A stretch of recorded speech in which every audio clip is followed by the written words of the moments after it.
Welcome to our channel. We hope you enjoy our narrated stories. In Editor's Tales by Anthony Trollope, The Turkish Bath. It was in the month of August. The world had gone to the moors and the Rhine, but we were still kept in town by the exigencies of our position. We had been worked hard during the preceding year, and were not quite as well as our best friends might have wished us, and we resolved upon taking a Turkish bath. This little story records the experience of one individual man, but our readers, we hope, will, without a grudge, allow us the use of the editorial we. We doubt whether the story could be told at all in any other form. We resolved upon taking a Turkish bath, and at about 3 o'clock in the day we strutted from the outer to the inner room of the establishment in that light costume, and with that air of Arab dignity which were peculiar to the place. As everybody has not taken a Turkish bath in Jermyn Street, we will give the shortest possible description of the position. We had entered, of course, in the usual way, leaving our hat and our boots and our valuables among the numerous respectable assistants who thronged the approaches. And as we had entered, we had observed a stout, middle-aged gentleman on the other side of the street, clad in vestments somewhat the worse for wear, and to our eyes particularly noticeable by reason of the tattered condition of his gloves. A well-to-do man may have no gloves, or may simply carry in his hands those which appertain to him, rather as a thing of custom than for any use for which he requires them. But a tattered glove worn on the hand is to our eyes the surest sign of a futile attempt at outer respectability. It is melancholy to us beyond expression.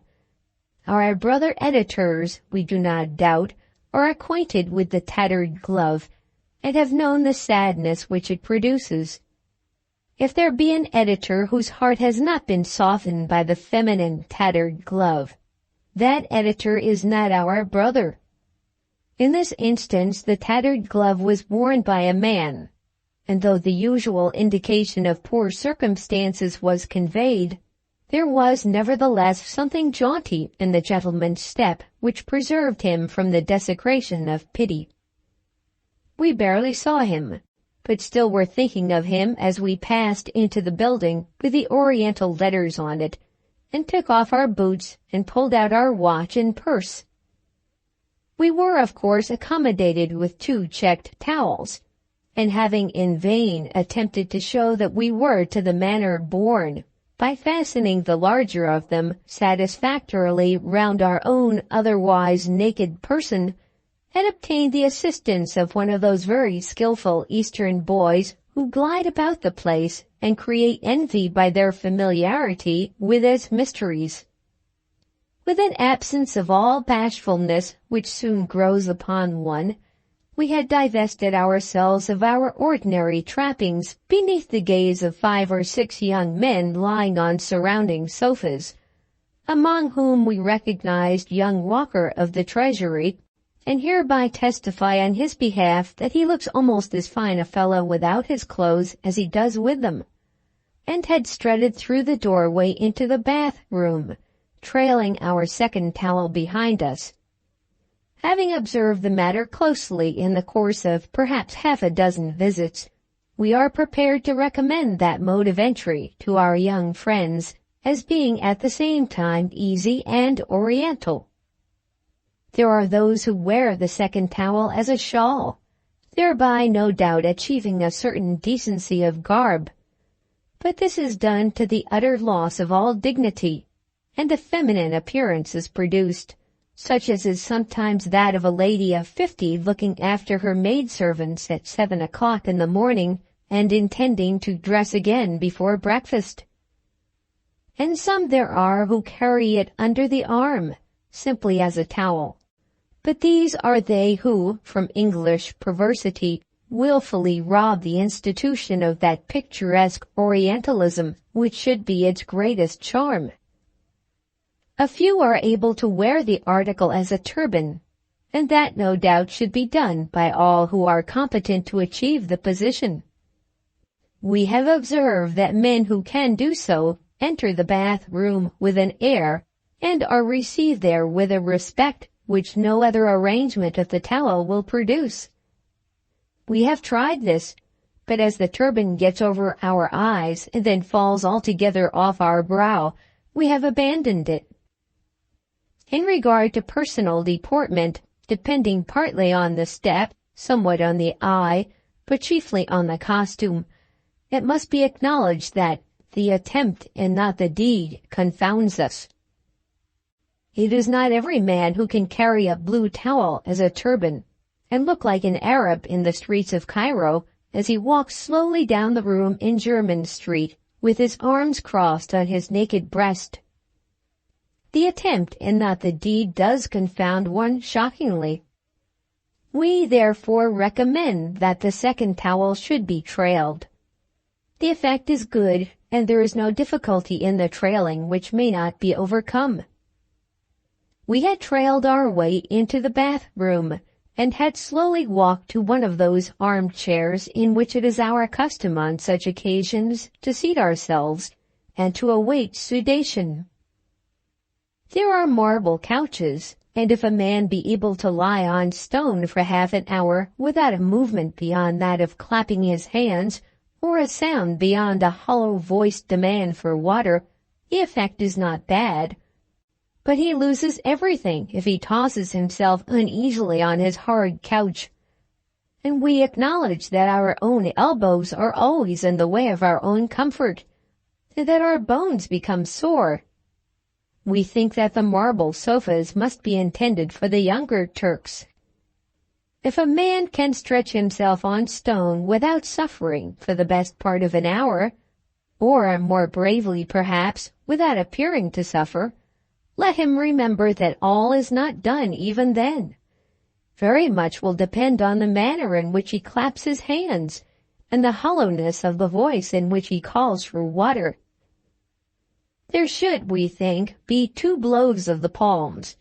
One is very weak and produces its own futility. Even to dull London ears it seems at once to want the Eastern tone. We have heard 3 given, effectively, but we think that it requires much practice, and even when it is perfect, the result is that of Western impatience rather than of Eastern gravity. No word should be pronounced beyond that one word, water. The effect should be as though the whole mind were so devoted to the sudorific process as to admit of no extraneous idea. There should seem to be almost an agony in the effort, as though the man enduring it, conscious that with success he would come forth a god, was aware that being as yet but mortal he may perish in the attempt.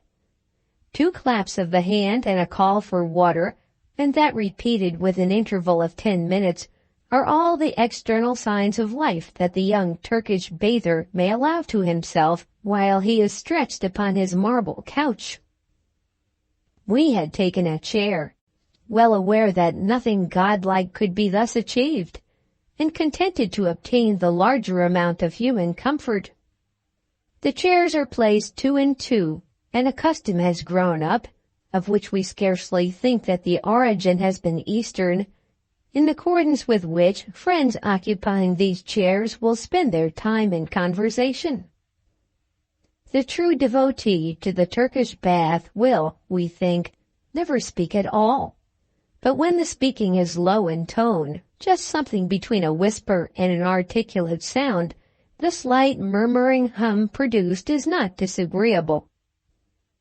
We cannot quite make up our mind whether this use of the human voice be or be not Oriental, but we think that it adds to the mystery, and upon the whole it gratifies. Let it be understood, however, that harsh, resonant, clearly expressed speech is damnable. The man who talks aloud to his friend about the trivial affairs of life is selfish, ignorant, unpoetical, and English in the very worst sense of the word. Who but an ass, proud of his own capacity for braying, would venture to dispel the illusions of a score of bathers by observing aloud that the house sat till 3 o'clock that morning? But though friends may talk in low voices, a man without a friend will hardly fall into conversation at the Turkish bath. It is said that our countrymen are unapt to speak to each other without introduction, and this inaptitude is certainly not decreased by the fact that two men meet each other with nothing on but a towel apiece. Finding yourself next to a man in such a garb, you hardly know where to begin. And then there lies upon you the weight of that necessity of maintaining a certain dignity of deportment, which has undoubtedly grown upon you since you succeeded in freeing yourself from your socks and trousers. For ourselves, we have to admit that the difficulty is much increased by the fact that we are short-sighted and are obligated by these sudorific processes and by the shampooing and washing that are to come to leave our spectacles behind us. The delicious wonder of the place is no doubt increased to us, but our incapability of discerning aught of those around us in that low, gloomy light is complete. Jones from Friday Street, or even Walker from the Treasury, is the same to us as one of those Asiatic slaves who administer to our comfort and flit about the place with admirable decorum and self-respect. On this occasion we had barely seated ourselves when another bather, with slow, majestic step, came to the other chair, and with a manner admirably adapted to the place, stretching out his naked legs and throwing back his naked shoulders, seated himself beside us. We are much given to speculations on the characters and probable circumstances of those with whom we are brought in contact. Our editorial duties require that it should be so.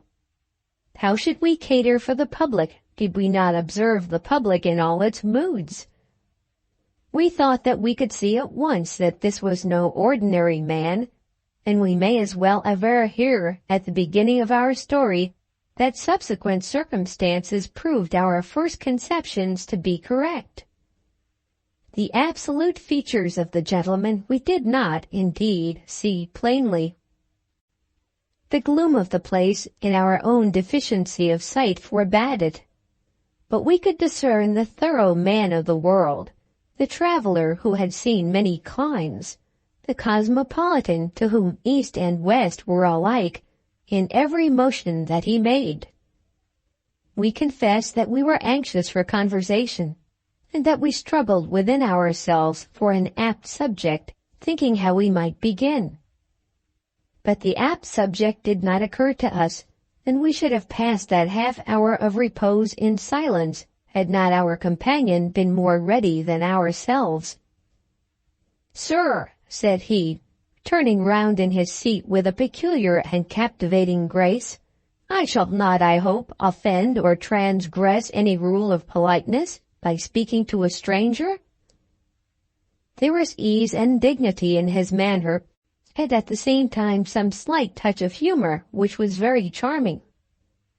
I thought that I detected just a hint of an Irish accent in his tone, but if so, the dear brogue of his country, which is always delightful to me, had been so nearly banished by intercourse with other tongues as to leave the matter still a suspicion, or rather a hope. "By no means," we answered, turning round on our left shoulder, but missing the grace with which he made his movement. "There is nothing," said he, "to my mind, so absurd as that two men should be seated together for an hour without venturing to open their mouths, because they do not know each other. And what does it make whether a man has his breeches on or is without them?" My hope had now become an assurance. As he named the article of clothing which peculiarly denotes a man, he gave a picturesque emphasis to the word which was certainly Hibernian. who does not know the dear sound? And as a chance companion for a few idle minutes, is there anyone so likely to prove himself agreeable as a well-informed, traveled Irishman? And yet, said we, men do depend much on their outward paraphernalia. Indeed, and they do, said our friend. And why? Because they can trust their tailors when they can't trust themselves. Give me the man who can make a speech without any of the accessories of the pulpit, who can preach what sermon there is in him without a pulpit. His words were energetic, but his voice was just suited to the place. Had he spoken aloud, so that others might have heard him, we should have left our chair and have retreated to one of the inner and hotter rooms at the moment. His words were perfectly audible, but he spoke in a fitting whisper. It is part of my creed, he continued, that we should never lose even a quarter of an hour. What a strange mass of human beings one finds in the city of London. A mighty maze, but not without a plan, we replied. Bedad, and it's hard enough to find the plan, said he. It struck me that after that he rose into a somewhat higher flight of speech, as though he had remembered and was desirous of dropping his country. It is the customary and perhaps the only fault of an Irishman. Whether it be there or not, we can expatiate freely, as the poet says. How unintelligible is London! New York or Constantinople one can understand, or even Paris. One knows what the world is doing in these cities and what men desire. What men desire is nearly the same in all cities, we remarked, and not without truth, as we think. Is it money, amain? He said, again relapsing. Yes, money no doubt is the grand desideratum. The to prepon, the to kalon, the to pan. Plato and Pope were evidently at his fingers' ends. We did not conclude from this slight evidence that he was thoroughly imbued with the works either of the poet or the philosopher, but we hold that for the ordinary purposes of conversation, the superficial knowledge of many things goes further than an intimacy with one or two. Money, continued he, is everything, no doubt. Them, rem se poserecte sin hond. You know the rest. I don't complain of that. I like money myself. I know its value. I've had it, and I'm not ashamed to say it, sir. I've been without it. Our sympathies are completely with you in reference to the latter position, we said, remembering with the humility which we hope is natural to us that we are not always editors.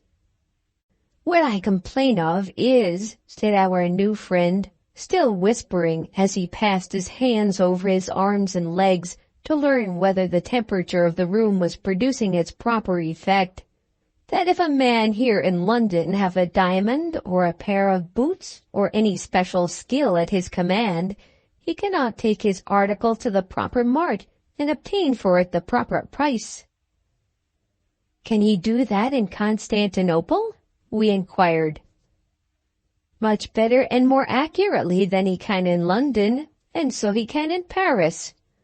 We did not believe this, but as we were thinking after what fashion we would express our doubts, he branched off so quickly to a matter of supply and demand, with which we were specially interested, that we lost the opportunity of arguing the general question. A man of letters, he said, a capable and an instructed man of letters can always get a market for his wares in Paris. A capable and instructed man of letters will do so in London, we said, as soon as he has proved his claims. He must prove them in Paris before they can be allowed. Yes, he must prove them. By the by, will you have a cheroot? So saying, he stretched out his hand and took from the marble slab beside him 2 cheroots which he had placed there. He then proceeded to explain that he did not bring in his case because of the heat, but that he was always muni, that was his phrase, with a couple, in the hope that he might meet an acquaintance with whom to share them. I accepted his offer, and when we had walked round the chamber to a light provided for the purpose, we reseated ourselves. His manner of moving about the place was so good that I felt it to be a pity that he should ever have a rag on more than he wore at present. His tobacco, I must own, did not appear to me to be of the first class, but then I am not in the habit of smoking cheroots, and am no judge of the merits of the weed as grown in the East. Yes, a man in Paris must prove his capability. But then how easily he can do it, if the fact be proved be there. And how certain is the mart, if he have the thing to sell. We immediately denied that in this respect there was any difference between the two capitals, pointing out what we believed to be a fact, that in one capital, as in the other, there exists, and must ever exist, extreme difficulty in proving the possession of an art so difficult to define as capability of writing for the press. Nothing but success can prove it, we said, as we slapped our thigh with an energy altogether unbecoming our position as a Turkish bather. A man may have a talent then, and he cannot use it till he have used it. He may possess a diamond and cannot sell it till he have sold it.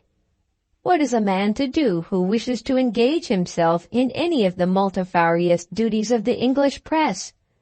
How is he to begin? In New York, I can tell such a one where to go at once. Let him show in conversation that he is an educated man, and they will give him a trial on the staff of any newspaper.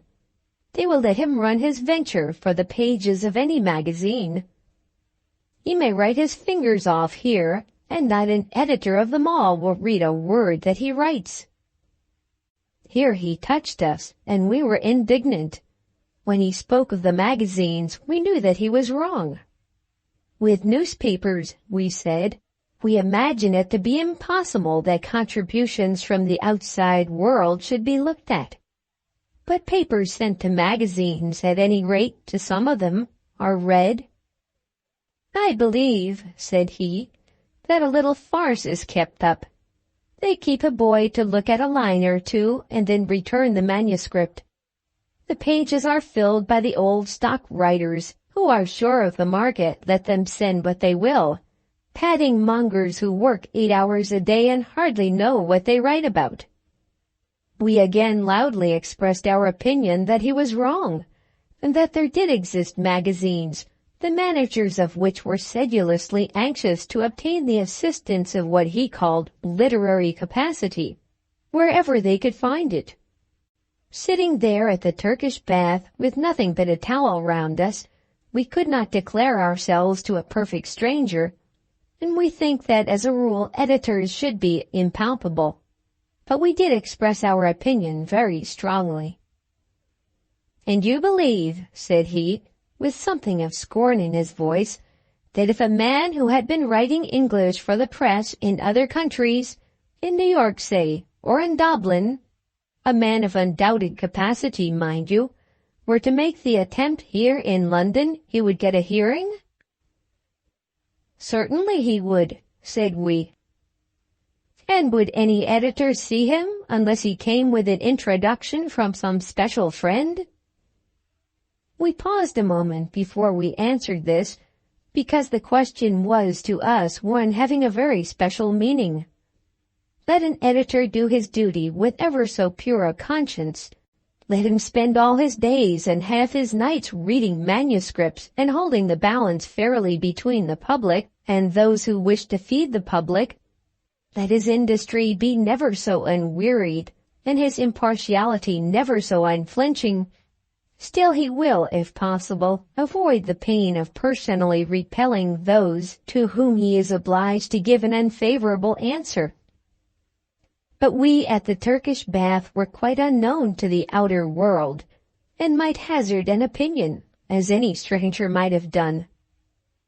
And we have seen very many such visitors as those to whom our friend alluded, and may perhaps see many more, Yes, said we, an editor might or might not see such a gentleman, but if pressed, no doubt he would. An English editor would be quite as likely to do so as a French editor. This we declared with energy, having felt ourselves to be ruffled by the assertion that these things are managed better in Paris or in New York than in London. Then, Mr. Blank, would you give me an interview if I call with a little manuscript which I have tomorrow morning?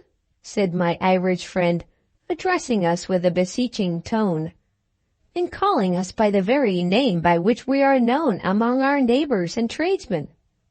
We felt that everything was changed between us, and that the man had plunged a dagger into us. Yes, he had plunged a dagger into us. Had we had our clothes on, had we felt ourselves to possess at the moment our usual form of life, we think that we could have rebuked him. As it was, we could only rise from our chair, throw away the fag end of the filthy cheroot which he had given us, and clap our hands half a dozen times for the Asiatic to come and shampoo us. But the Irishman was at our elbow. "You will let me see you tomorrow?" he said. "My name is Molloy, Michael Molloy. I have not a card about me, because my things are outside there." "A card would do no good at all," we said, again clapping our hands for the shampooer. "I may call then?" said Mr. Michael Molloy. "Certainly, yes, you can call if you please." Then, having thus ungraciously acceded to the request made to us, we sat down on the marble bench and submitted ourselves to the black attendant. During the whole of the following operation, while the man was pummeling our breast and poking our ribs and pinching our toes, while he was washing us down afterwards and reducing us gradually from the warm water to the cold, we were thinking of Mr. Michael Molloy and the manner in which he had entrapped us into a confidential conversation. The scoundrel must have plotted it from the very first, must have followed us into the bath and taken his seat beside us with a deliberately premeditated scheme. He was, too, just the man whom we should not have chosen to see, with a worthless magazine article in his hand. We think that we can be efficacious by letter, but we often feel ourselves to be weak when brought face to face with our enemies. At that moment our anger was hot against Mr. Molloy, and yet we were conscious of a something of pride which tinkled with our feelings. It was clear to us that Mr. Molloy was no ordinary person, and it did in some degree gratify our feelings that such a one should have taken so much trouble to encounter us. We had found him to be a well-informed, pleasant gentleman, and the fact that he was called Molloy and desired to write for the magazine over which we presided could not really be taken as detracting from his merits.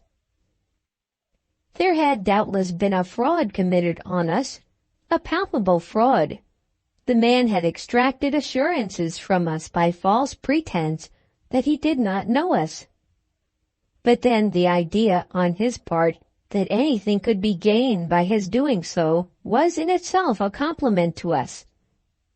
That such a man should take so much trouble to approach us, one who could quote Horace and talk about the to kalon, was an acknowledgment of our power.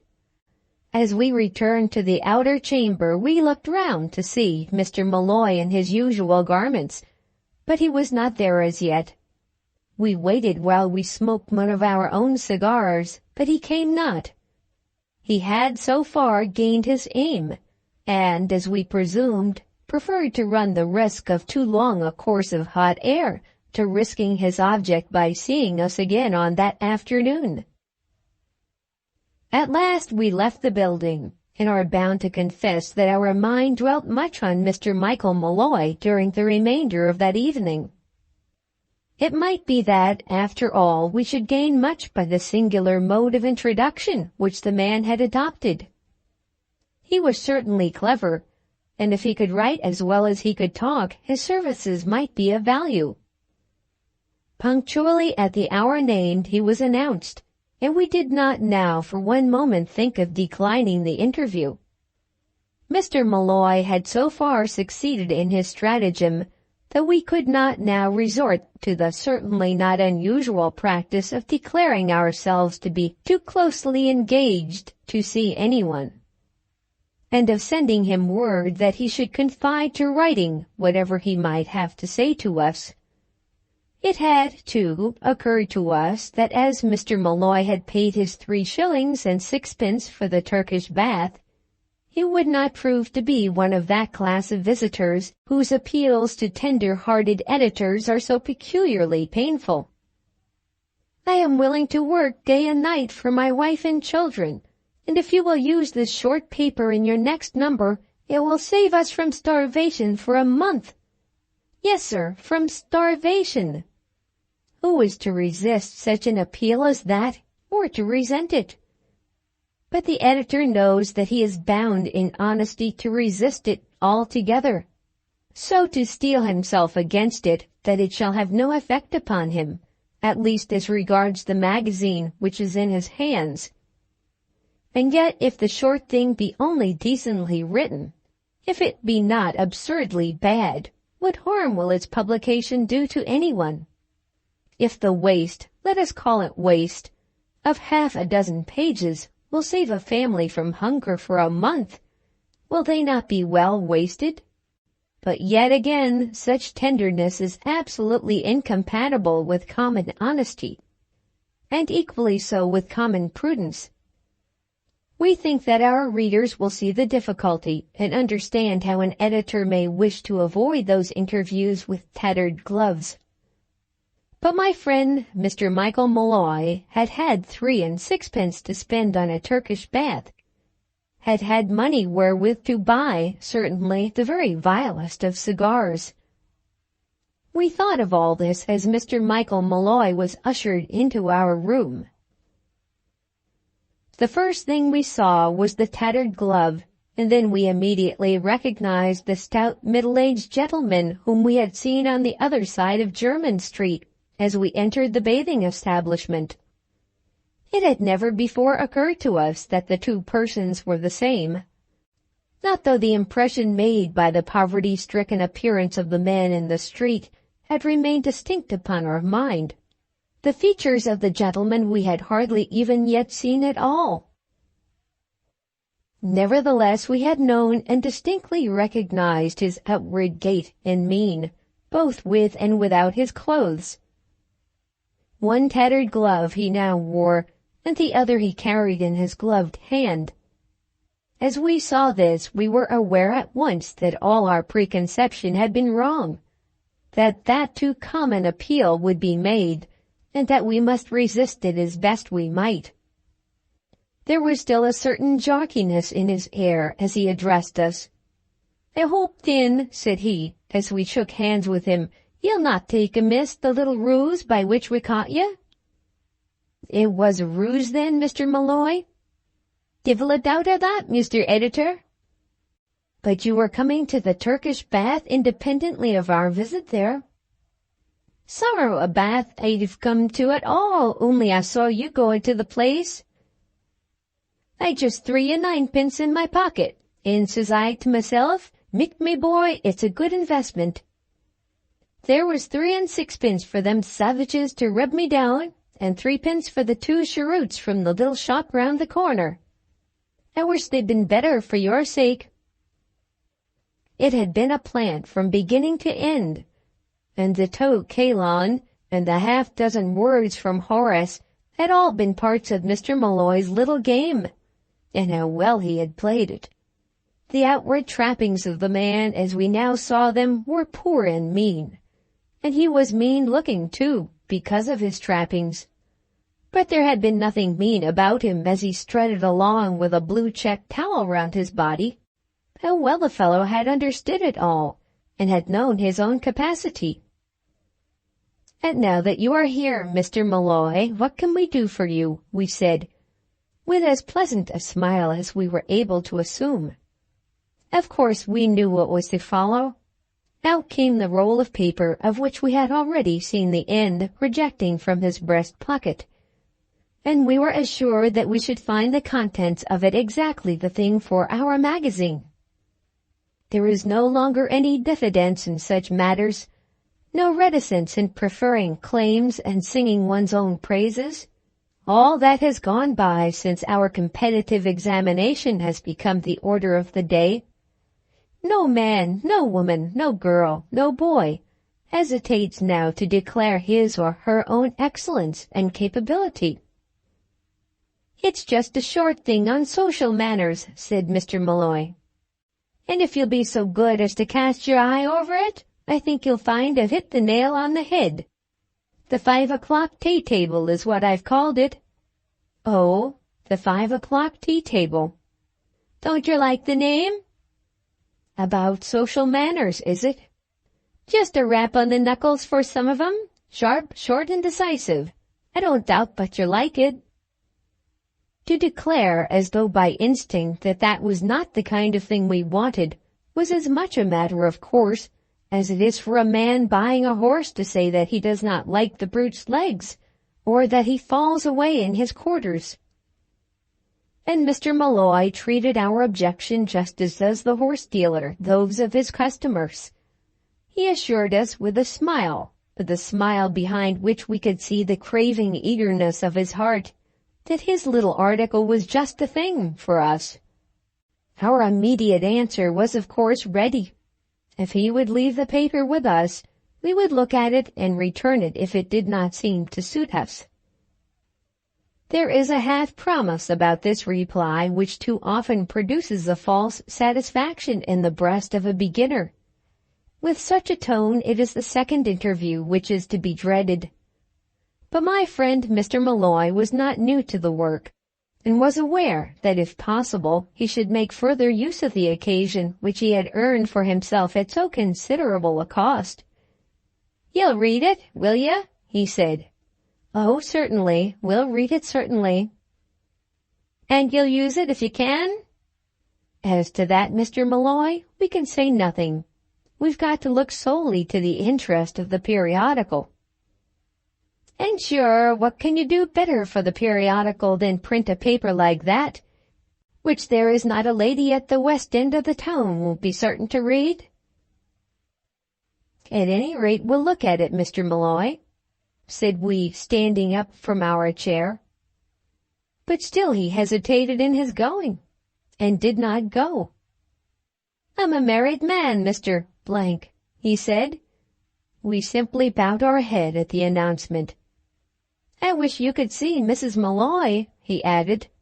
We murmured something as to the pleasure it would give us to make the acquaintance of so estimable a lady. "There isn't a better woman than herself this side of heaven, though I say it that oughtn't," said he. "And we've 3 young ones." We knew the argument that was coming, knew it so well, and yet were so unable to accept it as any argument. "Sit down one moment, Mr. Blank," he continued, "till I tell you a short story." We pleaded our engagements, averring that they were peculiarly heavy at that moment. "Sure, and we knows what that means," said Mr. Malloy. "It's just, walk out of this as quick as you came in. It's that what it means." And yet as he spoke there was a twinkle of humor in his eye that was almost irresistible. And we ourselves, we could not forbear to smile. When we smiled, we knew that we were lost. "Come now, Mr. Editor, when you think how much it cost me to get the introduction, you'll listen to me for 5 minutes anyway." "We will listen to you," we said, resuming our chair, remembering as we did so the 3 and 6pence, the 2 cigars, the tot kaelon, the line from Pope, and the half-line from Horace. The man had taken much trouble with the view of placing himself where he now was. When we had been all but naked together, I had taken him to be the superior of the 2. And what were we that we should refuse him an interview simply because he had wares to sell, which we should only be too willing to buy at his price if they were fit for our use? Then he told his tale. As for Paris, Constantinople, and New York, he frankly admitted that he knew nothing of those capitals. When we reminded him with some ill nature, as we thought afterwards, that he had assumed an intimacy with the current literature of the three cities, he told us that such remarks were just the sparkling gems of conversation in which a man shouldn't expect to find real diamonds. Of Dublin he knew every street, every lane, every newspaper, every editor, but the poverty, dependence, and general poorness of a provincial press had crushed him, and he had boldly resolved to try a fight in the metropolis of literature.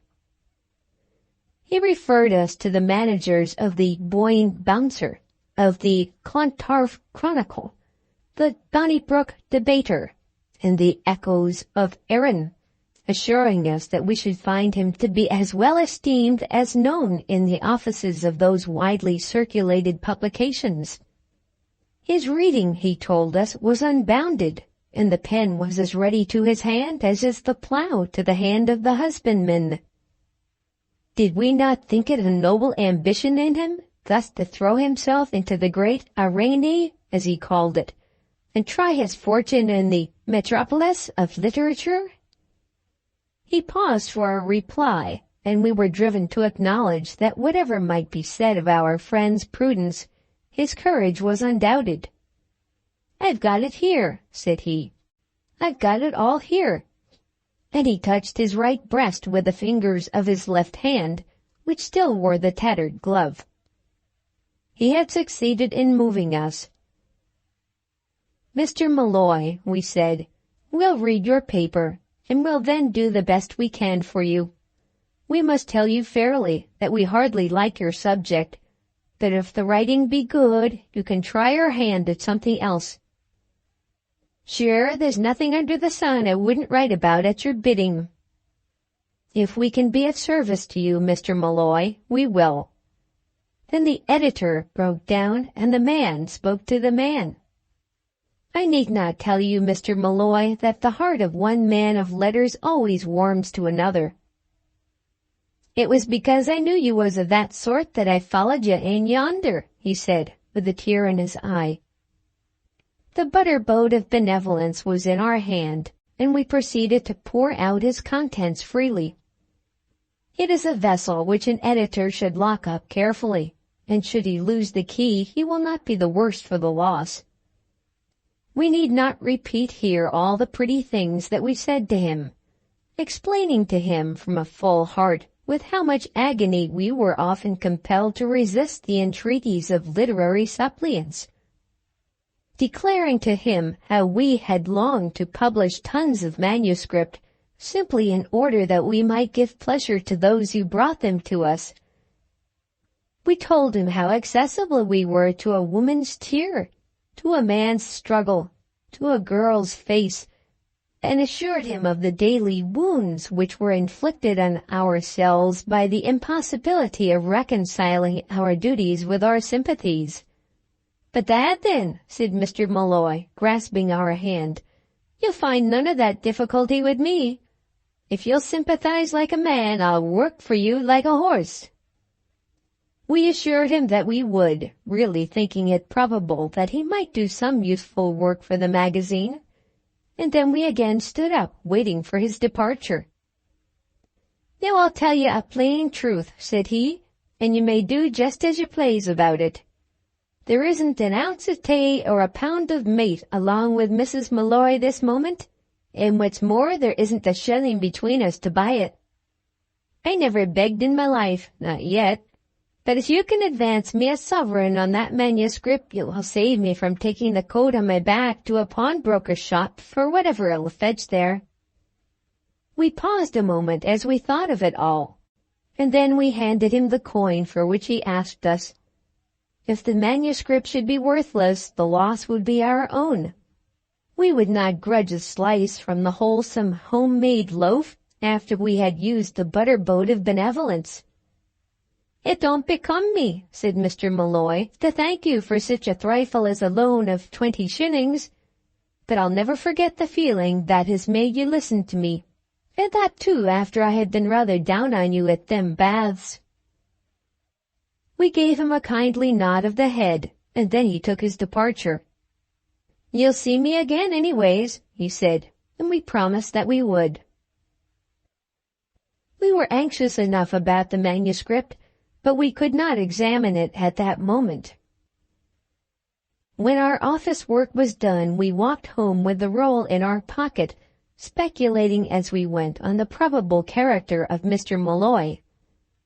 We still believed in him in spite of the manner in which he had descended in his language, and had fallen into a natural flow of words which alone would not have given much promise of him as a man of letters. But a human being, in regard to his power of production, is the reverse of a rope.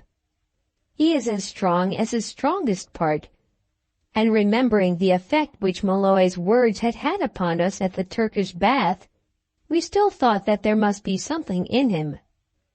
If so, how pleasant would it be to us to place such a man on his legs, modestly on his legs, so that he might earn for his wife and bairns that meat and tea which he had told us that they were now lacking. An editor is always striving to place someone modestly on his legs in literature, on his or her, striving, and alas, so often failing.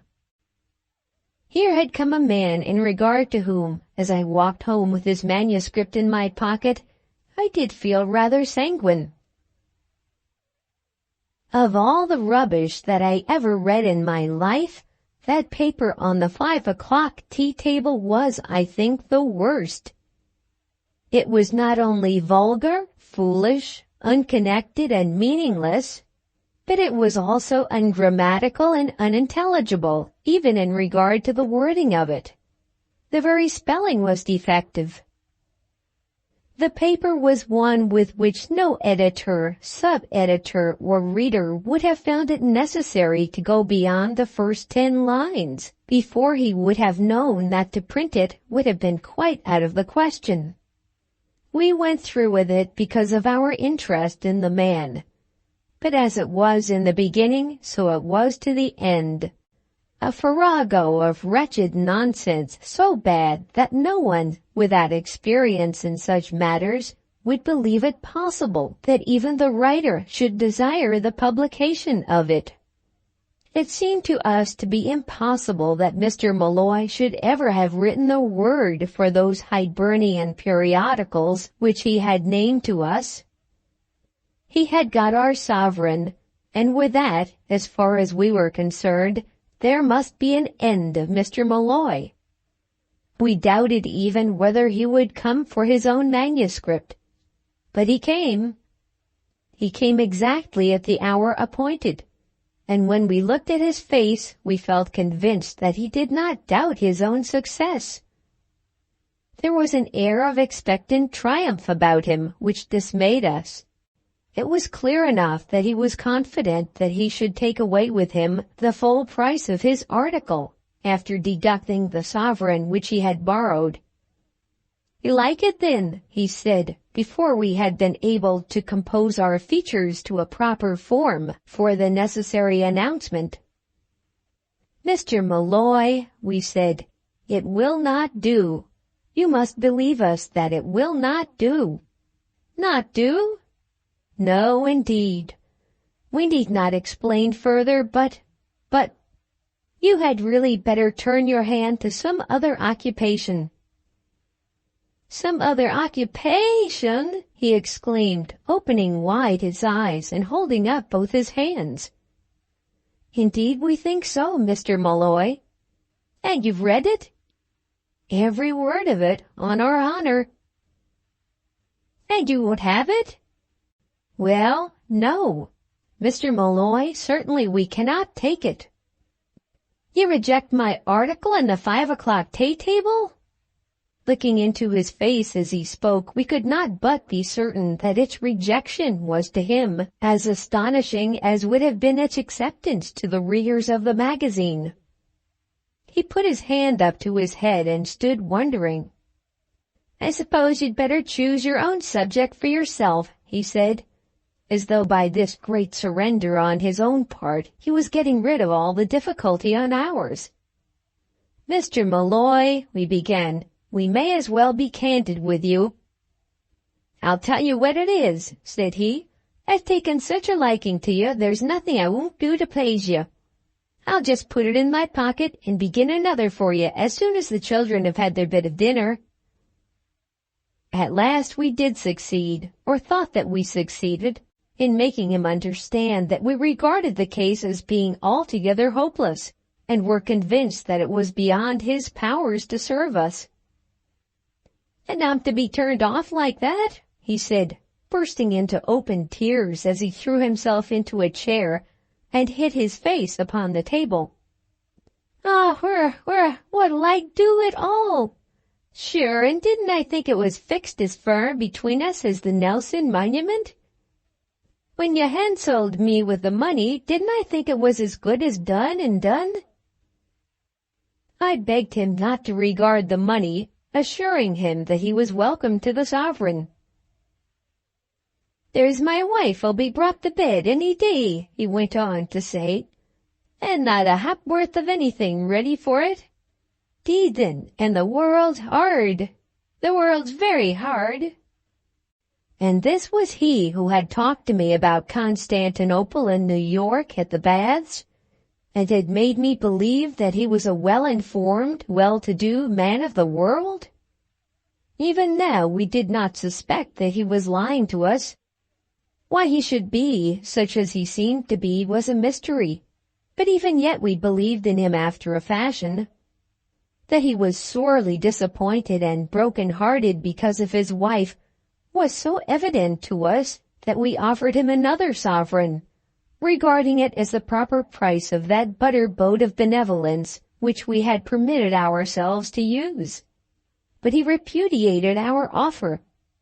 "I've never begged," said he, "and for myself I'd sooner starve, and Mary Jane would sooner starve than I should beg. It'll be best for us both to put an end to ourselves and to have done with it." This was very melancholy, and as he lay with his hand upon the table, we did not see how we were to induce him to leave us. "You'd better take the sovereign, just for the present," we said. "Never," said he, looking up for a moment, "never." And still he continued to sob. About this period of the interview, which before it was ended was a very long interview, we ourselves made a suggestion, the imprudence of which we afterwards acknowledged to ourselves. We offered to go to his lodgings and see his wife and children. Though the man could not write a good magazine article, yet he might be a very fitting object for our own personal kindness. And the more we saw of the man, the more we liked him, in spite of his incapacity. "The place is so poor," he said, objecting to our offer.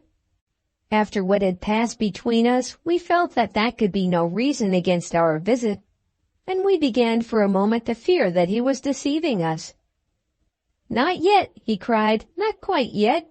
I will try once again. You will let me see you once more?" "And you will take the other sovereign?" we said, trying him. He should have had the other sovereign if he would have taken it, but we confessed that had he done so, then we should have regarded him as an impostor. But he did not take it, and left us in utter ignorance as to his true character. After an interval of 3 days he came again, and there was exactly the same appearance. He wore the same tattered gloves. He had not pawned his coat. There was the same hat. Shabby when observed closely, but still carrying a decent appearance when not minutely examined. In his face there was no sign of want, and at moments there was a cheeriness about him which was almost refreshing. "I got a something this time that I think you must like, unless you're harder to please than Rhadamanthus." So saying, he tendered me another roll of paper, which I at once opened, intending to read the first page of it.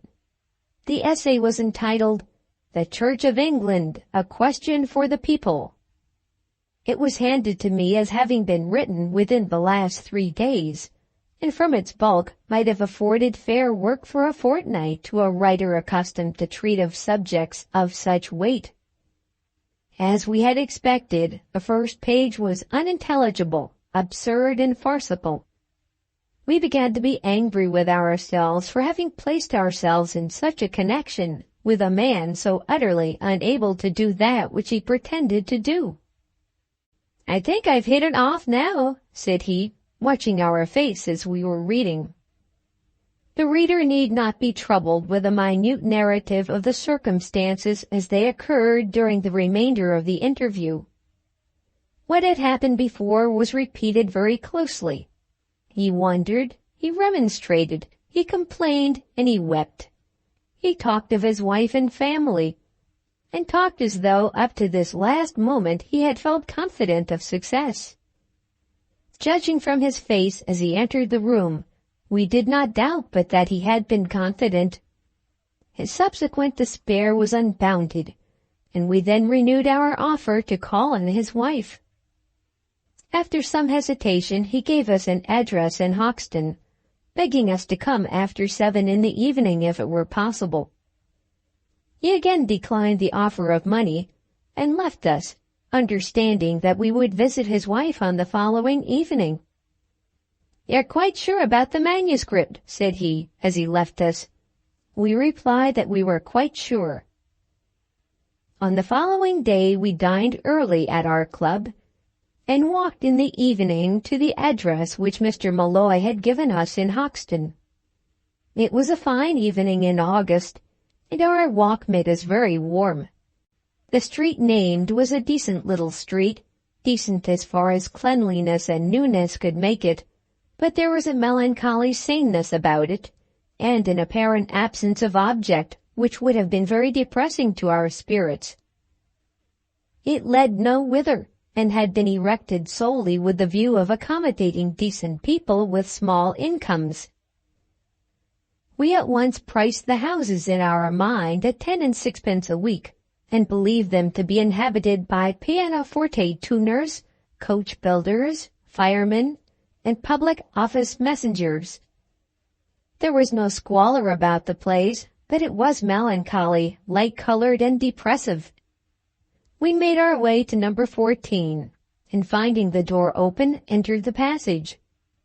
"Come in," cried the voice of our friend, and in the little front parlor we found him seated with a child on each knee, while a winning little girl of about 12 was sitting in a corner of the room, mending her stockings.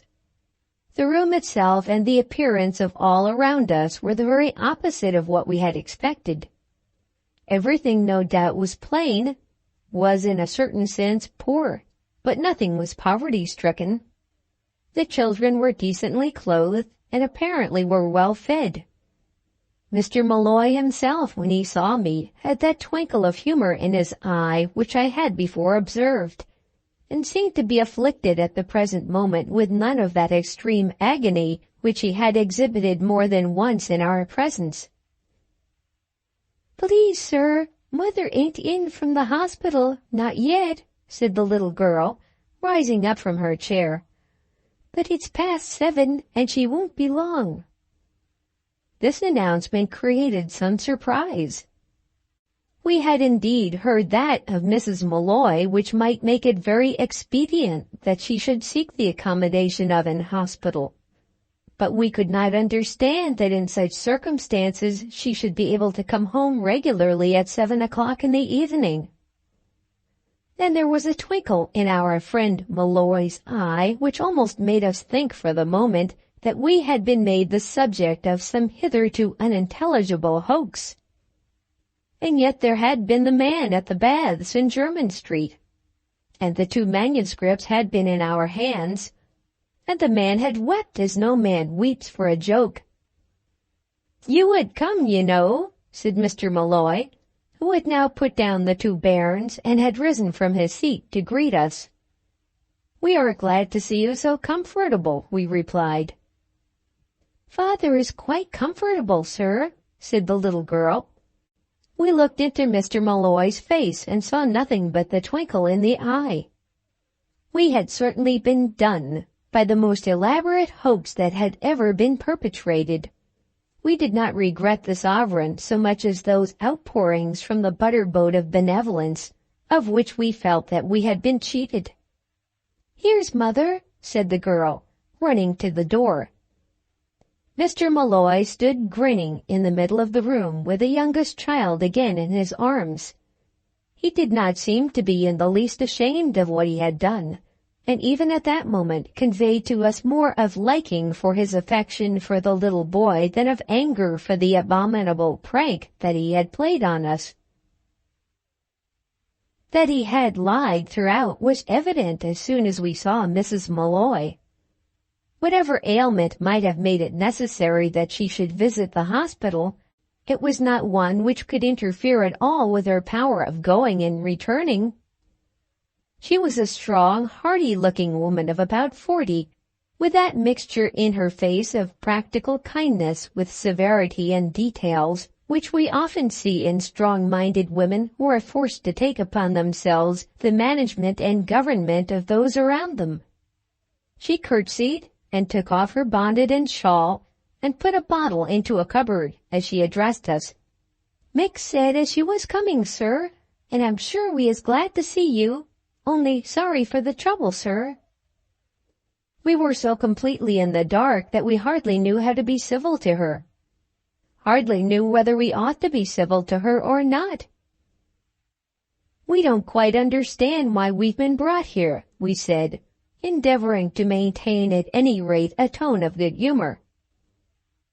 He was still embracing the little boy, but there had now come a gleam of fun across his whole countenance, and he seemed to be almost shaking his sides with laughter. "Your husband represented himself as being in distress," we said gravely. We were restrained by a certain delicacy from informing the woman of the kind of distress to which Mr. Malloy had especially alluded, most falsely. "Lord love you, sir," said the woman, "just step in here." Then she led us into a little back room in which there was a bedstead and an old writing desk or escritoire covered with papers. Her story was soon told. Her husband was a madman. "Mad?" we said, preparing for escape from what might be to us most serious peril. "He wouldn't hurt a mouse," said Mrs. Malloy. "As for the children, he's that good to them, there ain't a young woman in all London that'd be better at handling 'em." Then we heard her story, in which it appeared to us that downright affection for the man was the predominant characteristic.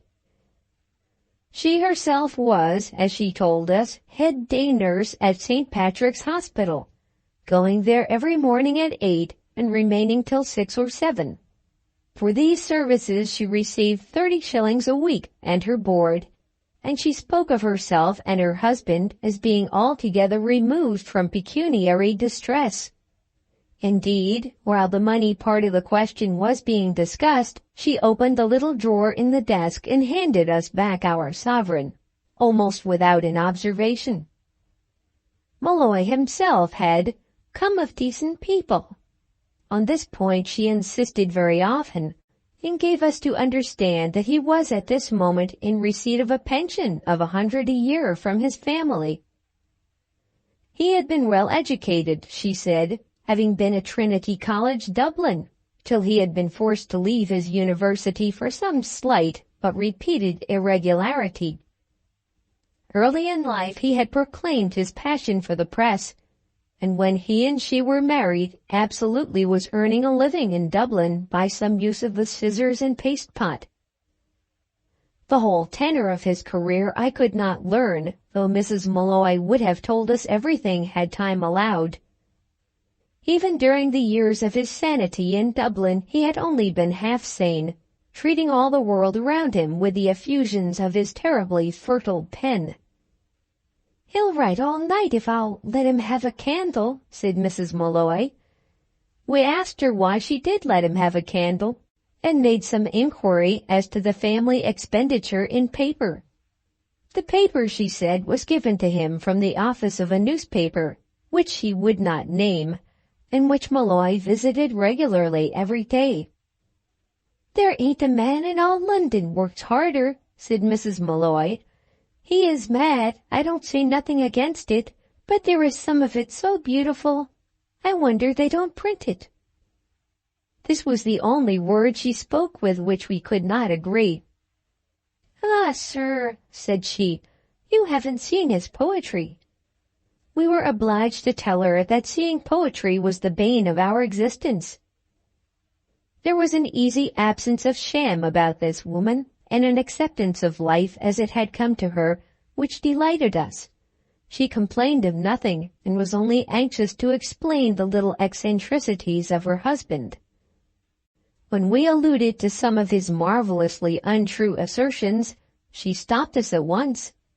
"He do lie," she said, "certainly he do. How he makes 'em all out is wonderful, but he wouldn't hurt a fly." It was evident to us that she not only loved her husband, but admired him. She showed us heaps of manuscript with which the old drawers were crammed, and yet that paper on the Church of England had been new work done expressly for us. When the story had been told, we went back to him, and he received us with a smile. "Goodbye, Malloy," we said. "Goodbye to you, sir," he replied, shaking hands with us. We looked at him closely and could hardly believe that it was the man who had sat by us at the Turkish bath. He never troubled us again or came to our office, but we have often called on him and have found that others of our class do the same. We have even helped to supply him with a paper which he continues to use, we presume for the benefit of other editors. End of section 2. Mary Gressley. We have known many prettier girls than Mary Gressley, and many handsomer women. But we never knew girl or woman gifted with a face which in supplication was more suasive, in grief more sad, in mirth more merry. It was a face that compelled sympathy, and it did so with the conviction on the mind of the sympathizer that the girl was altogether unconscious of her own power. In her intercourse with us there was, alas, much more of sorrow than of mirth, and we may truly say that in her sufferings we suffered. But still there came to us from our intercourse with her much of delight mingled with the sorrow. And that delight arose, partly no doubt, from her woman's charms, from the bright eye, from the beseeching mouth, the soft little hand, and the feminine grace of her unpretending garments. But chiefly, we think, from the extreme humanity of the girl. She had little, indeed none, of that which the world calls society, but yet she was preeminently social. Her troubles were very heavy, but she was making ever an unconscious effort to throw them aside, and to be jocund in spite of their weight. She would even laugh at them, and at herself as bearing them. She was a little fair-haired creature with broad brow and small nose and dimpled chin, with no brightness of complexion, no luxuriance of hair, no swelling glory of bust and shoulders, but with a pair of eyes which, as they looked at you, would be gemmed always either with a tear or with some spark of laughter, and with a mouth in the corner of which was ever lurking some little spark of humor, unless when some unspoken prayer seemed to be hanging on her lips. Of woman's vanity she had absolutely none. Of her corporeal self, as having charms to rivet man's love, she thought no more than does a dog. It was a fault with her that she lacked that quality of womanhood. To be loved was to her all the world. Unconscious desire for the admiration of men was as strong in her as in other women. And her instinct taught her, as such instincts do teach all women, that such love and admiration was to be the fruit of what feminine gifts she possessed. But the gifts on which she depending on them without thinking on the matter, were her softness, her trust, her woman's weakness, and that power of supplicating by her eye without putting her petition into words, which was absolutely irresistible. Where is the man of 50 who in the course of his life has not learned to love some woman simply because it has come in his way to help her and to be good to her in her struggles? And if added to that source of affection there be brightness, some spark of humor, social gifts, and a strong flavor of that which we have ventured to call humanity, such love may become almost a passion without the addition of much real beauty. But in thus talking of love, we must guard ourselves somewhat from miscomprehension. In love with Mary Gresley, after the common sense of the word, we never were, nor would it have become us to be so. Had such a state of being unfortunately befallen us, we certainly should be silent on the subject. We were married and old.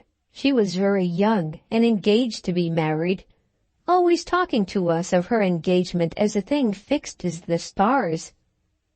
She looked upon us, no doubt, after she had ceased to regard us simply in our editorial capacity, as a subsidiary old uncle, whom Providence had supplied to her, in order that if it were possible, the troubles of her life might be somewhat eased by assistance to her from that special quarter.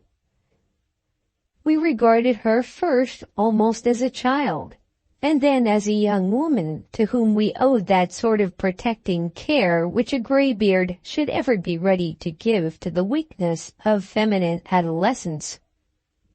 Nevertheless, we were in love with her, and we think such a state of love to be a wholesome and natural condition. We might indeed have loved her grandmother, but the love would have been very different.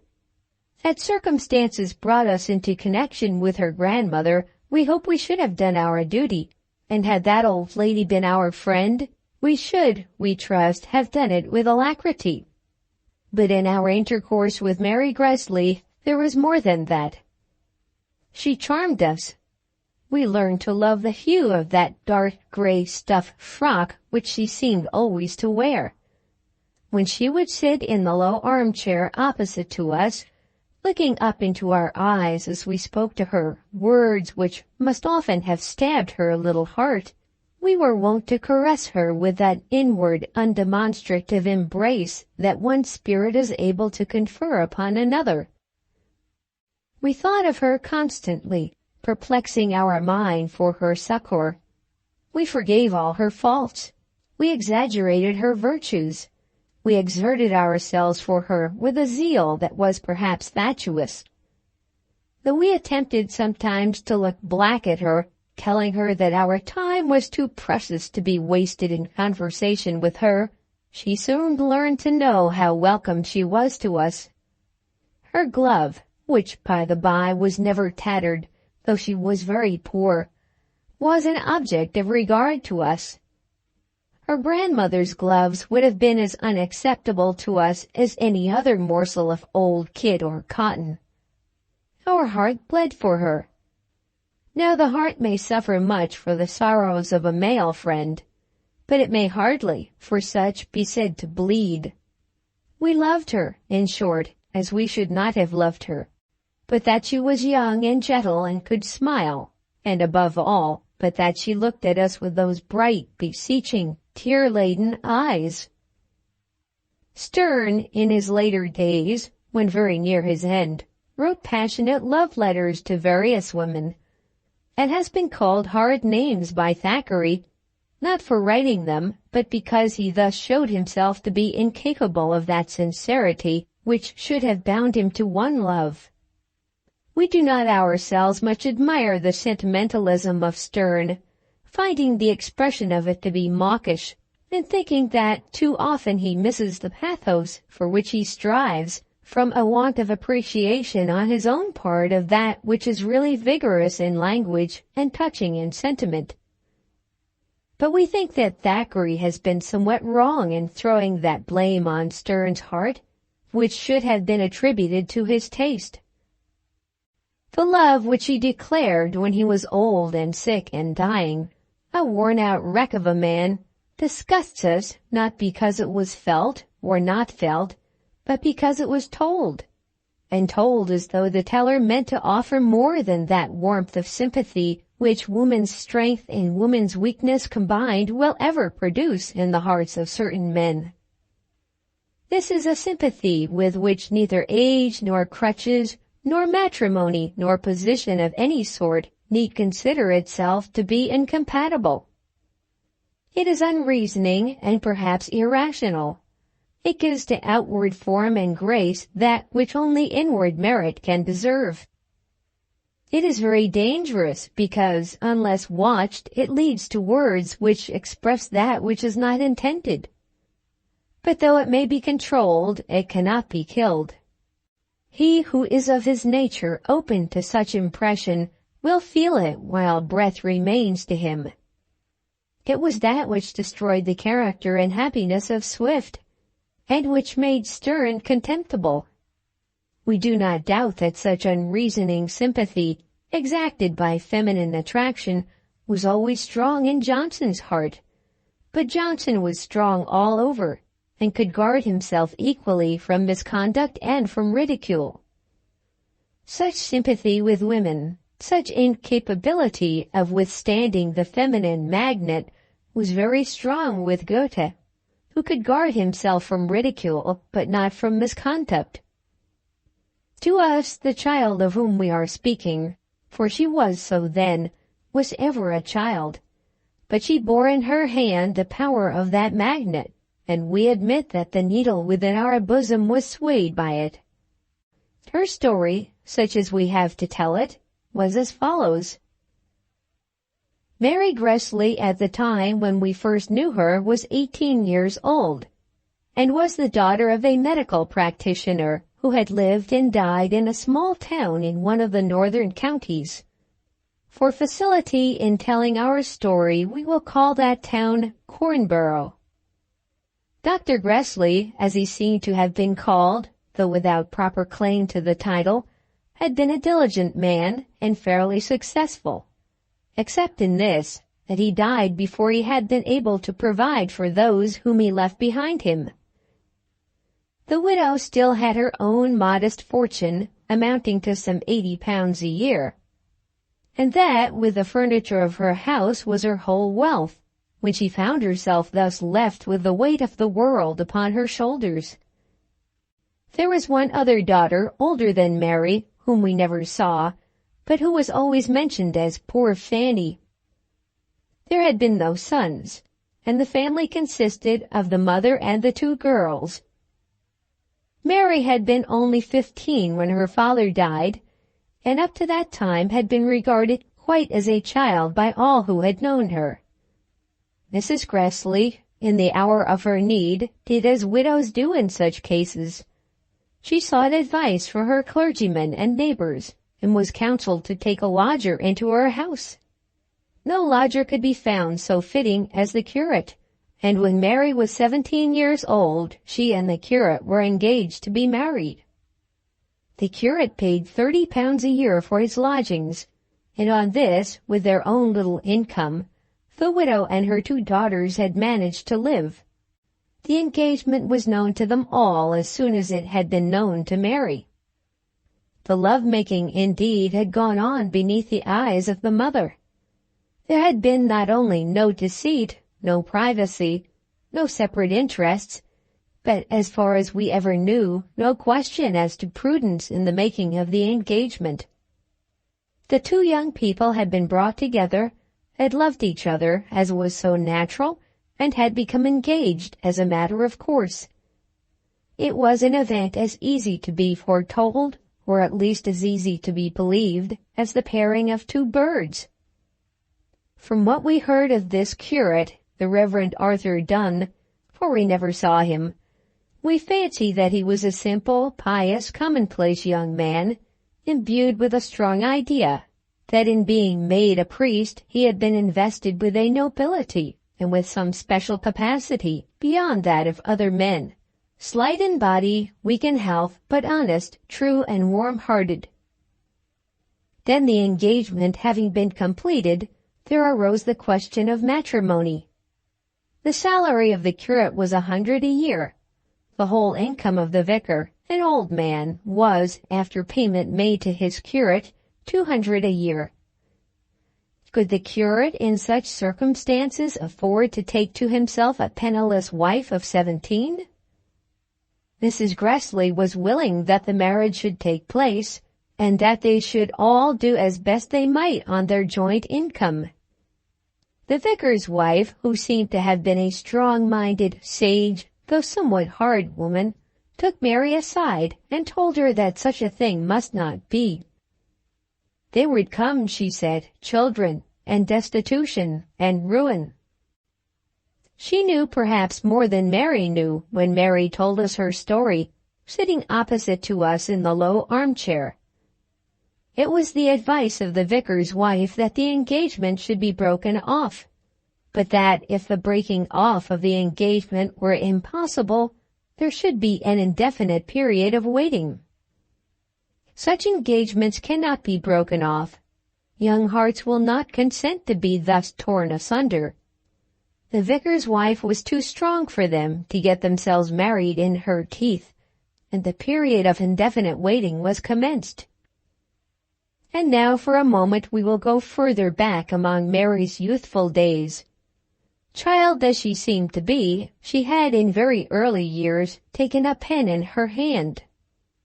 The reader need hardly be told that had not such been the case, there would not have arisen any cause for friendship between her and us. We are telling an editor's tale, and it was in our editorial capacity that Mary first came to us. Well, in her earliest attempts, in her very young days, she wrote, heaven knows what, poetry first no doubt, then, God help her, a tragedy. After that, when the curate influence first commenced, tales for the conversion of the ungodly, and at last, before her engagement was a fact, having tried her wing at fiction in the form of those false little dialogues between Tom the Saint and Bob the Sinner, she had completed a novel in 1 volume. She was then 17, was engaged to be married, and had completed her novel. Passing her in the street, you would almost have taken her for a child to whom you might give an orange. Hitherto her work had come from ambition, or from a feeling of restless piety inspired by the curate. Now there arose in her young mind the question whether such talent as she possessed might not be turned to account for ways and means, and used to shorten, perhaps absolutely to annihilate, that uncertain period of waiting. The first novel was seen by a man of letters in her neighborhood, who pronounced it to be very clever, not indeed fit as yet for publication, faulty in grammar, faulty even in spelling. How I loved the tear that shone in her eye as she confessed this delinquency. Faulty, of course, in construction, and faulty in character, but still clever. The man of letters had told her that she must begin again. Unfortunate man of letters in having thrust upon him so terrible a task. In such circumstances, what is the candid, honest, soft-hearted man of letters to do? Go, girl, and mend your stockings. Learn to make a pie. If you work hard, it may be that some day your intellect will suffice you to read a book and understand it. For the writing of a book that shall either interest or instruct a brother human being, many gifts are required. Have you just reason to believe that they have been given to you? That is what the candid, honest man of letters says, who is not soft-hearted. And in 99 cases out of 100 it will probably be the truth. The soft-hearted man of letters remembers that this special case submitted to him may be the 100th, and unless the blotted manuscript is conclusive against such possibility, he reconciles it to his conscience to tune his counsel to that hope. Who can say that he is wrong? Unless such evidence be conclusive, who can venture to declare that this aspirant may not be the one who shall succeed? Who in such emergency does not remember the day in which he also was one of the 100, of whom the 99 must fail, and will not remember also the many convictions on his own mind that he certainly would not be the one appointed? The man of letters in the neighborhood of Cornborough, to whom poor Mary's manuscript was shown, was not sufficiently hard-hearted to make any strong attempt to deter her. He made no reference to the easy stockings or to the wholesome pie, pointed out the manifest faults which he saw, and added, we do not doubt with much more energy than he threw into his words of censure, his comfortable assurance that there was great promise in the work. Mary Gressley that evening burned the manuscript, and began another with a dictionary close at her elbow. Then, during her work, there occurred two circumstances which brought upon her, and indeed upon the household to which she belonged, intense sorrow and greatly increased trouble. The first of these applied more especially to herself. The Reverend Arthur Donne did not approve of novels, of other novels than those of dialogue between Tom and Bob, of the falsehood of which he was unconscious, and expressed a desire that the writing of them should be abandoned. How far the lover went in his attempt to enforce obedience we of course could not know, but he pronounced the edict, and the edict, though not obeyed, created tribulation. Then there came forth another edict which had to be obeyed, an edict from the probable successor of the late Dr. Gressley, ordering the poor curate to seek employment in some clime more congenial to his state of health than that in which he was then living. He was told that his throat and lungs and general apparatus for living and preaching were not strong enough for those Hyperborean regions, and that he must seek a southern climate. He did do so, and before I became acquainted with Mary, had transferred his services to a small town in Dorsetshire. The engagement, of course, was to be as valid as ever, though matrimony must be postponed, more indefinitely even than heretofore. But if Mary could write novels and sell them, then how glorious would it be to follow her lover into Dorsetshire. The Reverend Arthur Donne went, and the curate who came in his place was a married man, wanting a house and not lodgings. So Mary Gressley persevered with her second novel, and completed it before she was 18. The literary friend in the neighborhood, to the chance of whose acquaintance I was indebted for my subsequent friendship with Mary Gressley, found this work to be a great improvement on the first. He was an elderly man who had been engaged nearly all his life in the conduct of a scientific and agricultural periodical, and was the last man whom I should have taken as a sound critic on works of fiction. But with spelling, grammatical construction, and the composition of sentences, he was acquainted, and he assured Mary that her progress had been great. Should she burn that second story? She asked him. She would, if he so recommended, and begin another the next day. Such was not his advice. I have a friend in London, said he, who has to do with such things, and you shall go to him. I will give you a letter. He gave her the fatal letter, and she came to us. She came up to town with her novel, but not only with her novel, for she brought her mother with her. So great was her eloquence, so excellent her suasive power, either with her tongue or by that look of supplication in her face, that she induced her mother to abandon her home in Cornborough and trust herself to London lodgings. The house was let furnished to the new curate, and when I first heard of the Gressleys, they were living on the second floor in a small street near to the Euston Square station. Poor Fanny, as she was called, was left in some humble home at Cornborough, and Mary travelled up to try her fortune in the great city.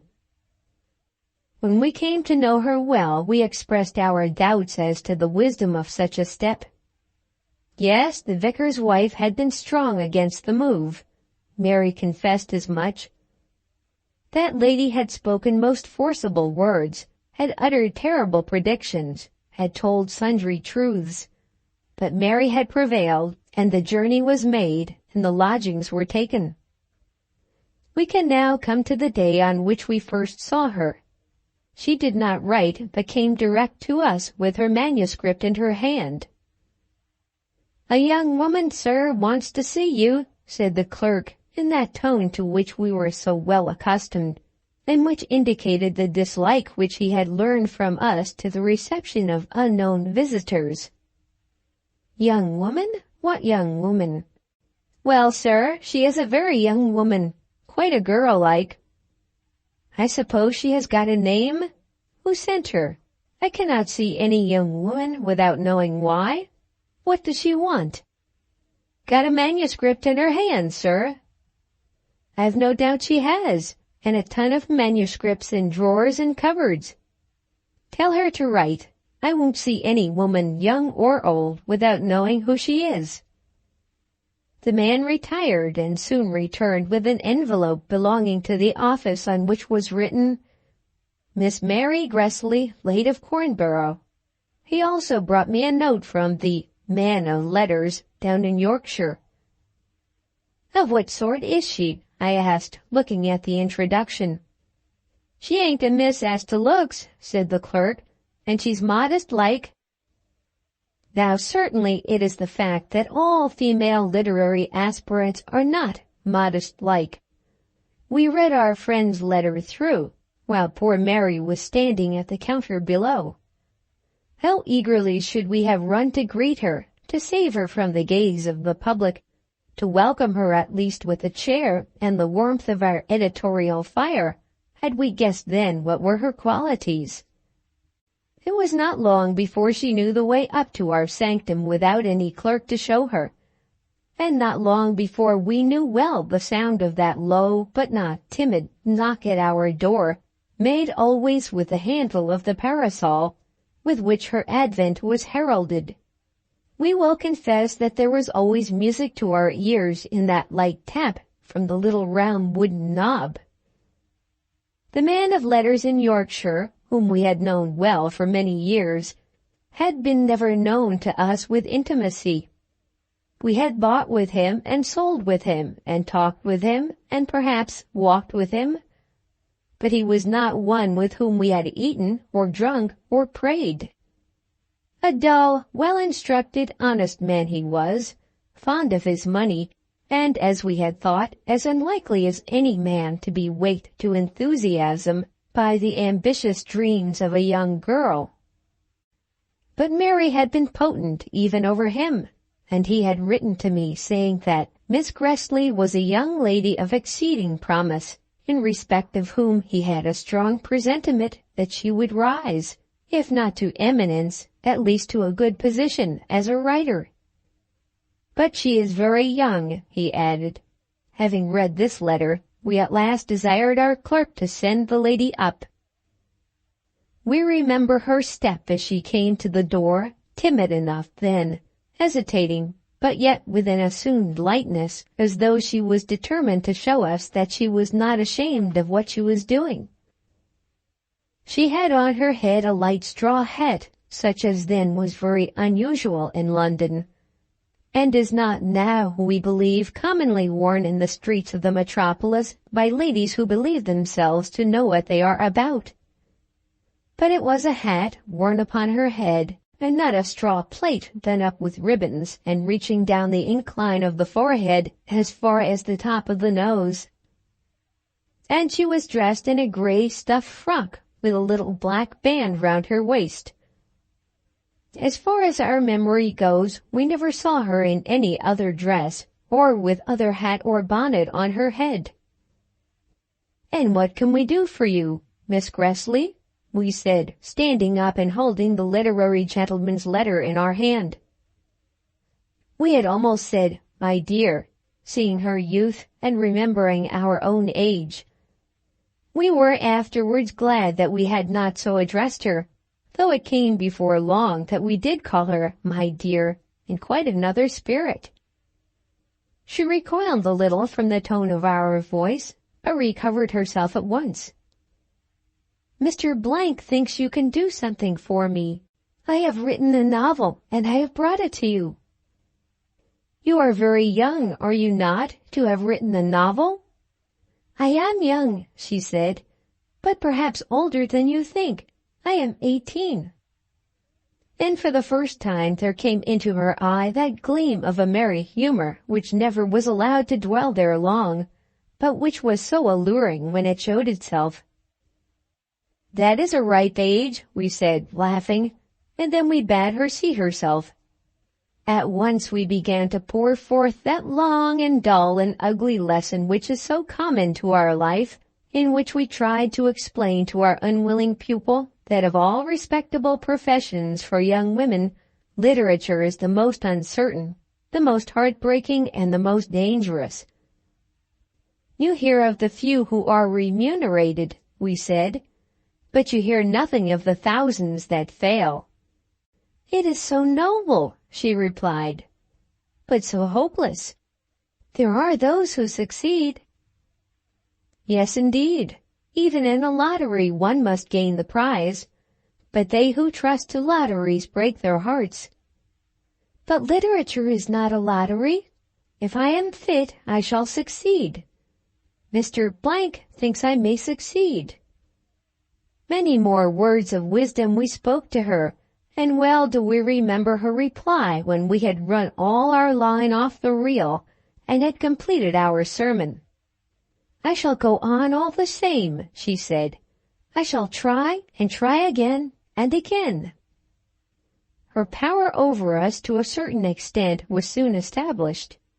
Of course we promised to read the manuscript, and turned it over, no doubt with an anxious countenance, to see of what kind was the writing. There is a feminine scrawl of a nature so terrible that the task of reading it becomes worse than the treadmill. "I know I can write well, though I am not quite sure about the spelling," said Mary, as she observed the glance of our eyes. She spoke truly. The writing was good, though the erasures and alterations were very numerous. And then the story was intended to fill only one volume. "I will copy it for you if you wish it," said Mary. "Though there are so many scratchings out, it has been copied once." We would not for worlds have given her such labor, and then we promised to read the tale.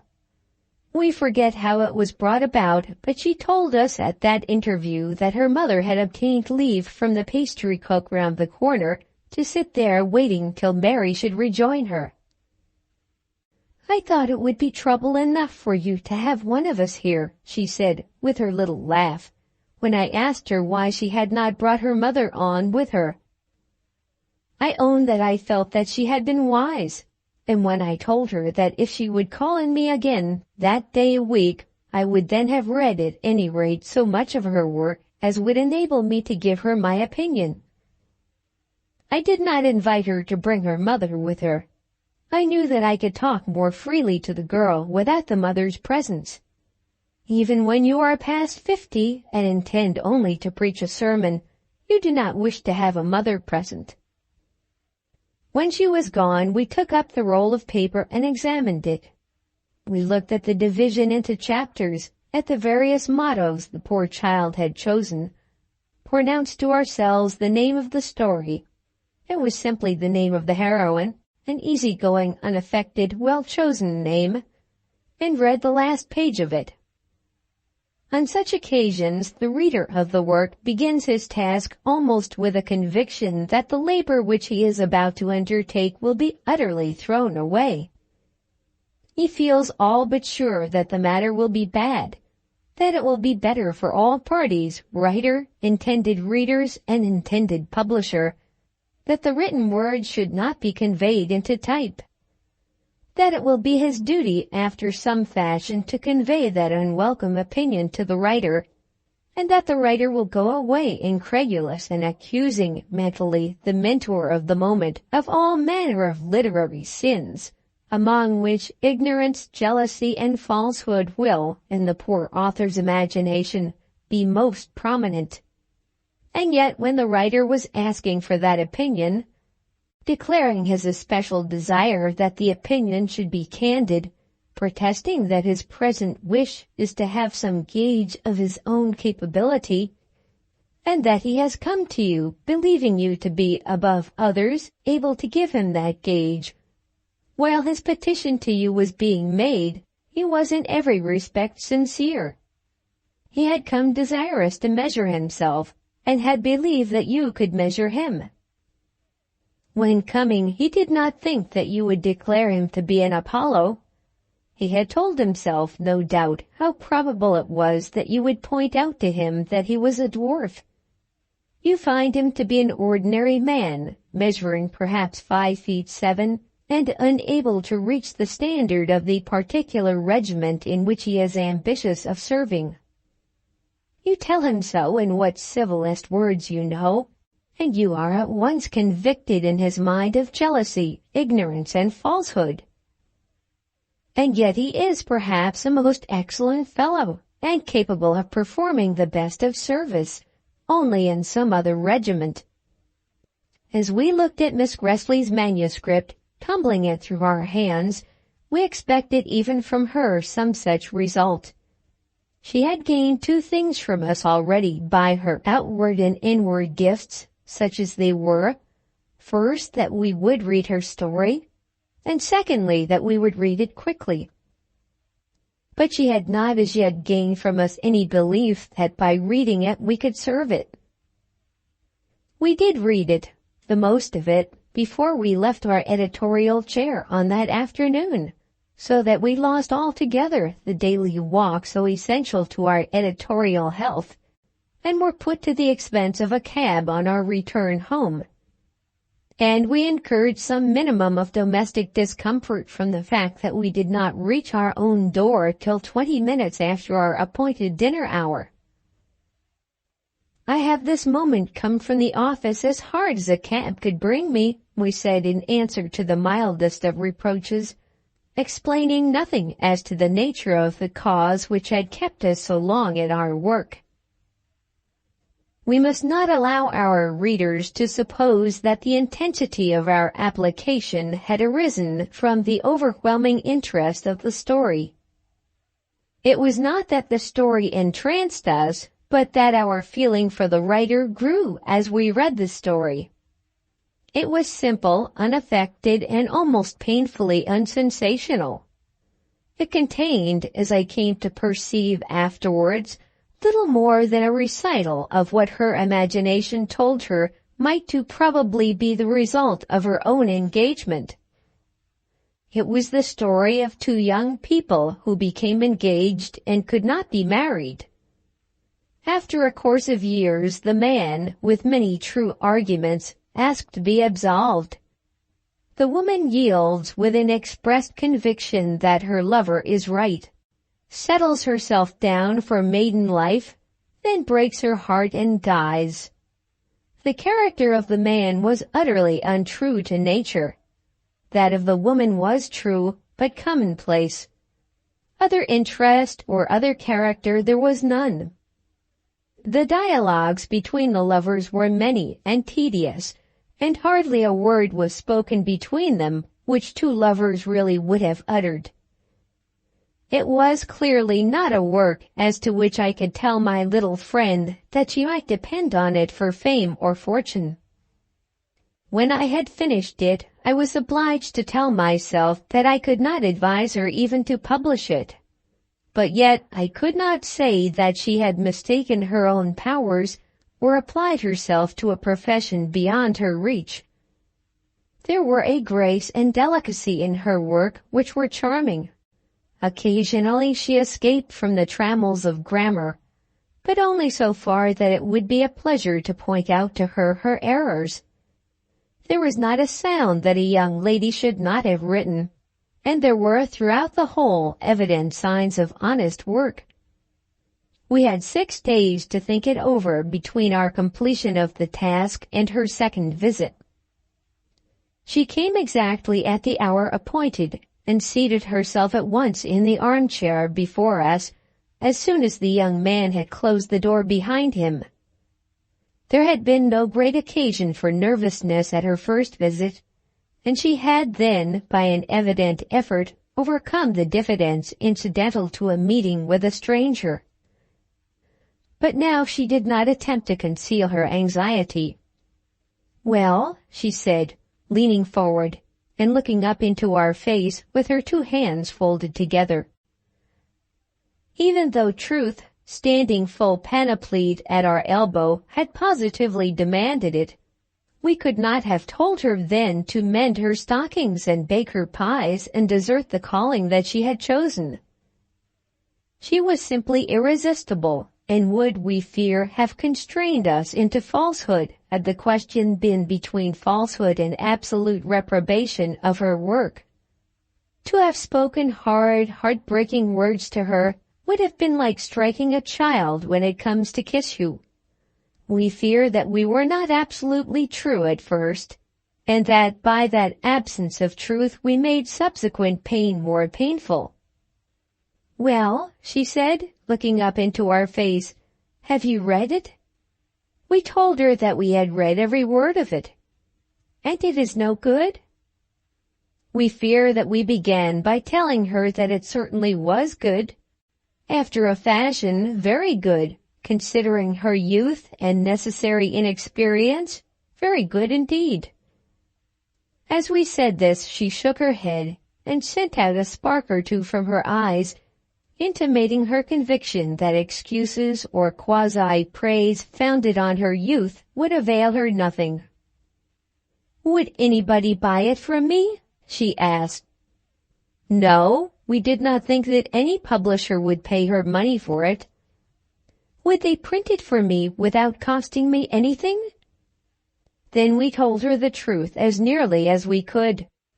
She lacked experience, and if, as she had declared to us before, she was determined to persevere, she must try again, and must learn more of that lesson of the world's ways which was so necessary to those who attempted to teach that lesson to others.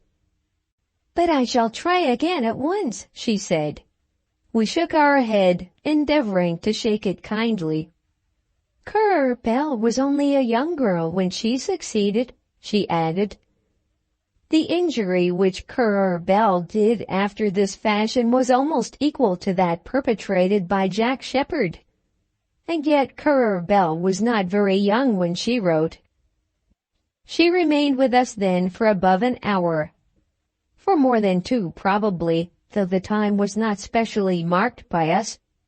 And before her visit was brought to a close, she had told us of her engagement with the curate. Indeed, we believe that the greater part of her little history, as hitherto narrated, was made known to us on that occasion. We asked after her mother early in the interview, and learned that she was not on this occasion kept waiting at the pastry cook's shop. Mary had come alone, making use of some friendly omnibus of which she had learned the route. When she told us that she and her mother had come up to London solely with the view of forwarding her views in her intended profession, we ventured to ask whether it would not be wiser for them to return to Cornborough, seeing how improbable it was that she would have matter fit for the press within any short period. Then she explained that they had calculated that they would be able to live in London for 12 months, if they spent nothing except on absolute necessaries. The poor girl seemed to keep back nothing from us. "We have clothes that will carry us through, and we shall be very careful. I came in an omnibus, but I shall walk if you will let me come again." Then she asked me for advice.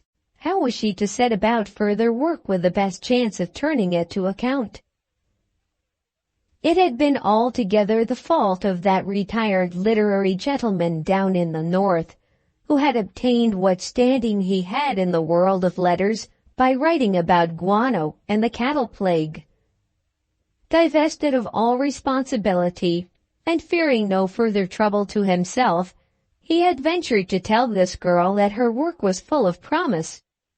Promise means probability, and in this case there was nothing beyond a remote chance. That she and her mother should have left their little household gods and come up to London on such a chance was a thing terrible to the mind. But we felt before these 2 hours were over that we could not throw her off now. We had become old friends, and there had been that between us which gave her a positive claim upon our time. She had sat in our armchair, leaning forward with her elbows on her knees and her hands stretched out, till we, caught by the charm of her unstudied intimacy, had wheeled round our chair and had placed ourselves, as nearly as the circumstances would admit, in the same position. The magnetism had already begun to act upon us. We soon found ourselves taking it for granted that she was to remain in London and begin another book. It was impossible to resist her. Before the interview was over, we, who had been conversant with all these matters before she was born, we, who had latterly come to regard our own editorial fault as being chiefly that of personal harshness, we, who had repulsed aspirant novelists by the score, we had consented to be a party to the creation, if not to the actual writing, of this new book. It was to be done after this fashion.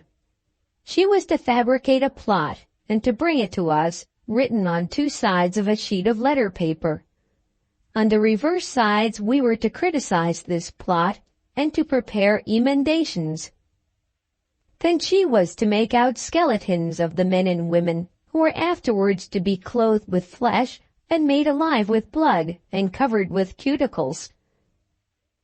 After that she was to arrange her proportions, and at last, before she began to write the story, she was to describe in detail such part of it as was to be told in each chapter.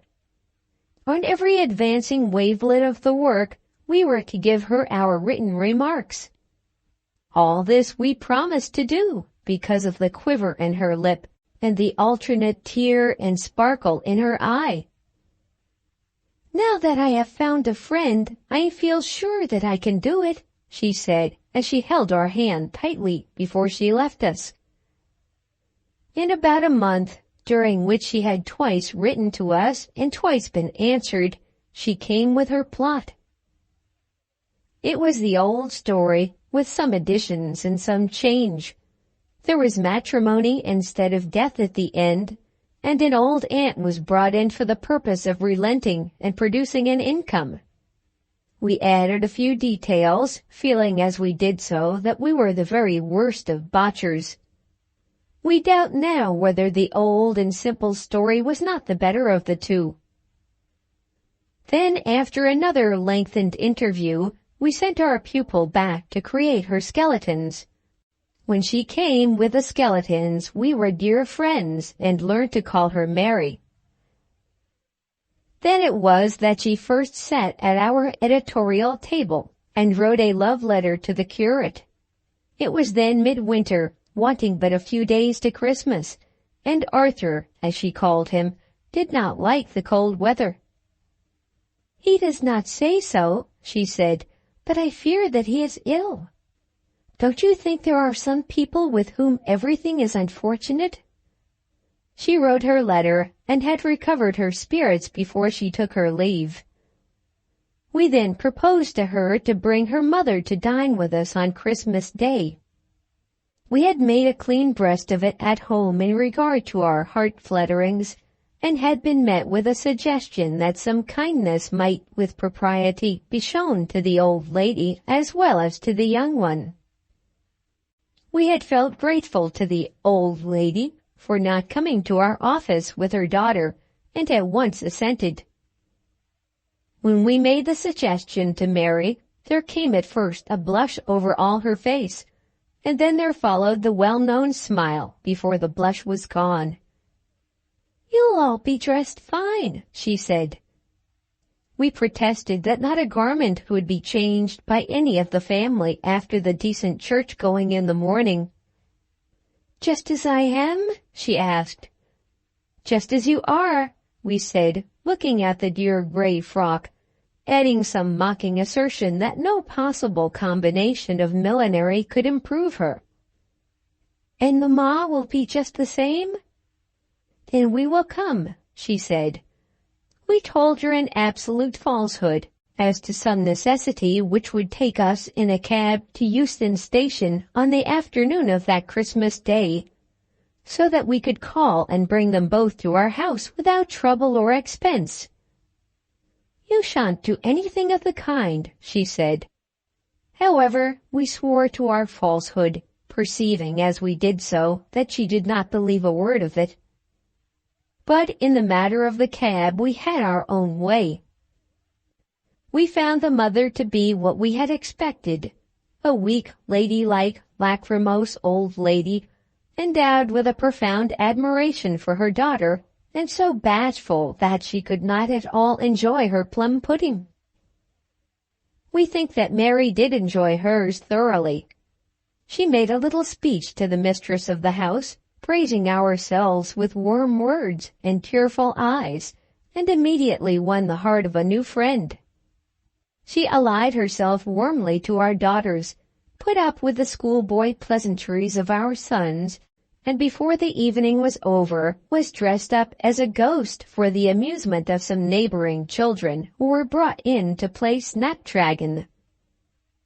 Mrs. Gressley, as she drank her tea and crumbled her bit of cake, seated on a distant sofa, was not so happy, partly because she remembered her old gown and partly because our wife was a stranger to her. Mary had forgotten both circumstances before the dinner was half over. She was the sweetest ghost that ever was seen. How pleasant would be our ideas of departed spirits if such ghosts could visit us frequently. They repeated their visits to us not unfrequently during the 12 months, but as the whole interest attaching to our intercourse had reference to circumstances which took place in that editorial room of ours, it will not be necessary to refer further to the hours, very pleasant to ourselves, which she spent with us in our domestic life. She was ever made welcome when she came, and was known by us as a dear, well-bred, modest, clever little girl. The novel went on. That catalogue of the skeletons gave us more trouble than all the rest, and many were the tears which she shed over it, and sad were the misgivings by which she was afflicted, though never vanquished. How was it to be expected that a girl of 18 should portray characters such as she had never known? In her intercourse with the curate, all the intellect had been on her side. She had loved him because it was requisite to her to love someone, and now, as she had loved him, she was as true as steel to him. But there had been almost nothing for her to learn from him. The plan of the novel went on, and as it did so we became more and more despondent as to its success. And through it all we knew how contrary it was to our own judgment to expect, even to dream of, anything but failure. Though we went on working with her, finding it to be quite impossible to resist her entreaties, we did tell her from day to day that, even presuming she were entitled to hope for ultimate success, she must go through an apprenticeship of 10 years before she could reach it. Then she would sit silent, repressing her tears and searching for arguments with which to support her cause. "Working hard is apprenticeship," she said to us once. "Yes, Mary, but the work will be more useful and the apprenticeship more wholesome if you will take them for what they are worth." "I shall be dead in 10 years," she said. "If you thought so, you would not intend to marry Mr. Dunn. But even were it certain that such would be your fate, how can that alter the state of things? The world would know nothing of that. And if it did, would the world buy your book out of pity?" "I want no one to pity me," she said. "But I want you to help me." So we went on helping her. At the end of 4 months, she had not put pen to paper on the absolute body of her projected novel, and yet she had worked daily at it, arranging its future construction. During the next month, when we were in the middle of March, a gleam of real success came to her. We had told her frankly that we would publish nothing of hers in the periodical which we were ourselves conducting.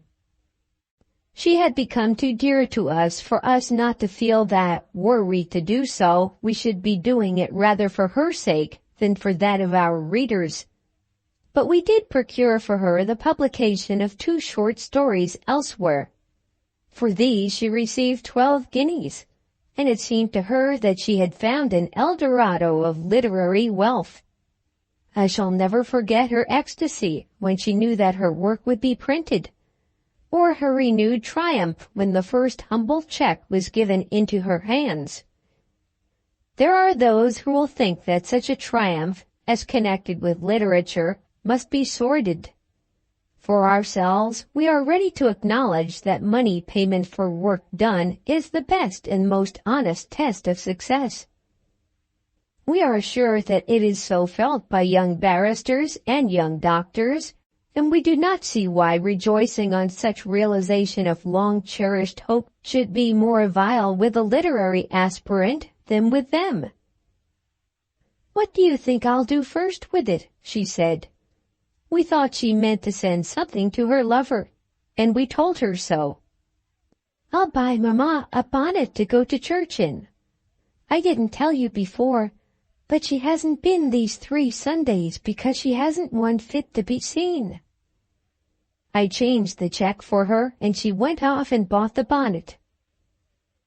Though I was successful for her in regard to the 2 stories, I could not go beyond that. We could have filled pages of periodicals with her writing had we been willing that she should work without remuneration. She herself was anxious for such work, thinking that it would lead to something better. But we opposed it, and indeed would not permit it, believing that work so done can be serviceable to none but those who accept it that pages may be filled without cost. During the whole winter, while she was thus working, she was in a state of alarm about her lover. Her hope was ever that when warm weather came, he would again be well and strong. We know nothing sadder than such hope founded on such source. For does not the winter follow the summer, and then again come the killing spring? At this time she used to read us passages from his letters, in which he seemed to speak of little but his own health. In her literary ambition he never seemed to have taken part since she had declared her intention of writing profane novels. As regarded him, his sole merit to us seemed to be in his truth to her. He told her that in his opinion they two were as much joined together as though the service of the church had bound them. But even in saying that, he spoke ever of himself and not of her. Well, May came, dangerous, doubtful, deceitful May, and he was worse. Then for the first time the dread word, consumption, passed her lips. It had already passed ours, mentally, a score of times. We asked her what she herself would wish to do. Would she desire to go down to Dorsetshire and see him?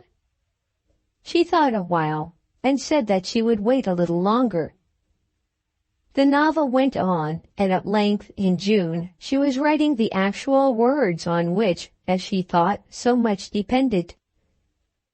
She had really brought the story into some shape in the arrangement of her chapters, and sometimes even I began to hope. There were moments in which, with her, hope was almost certainty. Towards the end of June, Mr. Don declared himself to be better. He was to have a holiday in August, and then he intended to run up to London and see his betrothed. He still gave details which were distressing to us of his own symptoms, but it was manifest that he himself was not desponding, and she was governed in her trust or in her despair altogether by him. But when August came, the period of his visit was postponed.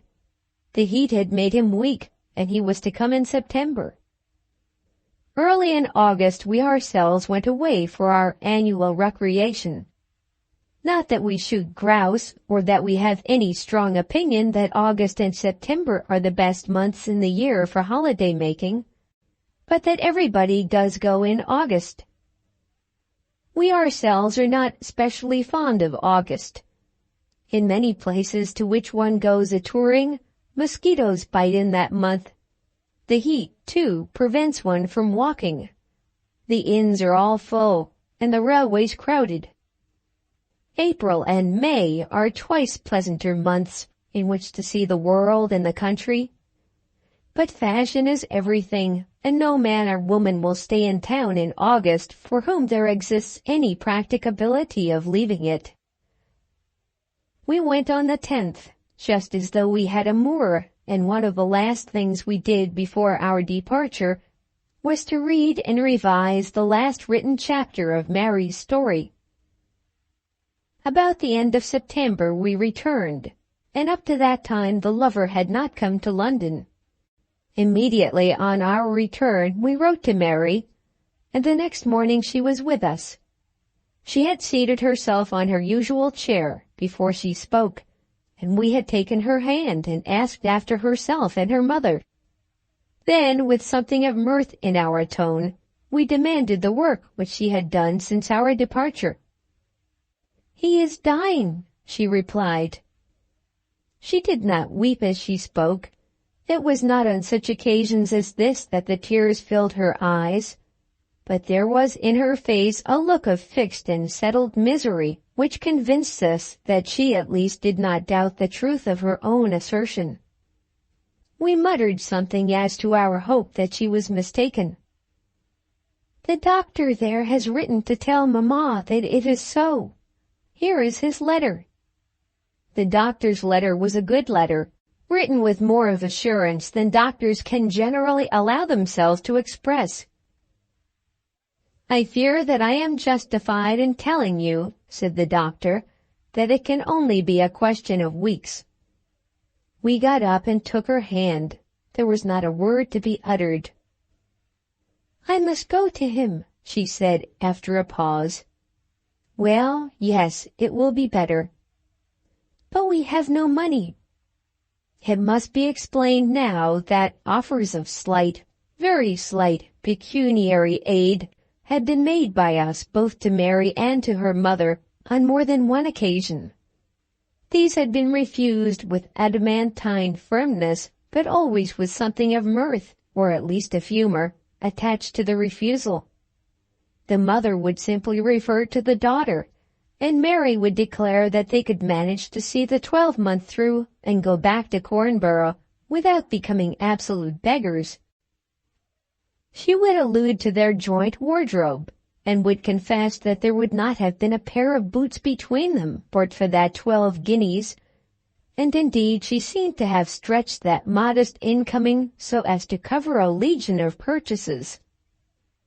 And of these things she was never ashamed to speak.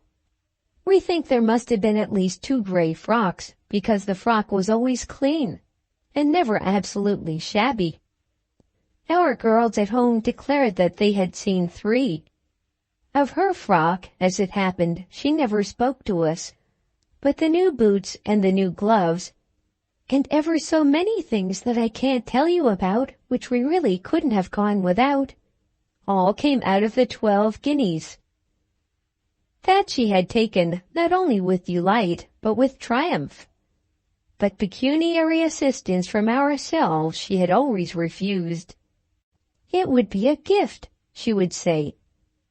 "Have it as you like." "But people don't give other people money." "Don't they? That's all you know about the world." "Yes, to beggars. We hope we needn't come to that." It was thus that she always answered us, but always with something of laughter in her eye, as though their poverty was a joke.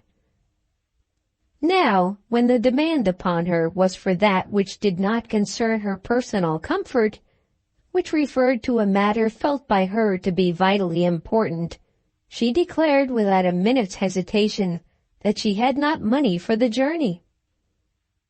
"Of course you can have money," we said. "I suppose you will go at once?"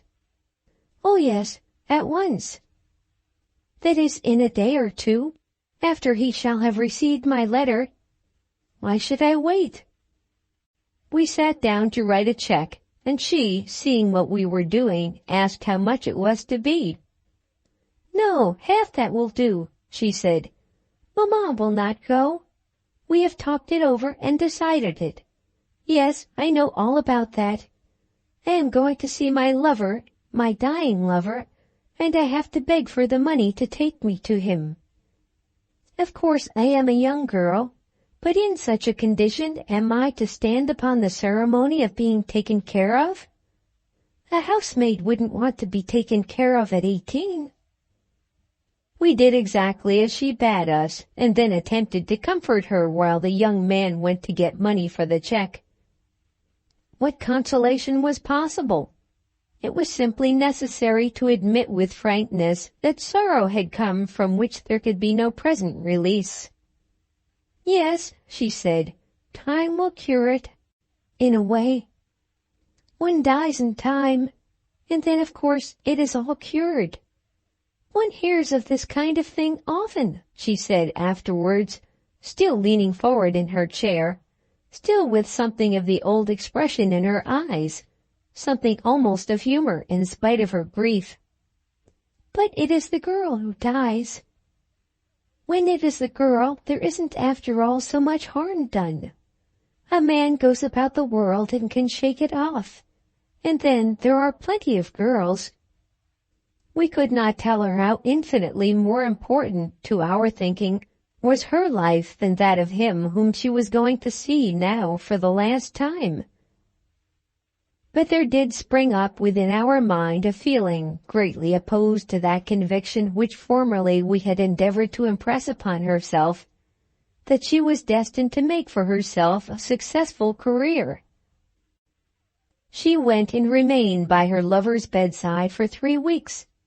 She wrote constantly to her mother, and once or twice to ourselves. She never again allowed herself to entertain a gleam of hope, and she spoke of her sorrow as a thing accomplished. In her last interview with us she had hardly alluded to her novel, and in her letters she never mentioned it.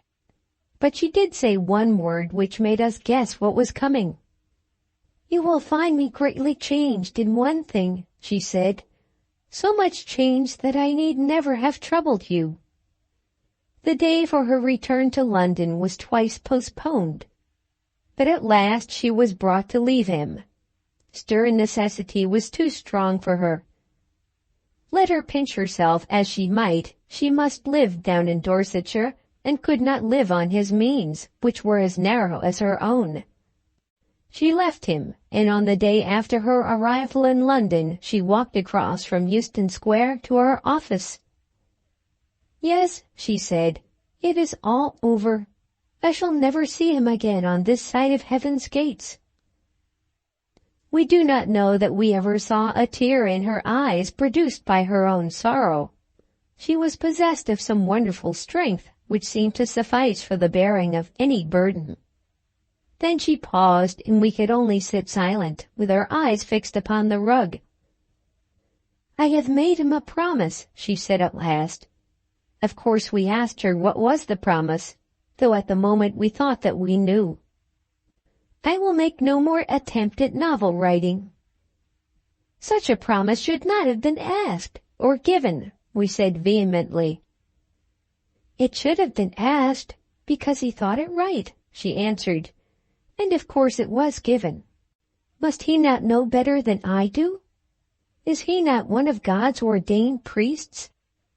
In all the world is there one so bound to obey him as I?" There was nothing to be said for it at such a moment as that.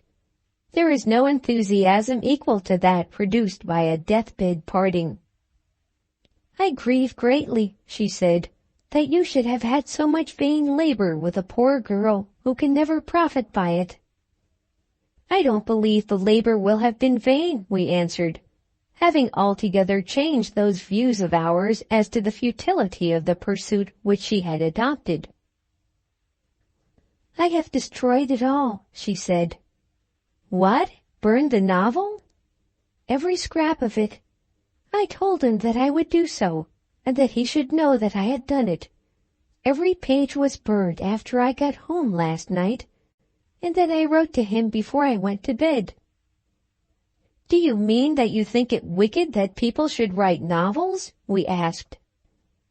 "He thinks it to be a misapplication of God's gifts, and that has been enough for me.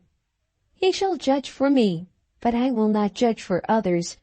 And what does it matter? I do not want to write a novel now." They remained in London till the end of the year, for which the married curate had taken their house, and then they returned to Cornborough. We saw them frequently while they were still in town, and dispatched them by the train to the north just when the winter was beginning. At that time the young clergyman was still living down in Dorsetshire, but he was lying in his grave when Christmas came. Mary never saw him again, nor did she attend his funeral. She wrote to us frequently then, as she did for years afterwards. "I should have liked to have stood at his grave," she said, "but it was a luxury of sorrow that I wished to enjoy, and they who cannot earn luxuries should not have them. They were going to manage it for me here, but I knew that I was right to refuse it." Right indeed. As far as we knew her, she never moved a single point from what was right. All these things happened many years ago. Mary Gressley, on her return to Cornborough, apprenticed herself, as it were, to the married curate there, and called herself, I think, a female scripture reader. I know that she spent her days in working hard for the religious aid of the poor around her. From time to time we endeavored to instigate her to literary work, and she answered our letters by sending us wonderful little dialogues between Tom the Saint and Bob the Sinner. We are in no humor to criticize them now, but we can assert that though that mode of religious teaching is most distasteful to us, the literary merit shown even in such works as these was very manifest. And there came to be apparent in them a gleam of humor, which would sometimes make us think that she was sitting opposite to us and looking at us, and that she was Tom the Saint, and that we were Bob the Sinner.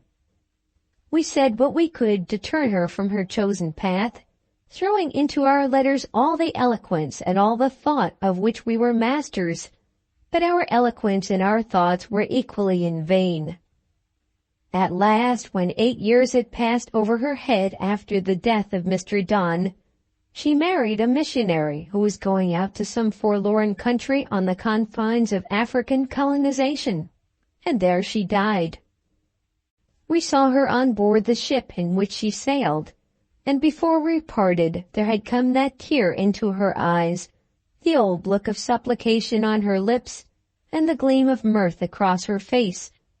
We kissed her once, for the first and only time, as we bade God bless her. Josephine de Montmorency. The little story which we are about to relate refers to circumstances which occurred some years ago, and we desire, therefore, that all readers may avoid the fault of connecting the personages of the tale, either the editor who suffered so much and who behaved, we think, so well, or the ladies with whom he was concerned, with any editor or with any ladies known to such readers either personally or by name. For though the story as told is a true story, we who tell it have used such craft in the telling that we defy the most astute to fix the time or to recognize the characters.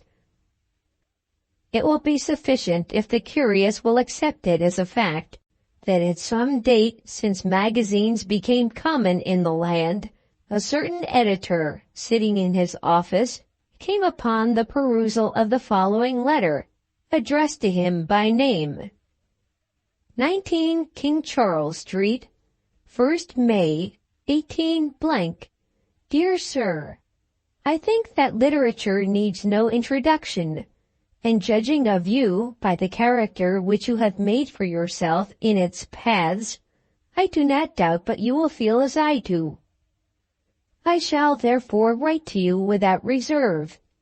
I am a lady not possessing that modesty which should make me hold a low opinion of my own talents, and equally free from that feeling of self-belittlement which induces so many to speak humbly while they think proudly of their own acquirements.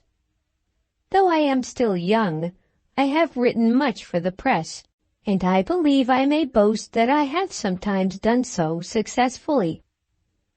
Hitherto I have kept back my name, but I hope soon to be allowed to see it on the title page of a book which shall not shame me.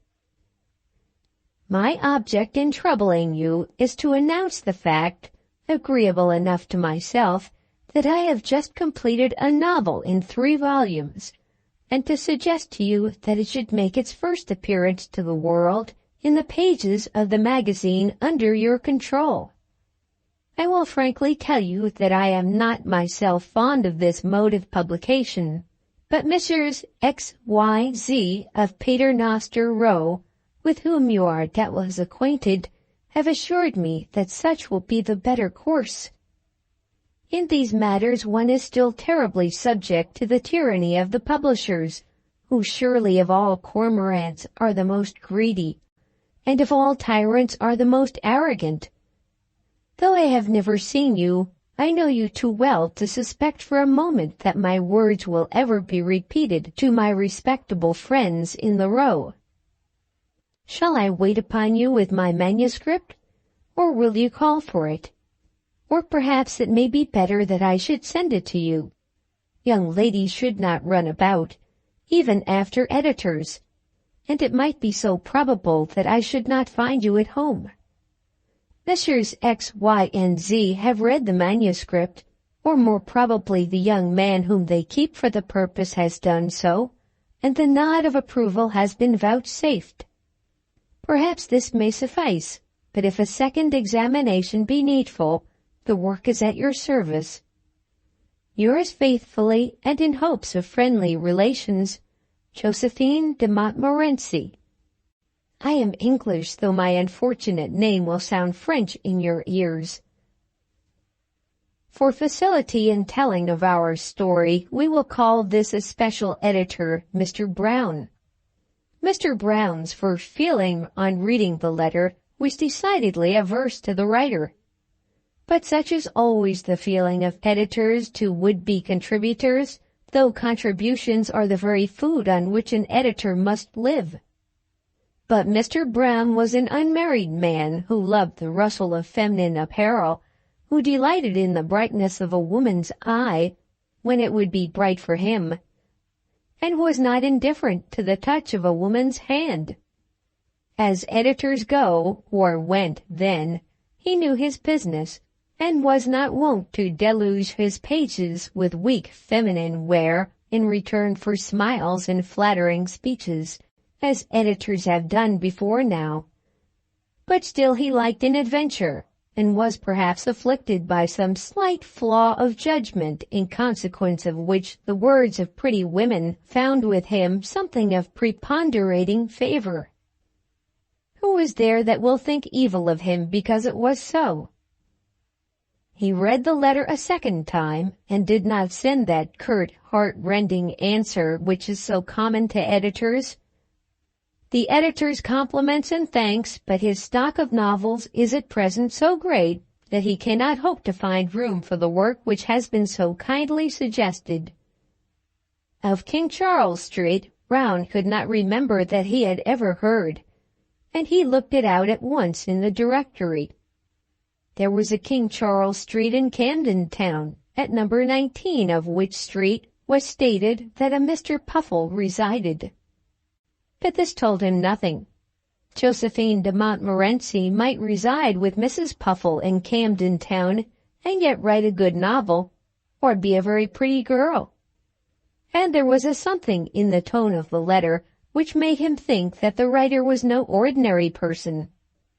She wrote with confidence. She asked no favor.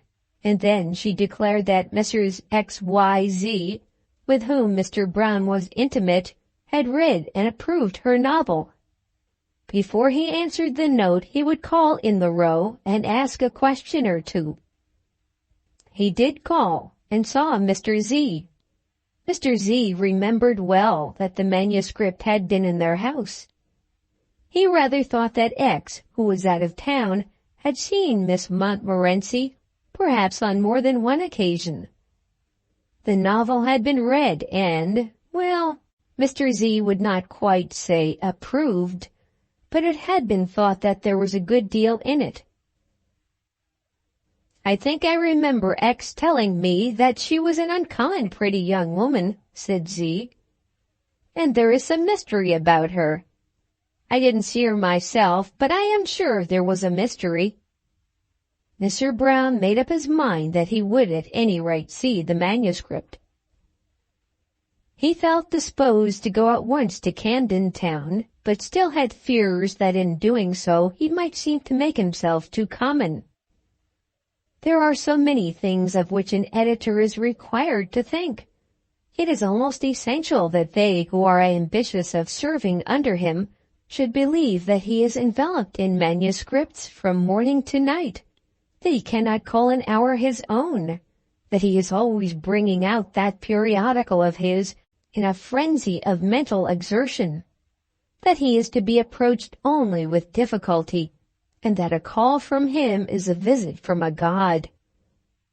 Mr. Brown was a Jupiter, willing enough on occasion to go a little out of his way after some literary Leda, or even on behalf of a Danae, desirous of a price for her compositions. But he was obliged to acknowledge to himself that the occasion had not as yet arisen. So he wrote to the young lady as follows: "Office of the Olympus Magazine, 4th May, 18 blank. The editor presents his compliments to Miss de Montmorency, and will be very happy to see her manuscript. Perhaps you will send it to the above address. The editor has seen Mr. Z of Paternoster Row, who speaks highly of the work. A novel, however, may be very clever and yet hardly suit a magazine. Should it be accepted by the Olympus, some time must elapse before it appears. The editor would be very happy to see Miss de Montmorency if it would suit her to call any Friday between the hours of 2 and 3. When the note was written, Mr. Brown felt that it was cold, but then it behoves an editor to be cold. A gushing editor would ruin any publication within 6 months. Young women are very nice. Pretty young women are especially nice. And of all pretty young women, clever young women who write novels are perhaps as nice as any. But to an editor they are dangerous. Mr. Brown was at this time about 40, and had had his experiences. The letter was cold, but he was afraid to make it warmer. It was sent, and when he received the following answer, it may fairly be said that his editorial hair stood on end. "Dear Mr. Brown, I hate you and your compliments. That sort of communication means nothing, and I won't send you my manuscript unless you are more in earnest about it. I know the way in which rolls of paper are shoved into pigeonholes and left there till they are musty, while the writers' hearts are being broken. My heart may be broken some day, but not in that way. I won't come to you between 2 and 3 on Friday. It sounds a great deal too like a doctor's appointment, and I don't think much of you if you are only at your work 1 hour in the week. Indeed, I won't go to you at all. If an interview is necessary, you can come here. But I don't know that it will be necessary. Old X is a fool and knows nothing about it. My own approval is to me very much more than his. I don't suppose he'd know the inside of a book if he saw it. I have given the very best that is in me to my work, and I know that it is good. Even should you say that it is not, I shall not believe you. But I don't think you will say so, because I believe you in truth to be a clever fellow, in spite of your compliments and your 2 and 3 o'clock on a Friday. If you want to see my manuscript, say so with some earnestness, and it shall be conveyed to you. And please to say how much I shall be paid for it, for I am as poor as Job. And name a date. I won't be put off with your some time must elapse. It shall see the light, or at least a part of it, within 6 months. That is my intention. And don't talk nonsense to me about clever novels not suiting magazines, unless you mean that as an excuse for publishing so many stupid ones as you do. You will see that I am frank, that I really do mean what I say. I want it to come out in the Olympus, and if we can, I shall be so happy to come to terms with you. Yours as I find you, Josephine de Montmorency, Thursday, King Charles Street.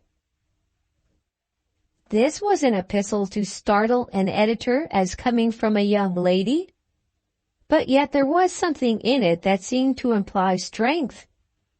Before answering it, Mr. Brown did a thing which he must be presumed to have done as a man, and not as an editor. He walked off to King Charles Street in Camden Town and looked at the house. It was a nice little street, very quiet, very genteel, completely made up with what we vaguely call gentlemen's houses, with 2 windows to each drawing room, and with a balcony to some of them, the prettiest balcony in the street belonging to number 19, near the park, and equally removed from poverty and splendor. Brown walked down the street on the opposite side towards the park, and looked up at the house. He intended to walk at once homewards across the park to his own little home in St. John's Wood Road. But when he had passed half a street away from the Puffle residence, he turned to have another look and retraced his steps. As he passed the door, it was opened, and there appeared upon the steps one of the prettiest little women he had ever seen in his life.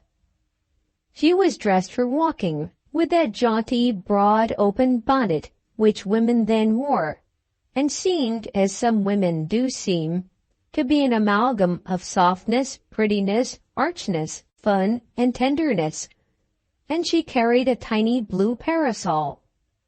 She was fair, gray-eyed, dimpled, all alive, and dressed so nicely and yet simply that Mr. Brown was carried away for the moment by a feeling that he would like to publish her novel, let it be what it might. And he heard her speak. "Charles," she said, "you shan't smoke." Our editor could of course only pass on, and had not an opportunity of ever seeing Charles. At the corner of the street he turned round, and saw them walking the other way. Josephine was leaning on Charles' arm. She had, however, distinctly avowed herself to be a young lady, in other words, an unmarried woman. There was, no doubt, a mystery, and Mr. Brown felt it to be incumbent on him to fathom it. His next letter was as follows. My dear Miss de Montmorency, I am sorry that you should hate me and my compliments. I had intended to be as civil and nice as possible. I am quite in earnest, and you had better send me the manuscript. As to all the questions you ask, I cannot answer them to any purpose till I have read the story, which I will promise to do without subjecting it to the pigeonholes. If you do not like Friday, you shall come on Monday, or Tuesday, or Wednesday, or Thursday, or Saturday, or even on Sunday if you wish it, and at any hour, only let it be fixed. Yours faithfully, Jonathan Brown. Friday. In the course of the next week the novel came, with another short note to which was attached no ordinary beginning or ending. I send my treasure, and remember I will have it back in a week if you do not intend to keep it. I have not £5 left in the world, and I owe my milliner ever so much, and money at the stables where I get a horse. And I am determined to go to Dieppe in July. All must come out of my novel, so do be a good man. If you are, I will see you." Herein she declared plainly her own conviction that she had so far moved the editor by her correspondence, for she knew nothing, of course, of that ramble of his through King Charles Street, as to have raised in his bosom a desire to see her.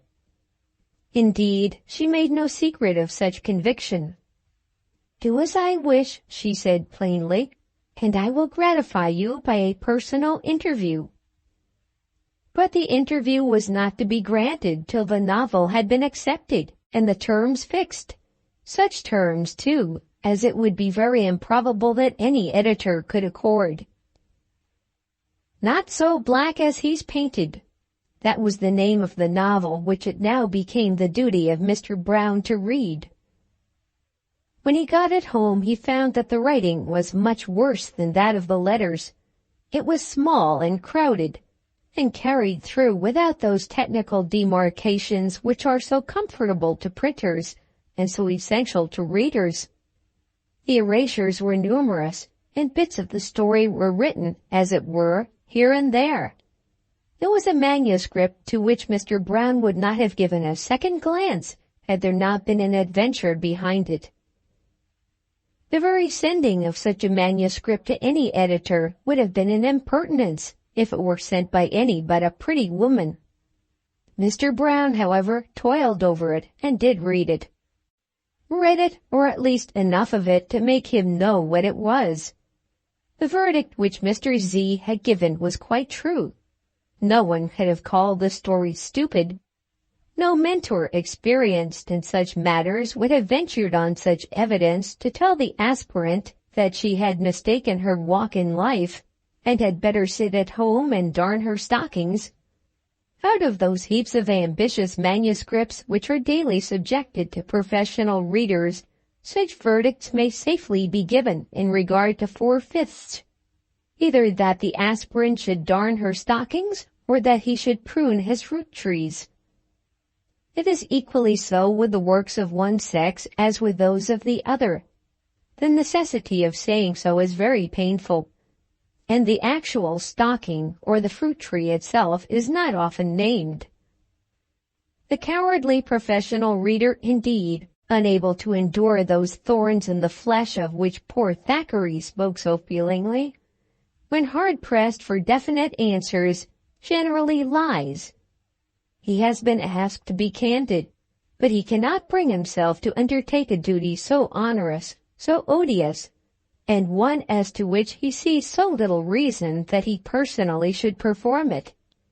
But in regard to these aspirations, to which have been given so much labors, which have produced so many hopes, offsprings which are so dear to the poor parents, the decision at least is easy.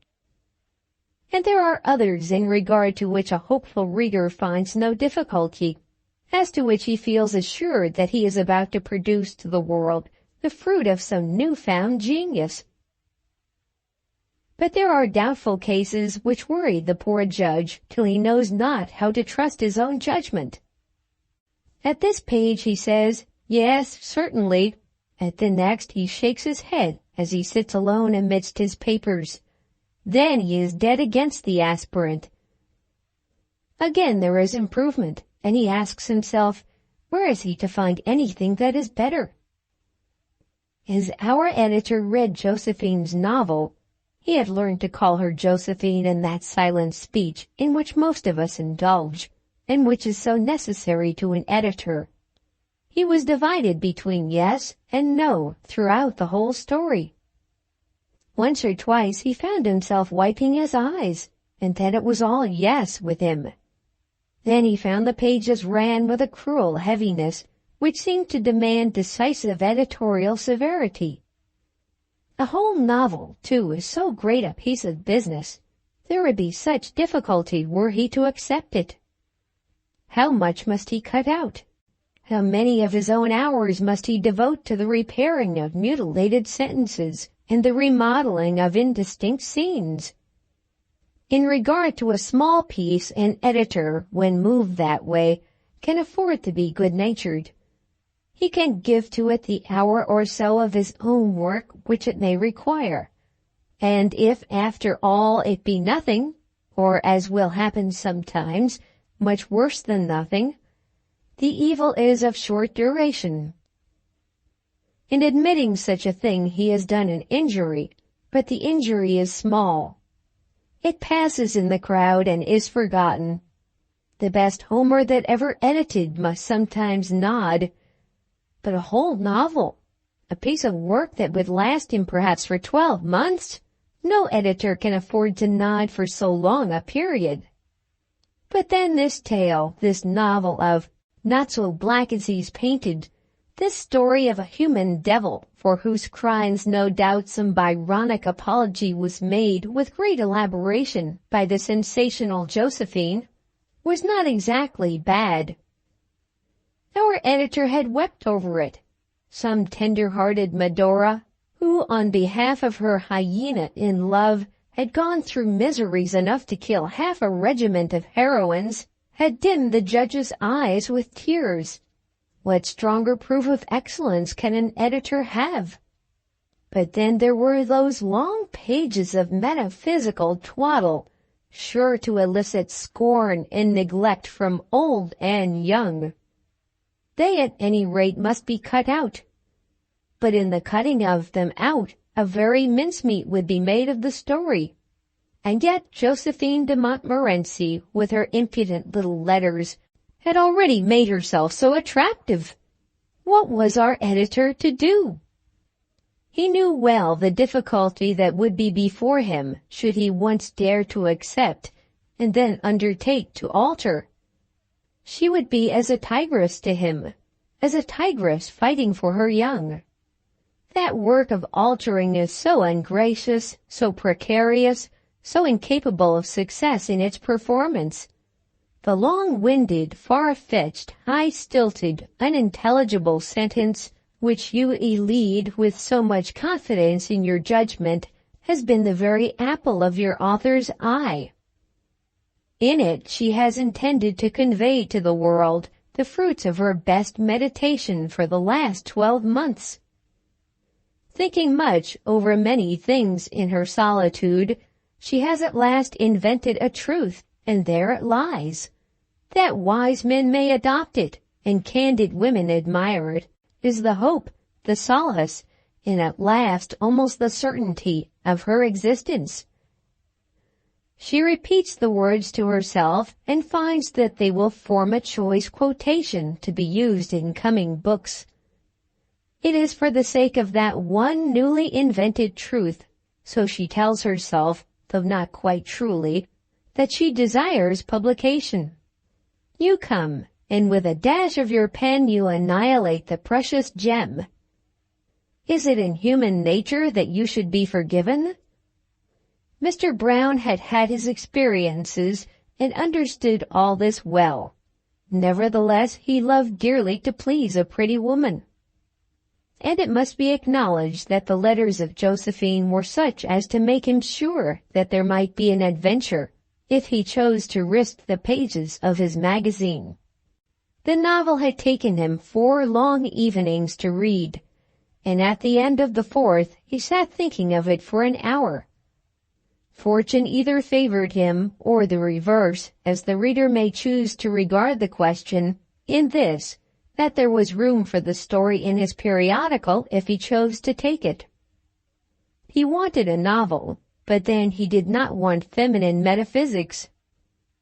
He sat thinking of it, wondering in his mind how that little smiling soft creature with the gray eyes, and the dimples, and the pretty walking dress could have written those interminable pages as to the questionable criminality of crime, whether a card-sharper might not be a hero, whether a murderer might not sacrifice his all, even the secret of his murder, for the woman he loved, whether the devil might not be saint and saint devil.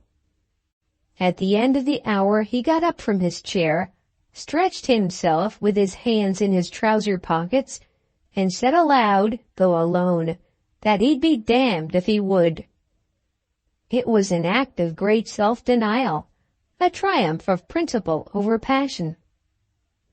But though he had thus decided, he was not minded to throw over altogether either Josephine or her novel. He might still, perhaps, do something for her, if he could find her amenable to reason. Thinking kindly of her, very anxious to know her personally, and still desirous of seeing the adventure to the end, he wrote the following note to her that evening.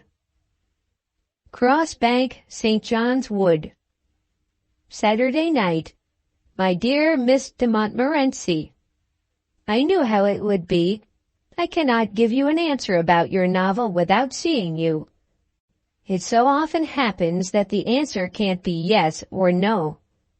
You said something very cruel about dear old X, but after all he was quite right in his verdict about the book. There is a great deal in it, but it evidently was not written to suit the pages of a magazine. Will you come to me, or shall I come to you? Or shall I send the manuscript back, and so let there be an end of it? You must decide. If you direct that the latter course be taken, I will obey, but I shall do so with most sincere regret, both on account of your undoubted aptitude for literary work, and because I am very anxious to become acquainted with my fair correspondent. You see I can be as frank as you are yourself. Yours most faithfully, Jonathan Brown. My advice to you would be to give up the idea of publishing this tale in parts, and to make terms with X, Y, and Z, in endeavoring to do which I shall be most happy to be of service to you. This note he posted on the following day, and when he returned home on the next night from his club, he found 3 replies from the divine but irritable and energetic Josephine. We will give them according to their chronology. Number 1. Monday morning. Let me have my manuscript back, and pray without any delay. J. de M. Number 2. Monday, 2 o'clock. How can you have been so ill-natured, and after keeping it 12 days?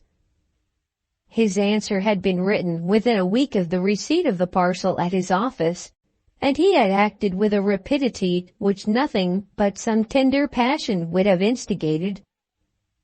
What you say about being clever, and yet not fit for a magazine, is rubbish. I know it is rubbish. I do not wish to see you. Why should I see a man who will do nothing to oblige me? If X, Y, Z choose to buy it at once, they shall have it. But I mean to be paid for it, and I think you have behaved very ill to me. Josephine. Number 3. Monday evening.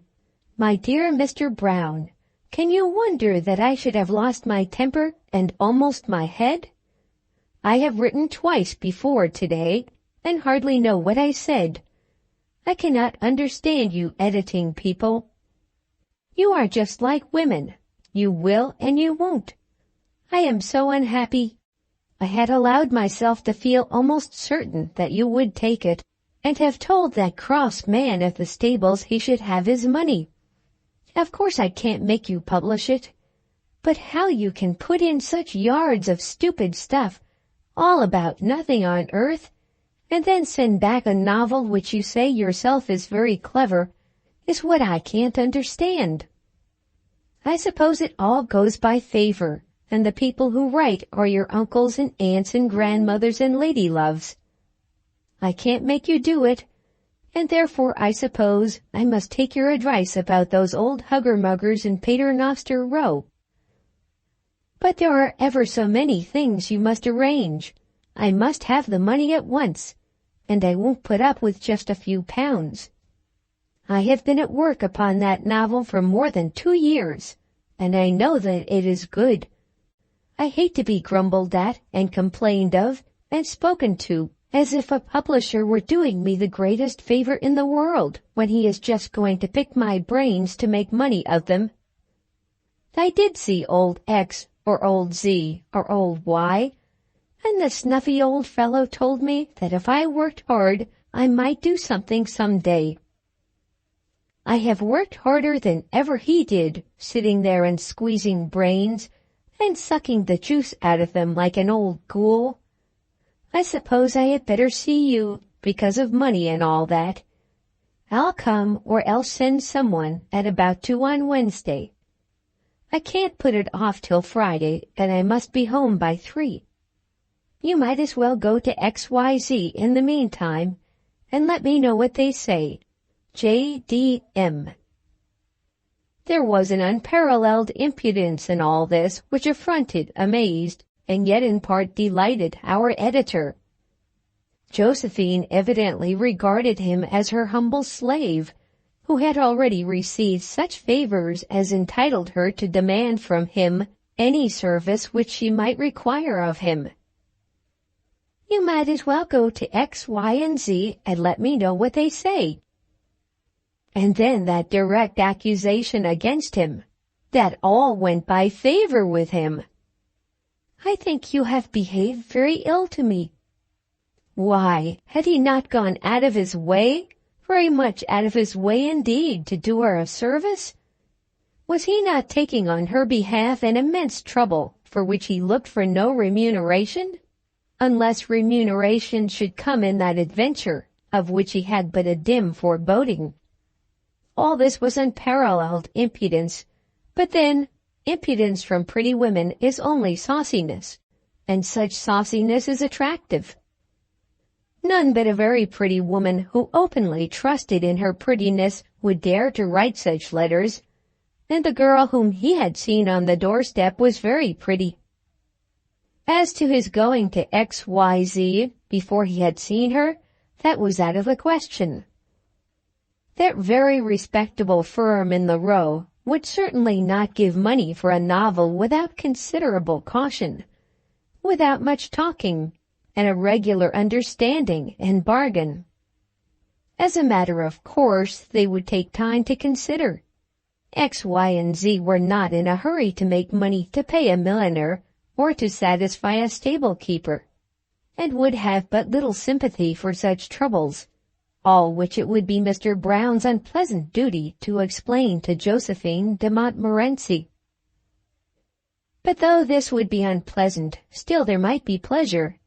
He could foresee that there would be a storm, with much pouting, some violent complaint, and perhaps a deluge of tears. But it would be for him to dry the tears and allay the storm. The young lady could do him no harm, and must at last be driven to admit that his kindness was disinterested. He waited, therefore, for the Wednesday, and was careful to be at the office of his magazine at 2 o'clock.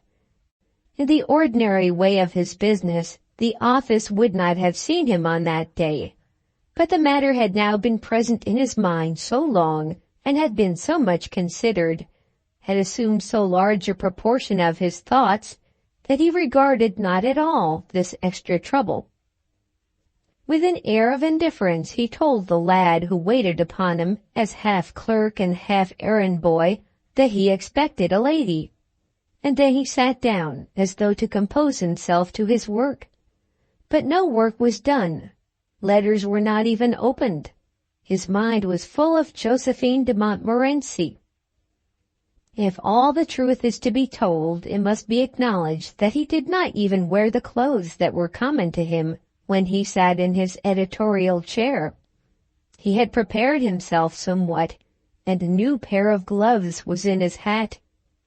It might be that circumstances would require him to accompany Josephine at least part of the way back to Camden Town.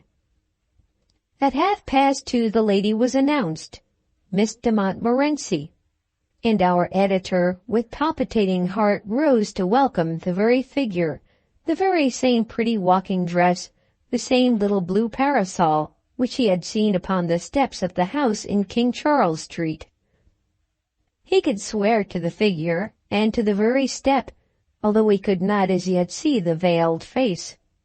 And this was a joy to him, for though he had not allowed himself to doubt much, He had doubted a little whether that graceful houri might or might not be his Josephine. Now she was there, present to him in his own castle, at his mercy as it were, so that he might dry her tears and bid her hope, or tell her that there was no hope, so that she might still weep on just as he pleased. It was not one of those cases in which want of bread and utter poverty are to be discussed. A horsekeeper's bill and a visited yet were the melodramatic incidents of the tragedy, if tragedy it must be. Mr. Brown had in his time dealt with cases in which a starving mother or a dying father was the motive to which appeal was made. At worst, there could be no more than a rose-water catastrophe, and it might be that triumph and gratitude and smiles would come. He rose from his chair, and giving his hand gracefully to his visitor, led her to a seat. "I am very glad to see you here, Miss de Montmorency," he said. Then the veil was raised, and there was the pretty face, half blushing, half smiling, wearing over all a mingled look of fun and fear. "We are much obliged to you, Mr. Brown, for all the trouble you have taken," she said. "Don't mention it. It comes in the way of my business to take such trouble. The annoyance is in this, that I can so seldom do what is wanted." "It is so good of you to do anything." "An editor is, of course, bound to think first of the periodical which he produces." This announcement Mr. Brown made, no doubt, with some little air of assumed personal dignity. The fact was one which no heaven-born editor ever forgets. "Of course, sir, and no doubt there are hundreds who want to get their things taken." "A good many there are, certainly." "And everything can't be published," said the sagacious beauty. "No, indeed. Very much comes into our hands which cannot be published," replied the experienced editor. "But this novel of yours perhaps may be published." "You think so?" "Indeed I do. I cannot say what X, Y, and Z may say to it. I'm afraid they will not do more than offer half profits." "And that doesn't mean any money paid at once?" asked the lady plaintively. "I'm afraid not." "Ah, if that could be managed." "I haven't seen the publishers, and of course I can say nothing myself. You see, I'm so busy myself with my uncles and aunts and grandmothers and lady loves." "Ah, that was very naughty, Mr. Brown." "And then, you know, I have so many yards of stupid stuff to arrange." "Oh, Mr. Brown, you should forget all that." "So I will. I could not resist the temptation of telling you of it again, because you are so much mistaken in your accusation. And now, about your novel." "It isn't mine, you know." "Not yours?" "Not my own, Mr. Brown." "Then whose is it?" Mr. Brown, as he asked this question, felt that he had a right to be offended. "Are you not Josephine de Montmorency?" "Me? An author? Oh, no, Mr. Brown," said the pretty little woman. And our editor almost thought that he could see a smile on her lips as she spoke. "Then who are you?" asked Mr. Brown. "I am her sister, or rather her sister-in-law. My name is Mrs. Puffle." "How could Mrs. Puffle be the sister-in-law of Miss de Montmorency?" Some such thought as this passed through the editor's mind, but it was not followed out to any conclusion. Relationships are complex things, and as we all know, give rise to most intricate questions. In the half moment that was allowed to him, Mr. Brown reflected that Mrs. Puffle might be the sister-in-law of a Miss de Montmorency, or at least half-sister-in-law. It was even possible that Mrs. Puffle, young as she looked, might have been previously married to a de Montmorency. Of all that, however, he would not now stop to unravel the details. but endeavored as he went on to take some comfort from the fact that Puffle was no doubt Charles. Josephine might perhaps have no Charles. And then it became evident to him that the little fair, smiling, dimpled thing before him could hardly have written, "Not so black as he's painted," with all its metaphysics. Josephine must be made of sterner stuff. And after all, for an adventure, little dimples and a blue parasol are hardly appropriate. There should be more of stature than Mrs. Puffle possessed, with dark hair and piercing eyes. The color of the dress should be black, with perhaps yellow trimmings, and the hand should not be of pearly whiteness, as Mrs. Puffle's no doubt was, though the well-fitting little glove gave no absolute information on this subject. For such an adventure the appropriate color of the skin would be, we will not say sallow exactly, but running a little that way. The beauty should be just toned by sadness, and the blood, as it comes and goes, should show itself, not in blushes, but in the mellow, changing lines of the brunette. All this Mr. Brown understood very well. "Oh, you are Mrs. Puffle," said Brown, after a short, but perhaps insufficient pause. "You are Charles Puffle's wife?" "Do you know Charles?" asked the lady, putting up both her little hands. "We don't want him to hear anything about this. You haven't told him."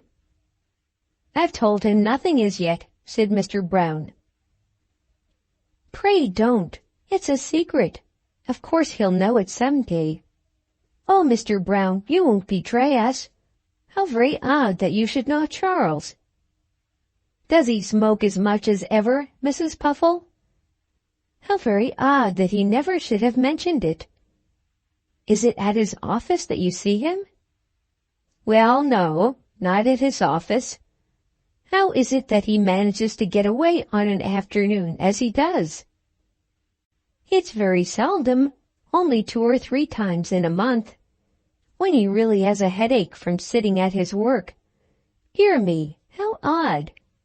I thought he told me everything, and he never mentioned your name." "You needn't mention mine, Mrs. Puffle, and the secret shall be kept. But you haven't told me about the smoking. Is he as inveterate as ever?" "Of course he smokes. They all smoke." "I suppose, then, he used always to be doing it before he married. I don't think men ever tell the real truth about things, though girls always tell everything." "And now, about your sister's novel?" asked Mr. Brown, who felt that he had mystified the little woman sufficiently about her husband. "Well, yes. She does want to get some money so badly. And it is clever, isn't it? I don't think I ever read anything cleverer.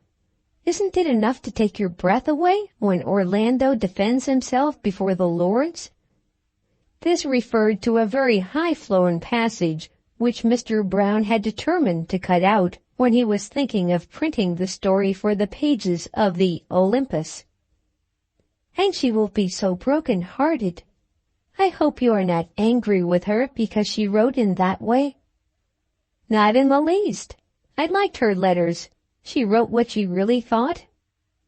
"That is so good of you. I told her that I was sure you were good-natured, because you answered so civilly. It was a kind of experiment of hers, you know." "Oh, an experiment?" "It is so hard to get at people, isn't it? If she'd just written, 'Dear Sir, I send you a manuscript,' you never would have looked at it, would you?" "We read everything, Mrs. Puffle." "But the turn for all the things comes so slowly, doesn't it?" So Polly thought. "Polly? What did Polly think?" "I mean Josephine. We call her Polly just as a nickname. She was so anxious to get you to read it at once. And now what must we do?" Mr. Brown sat silent a while, thinking. Why did they call Josephine de Montmorency Polly? But there was the fact of the manuscript, let the name of the author be what it might. On one thing he was determined. He would take no steps till he had himself seen the lady who wrote the novel. "You'll go to the gentleman in Paternoster Row immediately, won't you?" asked Mrs. Puffle, with a pretty little beseeching look which it was very hard to resist. "I think I must ask to see the authoress first," said Mr. Brown. "Won't I do?" asked Mrs. Puffle. "Josephine is so particular. I mean, she dislikes so very much to talk about her own writings and her own works." Mr. Brown thought of the tenor of the letters which he had received, and found that he could not reconcile with it this character which was given to him of Miss de Montmorency. "She has an idea," continued Mrs. Puffle, "that genius should not show itself publicly. Of course, she does not say that herself, and she does not think herself to be a genius, though I think it. And she is a genius. There are things in Not So Black as He's Painted which nobody but Polly could have written." Nevertheless, Mr. Brown was firm. He explained that he could not possibly treat with Messrs. X, Y, and Z, if any treating should become possible, without direct authority from the principal. He must have from Miss de Montmorency's mouth what might be the arrangements to which she would accede. If this could not be done, he must wash his hands of the affair. He did not doubt, he said, but that Miss de Montmorency might do quite as well with the publishers by herself as she could with any aid from him. Perhaps it would be better that she should see Mr. X herself. But if he, Brown, was to be honored by any delegated authority, he must see the author. In saying this, he implied that he had not the slightest desire to interfere further, and that he had no wish to press himself on the lady. Mrs. Puffle, with just a tear and then a smile and then a little coaxing twist of her lips, assured him that their only hope was in him. She would carry his message to Josephine, and he should have a further letter from that lady. "And you won't tell Charles that I have been here?" said Mrs. Puffle as she took her leave. "Certainly not. I won't say a word of it." "It is so odd that you should have known him." "Don't let him smoke too much, Mrs. Puffle." "I don't intend. I brought him down to one cigar and a pipe a day, unless he smokes at the office." "They all do that. Nearly the whole day." "What, at the post office?" "That's why I mention it. I don't think they're allowed to at any of the other offices, but they do what they please there. I shall keep the manuscript till I hear from Josephine herself." Then Mrs. Puffle took her leave with many thanks and a grateful pressure from her pretty little hand. 2 days after this there came the promised letter from Josephine. "Dear Mr. Brown, I cannot understand why you should not go to X, Y, and Z without seeing me. I hardly ever see anybody. But of course you must come if you will.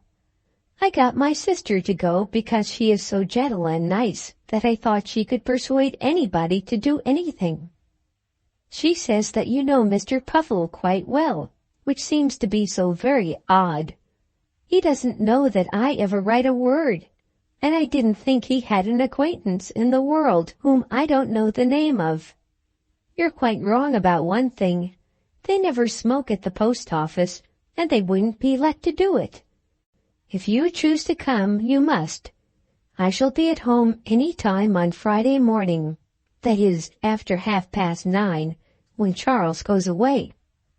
Yours truly, J. to M. We began to talk about editors after dinner just for fun, and Charles said that he didn't know that he had ever seen one. Of course, we didn't say anything about the Olympus, but I don't know why he should be so mysterious. Then there was a second postscript written down in a corner of the sheet of paper. "I know you'll be sorry you came." Our editor was now quite determined that he would see the adventure to an end. He had at first thought that Josephine was keeping herself in the background merely that she might enhance the favor of a personal meeting when that favor should be accorded. A pretty woman believing herself to be a genius and thinking that good things should ever be made scarce might not improbably fall into such a foible. But now he was convinced that she would prefer to keep herself unseen if her doing so might be made compatible with her great object. Mr. Brown was not a man to intrude himself unnecessarily upon any woman unwilling to receive him, but in this case it was, so he thought, his duty to persevere. So he wrote a pretty little note to Miss Josephine, saying that he would be with her at 11 o'clock on the day named. Precisely at 11 o'clock he knocked at the door of the house in King Charles Street, which was almost instantaneously opened for him by the fair hands of Mrs. Puffle herself. "Hush," said Mrs. Puffle. "We don't want the servants to know anything about it." Mr. Brown, who cared nothing for the servants of the Puffle establishment, and who was becoming perhaps a little weary of the unraveled mystery of the affair, simply bowed and followed the lady into the parlor. "My sister is upstairs," said Mrs. Puffle, "and we will go to her immediately." Then she paused as though she were still struggling with some difficulty. "I am so sorry to say that Polly is not well, but she means to see you," Mrs. Puffle added as she saw that the editor, over whom they had so far prevailed, made some sign as though he was about to retreat. "She never is very well," said Mrs. Puffle, "and her work does tell upon her so much. Do you know, Mr. Brown, I think the mind sometimes eats up the body. That is, when it is called upon for such great efforts." They were now upon the stairs, and Mr. Brown followed the little lady into her drawing-room. There, almost hidden in the depths of a low armchair, sat a little wizened woman, not old indeed. When Mr. Brown came to know her better, he found that she had as yet only counted 25 summers, but with that look of mingled youth and age which is so painful to the beholder.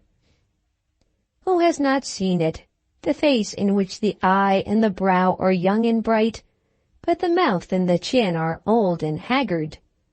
See such a one when she sleeps, when the brightness of the eye is hidden and all the countenance is full of pain and decay, and then the difference will be known to you between youth, with that health which is generally given to it, and youth accompanied by premature decrepitude. "This is my sister-in-law," said Mrs. Puffle, introducing the two correspondents to each other. The editor looked at the little woman who made some half attempt to rise, and thought that he could see in the brightness of the eye some symptoms of the sauciness which had appeared so very plainly in her letters.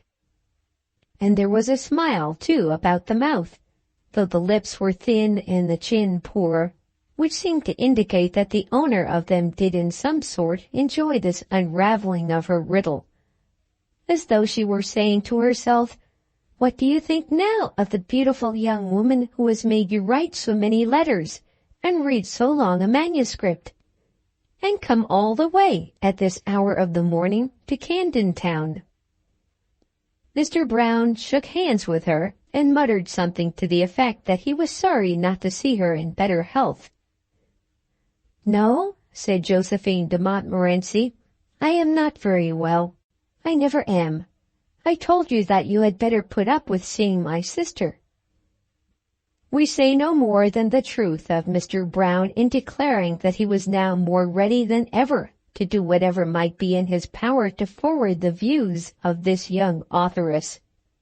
If he was interested before, when he believed her to be beautiful, he was doubly interested for her now, when he knew her to be a cripple. For he had seen, when she made that faint attempt to rise, that her spine was twisted, and that, when she stood up, her head sank between her shoulders. "I am very glad to make your acquaintance," he said, seating himself near her. "I should never have been satisfied without doing so." "It is so very good of you to come," said Mrs. Puffle. "Of course it is good of him," said Josephine. "Especially after the way we wrote to him. The truth is, Mr. Brown, we were at our wits' end to catch you." This was an aspect of the affair which our editor certainly did not like. An attempt to deceive anybody else might have been pardonable, but deceit practiced against himself was odious to him. Nevertheless, he did forgive it. The poor little creature before him had worked hard and had done her best. To teach her to be less metaphysical in her writings and more straightforward in her own practices should be his care. There is something to a man inexpressibly sweet in the power of protecting the weak, and no one had ever seemed to be weaker than Josephine. "Miss de Montmorency," he said, "we will let bygones be bygones, and will say nothing about the letters. It is no doubt the fact that you did write the novel yourself?" "Every word of it," said Mrs. Puffle energetically. "Oh yes, I wrote it," said Josephine. "And you wish to have it published?" "Indeed I do." "And you wish to get money for it?" "That is the truest of all," said Josephine. "Oughtn't one to be paid when one has worked so very hard?" said Mrs. Puffle. "Certainly one ought to be paid if it can be proved that one's work is worth buying," replied the sage mentor of literature. "But isn't it worth buying?" demanded Mrs. Puffle. "I must say that I think that publishers do buy some that are worse," observed Josephine. Mr. Brown, with words of wisdom, explained to them as well as he was able the real facts of the case. It might be that that manuscript, over which the poor invalid had labored for so many painful hours, would prove to be an invaluable treasure of art, destined to give delight to thousands of readers, and to be, when printed, a source of large profits to publishers, booksellers, and author. Or again, it might be that, with all its undoubted merits, and that there were such merits Mr. Brown was eager in acknowledging, the novel would fail to make any way with the public. "A publisher," so said Mr. Brown, "will hardly venture to pay you a sum of money down when the risk of failure is so very great." "But Polly has written ever so many things before," said Mrs. Puffle. "That counts for nothing," said Miss de Montmorency. "They were short pieces, and appeared without a name." "Were you paid for them?" asked Mr. Brown. "I have never been paid a halfpenny for anything yet." "Isn't that cruel?" said Mrs. Puffle. "To work and work and work, and never get the wages which ought to be paid for it?" "Perhaps there may be a good time coming," said our editor. "Let us see whether we can get Messrs. X, Y, and Z to publish this at their own expense, and with your name attached to it. Then, Miss de Montmorency—" "I suppose we had better tell him all," said Josephine. "Oh yes, tell everything. I am sure he won't be angry. He is so good-natured," said Mrs. Puffle. Mr. Brown looked first at one and then at the other, feeling himself to be rather uncomfortable. What was there that remained to be told? He was good-natured, but he did not like being told of that virtue. "The name you have heard is not my name," said the lady who had written the novel. "Oh, indeed? I have heard Mrs. Puffle call you Polly." "My name is Mary Ann." "It is a very good name," said Mr. Brown. "So good that I cannot quite understand why you should go out of your way to assume another." "It is Mary Ann Puffle." "Oh, Puffle," said Mr. Brown. "And a very good name, too," said Mrs. Puffle. "I haven't a word to say against it," said Mr. Brown. "I wish I could say quite as much as to that other name, Josephine de Montmorency." "But Mary Ann Puffle would be quite unendurable on a title page," said the owner of the unfortunate appellation. "I don't see it," said Mr. Brown doggedly. "Ever so many have done the same," said Mrs. Puffle. "There's Boz." "Calling yourself Boz isn't like calling yourself Josephine de Montmorency," said the editor, who could forgive the loss of beauty, but not the assumed grandeur of the name. "And Currer Bell, and Jacob Omnium, and Barry Cornwall," said poor Polly Puffle, pleading hard for her falsehood. "And Michelangelo Titmarsh? That was quite the same sort of thing," said Mrs. Puffle. Our editor tried to explain to them that the sin of which he now complained did not consist in the intention, foolish as that had been, of putting such a name as Josephine de Montmorency on the title page, but in having corresponded with him who had been so willing to be a friend, under a false name. "I really think you ought to have told me sooner," he said. "If we had known you had been a friend of Charles, we would have told you at once," said the young wife. "I never had the pleasure of speaking to Mr. Puffle in my life," said Mr. Brown. Mrs. Puffle opened her little mouth and held up both her little hands. Polly Puffle stared at her sister-in-law. "And what is more," continued Mr. Brown, "I never said that I had had that pleasure." "You didn't tell me that Charles smoked at the post office?" exclaimed Mrs. Puffle. "Which he swears that he never does, and that he would be dismissed at once if he attempted it." Mr. Brown was driven to a smile. "I declare I don't understand you, Mr. Brown." "It was his little Roland, or our Oliver," said Miss Puffle. Mr. Brown felt that his Roland had been very small, whereas the Oliver by which he had been taken in was not small at all. But he was forced to accept the bargain. What is a man against a woman in such a matter? What can he be against two women, both young, of whom one was pretty and the other an invalid? Of course he gave way, and of course he undertook the mission to X, Y, and Z. We have not ourselves read Not So Black as He's Painted, but we can say that it came out in due course under the hands of those enterprising publishers, and that it made what many of the reviews call quite a success. The Panjandrum, Part 1, Hope. We hardly feel certain that we are justified in giving the following little story to the public as an editor's tale, because at the time to which it refers, and during the circumstances with which it deals, no editorial power was, in fact, within our grasp. As the reader will perceive, the ambition and the hopes, and something of a promise of the privileges, were there. But the absolute chair was not mounted for us.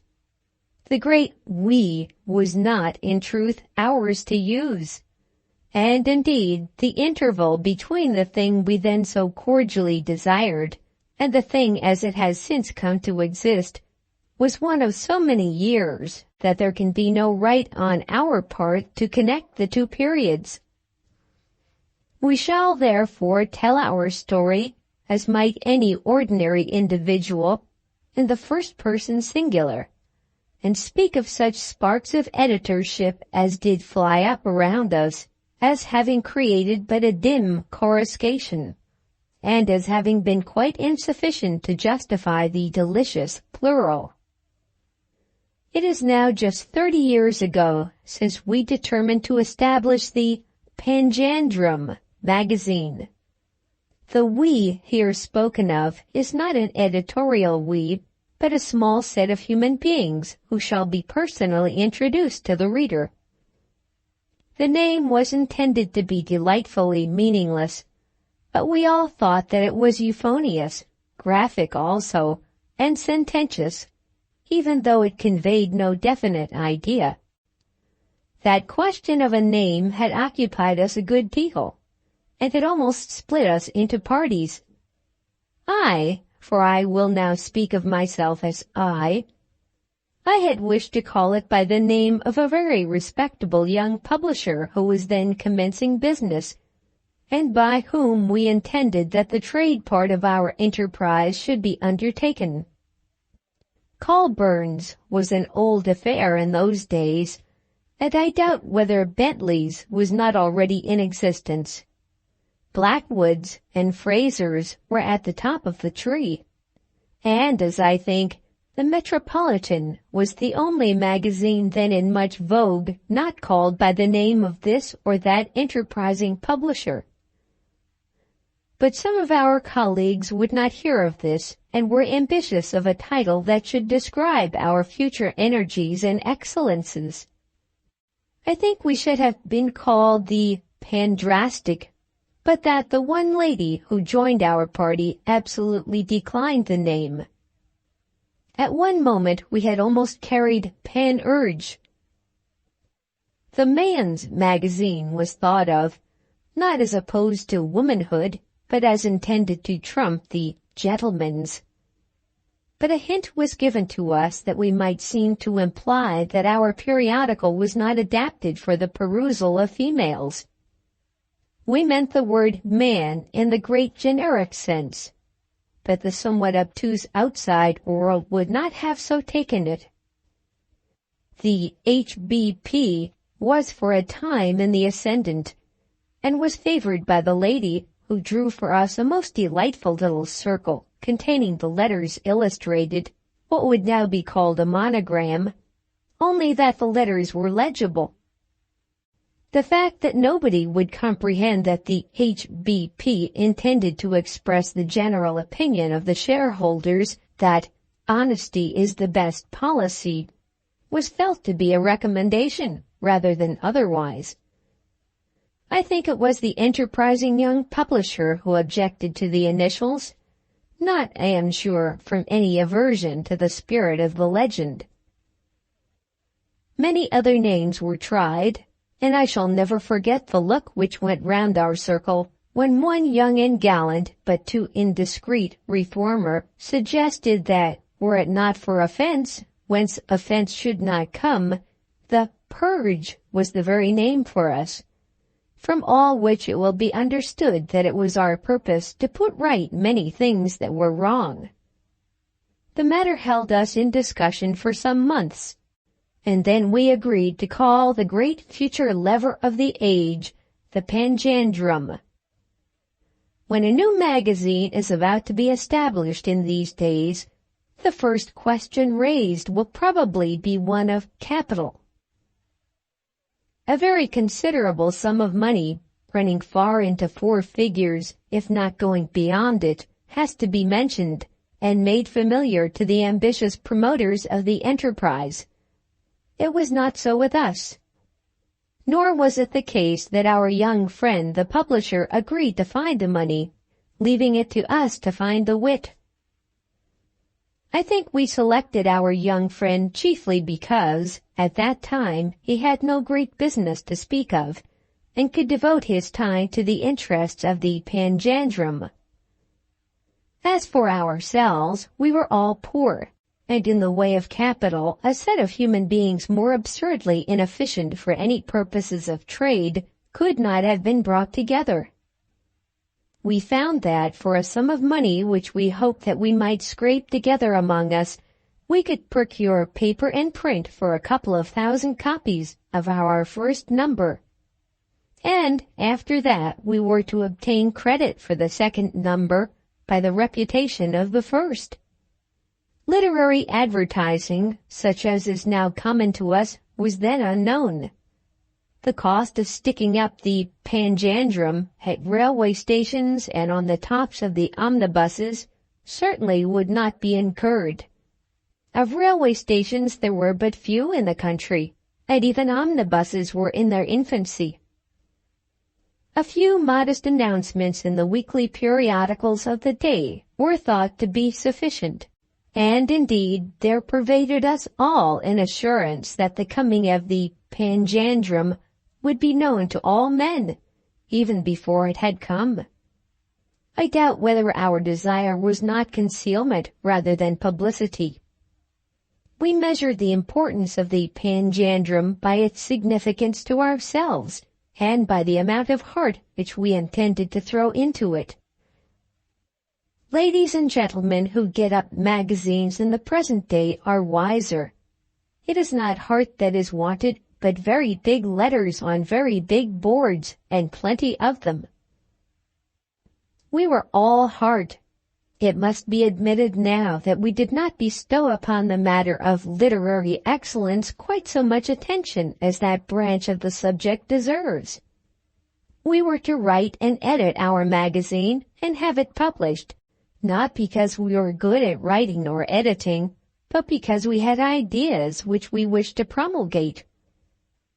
Or it might be the case with some of us that we only thought that we had ideas, but there was certainly present to us all a great wish to do some good. That, and a not altogether unwholesome appetite for a reputation, which should not be personal, were our great motives. I do not think that we dreamed of making fortunes, though no doubt there might be present to the mind of each of us an idea that an opening to the profession of literature might be obtained through the pages of the Panjandrum. In that matter of reputation we were quite agreed that fame was to be sought, not for ourselves, nor for this or that name, but for the Panjandrum. No man or woman was to declare himself to be the author of this or that article. Nor indeed was any man or woman to declare himself to be connected with the magazine. The only name to be known to a curious public was that of the young publisher. All intercourse between the writers and the printers was to be through him. If contributions should come from the outside world, as come they would, they were to be addressed to the editor of the Panjandrum at the publisher's establishment. It was within the scope of our plan to use any contribution that might please us altogether, but the contents of the magazine were as a rule to come from ourselves. A magazine then, as now, was expected to extend itself through something over 120 pages, but we had no fear as to our capacity for producing the required amount. We feared rather that we might jostle each other in our requirements for space. We were 6, and young as I was then, I was to be the editor. But to the functions of the editor was to be attached very little editorial responsibility.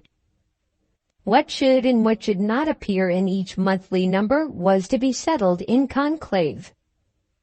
Upon one point, however, we were fully agreed, that no personal jealousy should ever arise among us so as to cause quarrel or even embarrassment. As I had already written some few slight papers for the press, it was considered probable that I might be able to correct proofs and do the fitting and dovetailing. My editing was not to go beyond that. If by reason of parity of numbers in voting there should arise a difficulty, the lady was to have a double vote. Anything more noble, more chivalrous, more trusting, or, I may add, more philanthropic than our scheme never was invented. And for the persons, I will say that they were noble, chivalrous, trusting, and philanthropic, only they were so young. Place aux dames. We will speak of the lady first, more especially as our meetings were held at her house.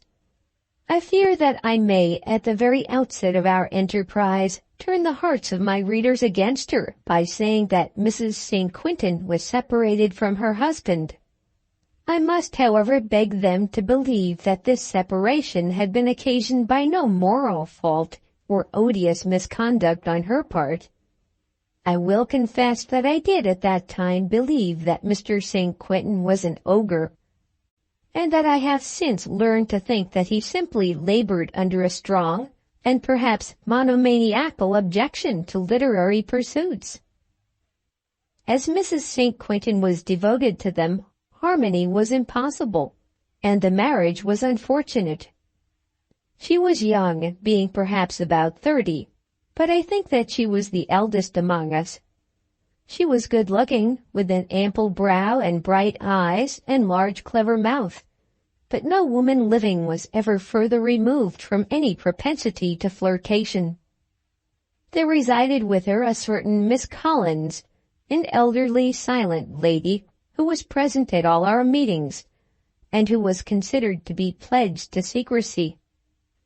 Once a week we met and drank tea at Mrs. St. Quintin's house. It may be as well to explain that Mrs. St. Quintin really had an available income, which was a condition of life unlike that of her colleagues, unless as regarded one who was the fellow of an Oxford college. She could certainly afford to give us tea and muffins once a week, but in spite of our general impecuniosity, the expense of commencing the magazine was to be borne equally by us all. I can assure the reader, with reference to more than one of the members, that they occasionally dined on bread and cheese, abstaining from meat and pudding, with the view of collecting the sum necessary for the great day. The idea had originated, I think, between Mrs. St. Quintin and Churchill Smith. Churchill Smith was a man with whom, I must own, I never felt that perfect sympathy which bound me to the others. Perhaps among us all he was the most gifted. Such at least was the opinion of Mrs. St. Quintin, and perhaps of himself. He was a cousin of the ladies, and had made himself particularly objectionable to the husband by instigating his relative to write philosophical essays. It was his own specialty to be an unbeliever and a German scholar, and we gave him credit for being so deep in both arts that no man could go deeper. It had, however, been decided among us very early in our arrangements, and so decided, not without great chance of absolute disruption, that his infidelity was not to bias the magazine. He was to take the line of deep thinking, German poetry, and unintelligible speculation generally. He used to talk of Comte, whose name I had never heard till it fell from his lips, and was prepared to prove that Coleridge was very shallow. He was generally dirty, unshorn, and, as I thought, disagreeable. He called Mrs. St. Quintin Lydia because of his cousinship, and no one knew how or where he lived. I believe him to have been a most unselfish, abstemious man, one able to control all appetites of the flesh. I think that I have since heard that he perished in a Russian prison. My dearest friend among the number was Patrick Regan, a young Irish barrister who intended to shine at the English bar. I think the world would have used him better had his name been John Tompkins. The history of his career shows very plainly that the undoubted brilliance of his intellect and his irrepressible personal humor and good humor have been always unfairly weighted by those Irish names. What attorney with any serious matter in hand would willingly go to a barrister who called himself Pat Regan? And then, too, there always remained with him just a hint of a brogue, and his nose was flat in the middle. I do not believe that all the Irishmen with flattened noses have had the bone of the feature broken by a crushing blow in a street row, and yet they certainly look as though that peculiar appearance had been the result of a fight with sticks. Pat has told me a score of times that he was born so, and I believe him. He had a most happy knack of writing verses, which I used to think quite equal to Mr. Barham's, and he would rival the droll Latinity of Father Prout, who was coming out at that time with his Dulcis Julia College, and the like. Pat's father was an attorney at Cork, but not prospering, I think, for poor Pat was always short of money. He had, however, paid the fees and was entitled to appear in wig and gown, wherever common law barristers do congregate. He is Attorney General at one of the Turtle Islands at this moment, with a salary of £400 a year. I hear from him occasionally, and the other day he sent me, Captain Crosby is my name, done into endecasyllabics. I doubt, however, whether he ever made a penny by writing for the press. I cannot say that Pat was our strongest prop. He sometimes laughed at Lydia, and then I was brought into disgrace as having introduced him to the company. Jack Hallam, the next I will name, was also intended for the bar, but I think never was called. Of all the men I have encountered in life, he was certainly the most impecunious. Now he is a millionaire. He was one as to whom all who knew him, friends and foes alike, were decided that under no circumstances would he ever work, or by any possibility earn a penny. Since then he has applied himself to various branches of commerce, first at New York and then at San Francisco. He has labored for 24 years almost without a holiday, and has shown a capability for sustaining toil which few men have equaled. He had been introduced to our set by Walter Watt, of whom I will speak just now, and certainly when I remember the brightness of his wit and the flow of his words and his energy when he was earnest, I am bound to acknowledge that in searching for sheer intellect, for what I may call power, we did not do wrong to enroll Jack Hallam.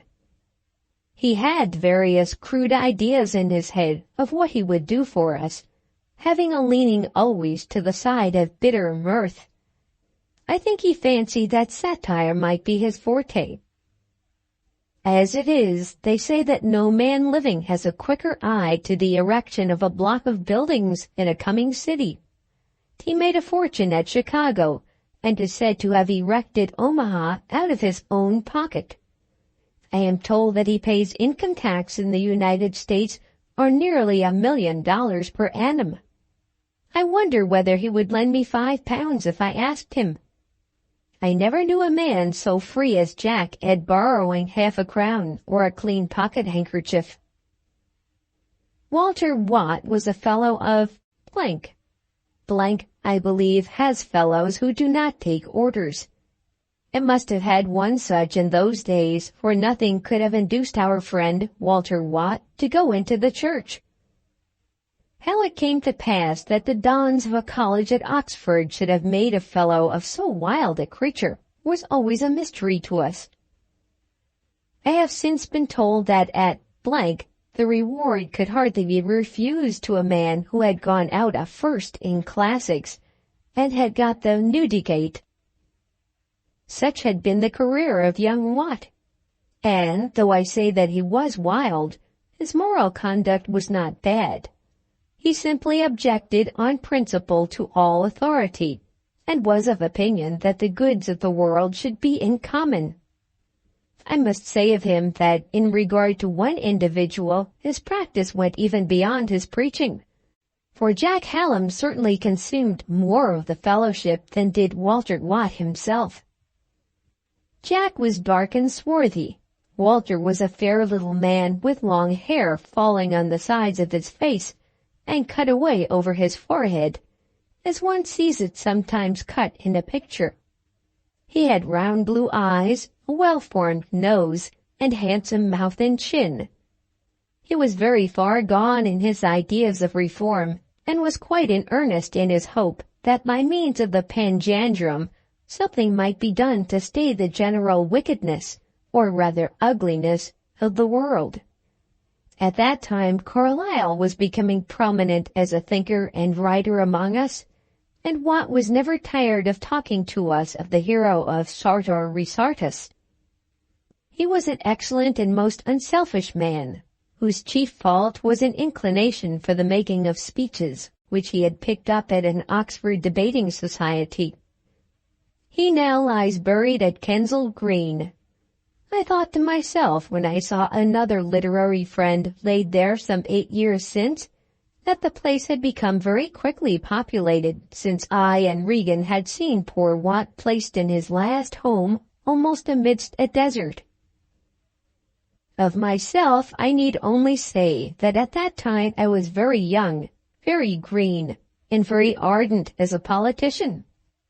The Whigs were still in office, But we, who were young then and warm in our political convictions, thought that the Whigs were doing nothing for us. It must be remembered that things and ideas have advanced so quickly during the last 30 years that the conservatism of 1870 goes infinitely further in the cause of general reform than did the radicalism of 1840. I was regarded as a Democrat because I was loud against the Corn Laws, and was accused of infidelity when I spoke against the Irish church endowments. I take some pride to myself that I should have seen those evils to be evils even 30 years ago. But to household suffrage, I doubt whether even my spirit had ascended. If I remember rightly, I was great upon annual parliaments, but I know that I was discriminative and did not accept all the points of the 7-starred charter. I had an idea in those days, I can confess it now after 30 years, that I might be able to indite short political essays which should be terse, argumentative, and convincing, and at the same time full of wit and frolic. I never quite succeeded in pleasing even myself in any such composition. At this time I did a little humble work for the blank, but was quite resolved to fly at higher game than that. As I began with the lady, so I must end with her. I had seen and read sheaves of her manuscripts, and must express my conviction at this day, when all illusions are gone, that she wrote with wonderful ease and with some grace. A hard critic might perhaps say that it was slipshod, but still it was generally readable. I believe that in the recesses of her privacy, and under the dark and secret guidance of Churchill Smith, she did give way to German poetry and abstruse thought. I heard once that there was a paper of hers on the essence of existence, in which she answered that great question as to personal entity, or as she put it, what is it to be? The paper never appeared before the committee, though I remember the question to have been once suggested for discussion. Pat Regan answered it at once. "A drap of something short," said he. I thought then that everything was at an end. Her translation into a rhymed verse of a play of Schiller's did come before us, and nobody could have behaved better than she did when she was told that it hardly suited our project. What we expected from Mrs. St. Quintin in the way of literary performance, I cannot say that we ourselves had exactly realized. But we knew that she was always ready for work. She gave us tea and muffins, and bore with us when we were loud, and devoted her time to our purposes, and believed in us. She had exquisite tact in saving us from wordy quarreling, and was never angry herself, except when Pat Regan was too hard upon her. What became of her I never knew. When the days of the panjandrum were at an end, she vanished from our sight. I always hoped that Mr. St. Quintin reconciled himself to literature and took her back to his bosom. While we were only determining that the thing should be, all went smoothly with us. Columns or the open page made a little difficulty, but the lady settled it for us in favor of the double column. It is a style of page which certainly has a wiser look about it than the other, and then it has the advantage of being clearly distinguished from the ordinary empty book of the day. The word padding, as belonging to literature, was then unknown, but the idea existed, and perhaps the thing. We were quite resolved that there should be no padding in the panjandrum. I think our most ecstatic, enthusiastic, and accordant moments were those in which we resolved that it should be all good, all better than anything else, all best. We were to struggle after excellence with an energy that should know no relaxing, and the excellence was not to be that which might produce for us the greatest number of half-crowns, but of the sort which would increase truth in the world, and would teach men to labor hard and bear their burdens nobly and become gods upon earth. I think our chief feeling was one of impatience in having to wait to find out what heaven death would usher us, who unfortunately had to be human before we could put on divinity. We wanted heaven at once, and were not deterred though Jack Hallam would borrow ninepence and Pat Regan make his paltry little jokes.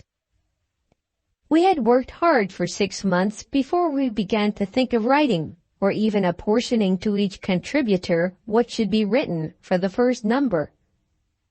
I shall never forget the delight there was in having the young publisher in to tea, and putting him through his figures, and in feeling that it became us for the moment to condescend to matters of trade. We felt him to be an inferior being, but still it was much for us to have progressed so far towards reality as to have a real publisher come to wait upon us.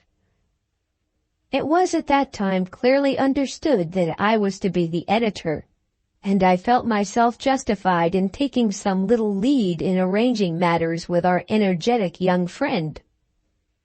A remark that I made one evening was very mild, simply some suggestion as to the necessity of having a more than ordinarily well-educated set of printers, but I was snubbed infinitely by Churchill Smith. "Mr. X," said he, "can probably tell us more about printing than we can tell him." I felt so hurt that I was almost tempted to leave the room at once. I knew very well that if I seceded, Pat Regan would go with me, and that the whole thing must fall to the ground. Mrs. St. Quentin, however, threw instant oil upon the waters. "Churchill," said she, "let us live and learn. Mr. X no doubt knows. Why should we not share his knowledge?" I smothered my feelings in the public cause, but I was conscious of a wish that Mr. Smith might fall among the Philistines of Cursitor Street, and so of necessity be absent from our meetings. There was an idea among us that he crept out of his hiding-place and came to our conferences by byways, which was confirmed when our hostess proposed that our evening should be changed from Thursday, the day first appointed, to Sunday. We all acceded willingly, led away somewhat, I fear, by an idea that it was the proper thing for advanced spirits such as ours to go to work on that day, which by ancient law is appointed for rest. Mrs. St. Quentin would always open our meeting with a little speech. "Gentlemen and partners in this enterprise," she would say, "the tea is made and the muffins are ready. Our hearts are bound together in the work. We are all in earnest in the good cause of political reform and social regeneration. Let the spirit of harmony prevail among us. Mr. Hallam, perhaps you'll take the cover off?" To see Jack Hallam eat muffins was, I will say, a caution, if the use of the slang phrase may be allowed to me for the occasion.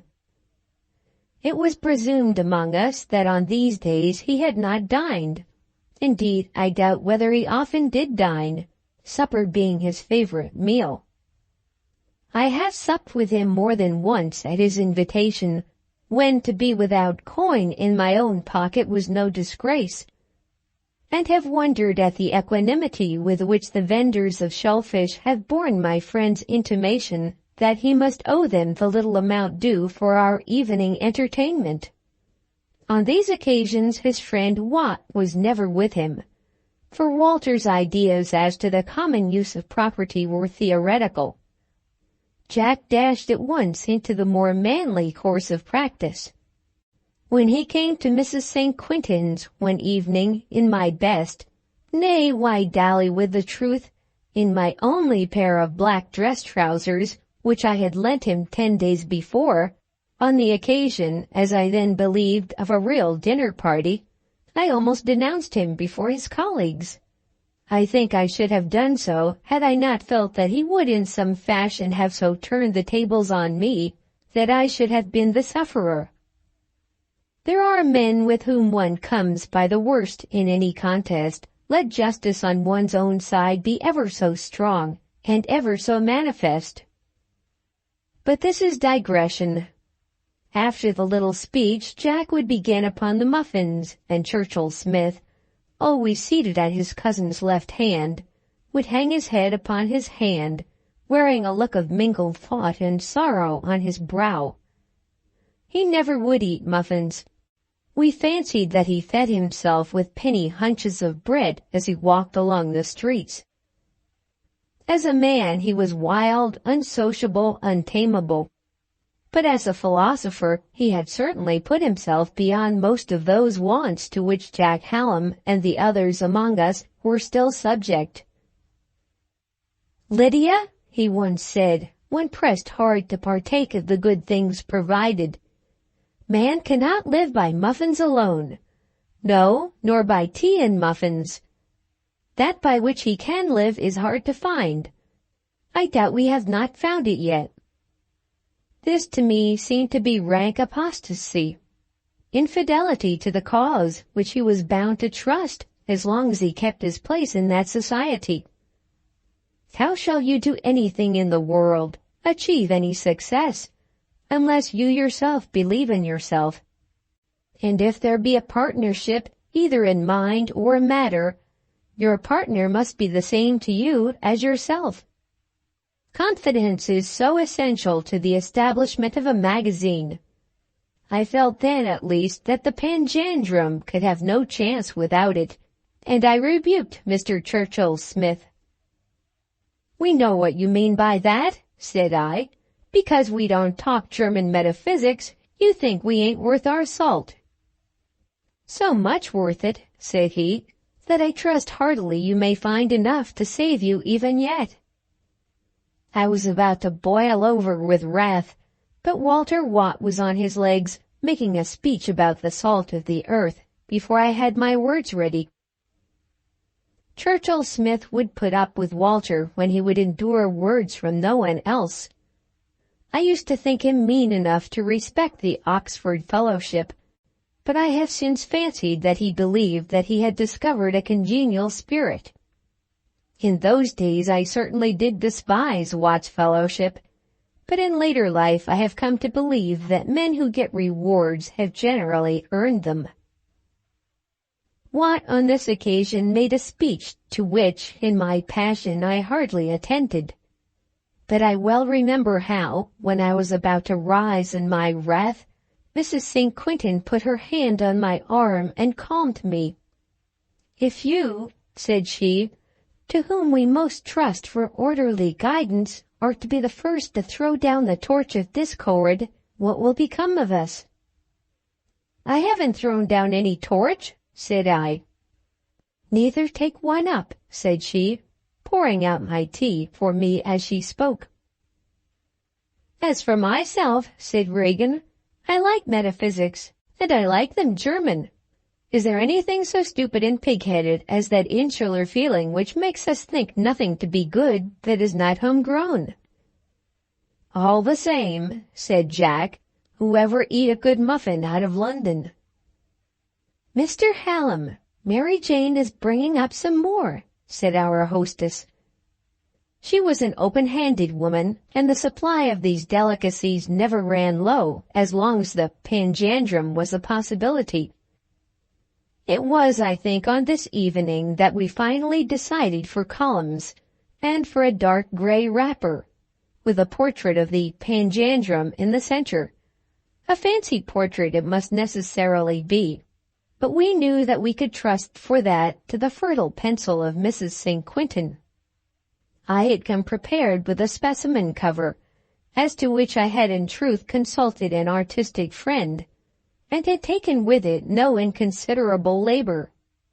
I am sure, looking back over the long interval of years, at my feelings on that occasion, I am sure, I say, that I bore well the alterations and changes which were made in that design, until at last nothing remained of it. But what matters a wrapper? Surely of any printed and published work, it is by the interior that you should judge it. It is not that old conjurer's head that has given its success to Blackwood, nor yet those 4 agricultural boys that have made the Cornhill what it is. We had now decided on columns, on the cover and the color. We had settled on the number of pages, and had thumbed 4 or 5 specimens of paper submitted to us by our worthy publisher. In that matter we had taken his advice and chosen the cheapest. But still we liked the thumbing of the paper. It was business. Paper was paper then, and bore a high duty. I do not think that the system of illustration had commenced in those days, though a series of portraits was being published by one distinguished contemporary. We readily determined that we would attempt nothing of that kind. Then there arose a question as to the insertion of a novel. Novels were not then, as now, held to be absolutely essential for the success of a magazine. There were at that time magazines with novels and magazines without them. The discreet young publisher suggested to us that we were not able to pay for such a story as would do us any credit. I myself, who was greedy for work, with bated breath offered to make an attempt. It was received with but faint thanks, and Walter Watt, rising on his legs, with eyes full of fire and arms extended, denounced novels in the general. It was not for such purpose as that he was about to devote to the production of the Panjandrum any erudition that he might have acquired, and all the intellect that God had given him. Let those who wanted novels go for them to the writer who dealt with fiction in the open market. As for him, he at any rate would search for truth. We reminded him of Bloomin. "Tell your novel in 3 pages, said he, "and tell it as that is told, and I will not object to it." We were enabled, however, to decide that there should be no novel in the Panjandrum. Then at length came the meeting at which we were to begin our real work and divide our tasks among us. Hitherto Mr. X had usually joined us, but a hint had been given to him that on this and a few following meetings we would not trespass on his time. It was quite understood that he, as publisher, was to have nothing to do with the preparation or arrangement of the matter to be published. We were, I think, a little proud of keeping him at a distance when we came to the discussion of that actual essence of our combined intellects, which was to be issued to the world under the grotesque name which we had selected. That mind and matter should be kept separated was impressed very strongly upon us all. Now we were mind, and Mr. X was matter. He was matter at any rate in reference to this special work. And therefore, when we had arrived at that vital point, we told him, I had been commissioned to do so, that we did not require his attendance just at present. I am bound to say that Mr. X behaved well to the end, but I do not think that he ever warmed to the Panjandrum after that. I fancy that he owns 2 or 3 periodicals by now, and hires his editors quite as easily as he does his butlers, and with less regard to their characters. I spent a nervous day in anticipation of that meeting. Pat Regan was with me all day, and threatened dissolution.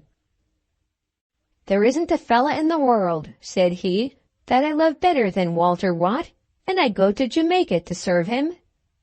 When the time came, which it did, oh, so soon, he was asked to go no further than Kensal Green.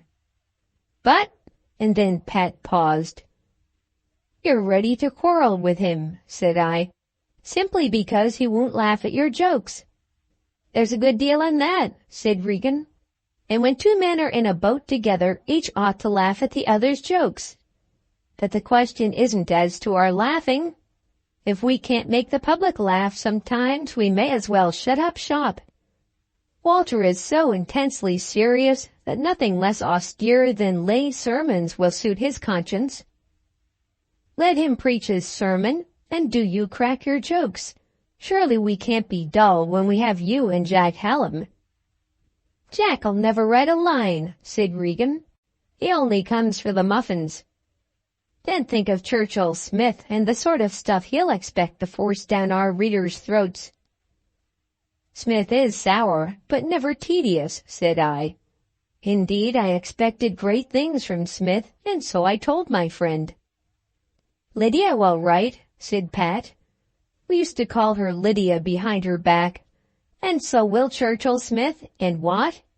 I do not doubt that they have choirs written already, but no one will read a word of it. Jack and you and I will intend to write, but we shall never do anything."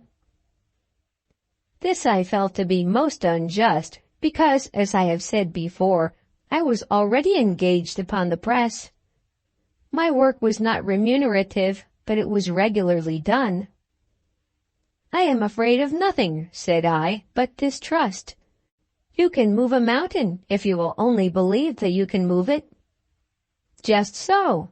But in order to avoid the confusion consequent on general motion among the mountains, I and other men have been created without that sort of faith. It was always so with my poor friend, and consequently he is now Attorney General at a Turtle Island. Had he believed as I did, he and Jack, I still think that the Pangiandrum might have been a great success." "Don't you look so glum," he went on to say. "I'll stick to it, and do my best. I did put Lord Bateman into rhymed Latin verse for you last night." Then he repeated to me various stanzas, of which I still remember one. "Tuam duxi verum est, filiam sed merum est. Si virgo mihi data fut, virgo tibi redatur. Venit in epipio mihi et contipio. Satis est si triga pro redictu conciditur." That cheered me a little, for I thought that Pat was good at these things, and I was especially anxious to take the wind out of the sails of Fraser and Father Prout. "Bring it with you," said I to him, giving him great praise. "It will raise our spirits to know that we have something ready." He did bring it, but Lydia required to have it all translated to her, word by word. It went off heavily, and was at last objected to by the lady. For the first and last time during our debates, Miss Collins ventured to give an opinion on the literary question under discussion. She agreed, she said, with her friend in thinking that Mr. Regan's Latin poem should not be used. The translation was certainly as good as the ballad, and I was angry. Miss Collins at any rate need not have interfered. At last the evening came, and we sat round the table after the teacups had been removed, each anxious for his allotted task. Pat had been so far right in his views as to the diligence of 3 of our colleagues that they came furnished with piles of manuscript. Walter Watt, who was afflicted with no false shame, boldly placed before him on the table a heap of blotted paper. Churchill Smith held in his hand a roll, but he did not in fact unroll it during the evening. He was a man very fond of his own ideas, of his own modes of thinking and manner of life, but not prone to put himself forward. I do not mind owning that I disliked him, but he had a power of self-abnegation which was, to say the least of it, respectable. As I entered the room, my eyes fell on a mass of disheveled sheets of paper which lay on the sofa behind the chair on which Mrs. St. Quentin always sat, and I knew that these were her contributions. Pat Regan, as I have said, produced his unfortunate translation, and promised with the greatest good humor to do another when he was told that his last performance did not quite suit Mrs. St. Quentin's views. Jack had nothing ready, nor indeed was anything ready ever expected from him. I, however, had my own ideas as to what Jack might do for us. For myself, I confess that I had in my pocket from 200 to 300 lines of what I conceived would be a very suitable introduction, in verse, for the first number. It was my duty, as I thought, as editor, to provide the magazine with a few initiatory words. I did not, however, produce the rhymes on that evening, having learned to feel that any strong expression of self on the part of one member at that board was not gratifying to the others. I did take some pains in composing those lines, and thought at the time that I had been not unhappy in mixing the useful with the sweet. How many hours shall I say that I devoted to them? Alas, alas, it matters not now. Those words which I did love well never met any eye but my own. Though I had them then by heart, they were never sounded in any ear. It was not personal glory that I desired. They were written that the first number of the Panjandrum might appear becomingly before the public, and the first number of the Panjandrum never appeared. I looked at them the other day, thinking whether it might be too late for them to serve another turn. I will never look at them again. But from the first starting of the conception of the Panjandrum, I had had a great idea, and that idea was discussed at length on the evening of which I am speaking. We must have something that should be sparkling, clever, instructive, amusing, philosophical, remarkable, and new, all at the same time. That such a thing might be achieved in literature, I felt convinced. And it must be the work of 3 or 4 together. It should be something that should force itself into notice and compel attention. It should deal with the greatest questions of humanity, and deal with them wisely, but still should deal with them in a sportive spirit. Philosophy and humor might, I was sure, be combined. Social science might be taught with witty words, and abstract politics made as agreeable as a novel. There had been the Corn Law Rhymes and the Noctis. It was, however, essentially necessary that we should be new, and therefore I vainly endeavored, to get those old things out of my head. Fraser's people had done a great stroke of business by calling their editor Mr. York. If I could get our people to call me Mr. Lancaster, something might come of it. But yet it was so needful that we should be new. The idea had been seething in my brain so constantly that I had hardly ate or slept free from it for the last 6 weeks. If I could roll Churchill Smith and Jack Hallam into one, throw in a dash of Walter Watt's fine political eagerness, make use of Regan's ready poetical facility, and then control it all by my own literary experience, the thing would be done. But it is so hard to blend the elements. I had spoken often of it to Pat, and he had assented. "I'll do anything into rhyme," he used to say, "if that's what you mean." It was not quite what I meant. One cannot always convey one's meaning to another, and this difficulty is so infinitely increased when one is not quite clear in one's own mind. And then Pat, who was the kindest fellow in the world, and who bore with the utmost patience a restless energy which must often have troubled him sorely, had not really his heart in it, as I had.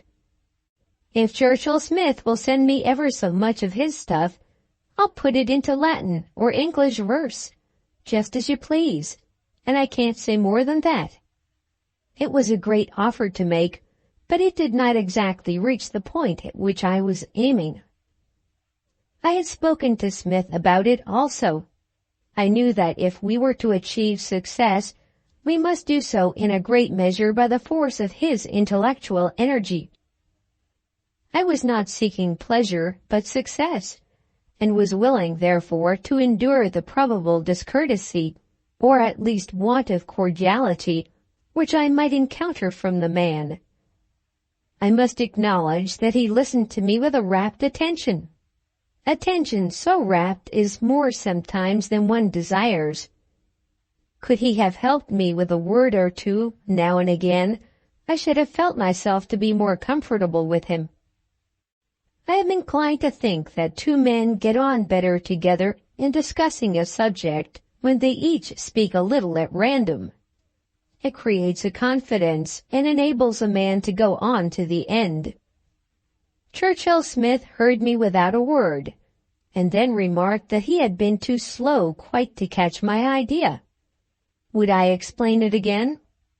I did explain it again, though no doubt I was flustered and blundered.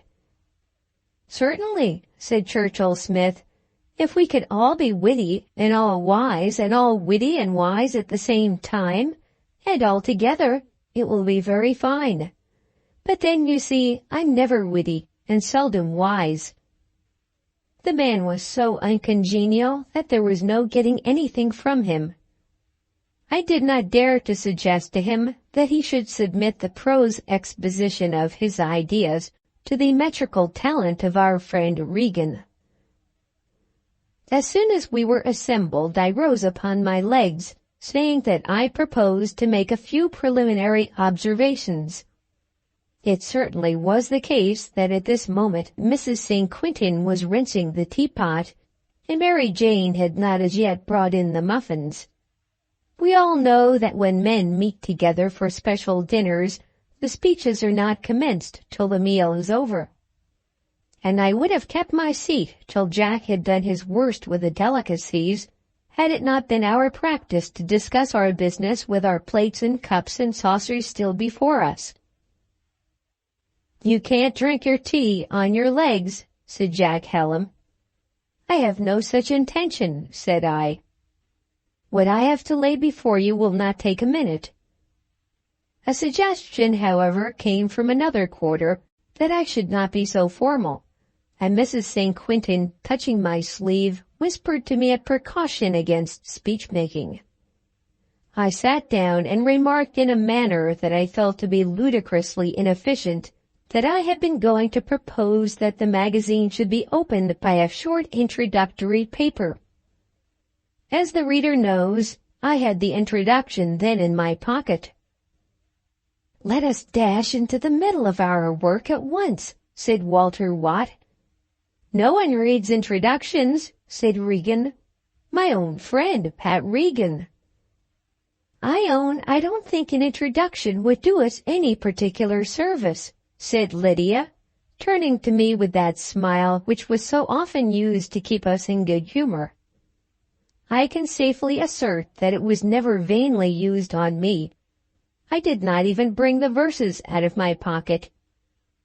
And thus I escaped at least the tortures of that criticism to which I should have been subjected had I been allowed to read them to the company. So be it, said I. Let us then dash into the middle of our work at once. It is only necessary to have a point settled, then we can progress. After that I was silent for a while, thinking it well to keep myself in the background. But no one seemed to be ready for speech. Walter Watt fingered his manuscript uneasily, and Mrs. St. Quentin made some remark, not distinctly audible, as to the sheets on the sofa. But I must get rid of the tray first, she said. Churchill Smith sat perfectly still with his roll in his pocket. Mrs. St. Quentin and gentlemen, I said, I am happy to tell you that I have had a contribution handed to me which will go far to grace our first number. Our friend Regan has done Lord Bateman into Latin verse with a Latinity and a rhyme so excellent that it will go far to make us at any rate equal to anything else in that line.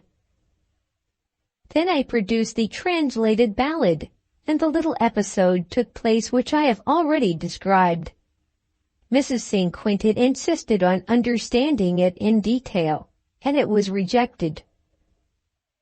Then upon my word I don't know what you are to get, said I. Latin translations are not indispensable, said Walter Watt. No doubt we can live without them, said Pat. with a fine good humor. He bore the disgrace of having his first contribution rejected with admirable patience. There was nothing he could not bear. To this day he bears being Attorney General at the Turtle Islands. Something must be done. Perhaps, said I, turning to the lady, Mrs. St. Quentin will begin by giving us her ideas as to our first number. She will tell us what she intends to do for us herself. She was still embarrassed by the tea things, and I acknowledged that I was led to appeal to her at that moment because it was so. If I could succeed in extracting ideas, they would be of infinitely more use to us than the reading of manuscript. To get the thing licked into shape must be our first object. As I had on this evening walked up to the sombre street leading into the new road in which Mrs. St. Quentin lived, I had declared to myself a dozen times that to get the thing licked into shape was the great desideratum. In my own imaginings I had licked it into some shape. I had suggested to myself my own little introductory poem as a commencement, and Pat Regan's Latin ballad as a pretty finish to the first number. Then there should be some 30 pages of dialogue, or trialogue, or hexalogue, if necessary, between the different members of our board, each giving, under an assumed name, his view of what a perfect magazine should be.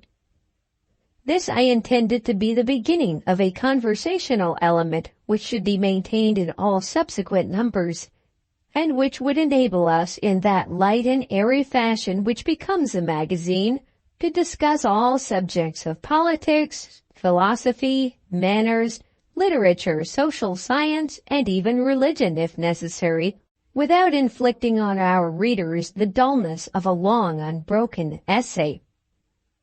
I was very strong about these conversations, and saw my way to a great success if I could only get my friends to act in concert with me. Very much depended on the names to be chosen, and I had my doubts whether Watt and Churchill Smith would consent to this slightly theatrical arrangement.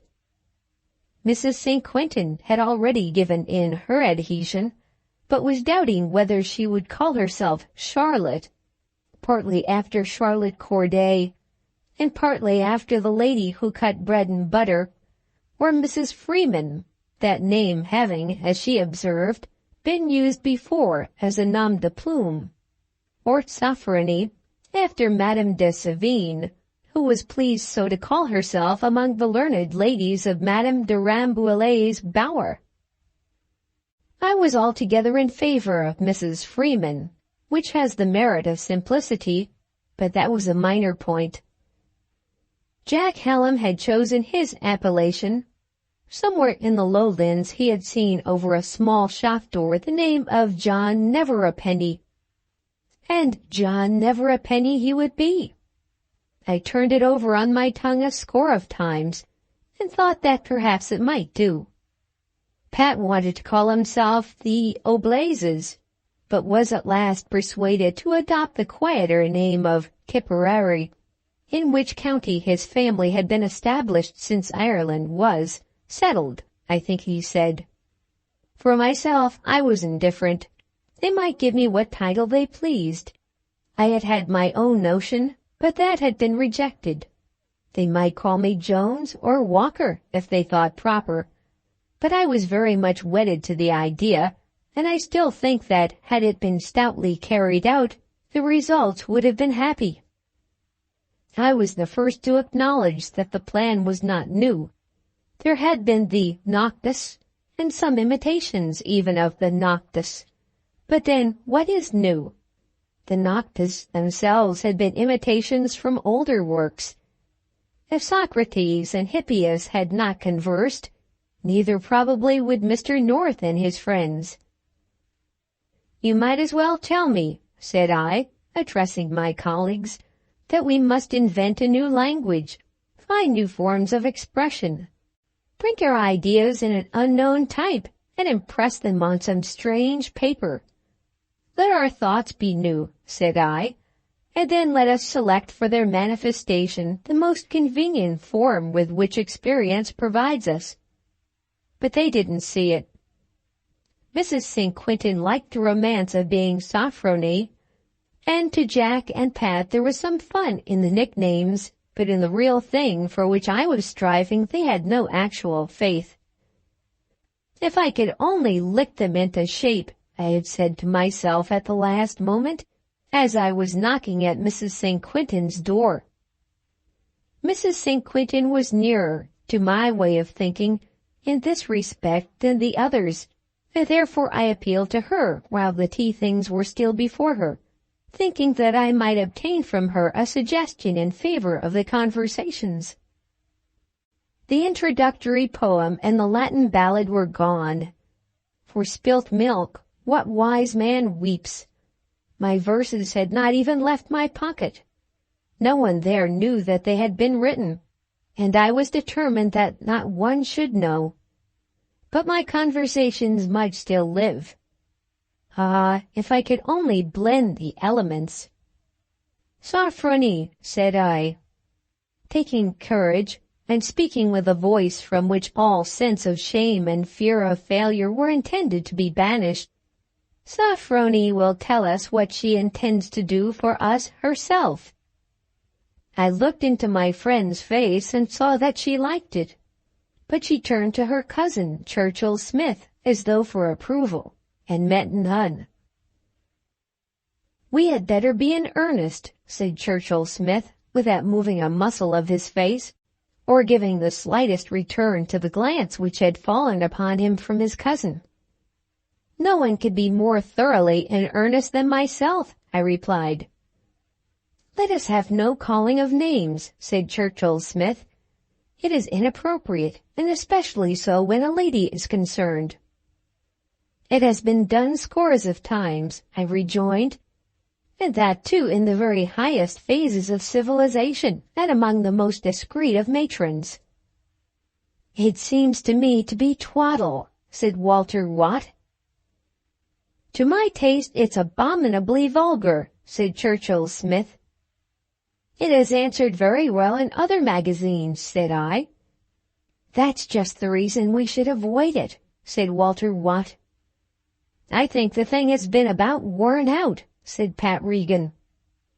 I was now thrown upon my mettle. Rising again upon my legs, for the tea things had now been removed, I poured out my convictions, my hopes, my fears, my ambitions. If we were thus to disagree on every point, how should we ever blend the elements? If we could not forbear with one another, how could we hope to act together upon the age as one great force? If there was no agreement between us, how could we have the strength of union? Then I adverted with all the eloquence of which I was master to the great objects to be attained by these imaginary conversations. That we may work together, each using his own words, that is my desire, I said, and I pointed out to them how willing I was to be the least among them in this contest, to content myself with simply acting as chorus, and pointing to the lessons of wisdom which would fall from out of their mouths. I must say that they listened to me on this occasion with great patience. Churchill Smith sat there with his great hollow eyes fixed upon me, and it seemed to me, as he looked, that even he was being persuaded. I threw myself into my words, and implored them to allow me, on this occasion, to put them on the road to success. When I had finished speaking, I looked around, and for a moment I thought they were convinced. There was just a whispered word between our Sophronie and her cousin, and then she turned to me and spoke. I was still standing, and I bent down over her to catch the sentence she should pronounce. "Give it up," she said. And I gave it up. With what a pang this was done few of my readers can probably understand. It had been my dream from my youth upwards. I was still young, no doubt, And looking back now, I can see how insignificant were the aspirations which were then in question. But there is no period in a man's life in which it does not seem to him that his ambition is then, at that moment, culminating for him, till the time comes in which he begins to own to himself that his life is not fit for ambition. I had believed that I might be the means of doing something, and of doing it in this way. Very vague indeed had been my notions, most crude my ideas.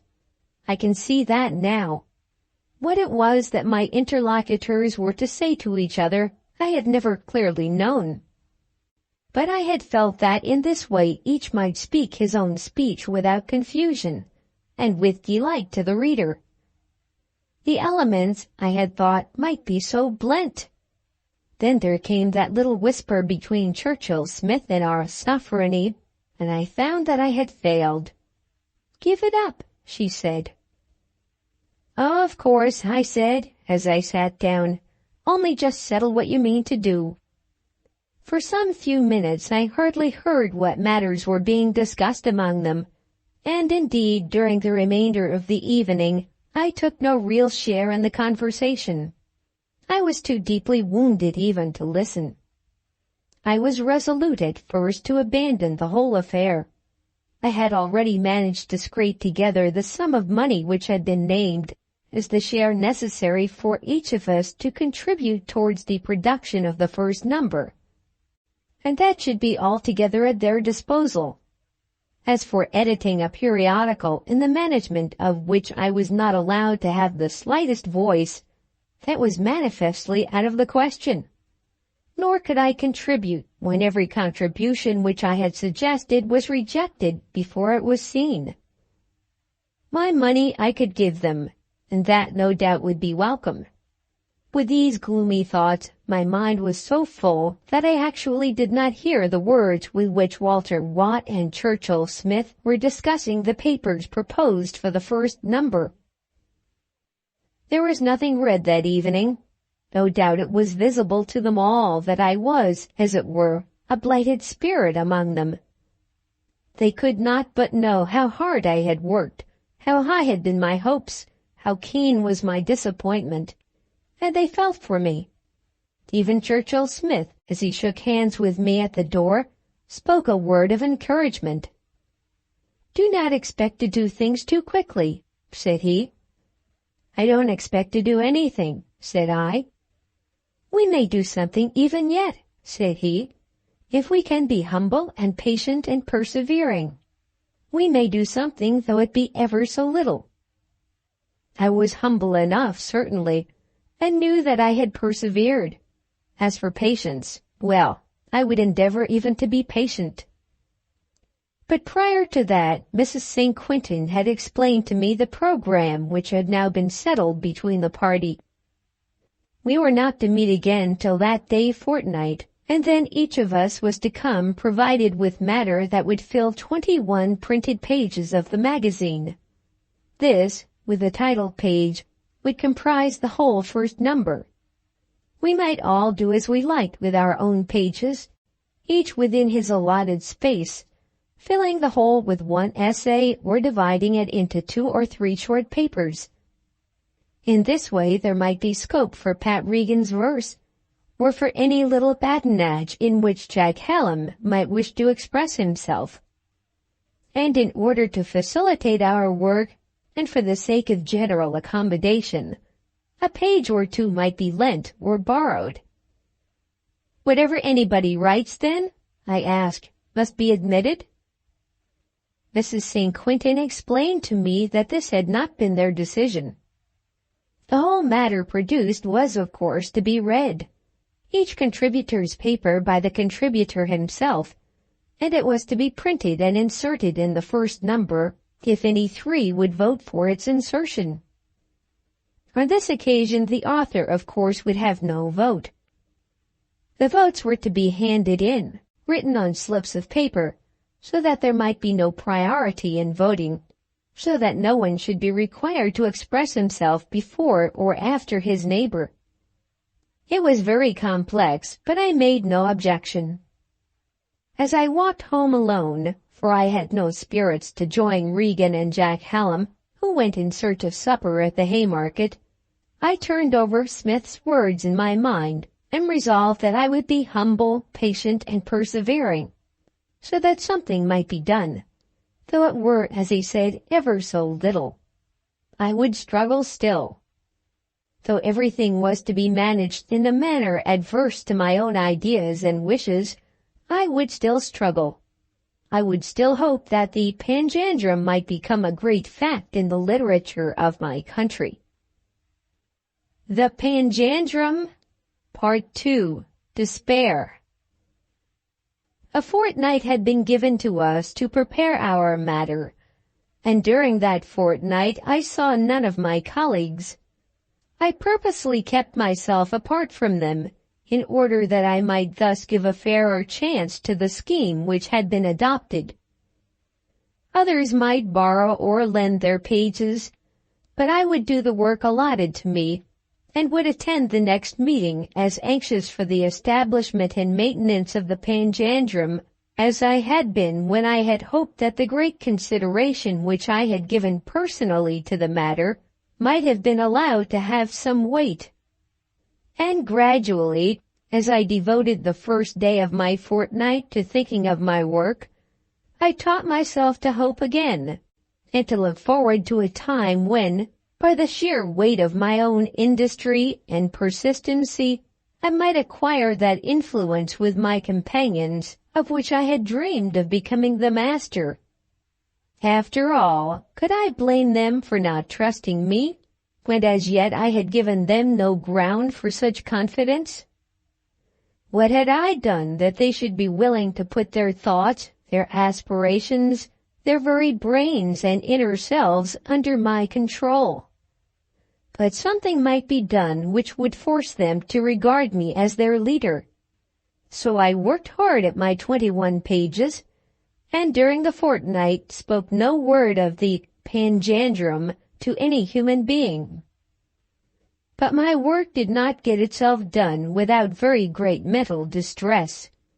The choice of a subject had been left free to each contributor. For myself, I would almost have preferred that someone should have dictated to me the matter to which I should devote myself. How would it be with our first number, if each of us were to write a political essay of exactly 21 pages, or a poem of that length in blank verse, or a humorous narrative? Good heavens, how were we to expect success with the public if there were no agreement between ourselves as to the nature of our contributions, no editorial power in existence for our mutual support? I went down and saw Mr. X and found him to be almost indifferent as to the magazine. "You see, sir," said he, "the matter isn't in my hands. If I can give any assistance, I shall be very happy, but it seems to me that you want someone with experience." "I could have put them right if they'd have let me," I replied. He was very civil, but it was quite clear to me that Mr. X's interest in the matter was over since that day of his banishment from Mrs. St. Quintin's tea-table.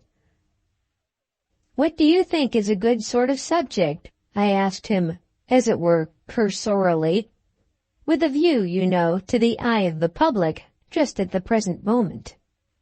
He declined to suggest any subject, and I was thrown back among the depths of my own feelings and convictions. Now, could we have blended our elements together and discussed all this in really amicable counsel, each would have corrected what there might have been of rawness in the other, and in the freedom of conversation, our wits would have grown from the warmth of mutual encouragement. Such at least was my belief then. Since that, I have learned to look at the business with eyes less enthusiastic. Let a man have learned the trick of the pen, let him not smoke too many cigars overnight, and let him get into his chair within half an hour after breakfast, and I can tell you almost to a line how much of a magazine article he will produce in 3 hours. it does not much matter what the matter be, only this, that if his task be that of reviewing, he may be expected to supply a double quantity. 3 days, 3 out of the 14, passed by, and I could think of no fitting subject on which to begin the task I had appointed myself of teaching the British public. Politics at the moment were rather dull, and no very great question was agitating the minds of men. Lord Melbourne was Prime Minister, and had in the course of the session been subjected to the usual party attacks.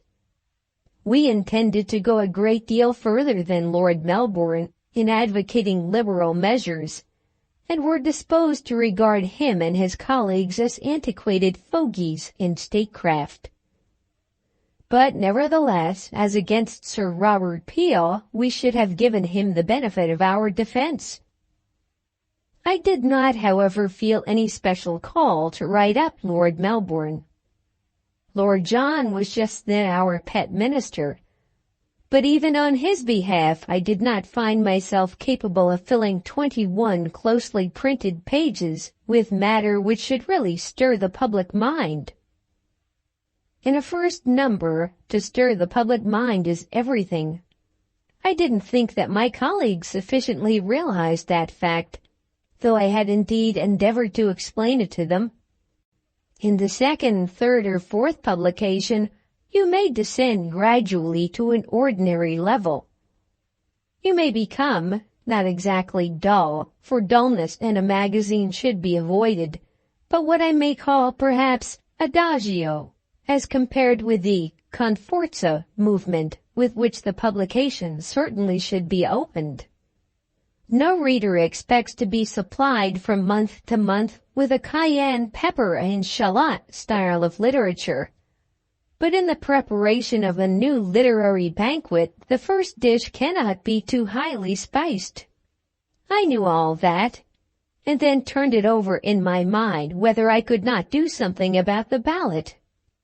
It had never occurred to me before that there could be any difficulty in finding a subject. I had to reject the ballot because at that period of my life I had in fact hardly studied the subject. I was liberal, indeed radical, in all my political ideas. I was ready to go in for anything that was undoubtedly liberal and radical.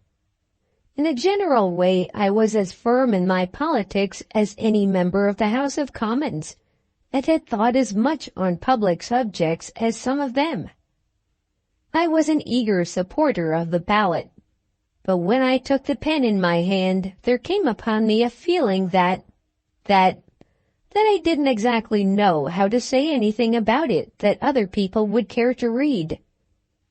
The 21 pages loomed before me as a wilderness, which, with such a staff, I could never traverse. It had not occurred to me before that it would be so difficult for a man to evoke from his mind ideas on a subject with which he supposed himself to be familiar. And such thoughts as I had, I could clothe in no fitting words. On the 5th morning, driven to despair, I did write a page or two upon the ballot, and then, sinking back in my chair, I began to ask myself a question, as to which doubt was terrible to me. Was this the kind of work to which my gifts were applicable? The pages which I had already written were manifestly not adapted to stir the public mind. The 6th and 7th days I passed altogether within my room, never once leaving the house. I drank green tea. I ate meat very slightly cooked. I debarred myself from food for several hours so that the flesh might be kept well under. I sat up one night nearly till daybreak with a wet towel round my head. And the next I got up and lit my own fire at 4 o'clock. Thinking that I might be stretching the cord too tight, I took to reading a novel, but could not remember the words as I read them, so painfully anxious was I to produce the work I had undertaken to perform. On the morning of the 8th day I was still without a subject. I felt like the man who undertook to play the violin at a dance for 5 shillings and a dinner, the dinner to be paid in advance, but who, when making his bargain, had forgotten that he had never learned to play a note of music. I had undertaken even to lead the band, and, as it seemed, could not evoke a sound. A horrid idea came upon me that I was struck, as it were, with a sudden idiocy. My mind had absolutely fled from me. I sat in my armchair, looking at the wall, counting the pattern on the paper, and hardly making any real effort to think. All the world seemed at once to have become a blank to me. I went on muttering to myself, "No, the ballot won't do," as though there was nothing else but the ballot with which to stir the public mind. On the 8th morning I made a minute and quite correct calculation of the number of words that were demanded of me, taking the whole as 42 pages, because of the necessity of recopying, and I found that about 4 hours a day would be required for the mere act of writing. The paper was there, and the pen and ink, but beyond that there was nothing ready. I had thought to rack my brain, but I began to doubt whether I had a brain to rack. Of all those matters of public interest which had hitherto been to me the very salt of my life, I could not remember one which could possibly be converted into 21 pages of type. Unconsciously I kept on muttering words about the ballot. "The ballot be damned," I said aloud to myself in my agony. On that Sunday evening I began to consider what excuse I might best make to my colleagues. I might send and say that I was very sick. I might face them and quarrel with them because of their ill treatment of me, or I might tell only half a lie, keeping within the letter of the truth, and say that I had not as yet finished my work. But no, I would not lie at all. Late on that Sunday evening there came upon me a grand idea. I would stand up before them and confess my inability to do the work I had undertaken. I arranged the words of my little speech and almost took delight in them. I, who have intended to be a teacher, am now aware that I have hardly as yet become a pupil. In such a case the panjandrum would be at an end. The elements had not been happily blended, but without me they could not, I was sure, be kept in any concert. The panjandrum, which I had already learned to love as a mother loves her firstborn, the dear old panjandrum must perish before its birth. I felt the pity of it. The thing itself, the idea and theory of it had been very good. But how shall a man put forth a magazine when he finds himself unable to write a page of it within the compass of a week? The meditations of that Sunday were very bitter, but perhaps they were useful. I had long since perceived that mankind are divided into 2 classes, those who shall speak and those who shall listen to the speech of others. In seeing clearly the existence of such a division, I had hitherto always assumed myself to belong to the first class. Might it not be probable that I had made a mistake, and that it would become me modestly to take my allotted place in the second? On the Monday morning I began to think that I was ill, and resolved that I would take my hat and go out into the park and breathe some air, let the panjandrum live or die. Such another week as the last would, I fancied, send me to Hanwell. It was now November, and at 10 o'clock, when I looked out, there was a soft drizzling rain coming down, and the pavement of the street was deserted. It was just the morning for work, or work possible. There still lay on the little table in the corner of the room the square single sheet of paper with its margin doubled down, all fitted for the printer, only that the sheet was still blank. I looked at the page and I rubbed my brow, and I gazed into the street, and then determined that a 2 hours ring round the Regent's Park was the only chance left for me. As I put on my thick boots and old hat and prepared myself for a thorough wetting, I felt as though at last I had hit upon the right plan. Violent exercise was needed, and then inspiration might come.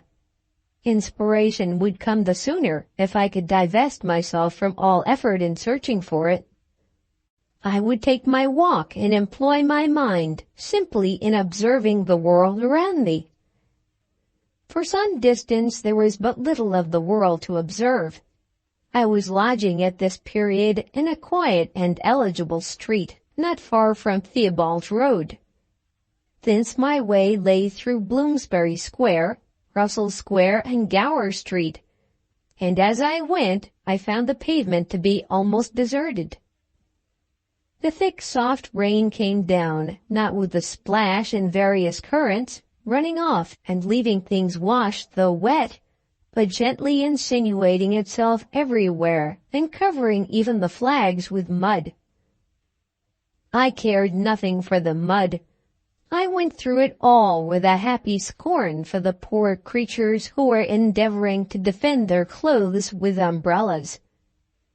Let the heavens do their worst to me, I said to myself as I spun along with eager steps, and I was conscious of a feeling that external injuries could avail me nothing, if I could only cure the weakness that was within. The park, too, was nearly empty. No place in London is ever empty now, but 30 years ago the population was palpably thinner.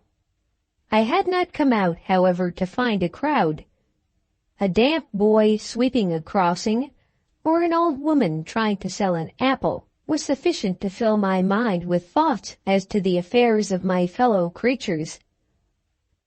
Why should it have been allotted to that old woman to sit there, placing all her hopes on the chance sale of a few apples, the cold rain entering her very bones and driving rheumatism into all her joints, while another old woman, of whom I had read a paragraph that morning, was appointed to entertain royalty and go about the country with 5 or 6 carriages and 4.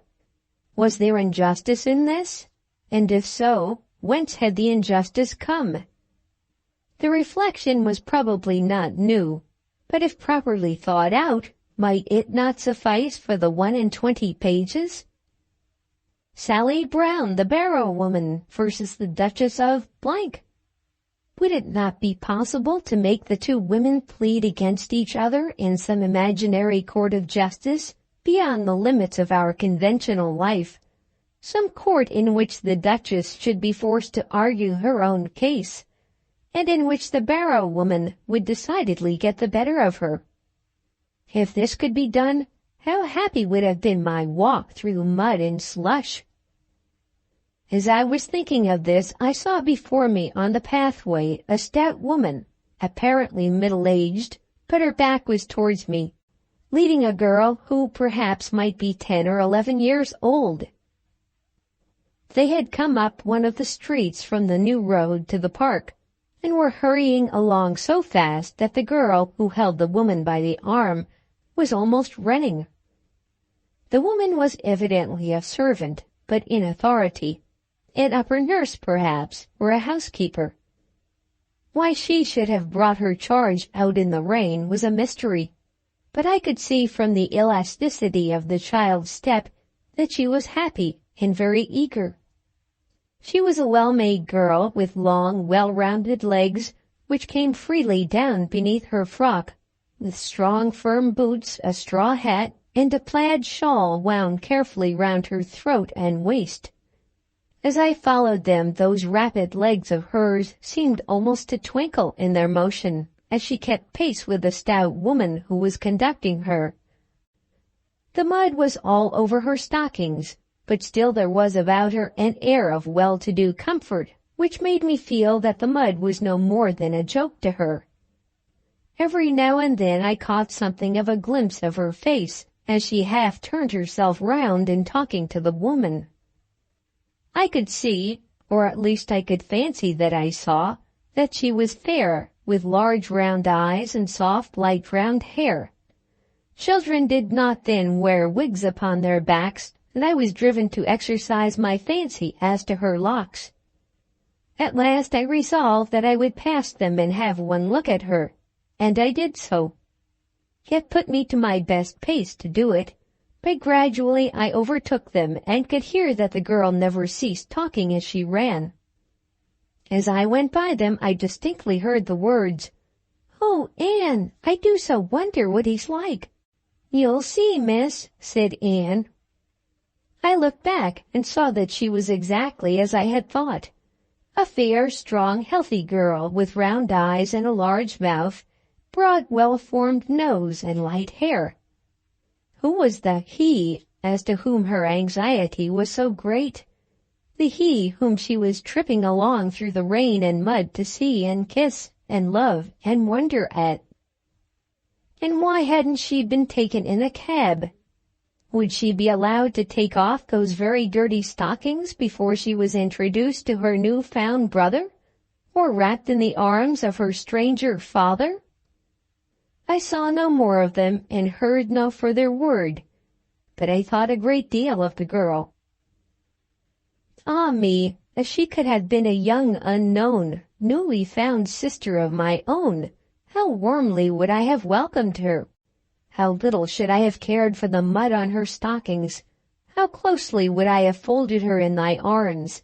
How anxious would I have been with Anne as to those damp clothes! What delight would I have had in feeding her, coaxing her, caressing her, and playing with her! There had seemed to belong to her a wholesome, strong health, which it had made me for the moment happy even to witness. And then the sweet, eloquent anxiety of her voice. "Oh, Anne, I do so wonder what he's like." While I heard her voice, I had seemed to hear and know so much of her. And then she had passed out of my ken forever. I thought no more about the Duchess and the apple woman, but devoted my mind entirely to the girl and her brother. I was persuaded that it must be a brother. Had it been a father, there would have been more of awe in her tone. It certainly was a brother. Gradually, as the unforced imagination came to play upon the matter, a little picture fashioned itself in my mind. The girl was my own sister, a sister whom I had never seen till she was thus brought to me for protection and love. But she was older, just budding into womanhood instead of running beside her nurse with twinkling legs. There, however, was the same broad, honest face, the same round eyes, the same strong nose and mouth. She had come to me for love and protection, having no other friend in the world to trust. But having me, I proudly declared to myself that she needed nothing further. In 2 short months I was nothing to her, or almost nothing. I had a friend, and in 2 little months my friend had become so much more than I ever could have been. These wondrous castles in the air never get themselves well built when the mind, with premeditated skill and labor, sets itself to work to build them. It is when they come uncalled for that they stand erect and strong before the mind's eye, with every mullioned window perfect, the rounded walls all there, the embrasures cut, the fosse dug, and the drawbridge down. As I had made this castle for myself, as I had sat with this girl by my side, calling her the sweetest names, as I had seen her blush when my friend came near her, and had known at once, with a mixed agony and joy, how the thing was to be, I swear that I never once thought of the panjandrum. I walked the whole round of the Regent's Park, perfecting the building. And I did perfect it. Took the girl to church, gave her away to my friend Walker, then came back and sobbed and sputtered out my speech at the little breakfast, before it occurred to me to suggest to myself that I might use the thing. Churchill Smith and Walter Watt had been dead against a novel, and indeed the matter had been put to the vote, and it had been decided that there should be no novel. But what is a novel?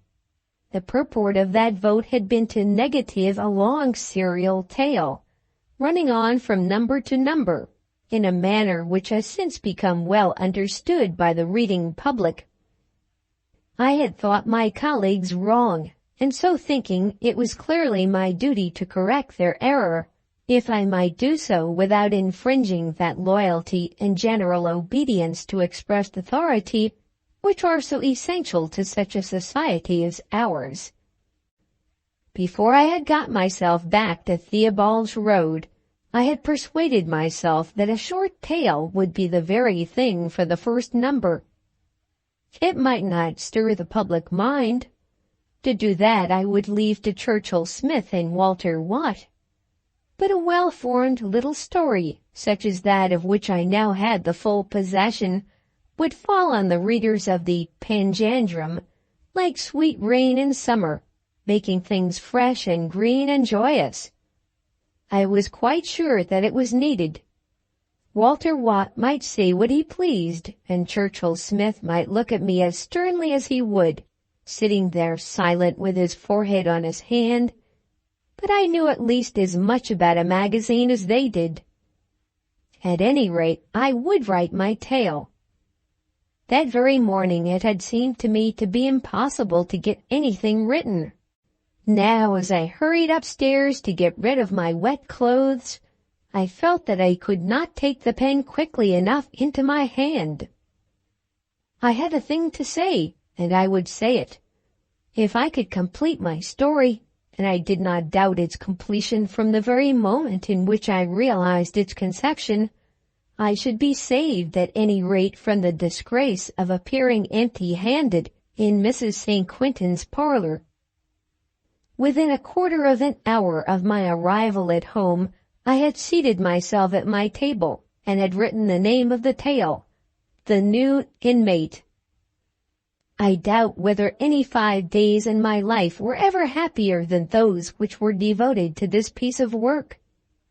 I began it that Monday afternoon, and finished it on the Friday night. While I was at the task, all doubt vanished from my mind. I did not care a fig for Watt or Smith, and was quite sure that I should carry Mrs. St. Quentin with me. Each night I copied fairly what I had written in the day, and I came to love the thing with an exceeding love. There was a deal of pathos in it, at least so I thought, and I cried over it like a child. If I had strained all my means to prepare for the coming of the girl, I am now going back for a moment to my castle in the air, and had furnished for her a little sitting-room and as pretty a white-curtained chamber as a girl ever took pleasure in calling her own. There were books for her, and a small piano, and a low sofa, and all little feminine belongings. I had said to myself that everything should be for her, and I had sold my horse. The horse of my imagination, the reader will understand, for I had never in truth possessed such an animal, and told my club friends that I should no longer be one of them.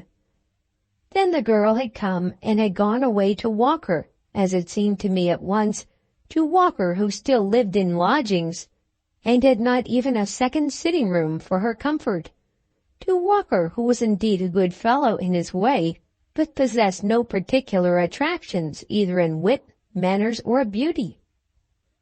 I wanted them to change with me, and to take my pretty home. I should have been delighted to go to a garret, leaving them everything. But Walker was proud, and would not have it so, and the girl protested that the piano and the white dimity curtains were nothing to her. Walker was everything, Walker of whom she had never heard when she came but a few weeks since to me, as the only friend left to her in the world. I worked myself up to such a pitch of feeling over my story that I could hardly write it for my tears. I saw myself standing all alone in that pretty sitting-room after they were gone, and I pitied myself with an exceeding pity. Si vis mi flera dolendum est primum ipsi tibi. If success was to be obtained by obeying that instruction, I might certainly expect success. The way in which my work went on without a pause was delightful. When the pen was not in my hand, I was longing for it.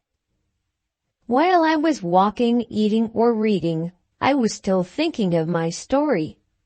I dreamt of it. It came to me to be a matter that admitted of no doubt.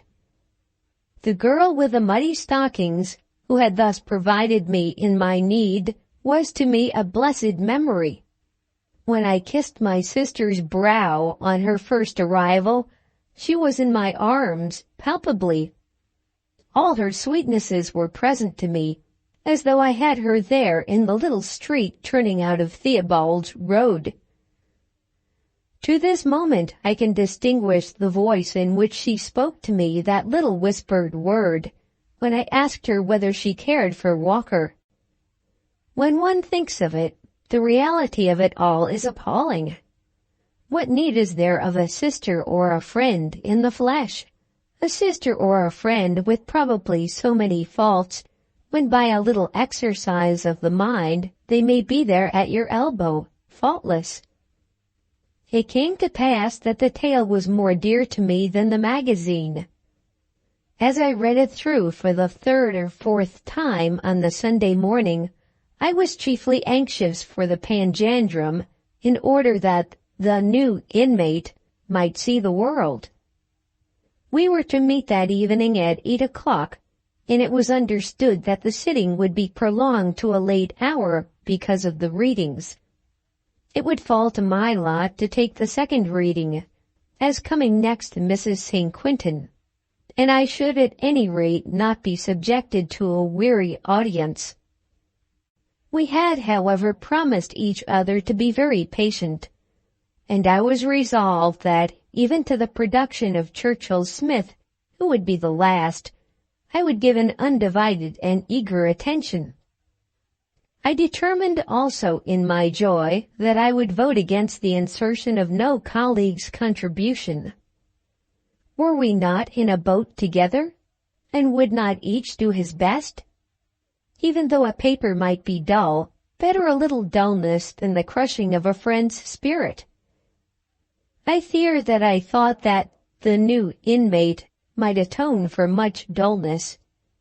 I dined early on that day, then took a walk round the Regent's Park to renew my thoughts on the very spot on which they had first occurred to me, and after that, returning home, gave a last touch to my work.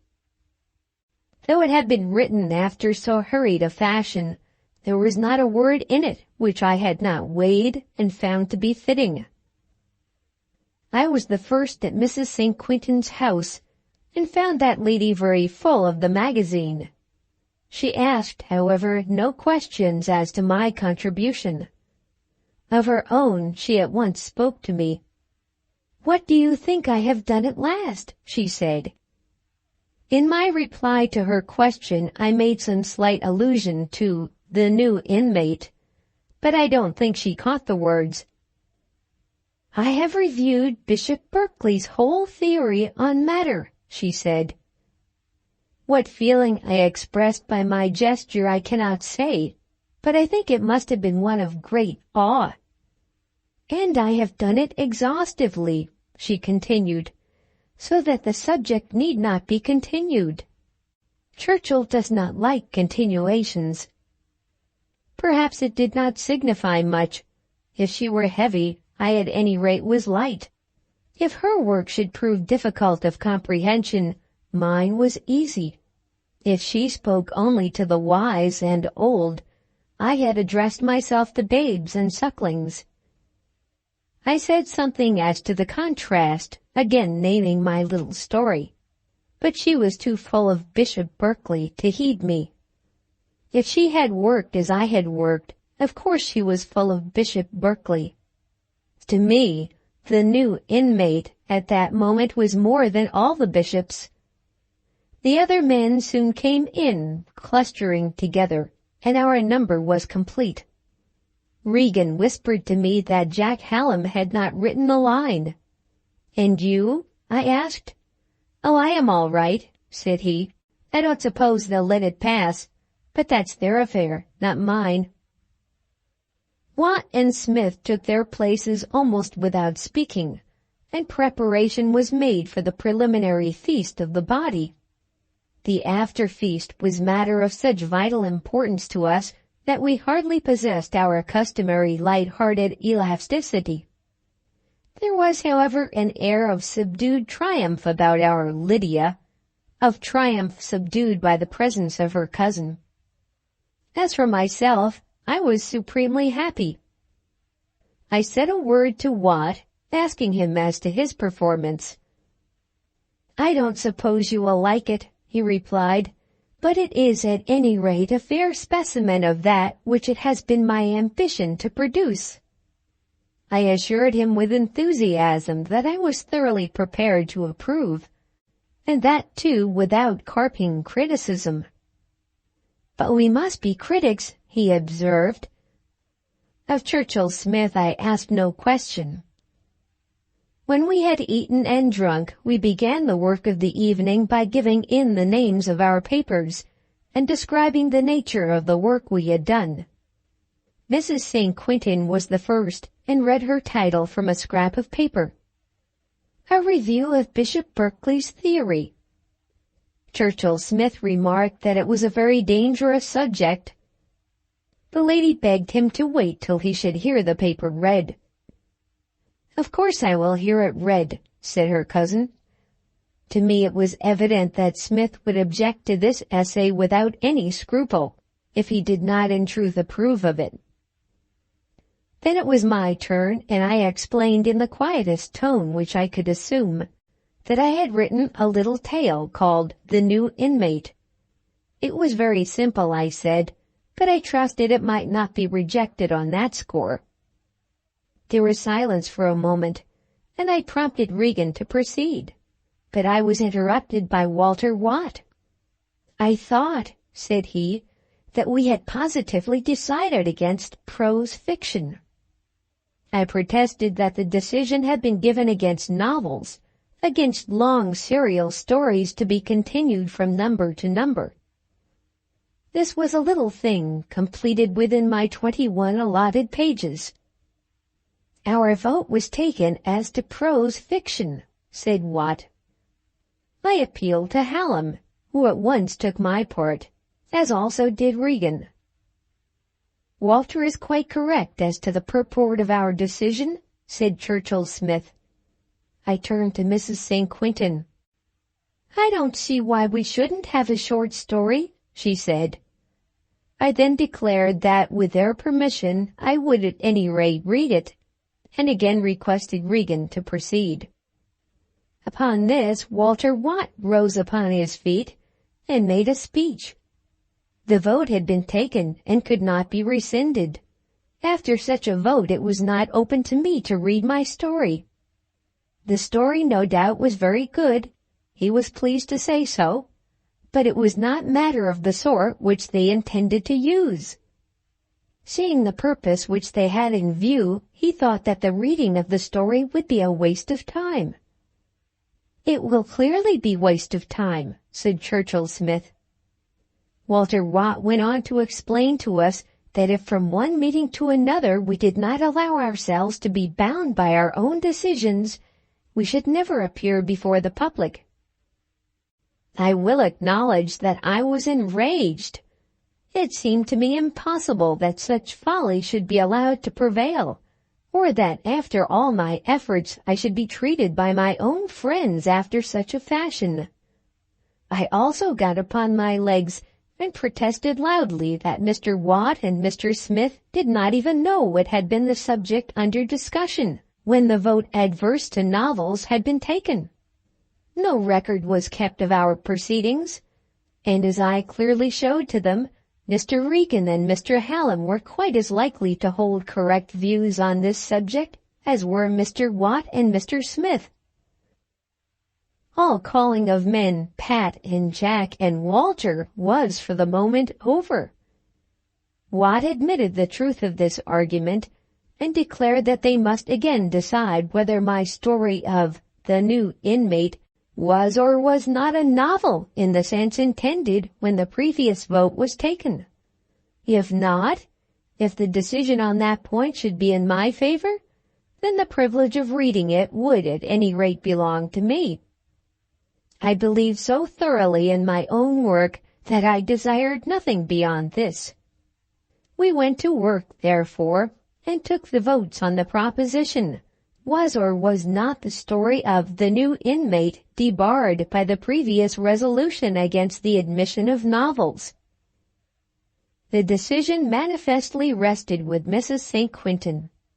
I was master, easily master, of 3 votes.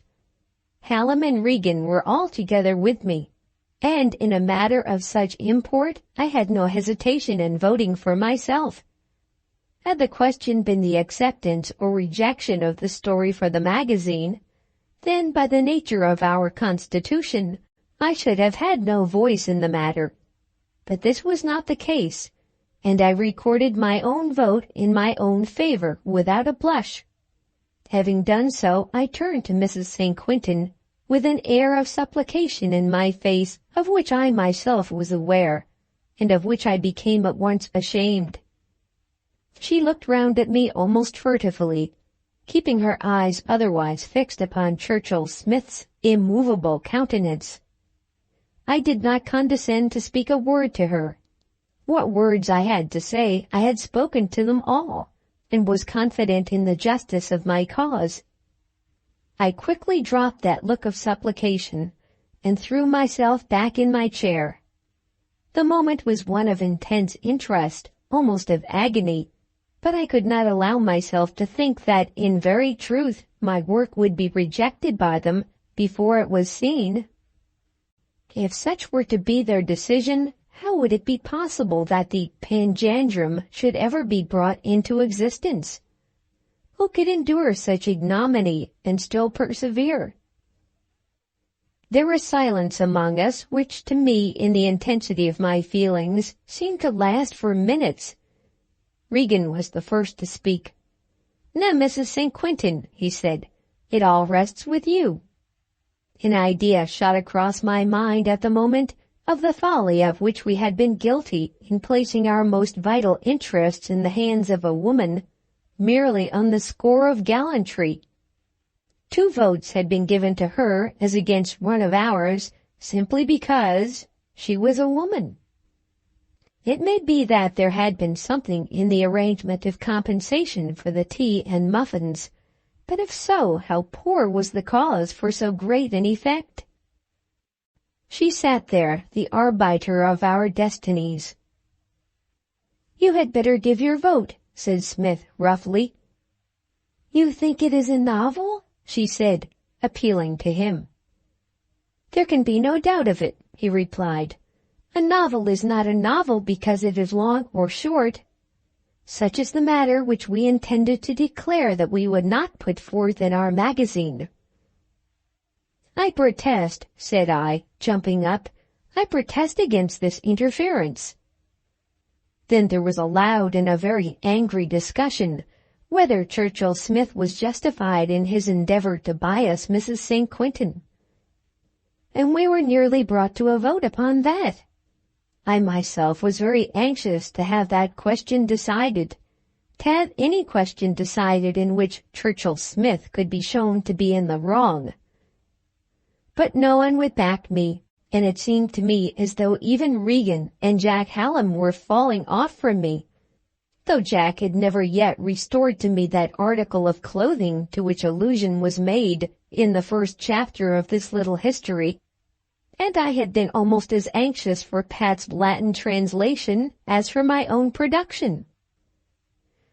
It was decided without a vote that any amount of free questioning as to each other's opinions and of free answering was to be considered fair.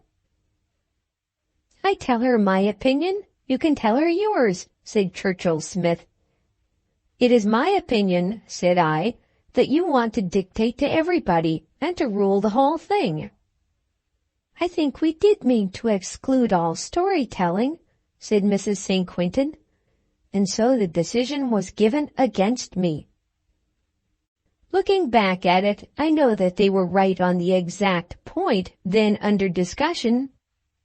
They had intended to exclude all stories, but, heaven and earth, was there ever such folly as that of which they had been guilty in coming to such a resolution? I have often suggested to myself since that had the new inmate been read on that evening, the panjandrum might have become a living reality, and that the 40th volume of the publication might now have been standing on the shelves of many a well-filled library. The decision, however, had been given against me, and I sat like one stricken dumb, paralyzed, or turned to stone. I remember it as though it were yesterday. I did not speak a word, but simply moving my chair an inch or two, I turned my face away from the lady who had thus blasted all my hopes. I fear that my eyes were wet, and that a hot tear trickled down each cheek. No note of triumph was sounded, and I verily believe they all suffered in my too conspicuous sufferings. To both Watt and Smith it had been a matter of pure conscience. Mrs. St. Quentin, womanlike, had obeyed the man in whose strength she trusted. There was silence for a few moments, and then Watt invited Regan to proceed. He had divided his work into 3 portions, but what they were called, whether they were verse or prose, translations or original, comic or serious, I never knew. I could not listen then. For me, to continue my services to the panjandrum was an impossibility. I had been crushed, so crushed that I had not the vitality left me to escape from the room, or I should not have remained there. Pat Regan's papers were nothing to me now. Watt, I knew, had written an essay called The Real Aristocrat, which was published elsewhere afterwards. Jack Hallam's work was not ready. There was something said of his delinquency, but I cared not what. I only wished that my work also had been unready. Churchill Smith also had some essay, on the basis of political right. That, if I remember rightly, was its title. I often talked the matter over in after days with Pat Regan, and I know that from the moment in which my consternation was made apparent to them, the thing went very heavily. At the time, and for some hours after the adverse decision, I was altogether unmanned and unable to collect my thoughts. Before the evening was over, there occurred a further episode in our affairs which awakened me. The names of the papers had been given in, and Mrs. St. Quentin began to read her essay. Nothing more than the drone of her voice reached the tympanum of my ears. I did not look at her, or think of her, or care to hear a word she uttered. I believe I almost slept in my agony, but sleeping or waking, I was turning over in my mind, wearily and incapably, the idea of declining to give any opinion as to the propriety of inserting or rejecting the review of Bishop Berkeley's theory, on the score that my connection with the panjandrum had been severed. But the sound of the reading went on, and I did not make up my mind. I hardly endeavored to make it up, but sat dreamily reveling in my own grievance, and pondering over the suicidal folly of the panjandrum company. The reading went on and on without interruption, without question, and without applause. I know I slept during some portion of the time, for I remember that Regan kicked my shin. And I remember also a feeling of compassion for the reader, who was hardly able to rouse herself up to the pitch of spirit necessary for the occasion, but allowed herself to be quelled by the cold, steady gaze of her cousin Churchill. Watt sat immovable, with his hands in his trousers pockets, leaning back in his chair, the very picture of dispassionate criticism. Jack Hallam amused himself by firing paper pellets at Regan, sundry of which struck me on the head and face. Once Mrs. Quinton burst forth in offense. "Mr. Hallam," she said, "I am sorry to be so tedious." "I like it of all things," said Jack. It was certainly very long. Half comatose as I was with my own sufferings, I had begun to ask myself before Mrs. St. Quintin had finished her task whether it would be possible to endure 3 or 4 readings lengthy as this. Ah, if I might have read my New Inmate, how different would the feelings have been. Of what the lady said about Berkeley I did not catch a word, but the name of the philosophical bishop seemed to be repeated, usque ad nauseam. Of a sudden I was aware that I had snored. A kick from Pat Regan wounded my shin. A pellet from Jack Hallam fell on my nose, and the essay was completed. I looked up and could see that drops of perspiration were standing on the lady's brow. There was a pause, and even I was now aroused to attention. We were to write our verdicts on paper, simply the word insert or reject. And what should I write? Instead of doing so, should I declare at once that I was severed from the panjandrum by the treatment I had received? That I was severed, in fact, I was very sure. Could any human flesh and blood have continued its services to any magazine after such humiliation as I had suffered? Nevertheless, it might perhaps be more manly were I to accept the responsibility of voting on the present occasion. And if so, how should I vote? I had not followed a single sentence, and yet I was convinced that matters such as that would never stir the British public mind. But as the thing went, we were not called upon for our formal verdicts. Lydia, as soon as she had done reading, turned at once to her cousin. She cared for no verdict but his. "Well," said she, "what do you think of it?" At first he did not answer. "I know I read it very badly," she continued, "but I hope you caught my meaning."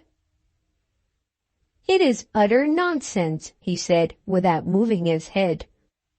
"Oh, Churchill!" she exclaimed. "It is utter nonsense," he repeated. "It is out of the question that it should be published." She glanced her eyes round the company, but ventured no spoken appeal. Jack Hallam said something about unnecessary severity and want of courtesy. Watt simply shook his head. "I say it is trash," said Smith, rising from his chair. "You shall not disgrace yourself. Give it to me." She put her hand upon the manuscript as though to save it. "Give it to me," he said sternly, and took it from her unresisting grasp. Then he stalked to the fire, and tearing the sheets in pieces, thrust them between the bars. Of course there was a great commotion. We were all up in a moment, standing around her as though to console her. Miss Collins came in and absolutely wept over her ill-used friend. For the instant I had forgotten The New Inmate, as though it had never been written. She was deluged in tears, hiding her face upon the table, but she uttered no word of reproach, and ventured not a syllable in defense of her essay. "I didn't think it was so bad as that," she murmured amidst her sobs.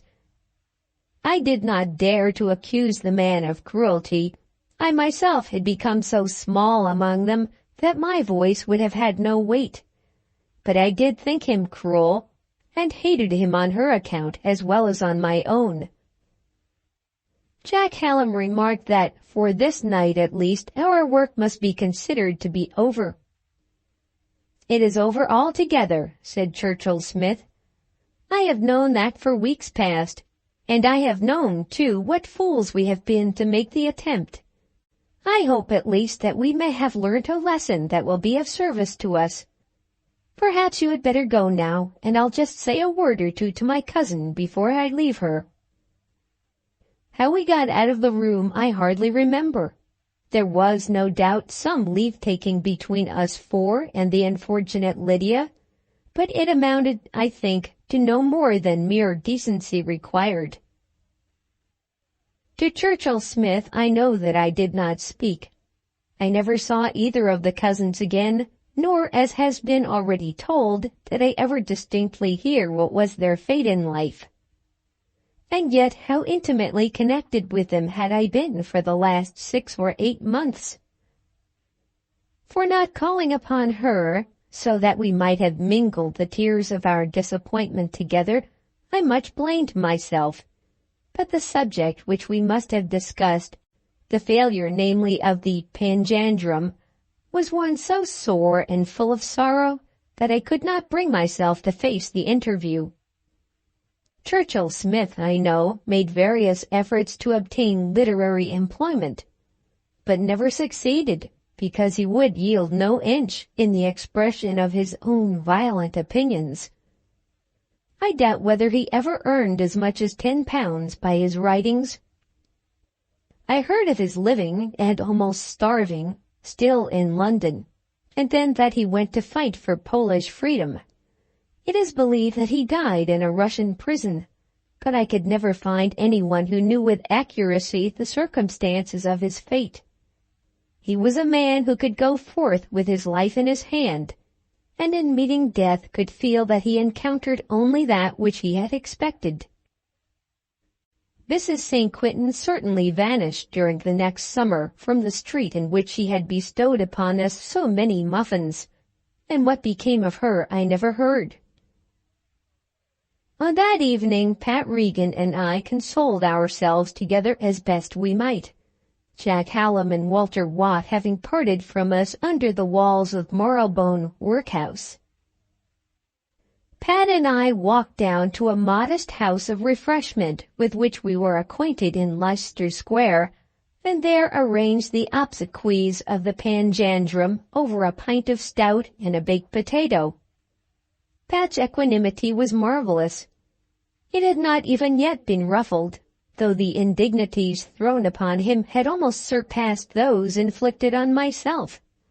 His Lord Bateman had been first rejected, and after that his subsequent contributions had been absolutely ignored, merely because Mr. Churchill Smith had not approved his cousin's essay upon Bishop Berkeley. "It was rot, real rot," said Pat, alluding to Lydia's essay, and apologizing for Smith. "But why not have gone on and heard yours?" said I. "Mine would have been rot, too," said Pat. "It isn't so easy, after all, to do this kind of thing." We agreed that the obsequies should be very private.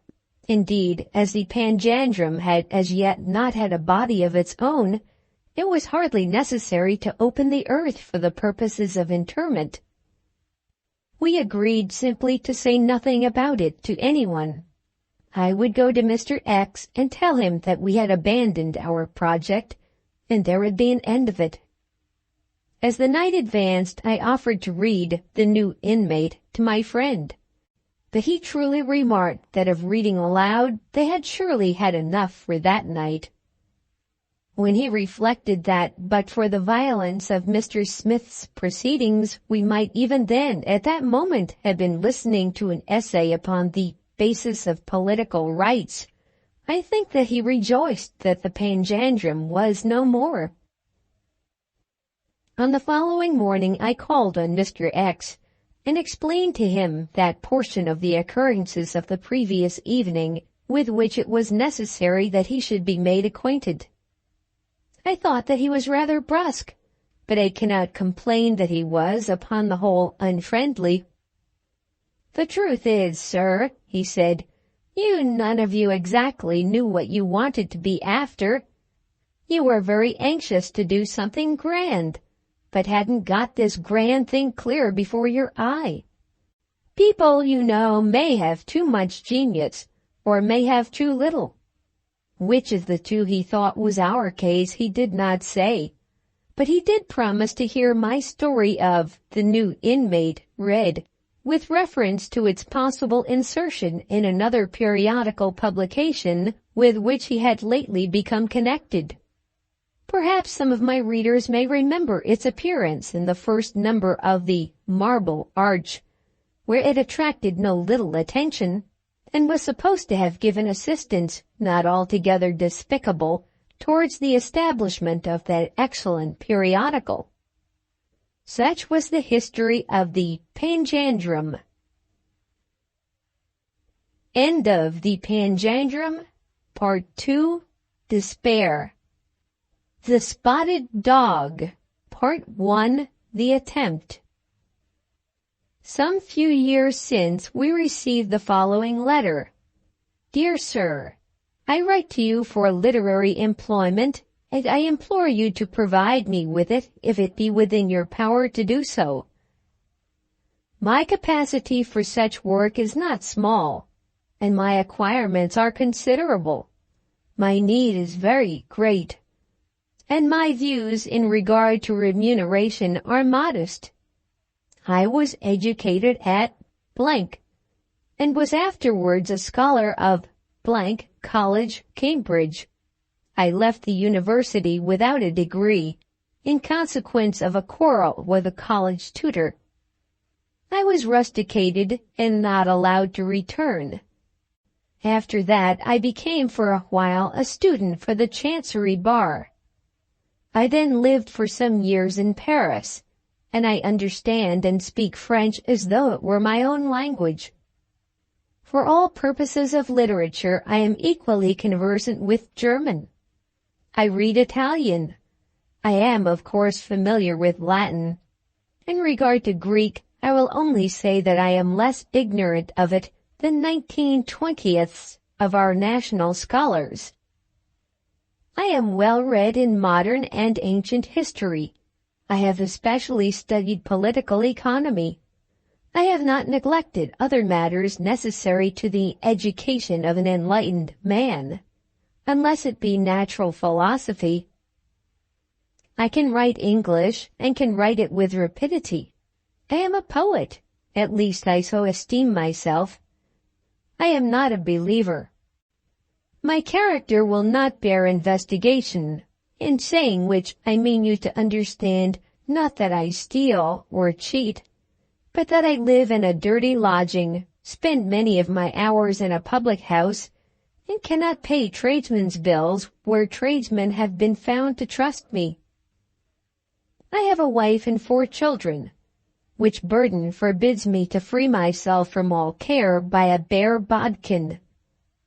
I am just past 40, and since I quarreled with my family because I could not understand the Trinity, I have never been the owner of a 10-pound note.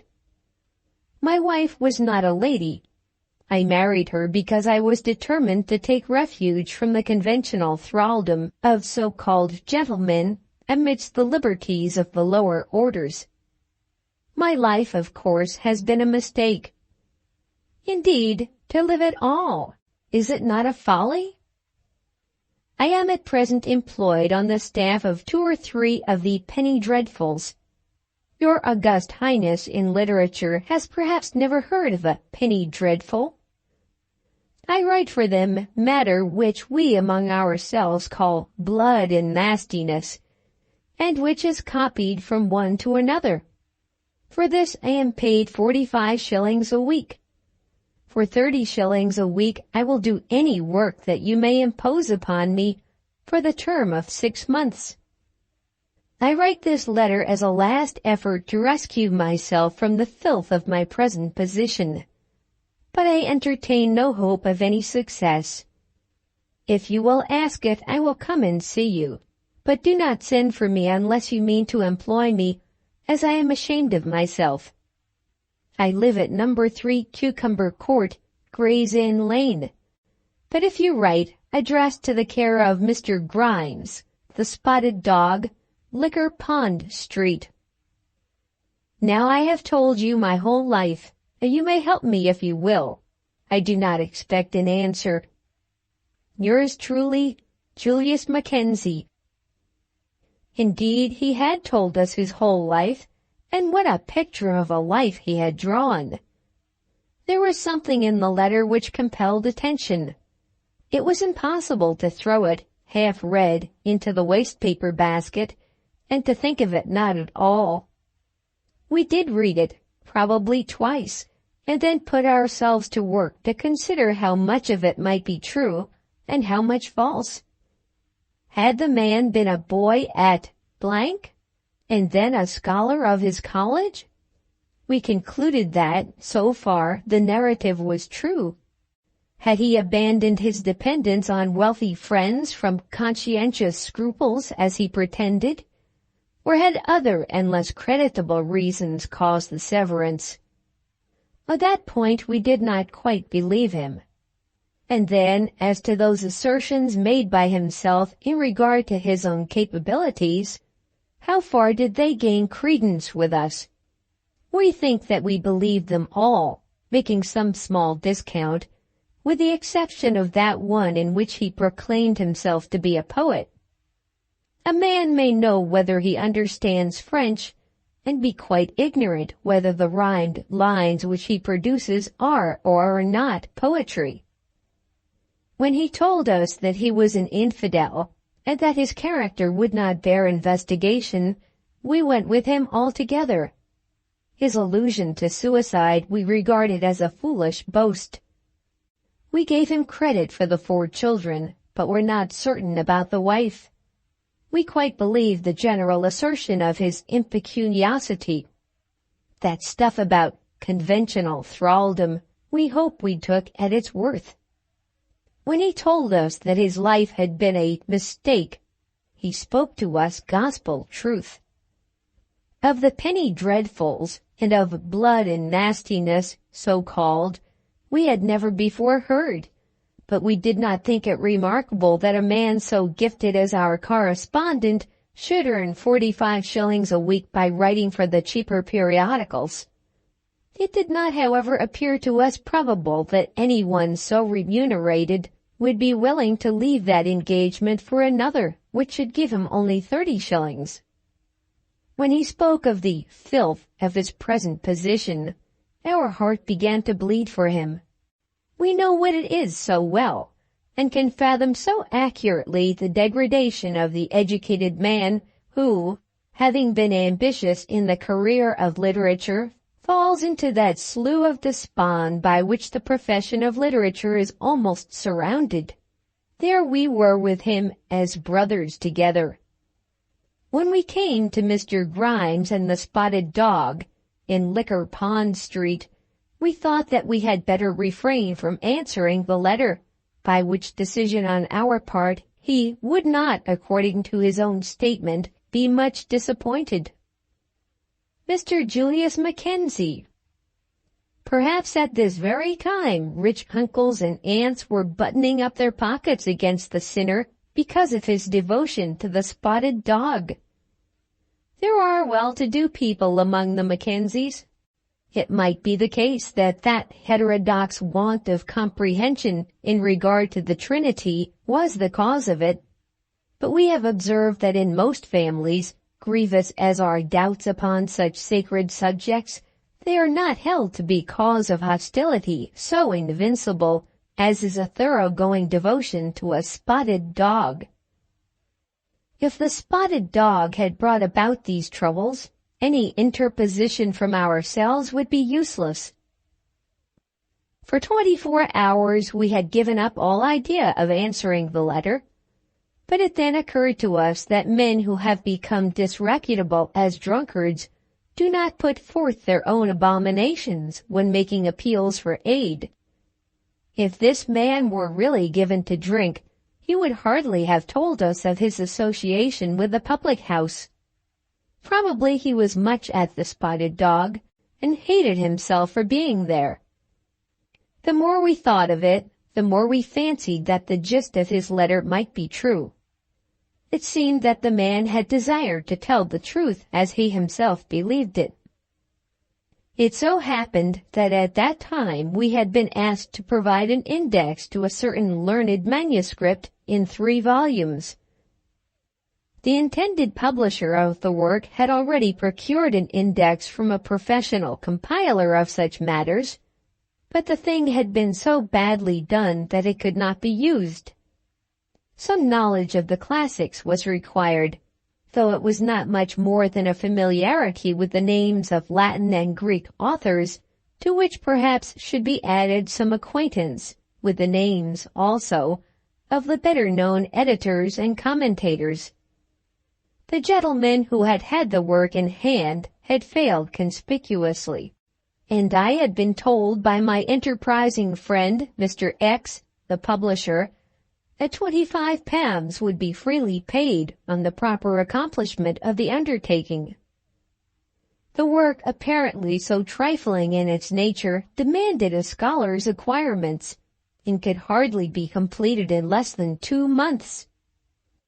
We had snubbed the offer, saying that we should be ashamed to ask an educated man to give his time and labor for so small a remuneration. But to Mr. Julius Mackenzie, £25 for 2 months' work would manifestly be a godsend. If Mr. Julius Mackenzie did in truth possess the knowledge for which he gave himself credit, if he was, as he said, familiar with Latin, and was less ignorant of Greek than 19/20ths of our national scholars, he might perhaps be able to earn this £25. We certainly knew no one else who could and who would do the work properly for that money. We therefore wrote to Mr. Julius Mackenzie and requested his presence. Our note was short, cautious, and also courteous. We regretted that a man so gifted should be driven by stress of circumstances to such need. We could undertake nothing, but if it would not put him to too much trouble to call upon us, we might perhaps be able to suggest something to him. Precisely at the hour named, Mr. Julius Mackenzie came to us. We well remember his appearance, which was one unutterably painful to behold. He was a tall man, very thin we might say as a whipping post, were it not that one's ideas of a whipping post conveys erectness and rigidity, whereas this man, as he stood before us, was full of bends and curves and crookedness. His big head seemed to lean forward over his miserably narrow chest. His back was bowed, and his legs were crooked and tottering. He had told us that he was over 40, but we doubted, and doubt now, whether he had not added something to his years in order partially to excuse the wan, worn weariness of his countenance. He carried an infinity of thick, ragged, wild, dirty hair, dark in color, though not black, which age had not yet begun to grizzle. He wore a miserable attempt at a beard, stubbly, uneven, and half-shorn, as though it had been cut down within an inch of his chin with blunt scissors. He had 2 ugly projecting teeth, and his cheeks were hollow. His eyes were deep-set, but very bright, illuminating his whole face, so that it was impossible to look at him and to think him to be one wholly insignificant. His eyebrows were large and shaggy, but well-formed, not meeting across the brow, with single, stiffly projecting hairs, a pair of eyebrows which added much strength to his countenance. His nose was long and well-shaped, but red as a huge carbuncle. The moment we saw him, we connected that nose with the spotted dog. It was not a blotched nose, not a nose covered with many carbuncles, but a brightly red, smooth, well-formed nose, one glowing carbuncle in itself. He was dressed in a long brown greatcoat, which was buttoned up round his throat, and which came nearly to his feet. The binding of the coat was frayed, the buttons were half uncovered, the buttonholes were tattered. The velvet collar had become party-colored with dirt and usage. It was in the month of December, and a greatcoat was needed, but this greatcoat looked as though it were worn because other garments were not at his command. Not an inch of linen or even a flannel shirt was visible. Below his coat we could only see his broken boots and the soiled legs of his trousers, which had reached that age which in trousers defies description. When we looked at him, we could not but ask ourselves whether this man had been born a gentleman and was still a scholar. And yet there was that in his face which prompted us to believe the account he had given of himself. As we looked at him, we felt sure that he possessed keen intellect, and that he was too much of a man to boast of acquirements which he did not believe himself to possess. We shook hands with him, asked him to sit down, and murmured something of our sorrow that he should be in distress. "I am pretty well used to it," said he. There was nothing mean in his voice. There was indeed a touch of humor in it, and in his manner there was nothing of the abjectness of supplication. We had his letter in our hands, and we read a portion of it again as he sat opposite to us. We then remarked that we did not understand how he, having a wife and family dependent on him, could offer to give up a third of his income with the mere object of changing the nature of his work. "You don't know what it is," said he, "to write for the penny dreadfuls. I'm at it 7 hours a day, and I hate the very words that I write. I cursed myself afterwards for sending that letter. I know that to hope is to be an ass, but I did send it, and here I am." We looked at his nose and felt that we must be careful before we suggested to our learned friend, Dr. Blank, to put his manuscript into the hands of Mr. Julius Mackenzie. If it had been a printed book, the attempt might have been made without much hazard. But our friend's work, which was elaborate and very learned, had not yet reached the honors of the printing house. We had had our own doubts whether it might ever assume the form of a real book, but our friend, who was a wealthy as well as a learned man, was as yet very determined. He desired at any rate that the thing should be perfected, and his publisher had therefore come to us offering £25 for the codification and index. Were anything other than good to befall his manuscript, his lamentations would be loud, not on his own score, but on behalf of learning in general. It behoved us, therefore, to be cautious. We pretended to read the letter again, in order that we might gain time for a decision, for we were greatly frightened by that gleaming nose. Let the reader understand that the nose was by no means Bardolphian.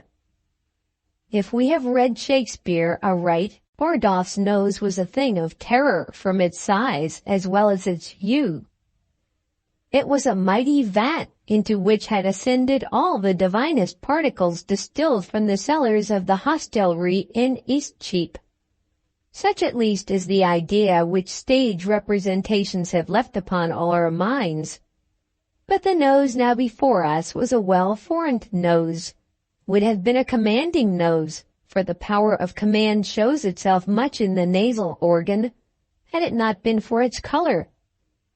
While we were thinking of this, and doubting much as to our friend's manuscript, Mr. Mackenzie interrupted us. "You think I am a drunkard," said he. The man's mother wit had enabled him to read our inmost thoughts. As we looked up, the man had risen from his chair and was standing over us. He loomed upon us very tall, although his legs were crooked and his back bent. Those piercing eyes and that nose, which almost assumed an air of authority as he carried it, were a great way above us. There seemed to be an infinity of that old brown greatcoat. He had divined our thoughts, and we did not dare to contradict him. We felt that a weak, vapid, unmanly smile was creeping over our face. We were smiling as a man smiles who intends to imply some contemptuous assent with the self-deprecating comment of his companion. Such a mode of expression is, in our estimation, most cowardly and most odious. We had not intended it, but we knew that the smile had pervaded us. "Of course you do," said he. "I was a drunkard, but I am not one now. It doesn't matter, only I wish you hadn't sent for me. I'll go away at once." So saying, he was about to depart, but we stopped him. We assured him with much energy that we did not mean to offend him. He protested that there was no offense. He was too well used to that kind of thing to be made more than wretched by it. Such was his heartbreaking phrase. "As for anger, I've lost all that long ago. Of course you take me for a drunkard, and I should still be a drunkard only—" "Only what?" I asked. "It don't matter," said he. "I need not trouble you with more than I have already said. You haven't got anything for me to do, I suppose?" Then I explained to him that I had something he might do, if I could venture to entrust him with the work. With some trouble I got him to sit down again, and to listen while I explained to him the circumstances. I had been grievously afflicted when he alluded to his former habit of drinking, a former habit, as he himself now stated. But I entertained no hesitation in raising questions as to his erudition. I felt almost assured that his answers would be satisfactory, and that no discomfiture would arise from such questioning. We were quickly able to perceive that we at any rate could not examine him in classical literature. As soon as we mentioned the name and nature of the work, he went off its score, and satisfied us amply that he was familiar at least with the title pages of editions. We began indeed to fear whether he might not be too caustic a critic on our own friend's performance. "Dr. Blank is only an amateur himself," said we, deprecating in advance any such exercise of the red-nosed man's too severe erudition. "We never get much beyond dilettantism here," said he, "as far as Greek and Latin are concerned." What a terrible man he would have been could he have got upon the staff of the Saturday Review instead of going to the Spotted Dog. We endeavored to bring the interview to an end by telling him that we would consult the learned doctor from whom the manuscript had emanated, and we hinted that a reference would be, of course, acceptable. His impudence, or perhaps we should rather call it his straightforward, sincere audacity, was unbounded. "Mr. Grimes of the Spotted Dog knows me better than anyone else," said he. We blew the breath out of our mouth with astonishment. "I'm not asking you to go to him to find out whether I know Latin and Greek," said Mr. Mackenzie.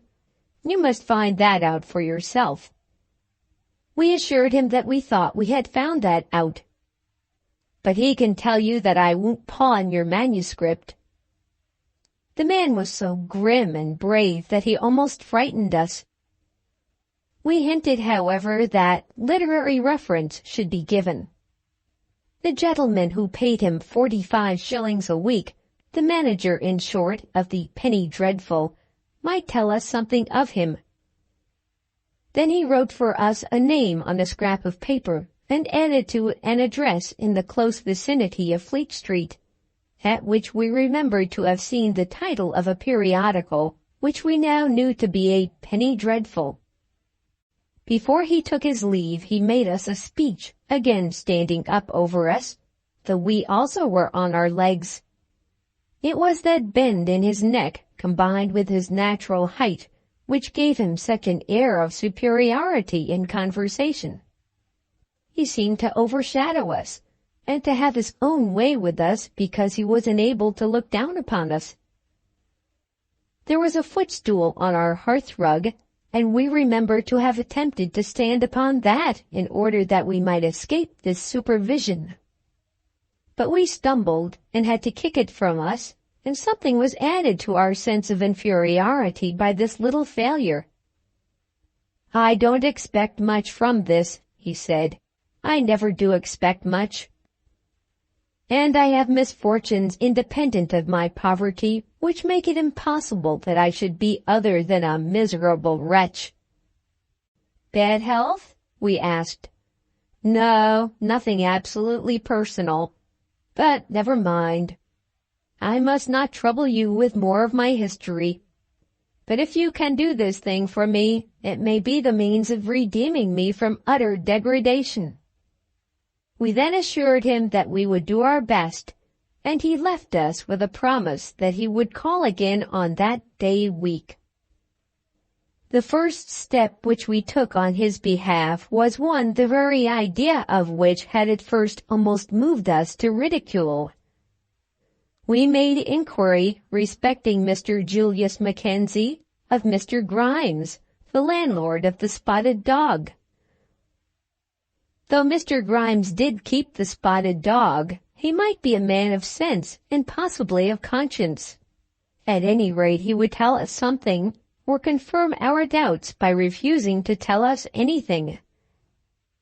We found Mr. Grimes seated in a very neat little back parlor, and were peculiarly taken by the appearance of a lady in a little cap and black silk gown, whom we soon found to be Mrs. Grimes.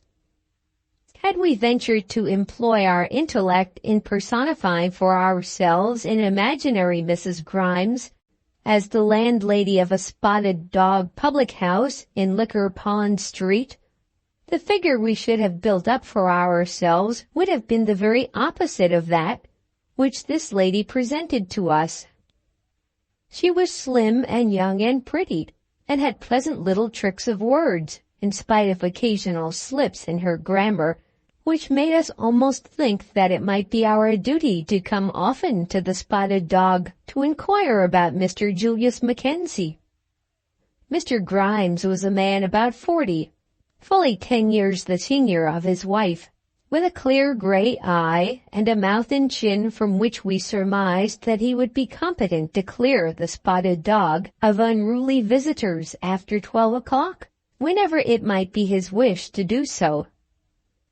We soon made known our request. Mr. Mackenzie had come to us for literary employment. Could they tell us anything about Mr. Mackenzie? "He's as clever an author in the way of writing and that kind of thing as there is in all London," said Mrs. Grimes with energy. Perhaps her opinion ought not to have been taken for much, but it had its weight.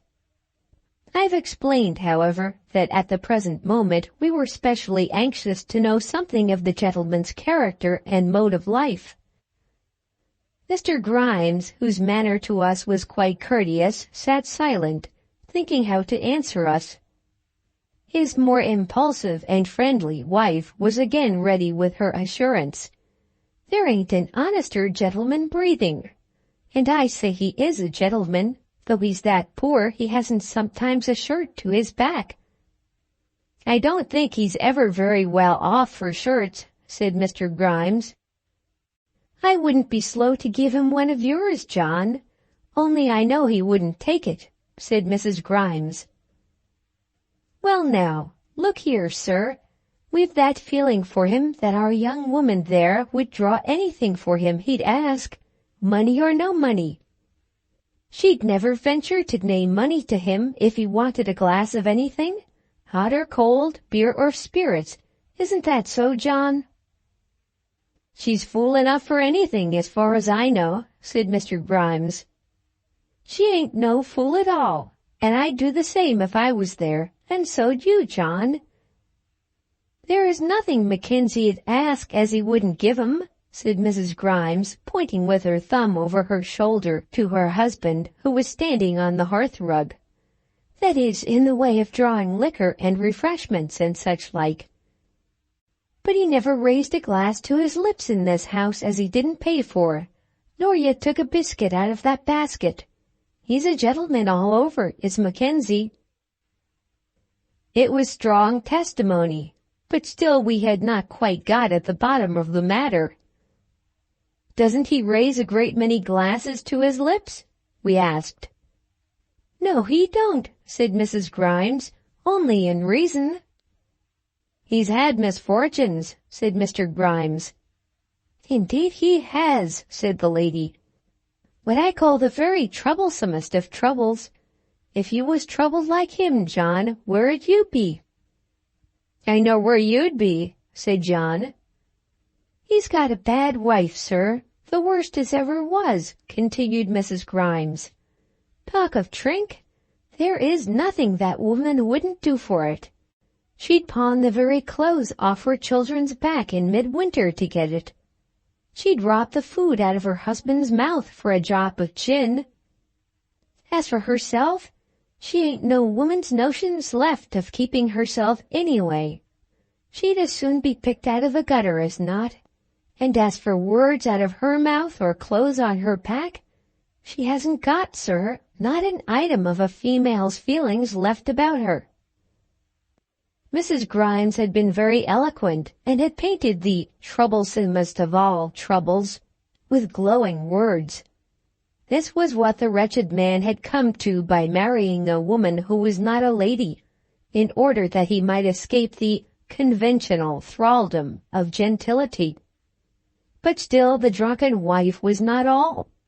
There was the evidence of his own nose against him, and the additional fact that he had acknowledged himself to have been formerly a drunkard. "I suppose he has drunk himself?" we said. "He has drunk in course," said Mrs. Grimes. "The world has been pretty rough with him, sir," said Mr. Grimes. "But he don't drink now," continued the lady. "At least if he do, we don't see it. As for her, she wouldn't show herself inside our door." "It ain't often that a man and his wife draws their milk from the same cow," said Mr. Grimes. "But Mackenzie is here every day of his life," said Mrs. Grimes.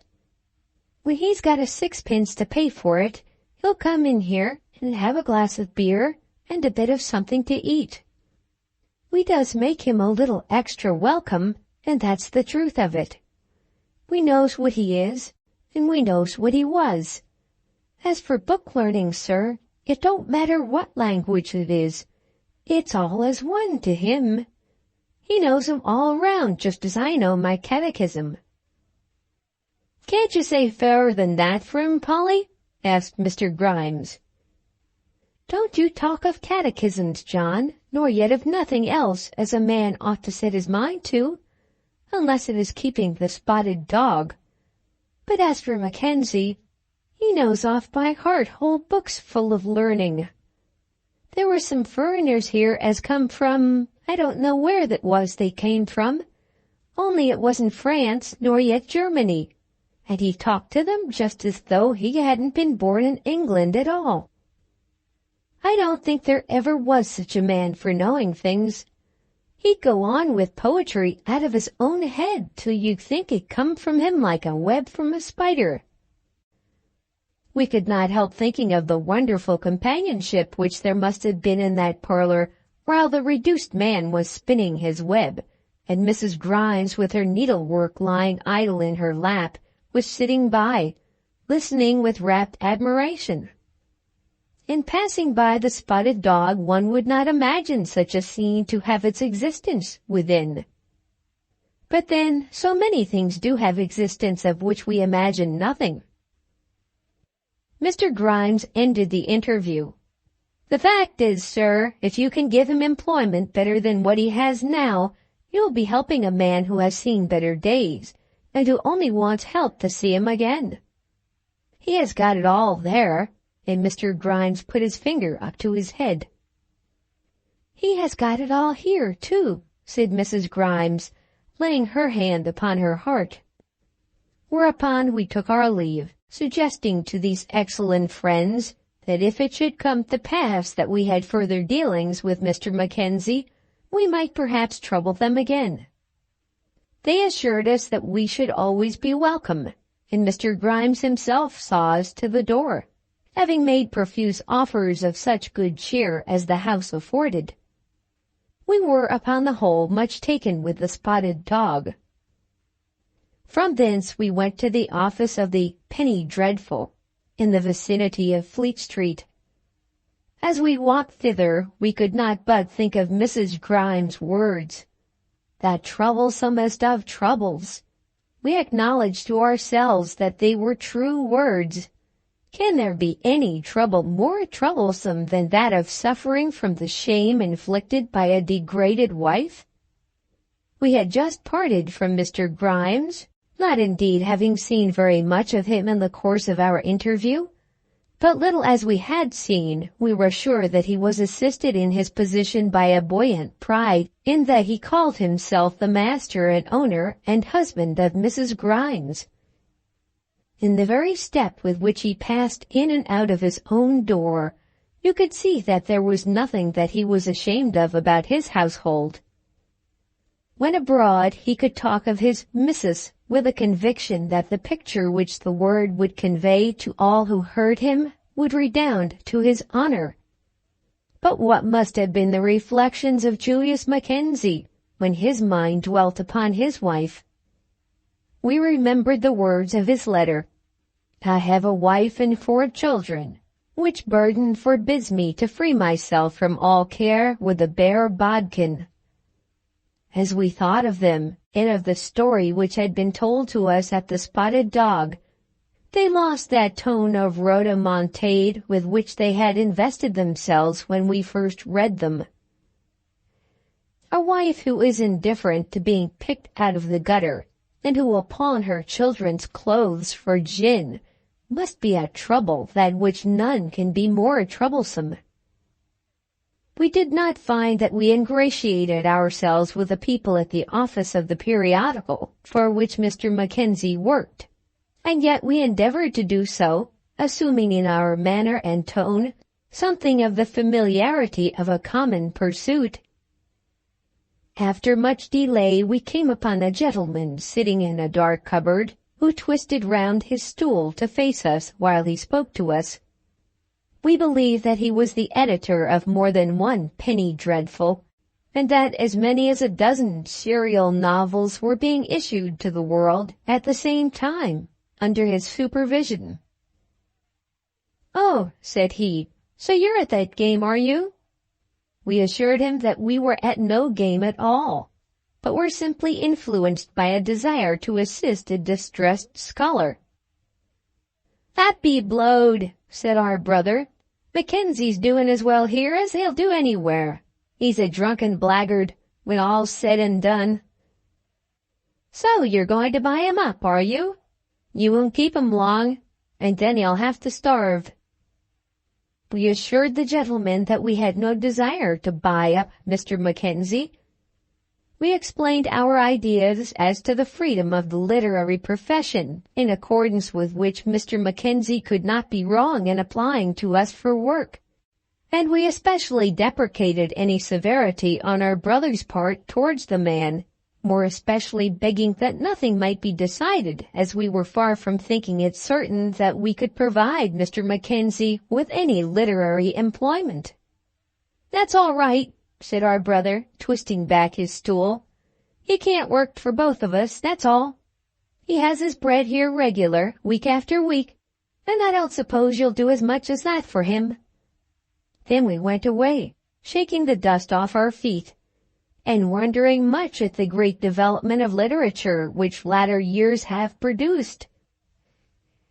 We had not even known of the existence of these papers, and yet there they were, going forth into the hands of hundreds of thousands of readers, all of whom were being more or less instructed in their modes of life and manner of thinking by the stories which were thus brought before them.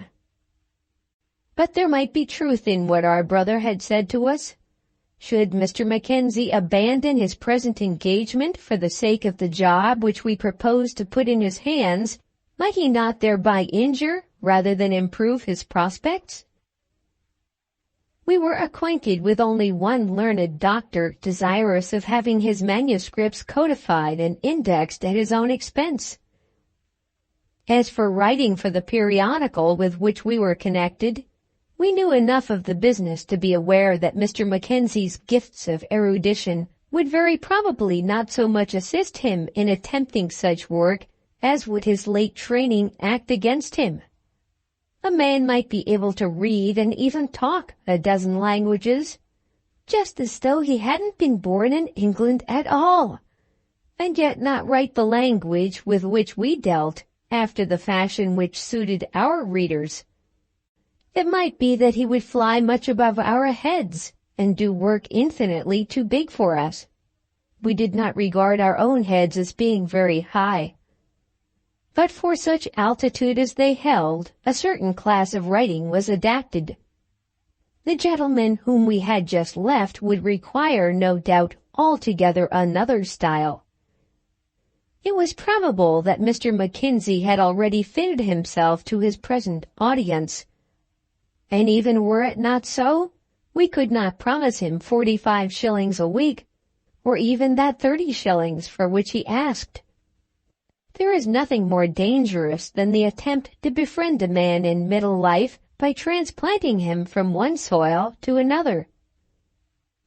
When Mr. Mackenzie came to us again, we endeavored to explain all this to him. We had in the meantime seen our friend the doctor, whose beneficence of spirit in regard to the unfortunate man of letters was extreme. He was charmed with our account of the man, and saw with his mind's eye the work, for the performance of which he was pining, perfected in a manner that would be a blessing to the scholars of all future ages. He was at first anxious to ask Julius Mackenzie down to his rectory, and even after we had explained to him that this would not at present be expedient, was full of a dream of future friendship with a man who would be able to discuss the De Gamma with him, who would have studied Greek meters and have an opinion of his own as to Porson's canon. We were in possession of the manuscript and had our friend's authority for handing it over to Mr. Mackenzie. He came to us according to appointment, and his nose seemed to be redder than ever. We thought that we discovered a discouraging flavor of spirits in his breath. Mrs. Grimes had declared that he drank only in reason, but the ideas of the wife of a publican, even though that wife were Mrs. Grimes, might be very different from our own as to what was reasonable in that matter. And as we looked at him, he seemed to be more rough, more ragged, almost more wretched than before. It might be that, in taking his part with my brother of the Penny Dreadful, with the doctor, and even with myself in thinking over his claims, I had endowed him with higher qualities than I had been justified in giving to him. As I considered him and his appearance, I certainly could not assure myself that he looked like a man worthy to be trusted. A policeman, seeing him at a street corner, would have had an eye upon him in a moment. He rubbed himself together with his old coat as men do when they come out of gin shops. His eye was as bright as before, but we thought that his mouth was meaner and his nose redder. We were almost disenchanted with him.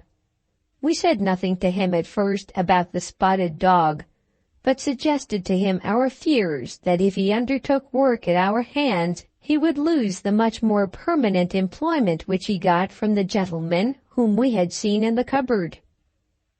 We then explained to him that we could promise him no continuation of employment. The violence with which he cursed the gentleman who had sat in the cupboard appalled us, and had, we think, some effect in bringing back to us that feeling of respect for him which we had almost lost. It may be difficult to explain why we respected him, because he cursed and swore horribly. We do not like cursing and swearing, and were any of our younger contributors to indulge themselves after that fashion in our presence, we should at the very least frown upon them. We did not frown upon Julius Mackenzie, but stood up, gazing into his face above us, again feeling that the man was powerful. Perhaps we respected him because he was not in the least afraid of us. He went on to assert that he cared not a straw, we will say, for the gentleman in the cupboard. He knew the gentleman in the cupboard very well, and the gentleman in the cupboard knew him. As long as he took his work to the gentleman in the cupboard would be only too happy to purchase that work at the rate of 6 pence for a page of manuscript containing 250 words. That was his rate of payment for prose fiction, and at that rate he could earn 45 shillings a week. He wasn't afraid of the gentleman in the cupboard. He had had some words with the gentleman in the cupboard before now, and they two understood each other very well. He hinted, moreover, that there were other gentlemen in other cupboards, but with none of them could he advance beyond 45 shillings a week. For this he had to sit with his pen in his hand 7 hours, 7 days a week, and the very paper, pens, and ink came to 15 pence out of the money. He had struck for wages once, and for a halcyon month or two had carried his point of 7 pence halfpenny a page. But the gentleman in the cupboards had told him that it could not be. They too must live. His matter was no doubt attractive, but any price above 6 pence a page unfitted it for their market. All this Mr. Julius Mackenzie explained to us with much violence of expression. When I named Mrs. Grimes to him, the tone of his voice was altered. "Yes," said he, "I thought they'd say a word for me. They're the best friends I've got now. I don't know that you ought quite to believe her, for I think she'd perhaps tell a lie to do me a service." We assured him that we did believe every word Mrs. Grimes had said to us. After much pausing over the matter, we told him that we were empowered to trust him with our friend's work, and the manuscript was produced upon the table. If he would undertake the work and perform it, he should be paid £8 6 shillings 8 pence for each of the 3 volumes as they were completed. And we undertook, moreover, on our own responsibility, to advance him money in small amounts through the hands of Mrs. Grimes, if he really settled himself to the task. At first he was in ecstasies, and as we explained to him the way in which the index should be brought out and the codification performed, he turned over the pages rapidly and showed us that he understood at any rate the nature of the work to be done. But when we came to details he was less happy. In what workshop was this new work to be performed? There was a moment in which we almost thought of telling him to do the work in our own room. But we hesitated, luckily, remembering that his continual presence with us for 2 or 3 months would probably destroy us altogether. It appeared that his present work was done sometimes at the Spotted Dog and sometimes at home in his lodgings. He said not a word to us about his wife, but we could understand that there would be periods in which to work at home would be impossible to him.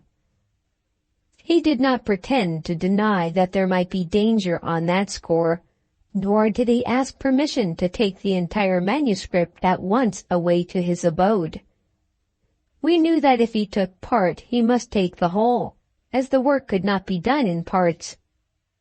Counter-references would be needed. "My circumstances are bad, very bad indeed," he said. We expressed the great trouble to which we should be subjected if any evil should happen to the manuscript. "I will give it up," he said, towering over us again and shaking his head. "I cannot expect that I should be trusted." But we were determined that it should not be given up. Sooner than give the matter up, we would make some arrangement by hiring a place in which he might work. Even though we were to pay 10 shillings a week for a room for him out of the money, the bargain would be a good one for him. At last we determined that we would pay a second visit to the Spotted Dog and consult Mrs. Grimes. We felt that we should have a pleasure in arranging together with Mrs. Grimes any scheme of benevolence on behalf of this unfortunate and remarkable man. So we told him that we would think over the matter and send a letter to his address at the Spotted Dog, which he should receive on the following morning. He then gathered himself up, rubbed himself together again inside his coat, and took his departure. As soon as he was gone, we sat looking at the learned doctor's manuscript and thinking of what we had done. There lay the work of years by which our dear and venerable old friend expected that he would take rank among the great commentators of modern times. We, in truth, did not anticipate for him all the glory to which he looked forward. We feared that there might be disappointment. Hot discussion on verbal accuracies or on rules of meter are perhaps not so much in vogue now as they were 100 years ago. There might be disappointment and great sorrow, but we could not with equanimity anticipate the prevention of this sorrow by the possible loss or destruction of the manuscript which had been entrusted to us. The doctor himself had seemed to anticipate no such danger. When we told him of Mackenzie's learning and misfortunes, he was eager at once that the thing should be done, merely stipulating that he should have an interview with Mr. Mackenzie before he returned to his rectory. That same day we went to the Spotted Dog and found Mrs. Grimes alone. Mackenzie had been there immediately after leaving our room and had told her what had taken place. She was full of the subject and anxious to give every possible assistance. She confessed at once that the papers would not be safe in the rooms inhabited by Mackenzie and his wife. "He pays 5 shillings a week," she said, "for a wretched place round in Cucumber Court. They are all huddled together anyway, and how he manages to do a thing at all there, in the way of author work, is a wonder to everybody. Sometimes he can't, and then he'll sit for hours together at the little table in our tap room." We went into the tap room and saw the little table. It was a wonder indeed that anyone should be able to compose and write tales of imagination in a place so dreary, dark, and ill-omened. The little table was hardly more than a long slab or plank, perhaps 18 inches wide.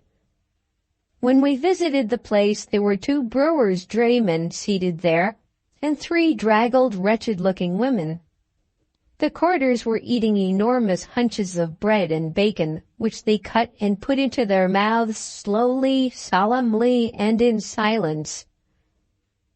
The 3 women were seated on a bench, and when I saw them, had no sign of festivity before them. It must be presumed that they had paid for something, or they would hardly have been allowed to sit there. "It's empty now," said Mrs. Grimes, taking no immediate notice of the men or of the women. "But sometimes he'll sit writing in that corner when there's such a jabber of voices as you wouldn't hear a cannon go off over at Reed's, and that thick with smoke you'd almost cut it with a knife. Don't he, Peter?" The man whom she addressed endeavored to prepare himself for answer by swallowing at the moment 3 square inches of bread and bacon, which he had just put into his mouth. He made an awful effort, but failed, and failing, nodded his head 3 times. "They all know him here, sir," continued Mrs. Grimes. "He'll go on writing, writing for hours together, and nobody'd say nothing to him. Will they, Peter?" Peter, who was now halfway through the work he had laid out for himself, muttered some inarticulate grunt of assent. We then went back to the snug little room inside the bar. It was quite clear to me that the man could not manipulate the doctor's manuscript, of which he would have to spread a dozen sheets before him at the same time, in the place I had just visited. Even could he have occupied the chamber alone, the accommodation would not have been sufficient for the purpose. It was equally clear that he could not be allowed to use Mrs. Grimes' snuggery.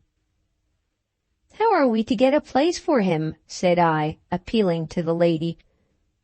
"He shall have a place," she said, I'll go bail he shan't lose the job for want of a workshop." Then she sat down and began to think it over. I was just about to propose the hiring of some decent room in the neighborhood when she made a suggestion which I acknowledge startled me.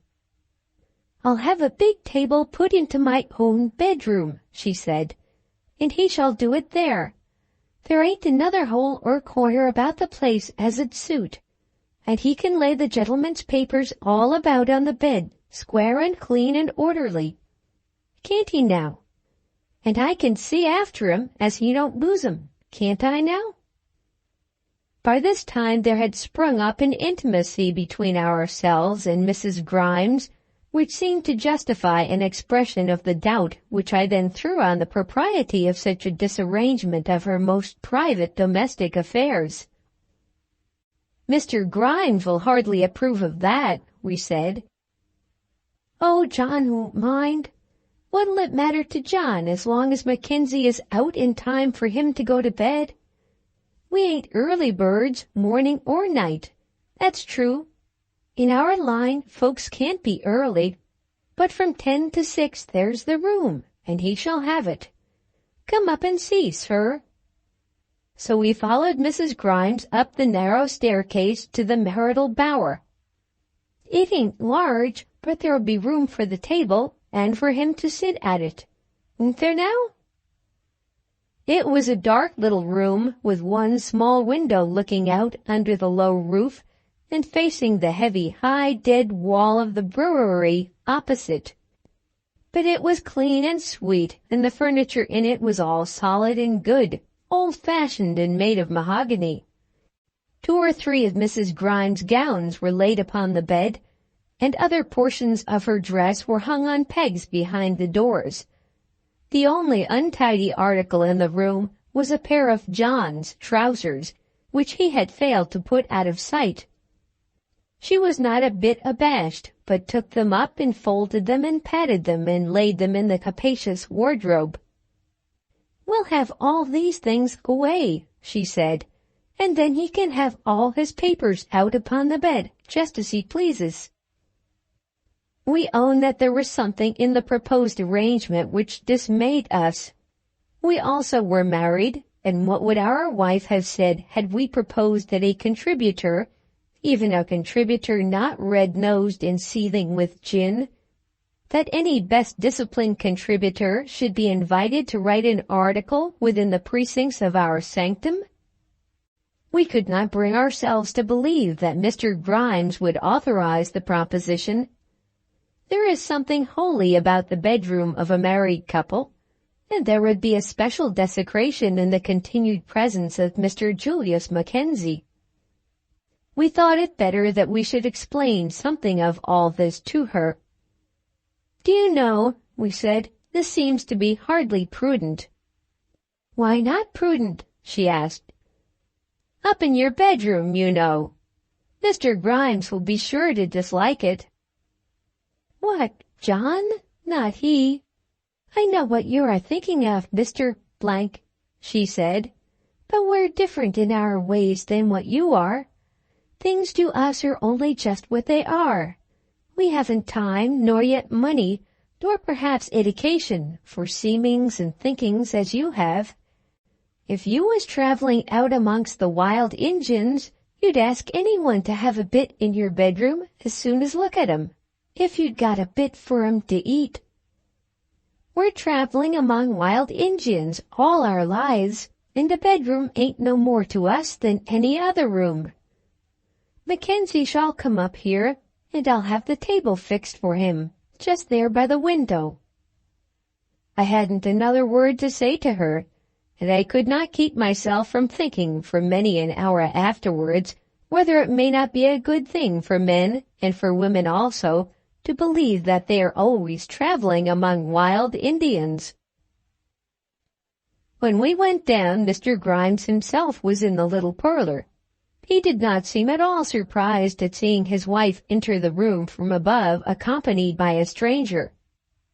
She at once began her story and told the arrangement which she proposed. which he did, as I observed, without any actual request for his sanction.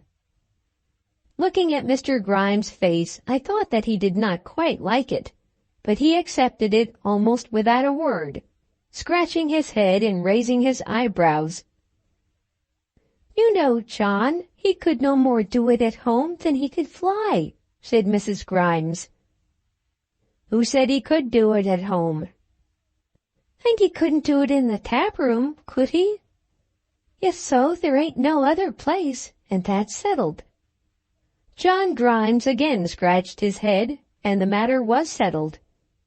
Before we left the house, Mackenzie himself came in and was told in our presence of the accommodation which was to be prepared for him. "It's just like you, Mrs. Grimes," was all he said in the way of thanks. Then Mrs. Grimes made her bargain with him somewhat sternly. He should have the room for 5 hours a day, 10 till 3 or 12 till 5, but he must settle which, and then stick to his hours. "And I would have nothing up there in the way of drink," said John Grimes. "Who's asking to have drink there?" said Mackenzie. "You're not asking now, but maybe you will. I won't have it, that's all." "That you'll be all right, John," said Mrs. Grimes, nodding her head. "Women are all that soft in the way of judgment that they'll go and do almost anything, good or bad, when they've got their feelings up." Such was the only rebuke which, in our hearing, Mr. Grimes administered to his pretty wife. Mackenzie whispered something to the publican, but Grimes only shook his head. We understood it all thoroughly. He did not like the scheme, but he would not contradict his wife in an act of real kindness. We then made an appointment with a scholar for meeting our friend and his future patron at our rooms, and took our leave of the spotted dog. Before we went, however, Mrs. Grimes insisted on producing some cherry bounce, as she called it, which, after sundry refusals on our part, was brought in on a small, round, shining tray, in a little bottle covered all over with gold sprigs, with 4 tiny glasses similarly ornamented. Mrs. Grimes poured out the liquor, using a very sparing hand when she came to the glass which was intended for herself. We find it, as a rule, easier to talk with the Grimeses of the world than to eat with them or to drink with them. When the glass was handed to us, we did not know whether or no we were expected to say something. We waited, however, till Mr. Grimes and Mackenzie had been provided with their glasses. "Proud to see you at the Spotted Dog, Mr. Blank," said Grimes. "That we are," said Mrs. Grimes, smiling at us over her almost imperceptible drop of drink. Julius Mackenzie just bobbed his head and swallowed the cordial at a gulp, as a dog does a lump of meat, leaving the impression on his friends around him that he has not got from it half the enjoyment which it might have given him had he been a little more patient in the process. I could not but think that, had Mackenzie allowed the cherry bounce to trickle a little in his palate, as I did myself, it would have gratified him more than it did in being chucked down his throat with all the impetus which his elbow could give to the glass. "That's tidy tipple," said Mr. Grimes, winking his eye. We acknowledged that it was tidy. "My mother made it, as used to keep the Pig and Magpie at Colchester," said Mrs. Grimes. In this way we learned a good deal of Mrs. Grimes' history. Her very earliest years had been passed among wild Indians. Then came the interview between the doctor and Mr. Mackenzie. We must confess that we greatly feared the impression which our younger friend might make on the elder. We had, of course, told the doctor of the red nose, and he had accepted the information with a smile. But he was a man who would feel the contamination of contact with a drunkard, and who would shrink from an unpleasant association. There are vices of which we habitually take altogether different views in accordance with the manner in which they are brought under our notice. This vice of drunkenness is often a joke in the mouths of those to whom the thing itself is a horror. Even before our boys we talk of it as being rather funny, though to see one of them funny himself would almost break our hearts. The learned commentator had accepted our account of the red nose as though it were simply a part of the undeserved misery of the wretched man. But should he find the wretched man to be actually redolent of gin, his feelings might be changed. The doctor was with us first, and the volumes of the manuscript were displayed upon the table. The compiler of them, as he lifted here a page and there a page, handled them with the gentleness of a lover. They had been exquisitely arranged and were very fair. The pagings and the margins and the chapterings and all the complementary paraphernalia of authorship were perfect. "A lifetime, my friend, just a lifetime," the doctor had said to us, speaking of his own work, while we were waiting for the man to whose hands was to be entrusted the result of so much labor and scholarship. We wished at that moment that we had never been called on to interfere in the matter. Mackenzie came and the introduction was made. The doctor was a gentleman of the old school, very neat in his attire, dressed in perfect black, with knee breeches and black gaiters, with a closely shorn chin and an exquisitely white cravat. Though he was in truth simply the rector of his parish was one which entitled him to call himself a dean, and he wore a clerical rosette on his hat. He was a well-made, tall, portly gentleman, with whom to take the slightest liberty would have been impossible. His well-formed, full face was singularly expressive of benevolence, but there was in it, too, an air of command which created an involuntary respect. He was a man whose means were ample, and who could afford to keep 2 curates, so that the appanages of a church dignitary did in some way belong to him. We doubt whether he really understood what work meant, even when he spoke with so much pathos of the labor of his life. But he was a man not at all exacting in regard to the work of others, and who was anxious to make the world as smooth and rosy to those around him as it had been to himself. He came forward, paused a moment, and then shook hands with Mackenzie. Our work had been done, and we remained in the background during the interview. It was now for the doctor to satisfy himself with the scholarship, and if he chose to take cognizance of the matter, with the morals of his proposed assistant. Mackenzie himself was more subdued in his manner than he had been when talking with ourselves.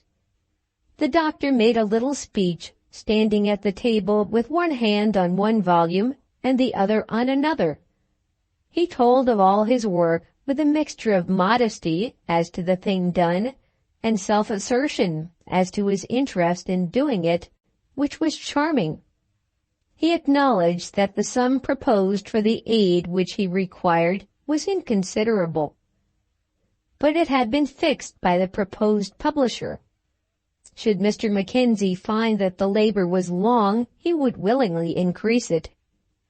Then he commenced a conversation respecting the Greek dramatists, which had none of the air or tone of an examination, but which still served the purpose of enabling Mackenzie to show his scholarship.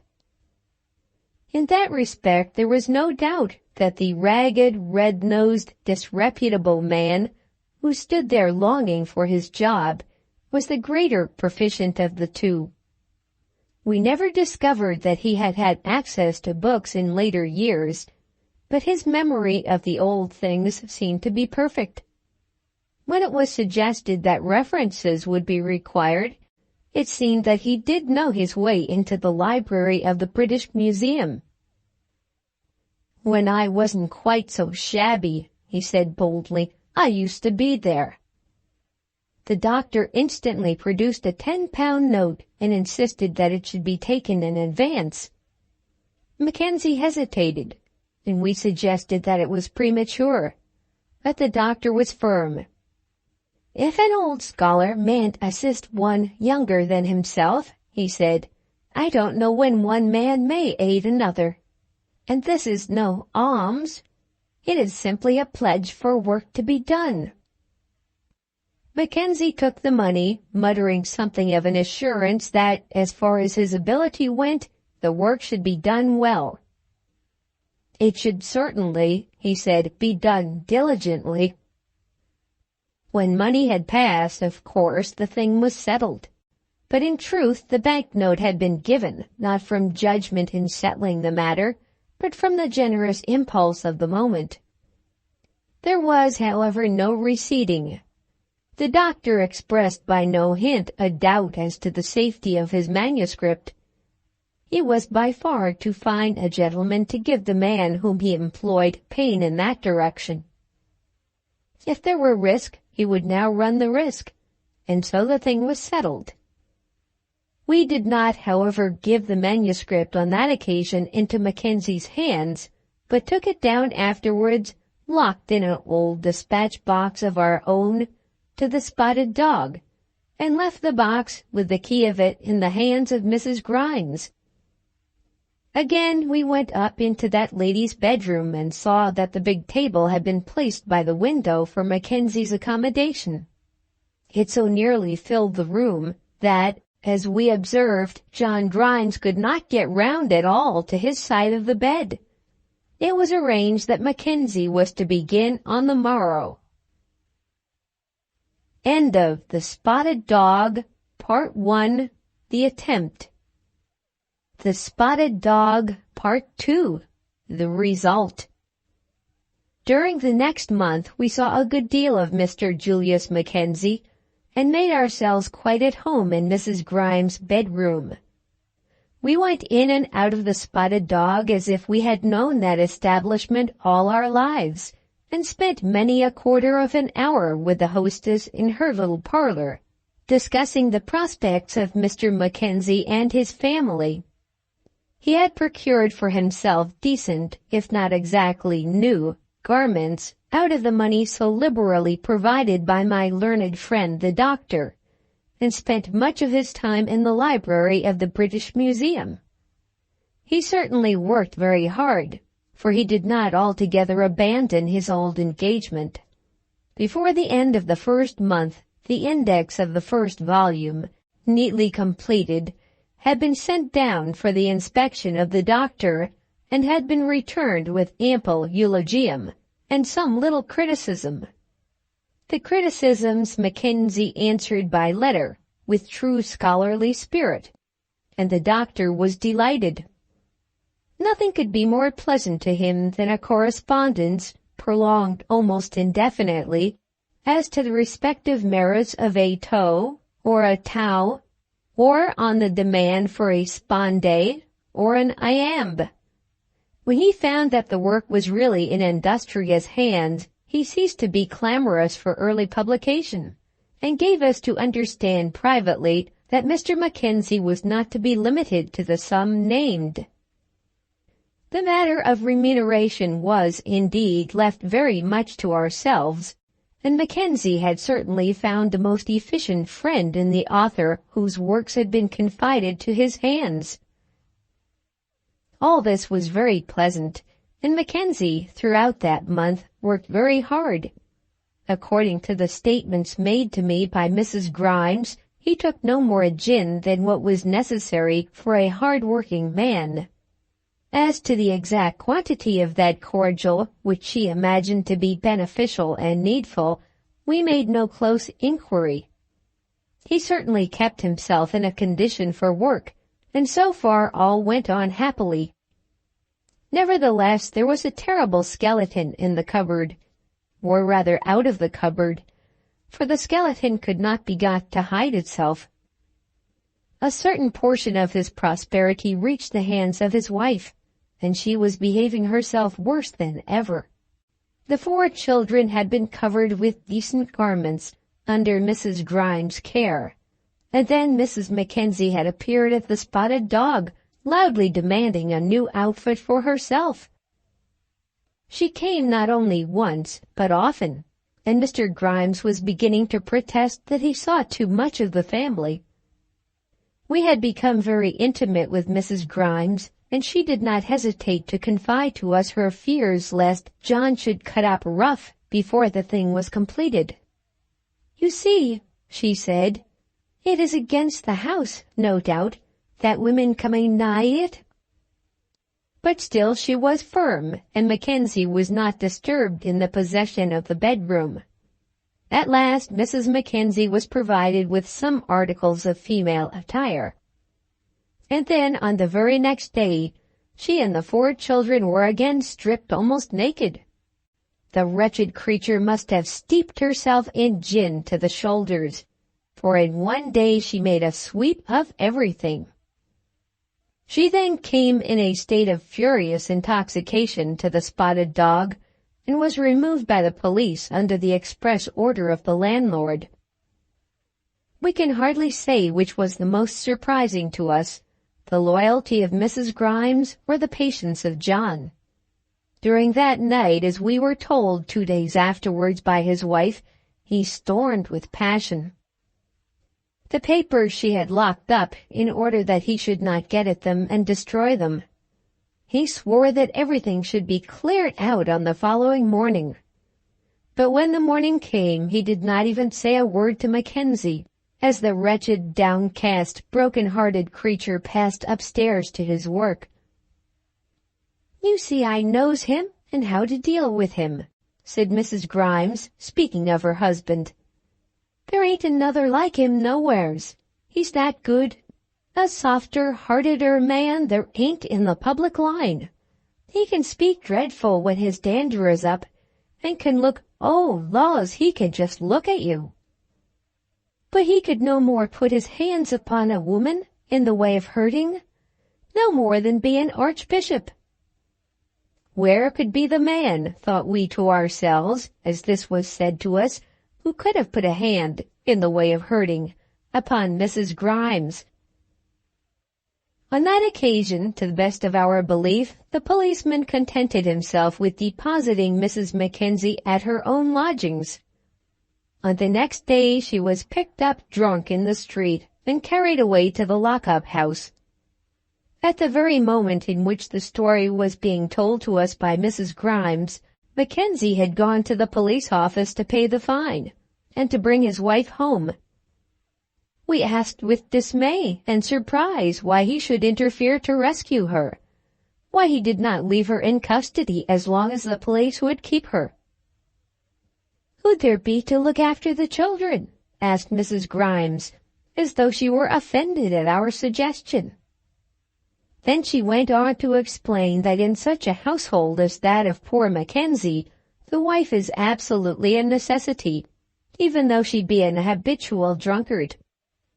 Intolerable as she was, her services were necessary to him.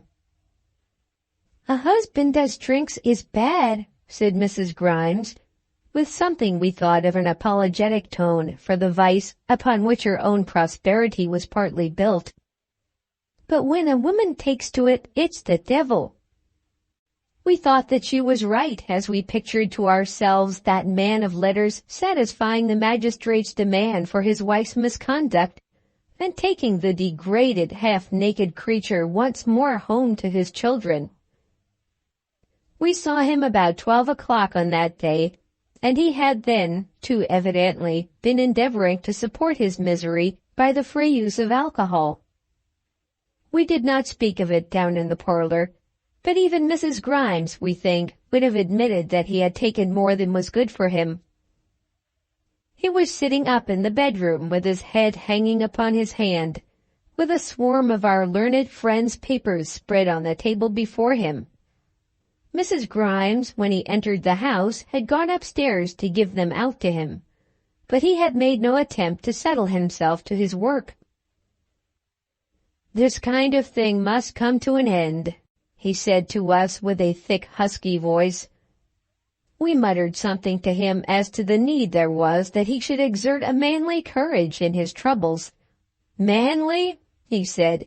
"Well, yes, manly. A man should be a man, of course. There are some things which a man can't bear. I've borne more than enough, and I'll have an end of it." We shall never forget that scene. After a while he got up and became almost violent. Talk of bearing? Who had borne half as much as he? There were things a man should not bear.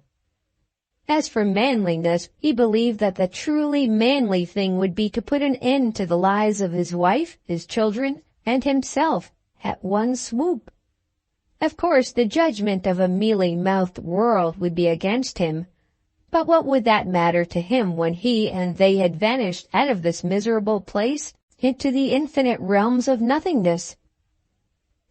Was he fit to live, or were they? Was there any chance for his children but that of becoming thieves and prostitutes? And for that poor wretch of a woman, from out of whose bosom even her human instincts had been washed by gin? Would not death to her be, indeed, a charity? There was but one drawback to all this. When he should have destroyed them, how would it be with him if he should afterwards fail to make sure work with his own life? In such case it was not hanging that he would fear, but the self-reproach that would come upon him in that he had succeeded in sending others out of their misery, but had flinched when his own turn had come.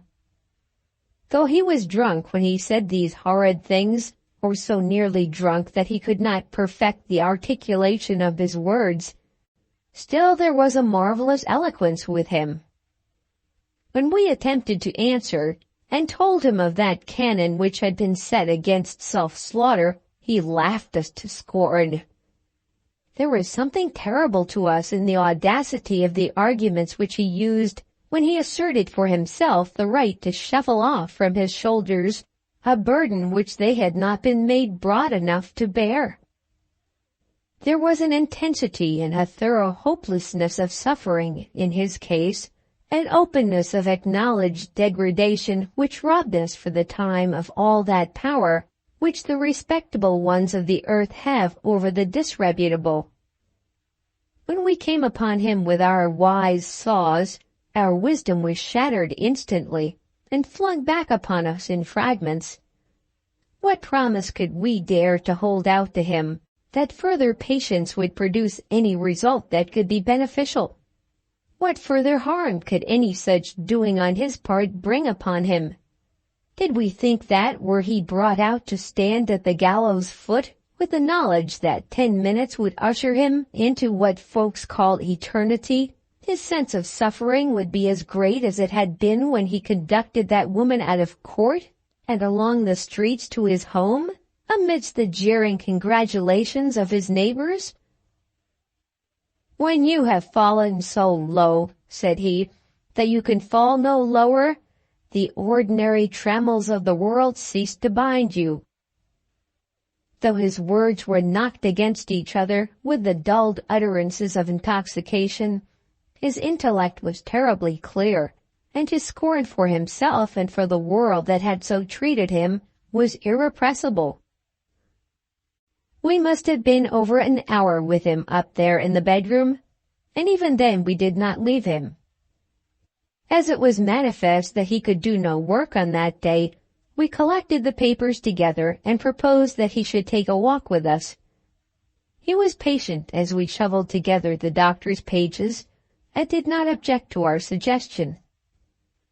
We found it necessary to call up Mrs. Grimes to assist us in putting away the opus magnum, and were astonished to find how much she had come to know about the work. Added to the doctor's manuscript, there were now the pages of Mackenzie's indexes, and there were other pages of reference for use in making future indexes, as to all of which Mrs. Grimes seemed to be quite at home. We have no doubt that she was familiar with the names of Greek tragedians, and could have pointed out to us in print the performances of the chorus. "A little fresh air'll do you a deal of good, Mr. Mackenzie," she said to the unfortunate man. Only take a biscuit in your pocket." We got him out into the street, but he angrily refused to take the biscuit which she endeavored to force into his hands. That was a memorable walk. Turning from the end of Liquor Pond Street up Gray's Inn Lane toward Holborn, we at once came upon the entrance into a miserable court. "There," said he, "it is down there that I live. She is sleeping it off now, and the children are hanging about her, wondering whether mother has got money to have another go at it when she rises. I'd take you down to see it all, only it'd sicken you." We did not offer to go down the court, abstaining rather for his sake than for our own. The look of the place was as of a spot, squalid, fever-stricken, and utterly degraded. And this man who was our companion had been born and bred a gentleman, had been nourished with that soft and gentle care which comes of wealth and love combined, had received the education which the country gives to her most favored sons, and had taken such advantage of that education as is seldom taken by any of those favored ones. And Cucumber Court, with a drunken wife and 4 half-clothed, half-starved children, was the condition to which he had brought himself. The world knows nothing higher nor brighter than had been his outset in life, nothing lower nor more debased than the result. And yet he was one whose time and intellect had been employed upon the pursuit of knowledge, who even up to this day had high ideas of what should be a man's career, who worked very hard and had always worked, who, as far as we knew, had struck upon no rocks in the pursuit of mere pleasure. It had all come to him from that idea of his youth that it would be good for him to take refuge from the conventional thraldom of so-called gentlemen amidst the liberty of the lower orders. His life, as he had himself owned, had indeed been a mistake.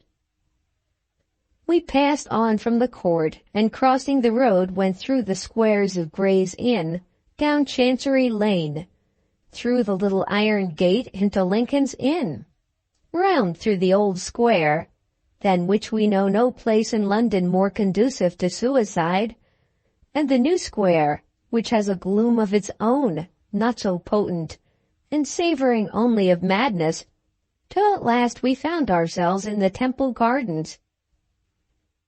I do not know why we had thus clung to the purlieus of the law, except it was that he was telling us how in his early days, when he had been sent away from Cambridge, as on this occasion he acknowledged to us, for an attempt to pull the tutor's nose in revenge for a supposed insult, he had intended to push his fortunes as a barrister.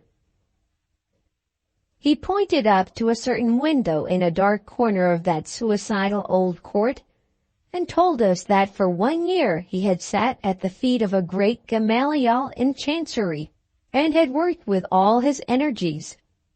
Of course we asked him why he had left a prospect so alluring. Though his answers to us were not quite explicit, we think that he did not attempt to conceal the truth. He learned to drink, and that Gamaliel took upon himself to rebuke the failing, and by the end of that year he had quarreled irreconcilably with his family. There had been great wrath at home when he was sent from Cambridge, greater wrath when he expressed his opinion upon certain questions of religious faith, and wrath to the final severance of all family relations, when he told the chosen Gamaliel that he should get drunk as often as he pleased.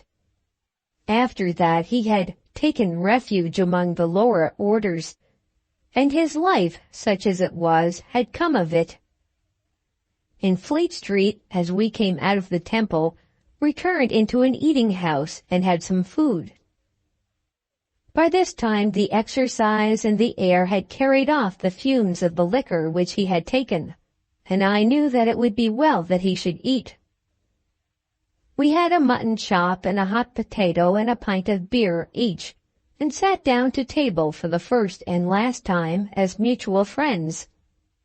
It was odd to see how, in his converse with us on that day, he seemed to possess a double identity. Though the hopeless misery of his condition was always present to him, was constantly on his tongue, yet he could talk about his own career and his own character as though they belonged to a third person. He could even laugh at the wretched mistake he had made in life, and speculate as to its consequences. For himself, he was well aware that death was the only release that he could expect. We did not dare to tell him that if his wife should die, then things might be better with him. We could only suggest to him that work itself, if he would do honest work, would console him for many sufferings. "You don't know the filth of it," he said to us. Ah, dear, how well we remember the terrible word and the gesture with which he pronounced it, and the gleam of his eyes as he said it. His manner to us on this occasion was completely changed, and we had a gratification in feeling that a sense had come back upon him of his old associations. "I remember this room so well," he said, "when I used to have friends and money." And indeed the room was one which had been made memorable by genius. I did not think ever to have found myself here again. We observed, however, that he could not eat the food that was placed before him. A morsel or two of the meat he swallowed, and struggled to eat the crust of his bread, but he could not make a clean plate of it, as we did, regretting that the nature of chops did not allow of ampler dimensions. His beer was quickly finished, and we suggested to him a second tankard. With a queer, half-abashed twinkle of the eye, he accepted our offer, and then the second pint disappeared also. We had our doubts on the subject, but at last decided against any further offer. Had he chosen to call for it, he must have had a third, but he did not call for it. We left him at the door of the tavern, and he then promised that in spite of all that he had suffered and all that he had said, he would make another effort to complete the doctor's work. "Whether I go or stay," he said, "I'd like to earn the money that I've spent." There was something terrible in that idea of his going. Whither was he to go? The doctor heard nothing of the misfortune of these 3 or 4 inauspicious days, and the work was again going on prosperously when he came up again to London at the end of the 2nd month. He told us something of his banker and something of his lawyer, and murmured a word or two as to a new curate whom he needed.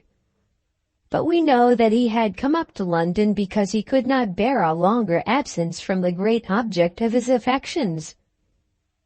He could not endure to be thus parted from his manuscript, and was again childishly anxious that a portion of it should be in the printer's hands. "At 65, sir," he said to us, "a man has no time to dally with his work." He had been dallying with his work all his life, and we sincerely believed that it would be well with him if he could be contented to dally with it to the end. If all that Mackenzie said of it was true, the doctor's erudition was not equaled by his originality, or by his judgment. Of that question, however, we could take no cognizance. He was bent upon publishing, and as he was willing and able to pay for his whim, and was his own master, nothing that we could do would keep him out of the printer's hands. He was desirous of seeing Mackenzie, and was anxious even to see him once at his work. Of course, he could meet his assistant in our editorial room, and all the papers could easily be brought backwards and forwards in the old dispatch box. But in the interest of all parties, we hesitated as to taking our revered and reverend friend to the Spotted Dog.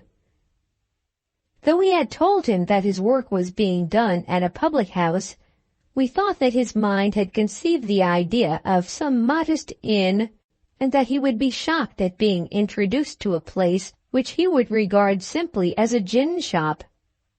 Mrs. Grimes, or if not Mrs. Grimes, then Mr. Grimes, might object to another visitor to their bedroom, and Mackenzie himself would be thrown out of gear by the appearance of those clerical gaiters upon the humble scene of his labors. We therefore gave him such reasons as were available for submitting, at any rate for the present, to having the papers brought up to him at our room, and we ourselves went down to the Spotted Dog to make an appointment with Mackenzie for the following day. We had last seen him about a week before, and then the task was progressing well. He had told us that another fortnight would finish it. We had inquired also of Mrs. Grimes about the man's wife.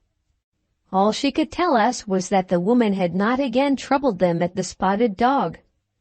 She expressed her belief, however, that the drunkard had been more than once in the hands of the police since the day on which Mackenzie had walked with us through the squares of the Inns of Court. It was late when we reached the public house on the occasion to which we now allude, and the evening was dark and rainy. It was then the end of January, and it might have been about 6 o'clock. We knew that we should not find Mackenzie at the public house, but it was probable that Mrs. Grimes could send for him, or at least could make the appointment for us. We went into the little parlor where she was seated with her husband, and we could immediately see from the countenance of both of them that something was amiss. We began by telling Mrs. Grimes that the doctor had come to town. "Mackenzie ain't here, sir," said Mrs. Grimes. We almost thought that the very tone of her voice was altered. We explained that we had not expected to find him at that hour, and asked if she could send for him. She only shook her head. Grimes was standing with his back to the fire and his hands in his trousers pockets. Up to this moment he had not spoken a word. We asked if the man was drunk. She again shook her head. Could she bid him to come to us tomorrow and bring the box and the papers with him? Again she shook her head. "I've told her that I won't have no more of it," said Grimes, "nor yet I won't. He was drunk this morning, as drunk as an owl." "He was sober, John, as you are, when he came for the papers this afternoon at 2 o'clock. So the box and the papers had all been taken away. "And she was here yesterday, rampaging about the place, without as much clothes on as would cover her nakedness," said Mr. Grimes. "I won't have no more of it. I've done for that man what his own flesh and blood wouldn't do. I know that, and I won't have no more of it. Mary Ann, you'll have that table cleared out after breakfast tomorrow." When a man, to whom his wife is usually Polly, addresses her as Mary Ann, then it may be surmised that that man is in earnest. We knew that he was in earnest, and she knew it also. "He wasn't drunk, John. No, nor yet in liquor, when he come and took away that box this afternoon." We understood this reiterated assertion. It was in some sort excusing to us her own breach of trust in having allowed the manuscript to be withdrawn from her own charge, or was assuring us that, at the worst, she had not been guilty of the impropriety of allowing the man to take it away when he was unfit to have it in his charge. As for blaming her, who could have thought of it? Had Mackenzie at any time chosen to pass downstairs with the box in his hands, it was not to be expected that she should stop him violently. And now that he had done so, we could not blame her, but we felt that a great weight had fallen upon our own hearts.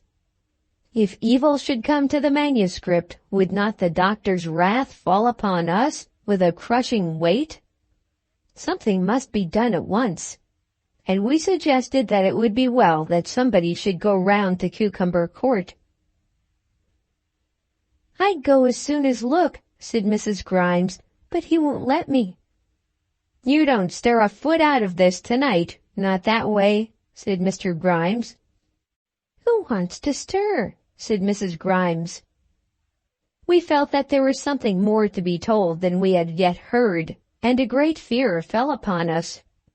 The woman's manner to us was altered, and we were sure that this had come not from altered feelings on her part, but from circumstances which had frightened her. It was not her husband that she feared, but the truth of something that her husband had said to her. "If there is anything more to tell, for God's sake tell it," we said, addressing ourselves rather to the man than to the woman. Then Grimes did tell us his story. On the previous evening Mackenzie had received 3 or 4 sovereigns from Mrs. Grimes, being of course a portion of the doctor's payments, and early on that morning all Liquor Pond Street had been in a state of excitement with the drunken fury of Mackenzie's wife. She had found her way into the Spotted Dog, and was being actually extruded by the strength of Grimes himself, of Grimes who had been brought down, half-dressed, from his bedroom by the row, when Mackenzie himself, equally drunk, appeared upon the scene. "No, John, not equally drunk," said Mrs. Grimes. "Bother," explained her husband, going on with his story. The man had struggled to take the woman by the arm, and the two had fallen and rolled in the street together. "I was looking out the window, and it was awful to see," said Mrs. Grimes. We felt that it was awful to hear. A man, and such a man, rolling in the gutter with a drunken woman, himself drunk, and that woman his wife. "There ain't to be no more of it at the Spotted Dog, that's all," said John Grimes, as he finished his part of the story. Then at last Mrs. Grimes became voluble. All this had occurred before 9 in the morning. "The woman must have been at it all night," she said. "So must the man," said John. "Anyways, he came back about dinner, and he was sober then. I asked him not to go up, and offered to make him a cup of tea. It was just as you'd gone out after dinner, John." "He won't have no more tea here," said John. "And he didn't have any then. He wouldn't, he said, have any tea, but went upstairs. What was I to do? I couldn't tell him as he shouldn't. Well, during the row in the morning John had said something as to Mackenzie not coming about the premises any more." "Of course I did," said Grimes. "He was a little cut then, no doubt," continued the lady, "and I didn't think as he would have noticed what John had said." "I mean it to be noticed now." "He had noticed it then, sir, although he wasn't just as he should be at that hour of the morning. Well, what does he do? He goes upstairs and packs up all the papers at once. Leastways, that's as I suppose. They ain't there now. You can go and look if you please, sir. Well, when he came down, whether I was in the kitchen, though it isn't often as my eyes is off the bar, or in the tap room, or busy drawing, which I do sometimes, sir, when there are many calling for liquor, I can't say, but if I ain't never to stand upright again, I didn't see him pass out with the box. But Miss Wilcox did. You can ask her."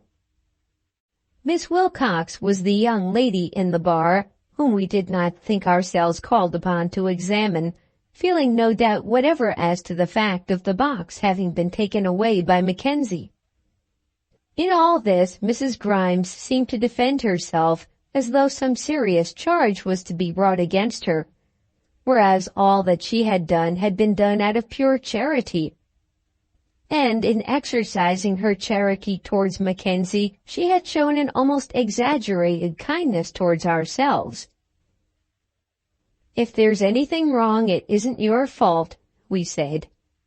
"Nor yet mine," said John Grimes, No, indeed, we replied. It ain't none of our fault, continued he, only this. You can't wash a blackamoor a white, nor it ain't no use trying. He don't come here any more, that's all.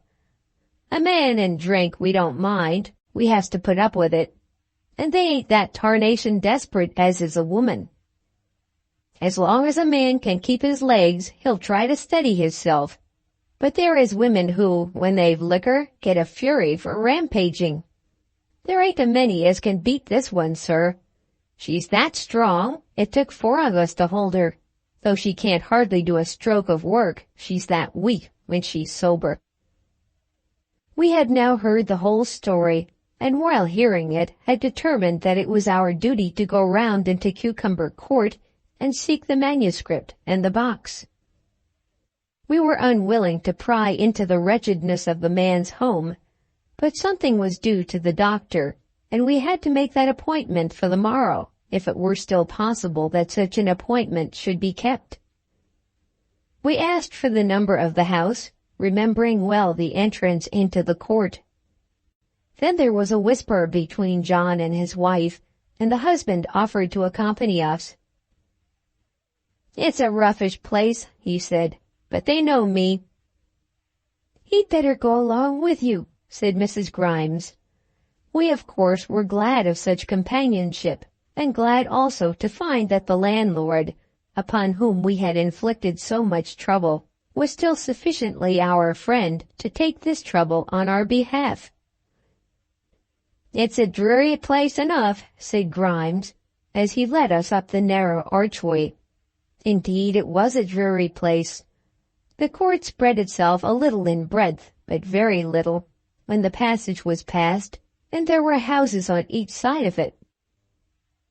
There was neither gutter, nor, as far as we saw, drain, but the broken flags were slippery with moist mud, and here and there, strewed about between the houses, there were the remains of cabbages and turnip tops. The place swarmed with children, over whom one ghastly gas lamp at the end of the court threw a flickering and uncertain light. There was a clamor of scolding voices, to which it seemed that no heed was paid, and there was a smell of damp, rotting nastiness, amidst which it seemed to us to be almost impossible that life should be continued. Grimes led the way without further speech to the middle house on the left hand of the court, and asked a man who was sitting on the low threshold of the door whether Mackenzie was within. So that be you, Master Grimes, be it? Said the man, without stirring. Yes, he's there, I guess, but they been and took her. Then we passed on into the house. No matter about that, said the man, as we apologized for kicking him in our passage. He had not moved, and it had been impossible to enter without kicking him. It seemed that Mackenzie held the 2 rooms on the ground floor, and we entered them at once.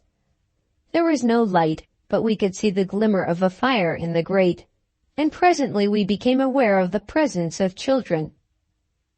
Grimes asked after Mackenzie, and a girl's voice told us that he was in the inner room.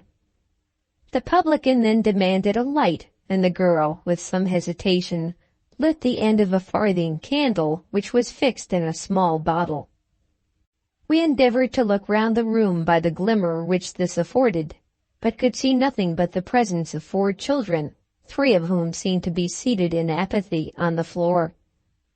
Grimes, taking the candle in his hand, passed at once into the other room, and we followed him. Holding the bottle something over his head, he contrived to throw a gleam of light upon one of the 2 beds with which the room was fitted, and there we saw the body of Julius Mackenzie stretched in the torpor of dead intoxication.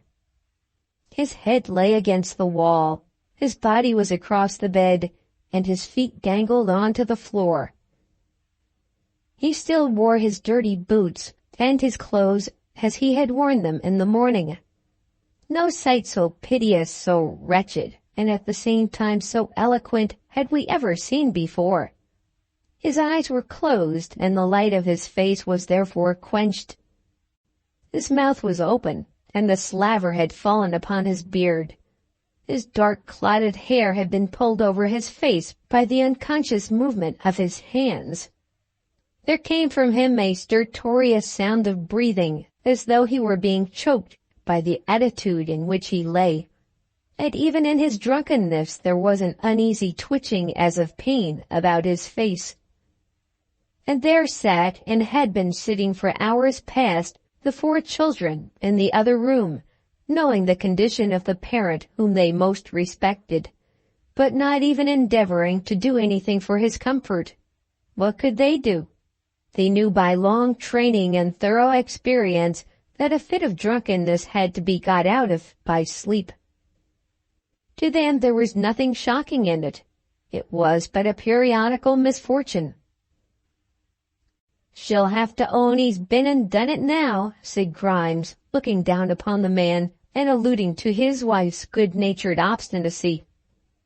He handed the candle to us, and with a mixture of tenderness and roughness, of which the roughness was only in the manner, and the tenderness was real, he raised Mackenzie's head and placed it on the bolster, and lifted the man's legs onto the bed.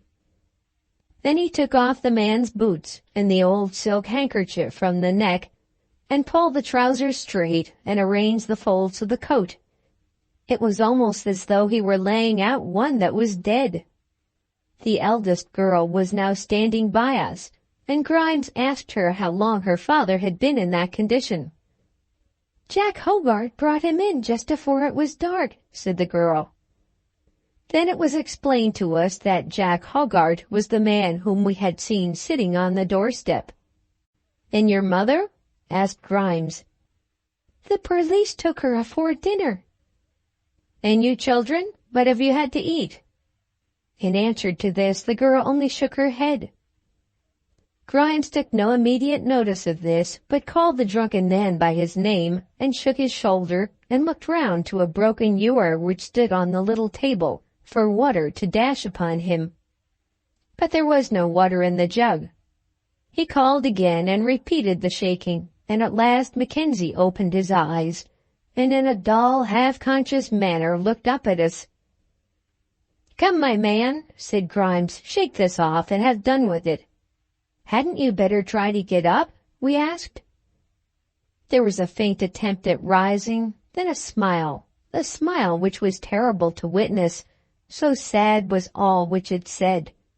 Then a look of utter abject misery, coming, as we thought, from a momentary remembrance of his degradation.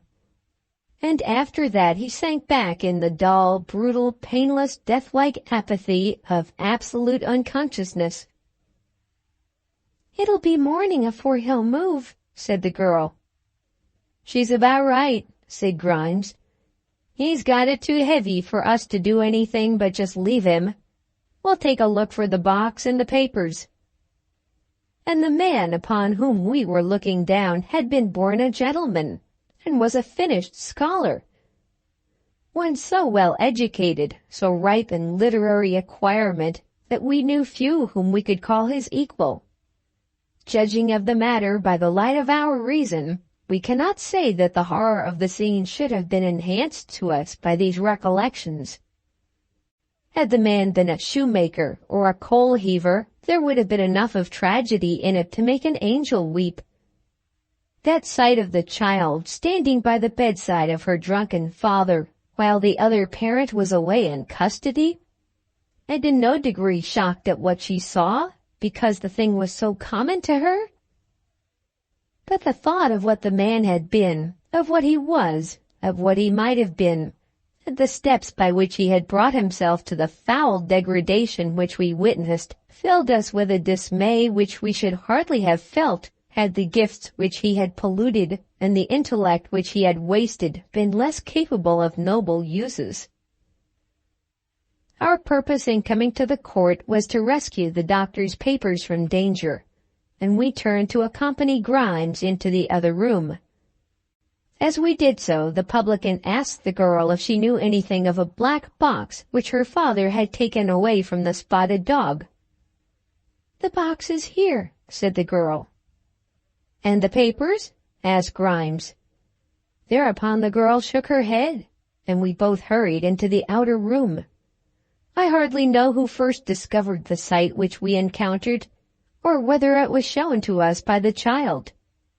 The whole fireplace was strewn with half-burnt sheets of manuscript. There were scraps of pages, of which almost the whole had been destroyed, others which were hardly more than scorched, and heaps of paper ashes, all lying tumbled together about the fender. We went down on our knees to examine them, thinking at the moment that the poor creature might in his despair have burned his own work, and have spared that of the doctor. But it was not so. We found scores of charred pages of the doctor's elaborate handwriting. By this time Grimes had found the open box, and we perceived that the sheets remaining in it were tumbled and huddled together in absolute confusion. There were pages of the various volumes mixed with those which Mackenzie himself had written, and they were all crushed and rolled and twisted as though they had been thrust thither as waste paper, out of the way. "'Twas mother has done it," said the girl, "and we put him back again when the police took her." There was nothing more to learn, nothing more by the hearing which any useful clue could be obtained. What had been the exact course of the scenes which had been enacted there that morning, it little booted us to inquire. It was enough, and more than enough, that we knew that the mischief had been done. We went down on our knees before the fire, and rescued from the ashes with our hands every fragment of manuscript that we could find. Then we put the mass all together into the box, and gazed upon the wretched remnants almost in tears. "You better go and get a bit of summat to eat," said Grimes, handing a coin to the elder girl. "It's hard on them to starve 'cause their father's drunk, sir." Then he took the closed box in his hand, and we followed him out into the street. "I'll send or step up and look after him tomorrow," said Grimes, as he put us and the box into a cab. We little thought, when we made to the drunkard that foolish request to arise, that we should never speak to him again. As we returned to our office in the cab, that we might deposit the box there ready for the following day, our mind was chiefly occupied in thinking over the undeserved grievances which had fallen upon ourselves. We had been moved by the charitable desire to do services to two different persons, to the learned doctor and to the red-nosed drunkard, and this had come of it. There had been nothing for us to gain by assisting either the one or the other. We had taken infinite trouble, attempting to bring together two men who wanted each other's services, working hard and sheer benevolence, and what had been the result? We had spent half an hour on our knees in the undignified and almost disreputable work of raking among Mrs. Mackenzie's cinders. And now we had to face the anger, the dismay, the reproach, and, worse than all, the agony of the doctor. As to Mackenzie, we asserted to ourselves again and again that nothing further could be done for him. He had made his bed, and he must lie upon it. But oh, why had we attempted to meddle with a being so degraded? We got out of the cab at our office door, thinking of the doctor's countenance as we should see it on the morrow. Our hearts sank within us, and we asked ourselves if it was so bad with us now, how would it be with us when we returned to the place on the following morning? But on the following morning we did return. No doubt each individual reader to whom we address ourselves has at some period felt that indescribable load of personal, short-lived care which causes the heart to sink down into the boots. It is not great grief that does it, nor is it excessive fear, but the unpleasant operation comes from the mixture of the two. It is the anticipation of some imperfectly understood evil that does it, some evil out of which there might perhaps be an escape, if we could only see the way. In this case, we saw no way out of it. The doctor was to be with us at 1 o'clock, and he would come with smiles, expecting to meet his learned colleague. How should we break it to the doctor? We might indeed send to him, putting off the meeting, but the advantage coming from that would be slight, if any. We must see the injured Grecian sooner or later, and we had resolved, much as we feared, that the evil hour should not be postponed. We spent an hour that morning in arranging the fragments. Of the first volume, about a third had been destroyed. Of the second, nearly every page had been either burned or mutilated. Of the third, but little had been injured. Mackenzie's own work had fared better than the doctor's, but there was no comfort in that. After what had passed, I thought it quite improbable that the doctor would make any use of Mackenzie's work. So much of the manuscript as could still be placed in continuous pages we laid out upon the table, volume by volume, that in the middle sinking down from its original goodly bulk almost to the dimensions of a poor sermon, and the half-burned bits we left in the box. Then we sat ourselves down at our accustomed table and pretended to try to work. Our ears were very sharp, and we heard the doctor's step upon our stairs within a minute or two of the appointed time. Our heart went to the very toes of our boots. We shuffled in our chair, rose from it, and sat down again, and were conscious that we were not equal to the occasion. Hitherto we had, after some mild literary form, patronized the doctor, as a man of letters in town will patronize his literary friend from the country. But we now feared him as a truant schoolboy fears his master. And yet it was so necessary that we should wear some air of self-assurance. In a moment he was with us, wearing that bland smile which we knew so well, and which at the present moment almost overpowered us. We had been sure that he would wear that smile, and had especially feared it. "Ah," said he, grasping us by the hand, "I thought I should have been late. I see that our friend is not here yet." "Doctor," we replied, "a great misfortune has happened." "A great misfortune? Mr. Mackenzie is not dead?" "No, he is not dead. Perhaps it would have been better that he had died long since. He has destroyed your manuscript." The doctor's face fell, and his hands at the same time, and he stood looking at us. "I need not tell you, doctor, what my feelings are, and how great my remorse." "Destroyed it?" Then we took him by the hand and led him to the table.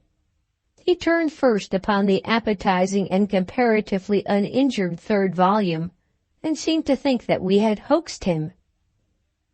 "This is not destroyed," he said with a smile. But before I could explain anything, his hands were among the fragments in the box. "As I am a living man, they have burned it," he exclaimed. I... Then he turned from us and walked twice the length of the room, backwards and forwards, while we stood still, patiently waiting the explosion of his wrath. "My friend," he said, when his walk was over, "a great man underwent the same sorrow. Newton's manuscript was burned. I will take it home with me, and we will say no more about it." I never thought very much of the doctor as a divine, but I hold him to have been as good a Christian as I ever met. But that plan of his of saying no more about it could not quite be carried out. I was endeavoring to explain to him, as I thought it necessary to do, the circumstances of the case, and he was protesting his indifference to any such details, when there came a knock at the door, and the boy who waited on us below ushered Mrs. Grimes into the room. As the reader is aware, we had, during the last 2 months, become very intimate with the landlady of the Spotted Dog, but we had never hitherto had the pleasure of seeing her outside her own house. "Well, mister," she began, and then she paused, seeing the doctor. We thought it expedient that there should be some introduction. "Mrs. Grimes," we said, "this is the gentleman whose invaluable manuscript has been destroyed by that unfortunate drunkard." "Oh, then, you're the doctor, sir." The doctor bowed and smiled. His heart must have been very heavy, but he bowed politely and smiled sweetly. "Oh, dear," she said, "I don't know how to tell you." "To tell us what?" asked the doctor. "What has happened since?" we demanded. The woman stood shaking before us and then sank into a chair.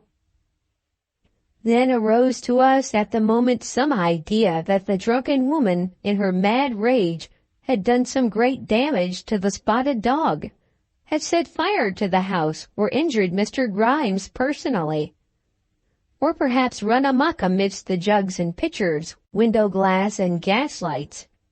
Something had been done which would give the Grimeses a pecuniary claim on me or on the doctor, and the woman had been sent hither to make the first protest.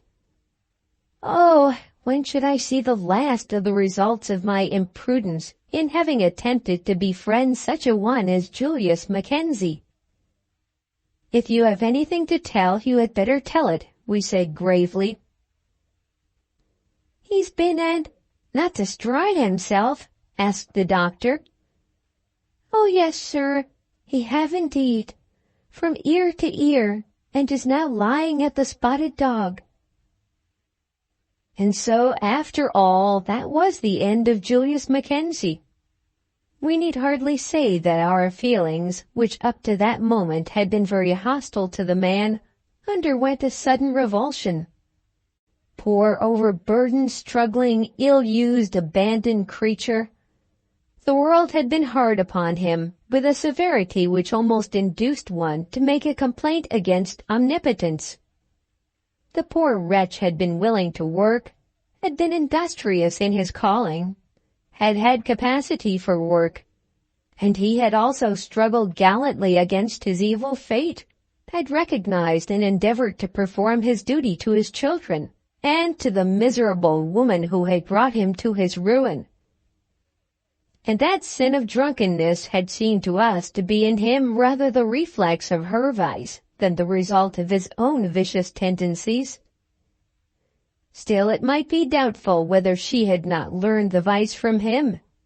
They had both in truth been drunkards as long as they had been known in the neighborhood of the Spotted Dog.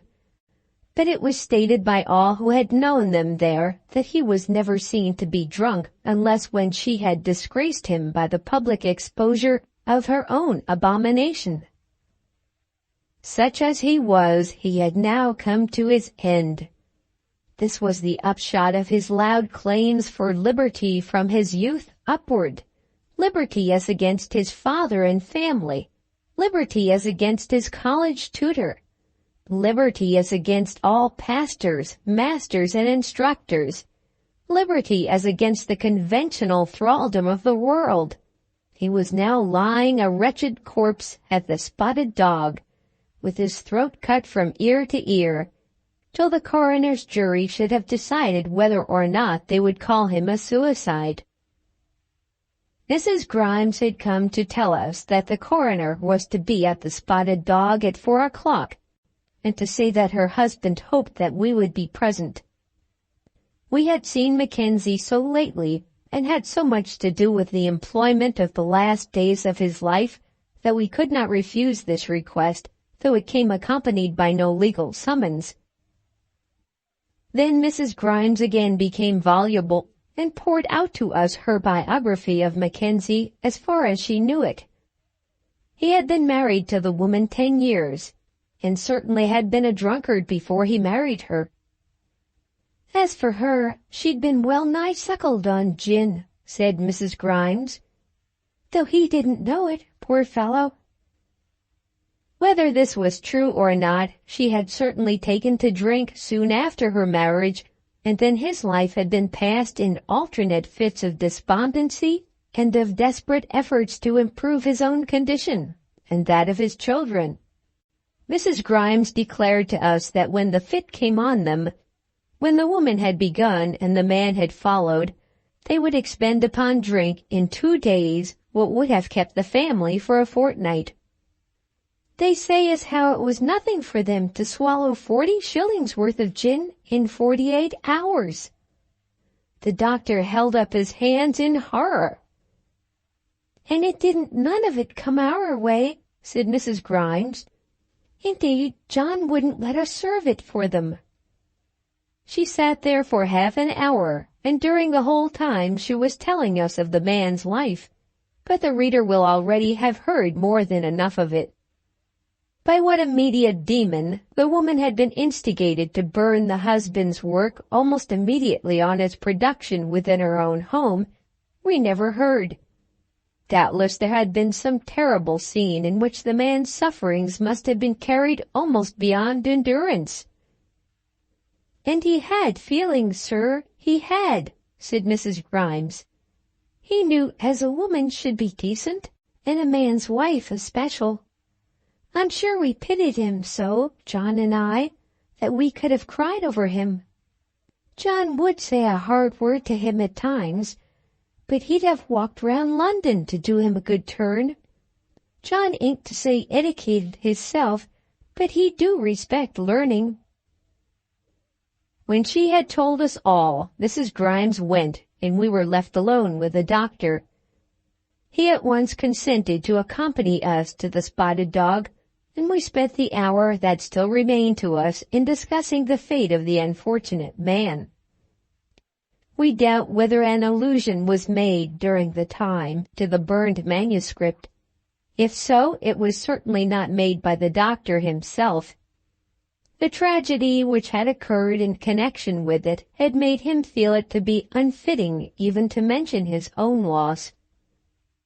That such a one should have gone to his account in such a manner, without hope, without belief, and without fear, as Burleigh said to Bothwell, and Bothwell boasted to Burleigh. That was the theme of the doctor's discourse. "The mercy of God is infinite," he said, bowing his head, with closed eyes and folded hands. To threaten while the life is in the man is human. To believe in the execution of those threats when the life has passed away is almost beyond the power of humanity. At the hour fixed we were at the Spotted Dog, and found there a crowd assembled. The coroner was already seated in Mrs. Grimes' little parlor, and the body, as we were told, had been laid out in the tap-room. The inquest was soon over. The fact that he had destroyed himself in the low state of physical suffering and mental despondency which followed his intoxication was not doubted. At the very time that he was doing it, his wife was being taken from the lock-up house to the police office in the police van. He was not penniless, for he had sent the children out with money for their breakfasts, giving special caution as to the youngest, a little toddling thing of 3 years old, and then he had done it. The eldest girl, returning to the house, had found him lying dead upon the floor. We were called upon for our evidence, and went into the tap-room accompanied by the doctor. Alas, the very table which had been dragged upstairs into the landlady's bedroom with the charitable object of assisting Mackenzie in his work, the table at which we had sat with him, conning the doctor's pages, had now been dragged down again, and was used for another purpose. We had little to say as to the matter, except that we had known the man to be industrious and capable, and that we had, alas, seen him utterly prostrated by drink on the evening before his death. The saddest sight of all on this occasion was the appearance of Mackenzie's wife, whom we had never before seen. She had been brought there by a policeman, but whether she was still in custody we did not know. She had been dressed either by the decency of the police or by the care of her neighbors, in an old black gown, which was a whirl too large and too long for her, and on her head there was a black bonnet which nearly enveloped her. She was a small woman, and as far as we could judge from the glance we got of her face, pale and worn and wan. She had not such outward marks of a drunkard's career as those which poor Mackenzie always carried with him. She was taken up to the coroner, and what answers she gave to him were spoken in so low a voice that they did not reach us. The policeman with whom we spoke told us that she did not feel it much. She was callous now, and beyond the power of mental suffering. "She's frightened just this minute, sir, but it isn't more than that," said the policeman. We gave one glance along the table at the burden which it bore, but we saw nothing beyond the outward lines of that which had so lately been the figure of a man. We should have liked to see the countenance once more. The morbid curiosity to see such horrid sights is strong with most of us, but we did not wish to be thought to wish to see it, especially by our friend the doctor, and we abstained from pushing our way to the head of the table. The doctor himself remained quiescent in the corner of the room, the farthest from the spectacle. When the matter was submitted to them, the jury lost not a moment in declaring their verdict. They said that the man had destroyed himself while suffering under temporary insanity, produced by intoxication, and that was the end of Julius Mackenzie, the scholar.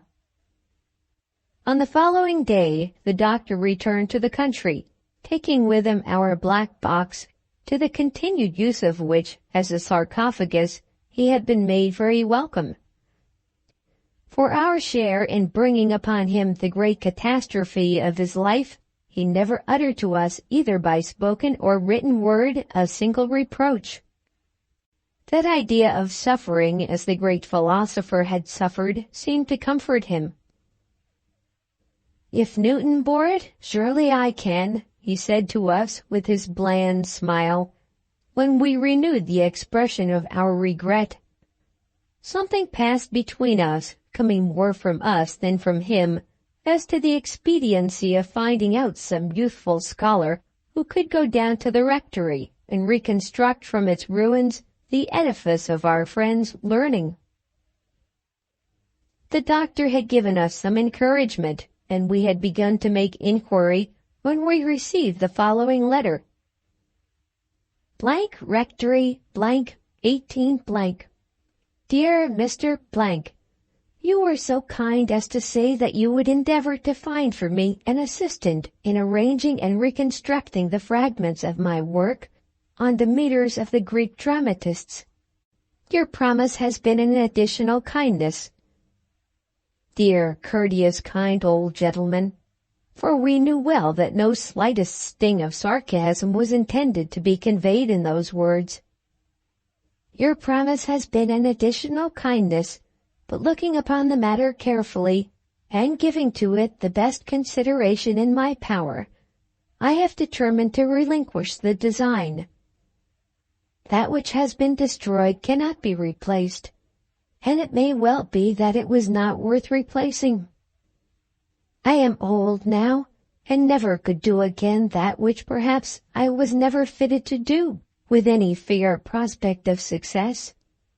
I will never turn again to the ashes of my unborn child, but will console myself with the memory of my grievance, knowing well as I do that consolation from the severity of harsh but just criticism might have been more difficult to find. When I think of the end of my efforts as a scholar, my mind reverts to the terrible and fatal catastrophe of one whose scholarship was infinitely more finished and more ripe than mine. Whenever it may suit you to come into this part of the country, pray remember that it will give very great pleasure to myself and to my daughter to welcome you at our parsonage. Believe me to be, my dear Mr. Blank, yours very sincerely, Blank. We never have found the time to accept the doctor's invitation, and our eyes have never again rested on the black box containing the ashes of the unborn child to which the doctor will never turn again. We can picture him to ourselves standing full of thought with his hand upon the lid, but never venturing to turn the lock. Indeed, we do not doubt but that the key of the box is put away among other secret treasures, a lock of his wife's hair, perhaps, and the little shoe of the boy who did not live long enough to stand at his father's knee. For a tender, soft-hearted man was the doctor, and one who fed much on the memories of the past. We often called upon Mr. and Mrs. Grimes at the Spotted Dog, and would sit there talking of Mackenzie and his family. Mackenzie's widow soon vanished out of the neighborhood, and no one there knew what was the fate of her or of her children. And then also Mr. Grimes went, and took his wife with him. But they could not be said to vanish. Scratching his head one day, he told me with a dolorous voice that he had made his fortune. "We've got as snug a little place as ever you see, just 2 miles out of Colchester," said Mrs. Grimes triumphantly, "with 30 acres of land just to amuse John. And as for the Spotted Dog, I'm sick of it. Another year it'd wear me to a dry bone." We looked at her and saw no tendency that way, and we looked at John and thought that he was not triumphant. Who followed Mr. and Mrs. Grimes at the Spotted Dog we have never visited Liquor Pond Street to see. Mrs. Brumby.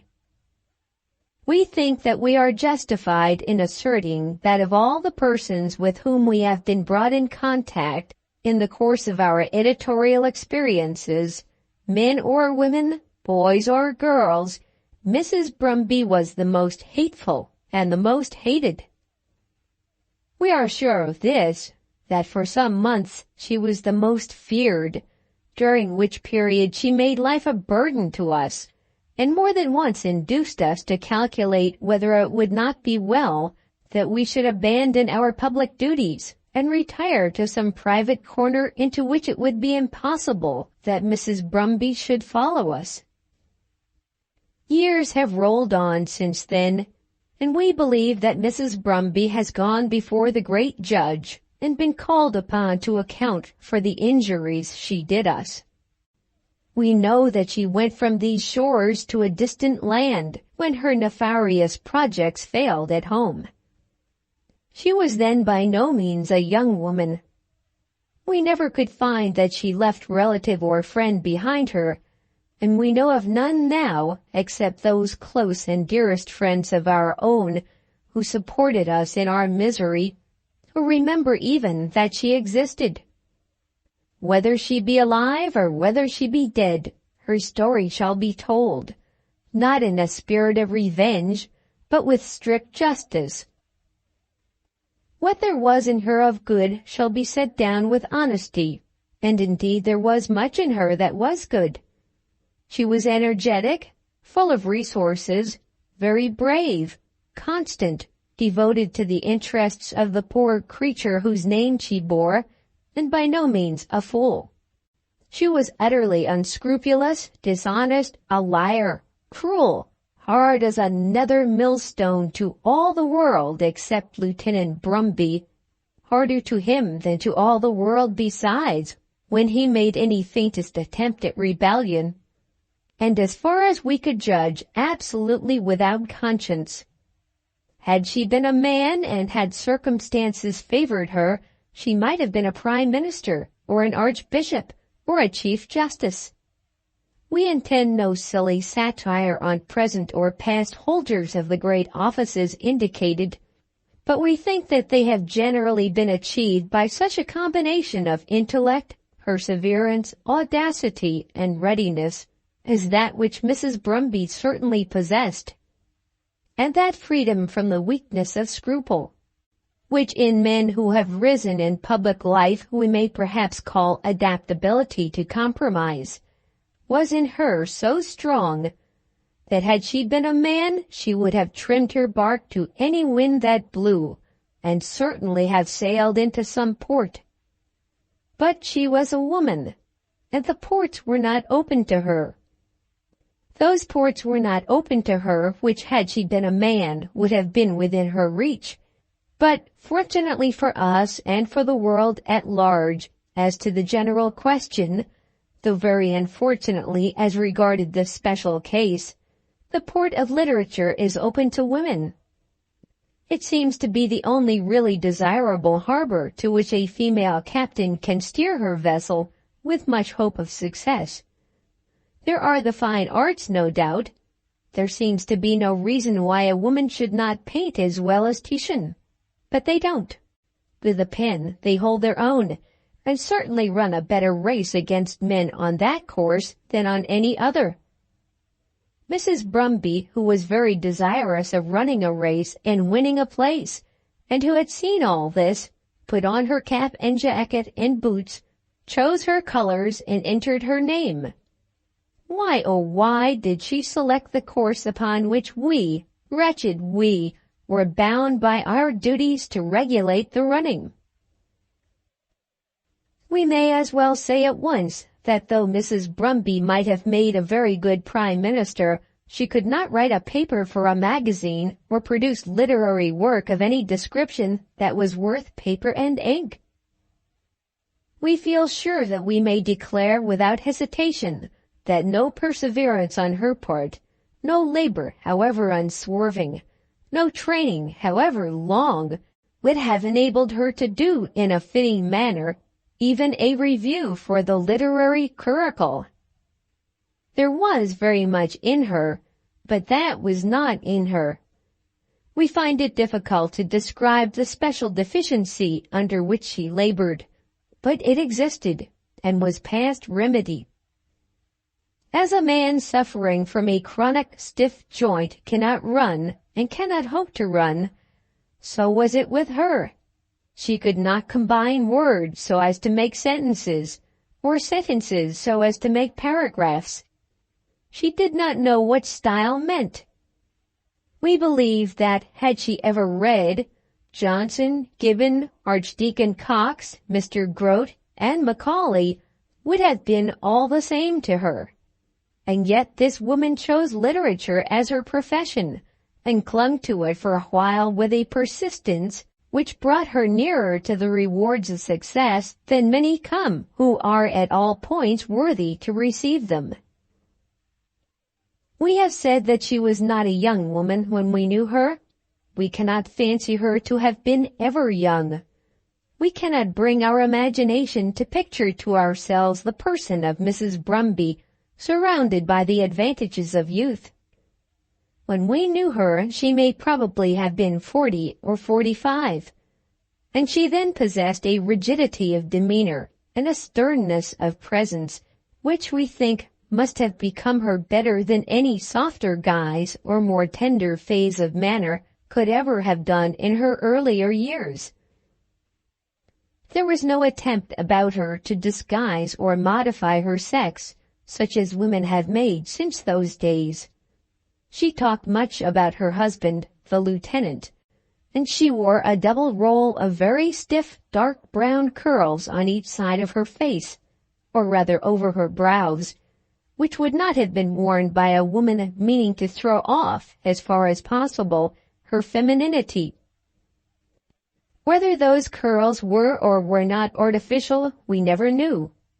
Our male acquaintances who saw her used to swear that they were false, but a lady who once saw her assured us that they were real. She told us that there was a kind of hair growing on the heads of some women, thick, short, crisp, and shiny, which will maintain its curl unbroken and unruffled for days.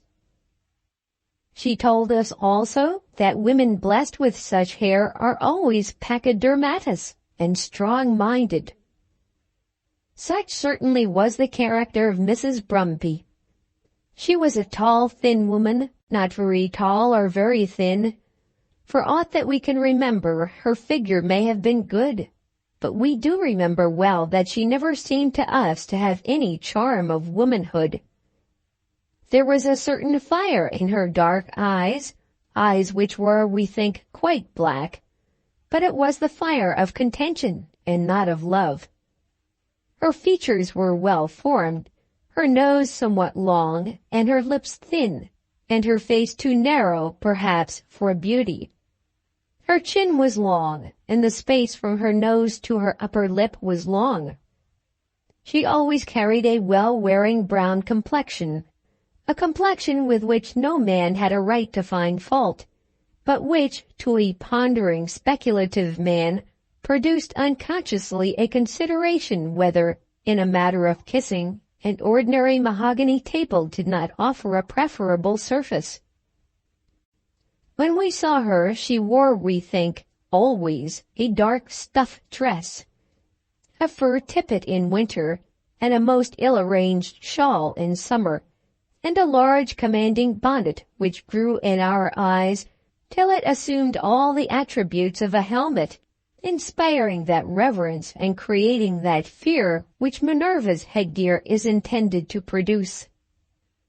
When we add our conviction that Mrs. Brumby trusted nothing to female charms, that she neither suffered nor enjoyed anything from female vanity, and that the lieutenant was perfectly safe, let her roam the world alone, as she might, in search of editors, we shall have said enough to introduce the lady to our readers.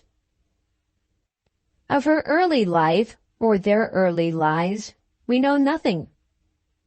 But the unfortunate circumstances which brought us into contact with Mrs. Brumby made us also acquainted with the lieutenant. The lieutenant, we think, was younger than his wife, a good deal younger, we used to imagine, though his looks may have been deceptive.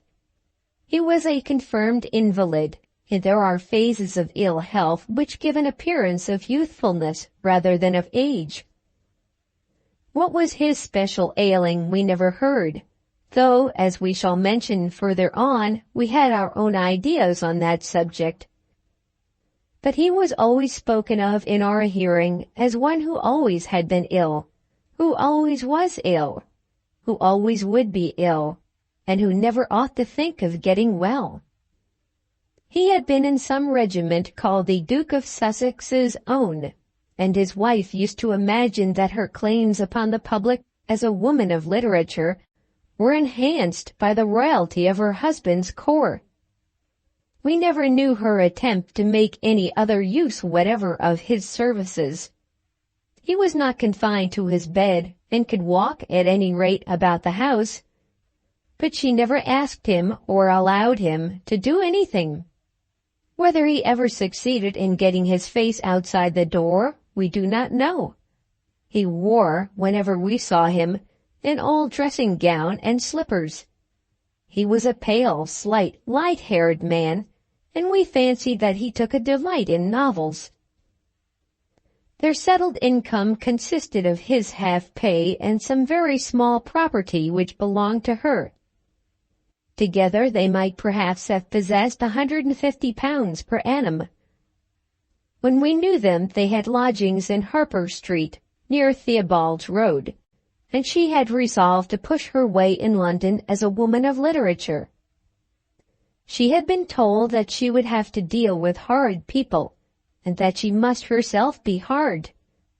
That advantage would be taken of her weakness, and that she must therefore struggle vehemently to equal the strength of those with whom she would be brought in contact. That editors, publishers, and brother authors would suck her brains and give her nothing for them, and that, therefore, she must get what she could out of them, giving them as little as possible in return. It was an evil lesson that she had learned, but she omitted nothing in the performance of the duties which that lesson imposed upon her. She first came to us with a pressing introduction from an acquaintance of ours who was connected with a weekly publication called The Literary Curricle. The Literary Curricle was not, in our estimation, a strong paper, and we will own that we despised it. We did not think very much of the acquaintance by whom the strong introductory letter was written. but Mrs. Brumby forced herself into our presence with the letter in her hand, and before she left us, extracted from us a promise that we would read a manuscript which she pulled out of a bag which she carried with her. Of that first interview a short account shall be given, but it must first be explained that the editor of the Literary Curricle had received Mrs. Brumby with another letter from another editor, whom she had first taken by storm, without any introduction whatever. This first gentleman, whom we had not the pleasure of knowing, had, under what pressure we who knew the lady can imagine, printed 3 or 4 short paragraphs from Mrs. Brumby's pen. Whether they reached publication we never could learn, but we saw the printed slips. He, however, passed her on to the Literary Curricle, which dealt almost exclusively in the reviewing of books. And our friend at the office of that influential organ sent her to us with an intimation that her very peculiar and well-developed talents were adapted rather for the creation of tales, or the composition of original treatises, than for reviewing. And we learned afterwards that Mrs. Brumby had consented to abandon her connection with the Literary Curricle only on the receipt of a letter in her praise that should be very strong indeed.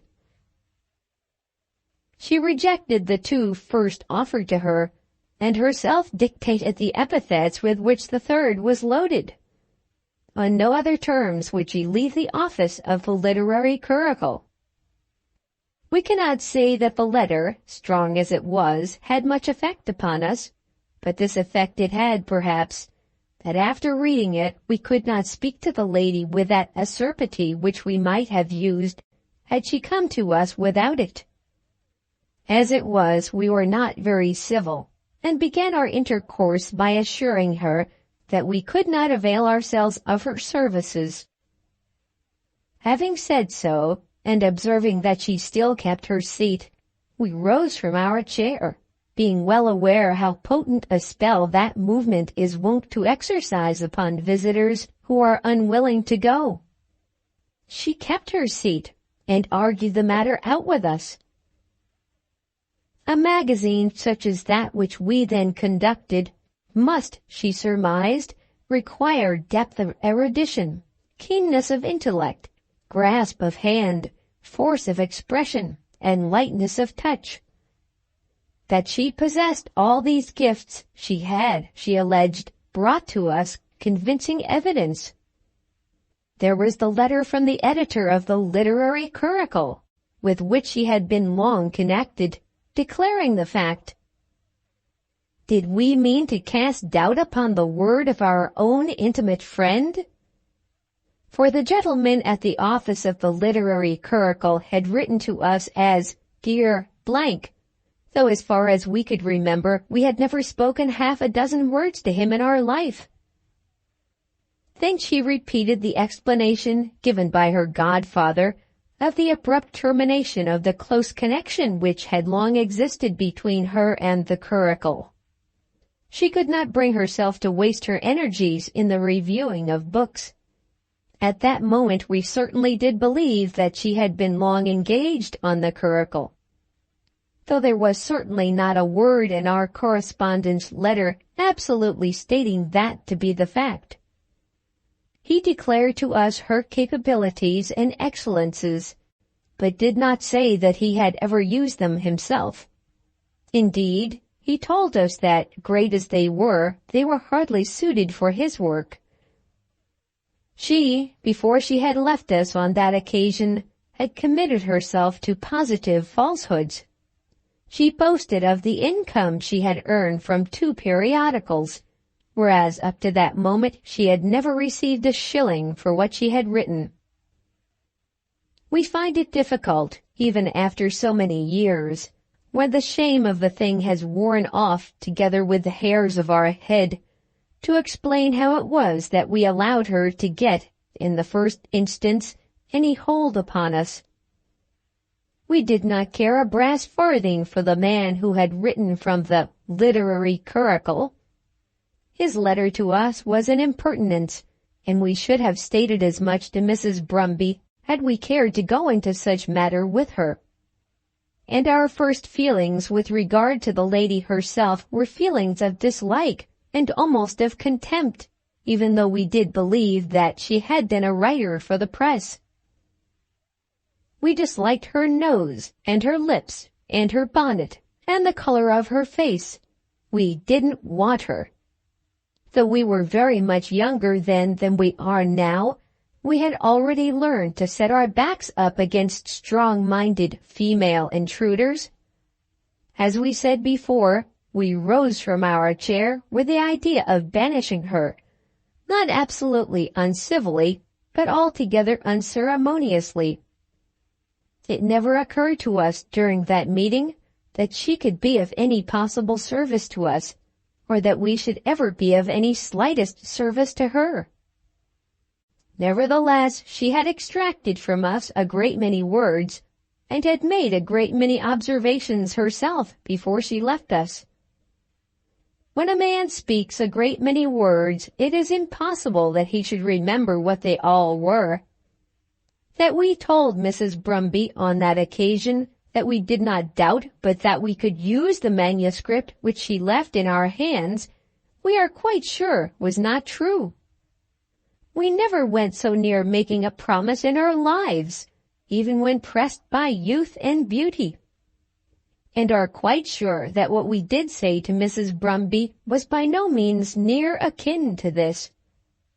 That we undertook to read the manuscript we think probable, and therein lay our first fault, the unfortunate slip from which our future troubles sprang and grew to such terrible dimensions. We cannot now remember how the hated parcel, the abominable roll, came into our hands. We do remember the face and form and figure of the woman as she brought it out of the large reticule which she carried. And we remember also how we put our hands behind us to avoid it as she presented it to us. We told her flatly that we did not want it and would not have it, and yet it came into our hands. We think that it must have been placed close to our elbow, and that, being used to such playthings, we took it up. We know that it was in our hands, and that we did not know how to rid ourselves of it when she began to tell us the story of the lieutenant. We were hard-hearted enough to inform her, as we have, under perhaps lesser compulsion, informed others since, that the distress of the man or of the woman should never be accepted as a reason for publishing the works of the writer.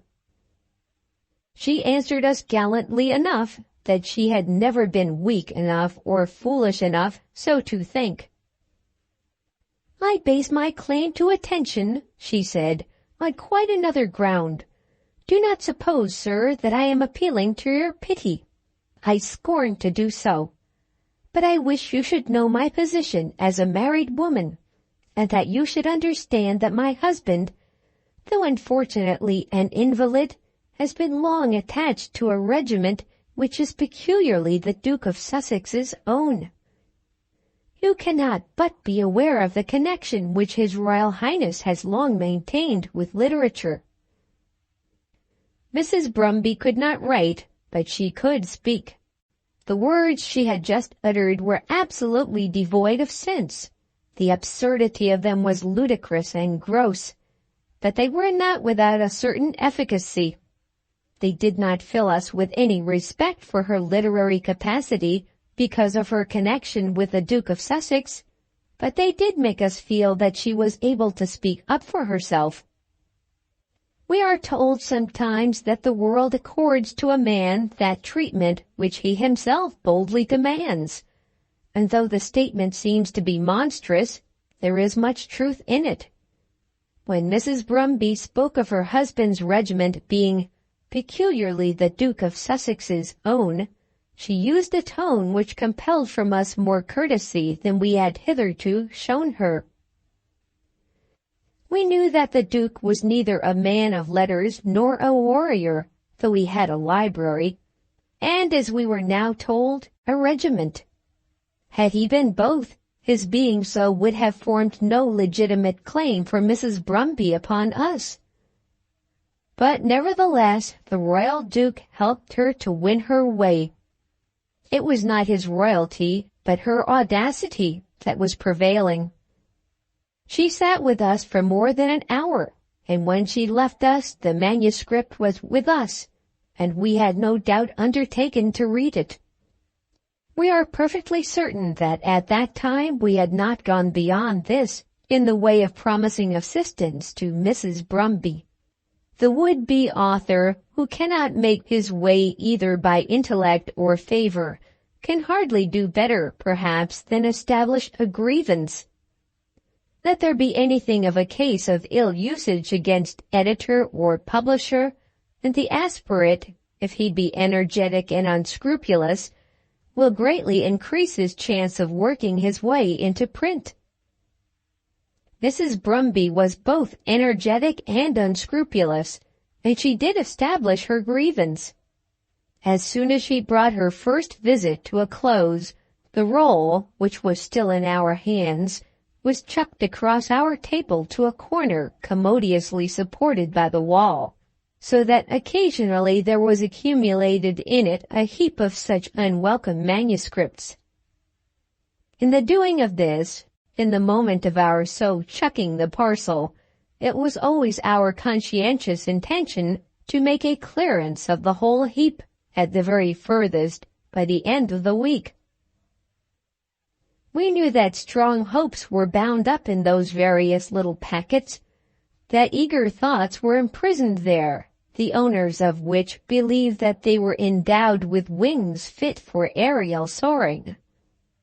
That young hearts, aye, and old hearts too, sore with deferred hope, were waiting to know whether their aspirations might now be realized, whether those azure wings might at last be released from bondage and allowed to try their strength in the broad sunlight of public favor. We think, too, that we had a conscience, and perhaps the heap was cleared as frequently as are the heaps of other editors. But there it would grow, in the commodious corner of our big table, too often for our own peace of mind. The aspect of each individual little parcel would be known to us, and we would allow ourselves to fancy that by certain external signs we could tell the nature of the interior. Some of them would promise well, so well as to create even almost an appetite for their perusal. But there would be others from which we would turn with aversion, which we seemed to abhor, which, when we handled the heap, our fingers would refuse to touch, and which, thus lying there neglected and ill-used, would have the dust of many days added to those other marks which inspired disgust. We confess that as soon as Mrs. Brumby's back was turned, her roll was sent in upon this heap with that determined force which a strong feeling of dislike can lend even to a man's little finger. And there it lay for, perhaps, a fortnight. When during that period we extracted first one packet and then another for judgment, we would still leave Mrs. Brumby's roll behind in the corner. On such occasions a pang of conscience will touch the heart. Some idea of neglected duty will be present to the mind. A silent promise will perhaps be made that it shall be the next. Some momentary sudden resolve will be half formed that for the future a rigid order of succession shall be maintained, which no favor shall be allowed to infringe. But alas, when the hand is again at work selecting, the odious ugly thing is left behind, till at last it becomes infested with strange terrors, with an absolute power of its own, and the guilty conscience will become afraid. All this happened in regard to Mrs. Brumby's manuscript. Dear, dear, yes, Mrs. Brumby, we would catch ourselves exclaiming with that silent inward voice which occasionally makes itself audible to most of us. And then, quite silently, without even whispered violence, we would devote Mrs. Brumby to the infernal gods. And so the packet remained amidst the heap, perhaps for a fortnight. "There's a lady waiting in your room, sir." This was said to us one morning on our reaching our office by the lad whom we used to call our clerk. He is now managing a red-hot Tory newspaper down in Barsetshire, has a long beard, a flaring eye, a round belly, and is upon the whole the most arrogant personage we know. In the days of Mrs. Brumby he was a little wizened fellow, about 18 years old, but looking 3 years younger, modest, often almost dumb, and in regard to ourselves not only reverential, but timid. We turned upon him in great anger. What business had any woman to be in our room in our absence? Were not our orders on this subject exact and very urgent? Was he not kept at an expense of 14 shillings a week? We did not actually throw the amount in his teeth, but such was intended to be the effect of our rebuke. At 14 shillings a week paid out of our own pocket, nominally indeed as a clerk, but chiefly for the very purpose of keeping female visitors out of our room? And now, in our absence, and in his, there was actually a woman among the manuscripts. We felt from the first moment that it was Mrs. Brumby. With bated breath and downcast eyes, the lad explained to us his inability to exclude her. "She walked straight in, right over me," he said. "And as for being alone, she hasn't been alone. I haven't left her, not a minute." We walked at once into our own room, feeling how fruitless it was to discuss the matter further with the boy in the passage. And there we found Mrs. Brumby seated in the chair opposite to our own. We had gathered ourselves up, if we may so describe an action which was purely mental, with a view to severity. We thought that her intrusion was altogether unwarrantable, and that it behoved us to let her know that such was the case. We entered the room with a clouded brow, and intended that she should read our displeasure in our eyes. But Mrs. Brumby could gather herself up quite as well as we could do, and she did so. She also could call clouds to her forehead, and could flash anger from her eyes. "Madam," we exclaimed as we paused for a moment and looked at her. But she cared nothing for our "madam," and condescended to no apology. Rising from her chair, she asked us why we had not kept the promise we had made her to use her article in our next number. We don't know how far our readers will understand all that was included in this accusation. Use her contribution in our next number? It had never occurred to us as probable, or hardly as possible, that we should use it in any number. Our eye glanced at the heap to see whether her fingers had been at work, but we perceived that the heap had not been touched. We have always flattered ourselves that no one can touch our heap without our knowing it. She saw the motion of our eye, and at once understood it. Mrs. Brumby, no doubt, possessed great intelligence, and moreover a certain majesty of demeanor. There was always something of the helmet of Minerva in the bonnet which she wore. Her shawl was an old shawl, but she was never ashamed of it, and she could always put herself forward as though there were nothing behind her to be concealed, the concealing of which was a burden to her. "I cannot suppose," she said, "that my paper has been altogether neglected." We picked out the roll with all the audacity we could assume, and proceeded to explain how very much in error she was in supposing that we had ever even hinted at its publication. We had certainly said that we would read it, mentioning no time. We never did mention any time in making any such promise. "You named a week, sir," said Mrs. Brumby, "and now a month has passed by. You assured me that it would be accepted unless returned within 7 days. Of course it will be accepted now." We contradicted her flatly. We explained, we protested, we threatened. We endeavored to put the manuscript into her hand, and made a faint attempt to stick it into her bag. She was indignant, dignified, and very strong.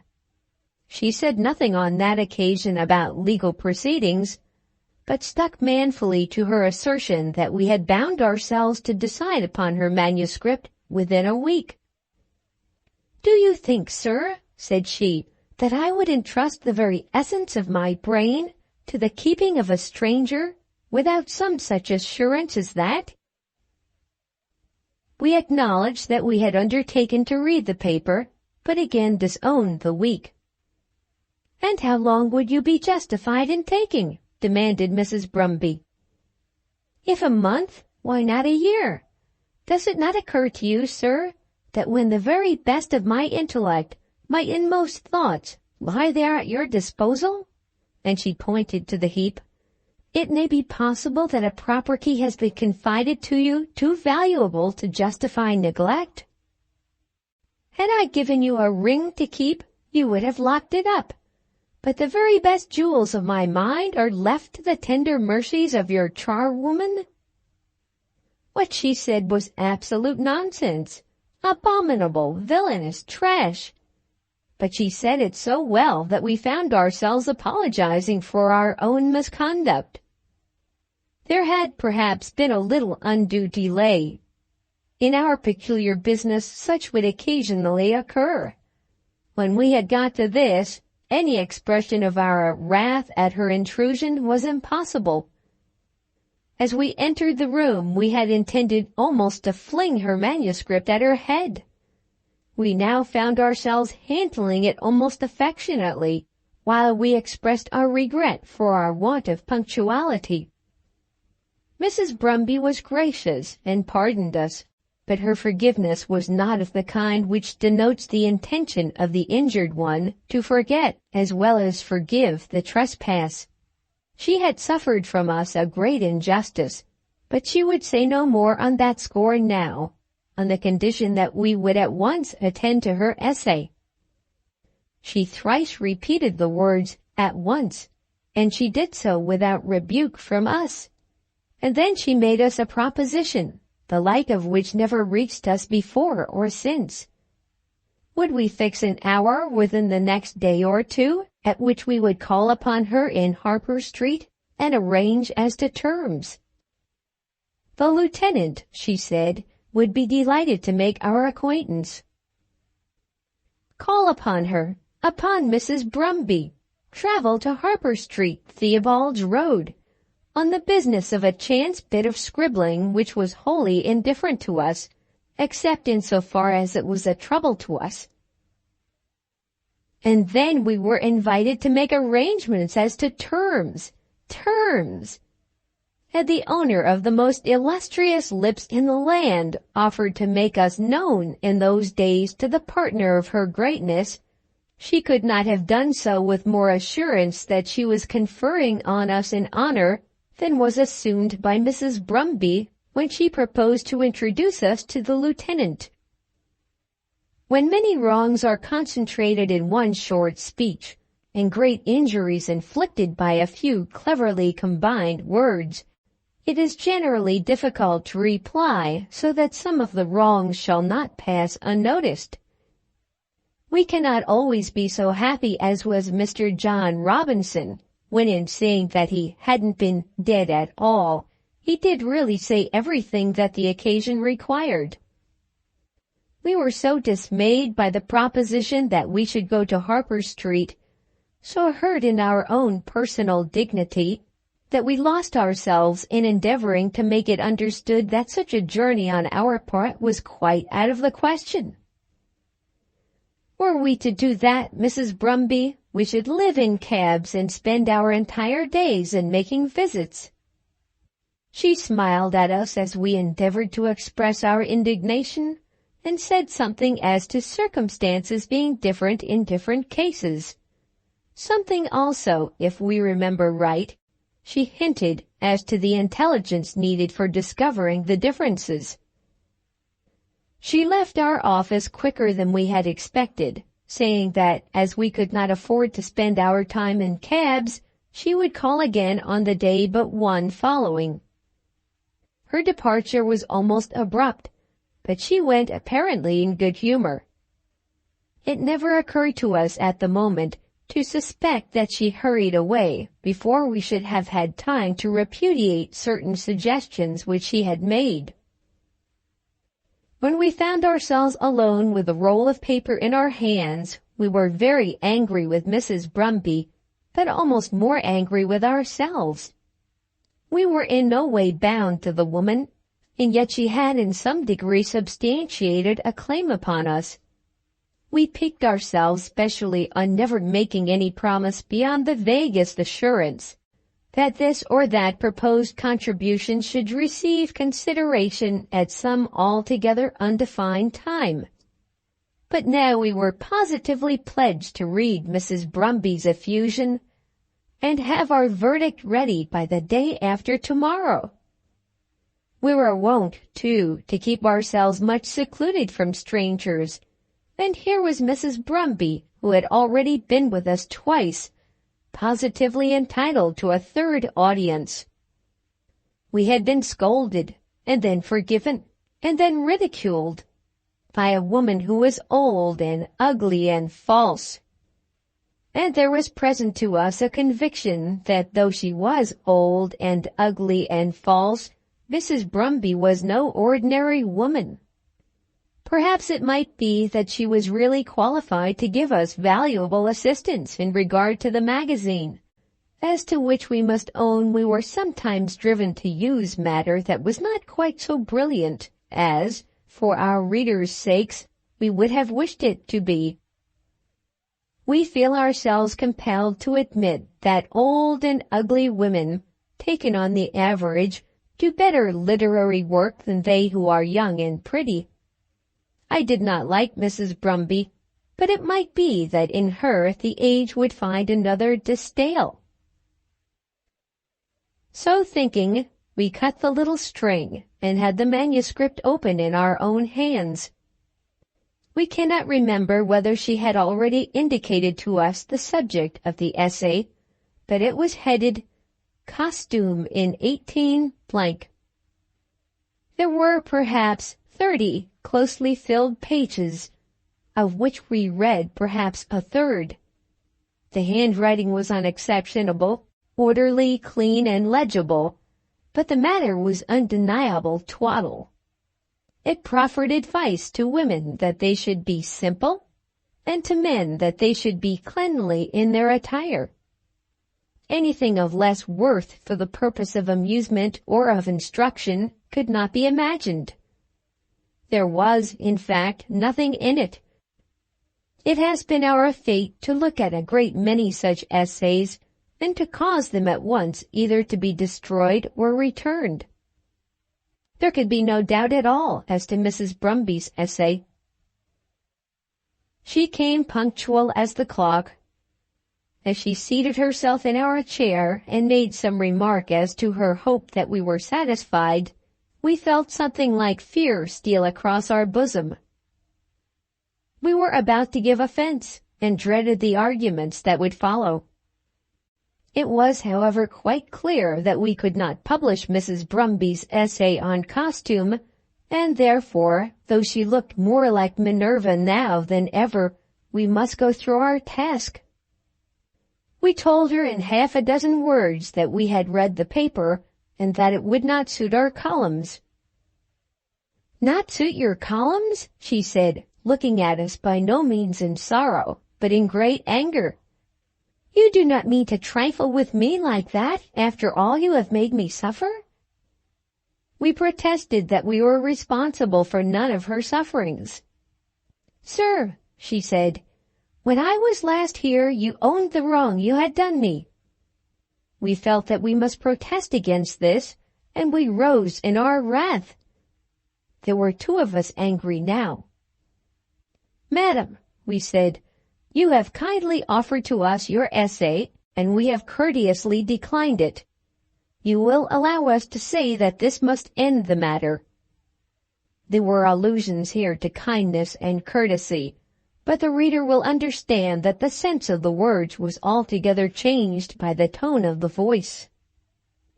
"Indeed, sir, the matter will not be ended so.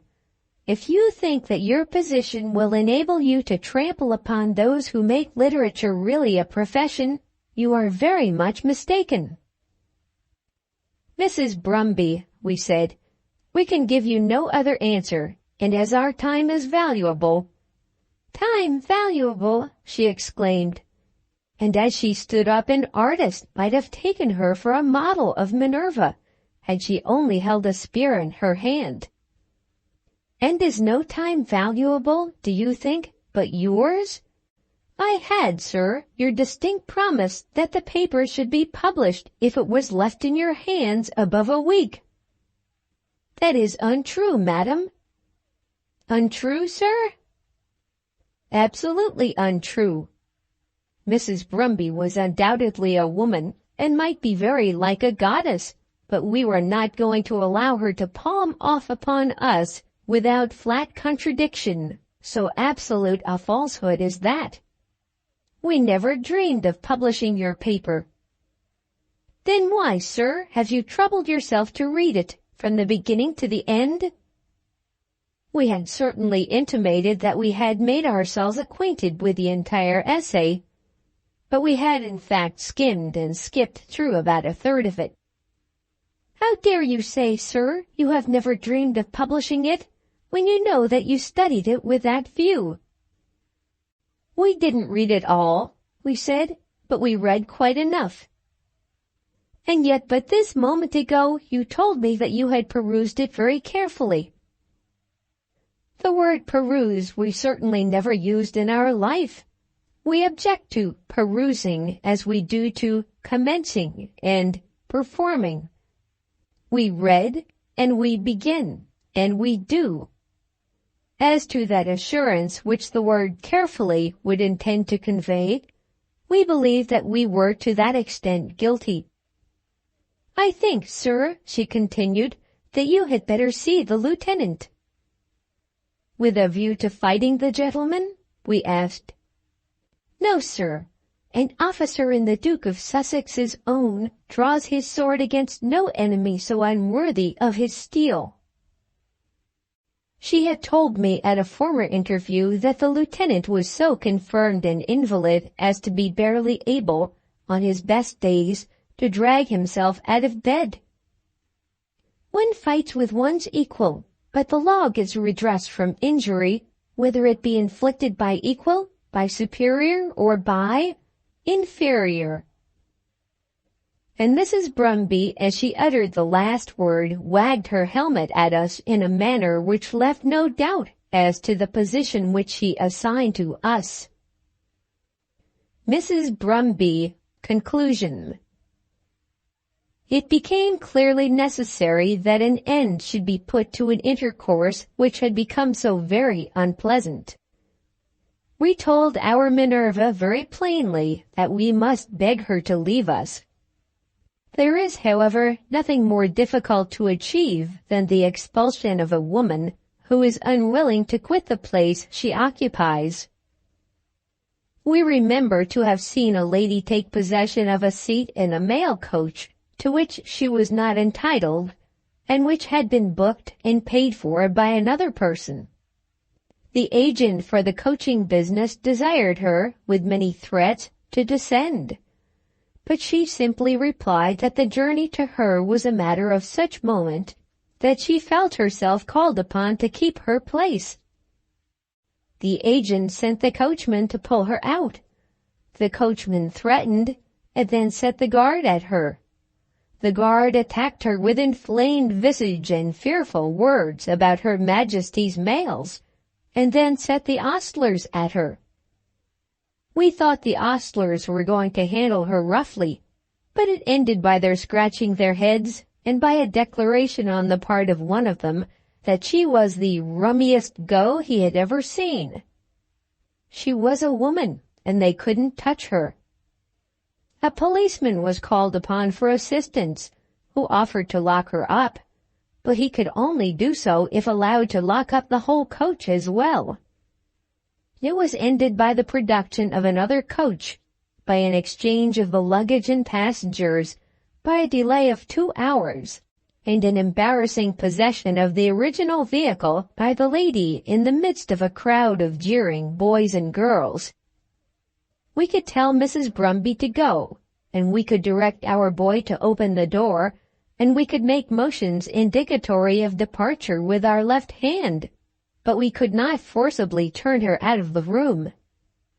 She asked us for the name of our lawyer, and we did write down for her on a slip of paper the address of a most respectable firm, whom we were pleased to regard as our attorneys, but who had never yet earned 6 and 8pence from the magazine.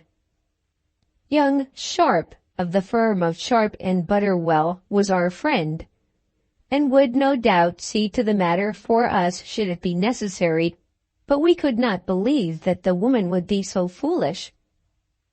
She made various assertions to us as to her position in the world of literature, and it was on this occasion that she brought out those printed slips which we have before mentioned. She offered to refer the matter in dispute between us to the arbitration of the editor of the Curricle, and when we indignantly declined such interference, protesting that there was no matter in dispute, she again informed us that if we thought to trample upon her, we were very much mistaken. Then there occurred a little episode which moved us to laughter in the midst of our wrath. Our boy, in obedience to our pressing commands that he should usher Mrs. Brumby out of our presence, did lightly touch her arm. Feeling the degradation of the assault, Minerva swung round upon the unfortunate lad and gave him a box on the ear, which will be bound the editor of the West Barsetshire Gazette remembers to this day. "Madam," we said, as soon as we had swallowed down the first involuntary attack of laughter, "if you conduct yourself in this manner, we must send for the police." "Do, sir, if you dare," replied Minerva, "and every man of letters in the metropolis shall hear of your conduct." There was nothing in her threat to move us, but we confess that we were uncomfortable. "Before I leave you, sir," she said, "I will give you one more chance. Will you perform your contract with me and accept my contribution?" "Certainly not," we replied. She afterwards quoted this answer as admitting a contract. We are often told that everything must come to an end, and there was an end at last to Mrs. Brumby's visit.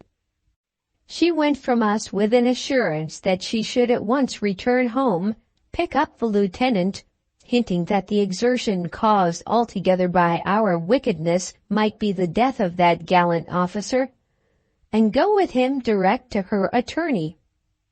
The world of literature should hear of the terrible injustice which had been done to her, and the courts of law should hear of it too. We confess that we were grievously annoyed. By the time that Mrs. Brumby had left the premises, our clerk had gone also.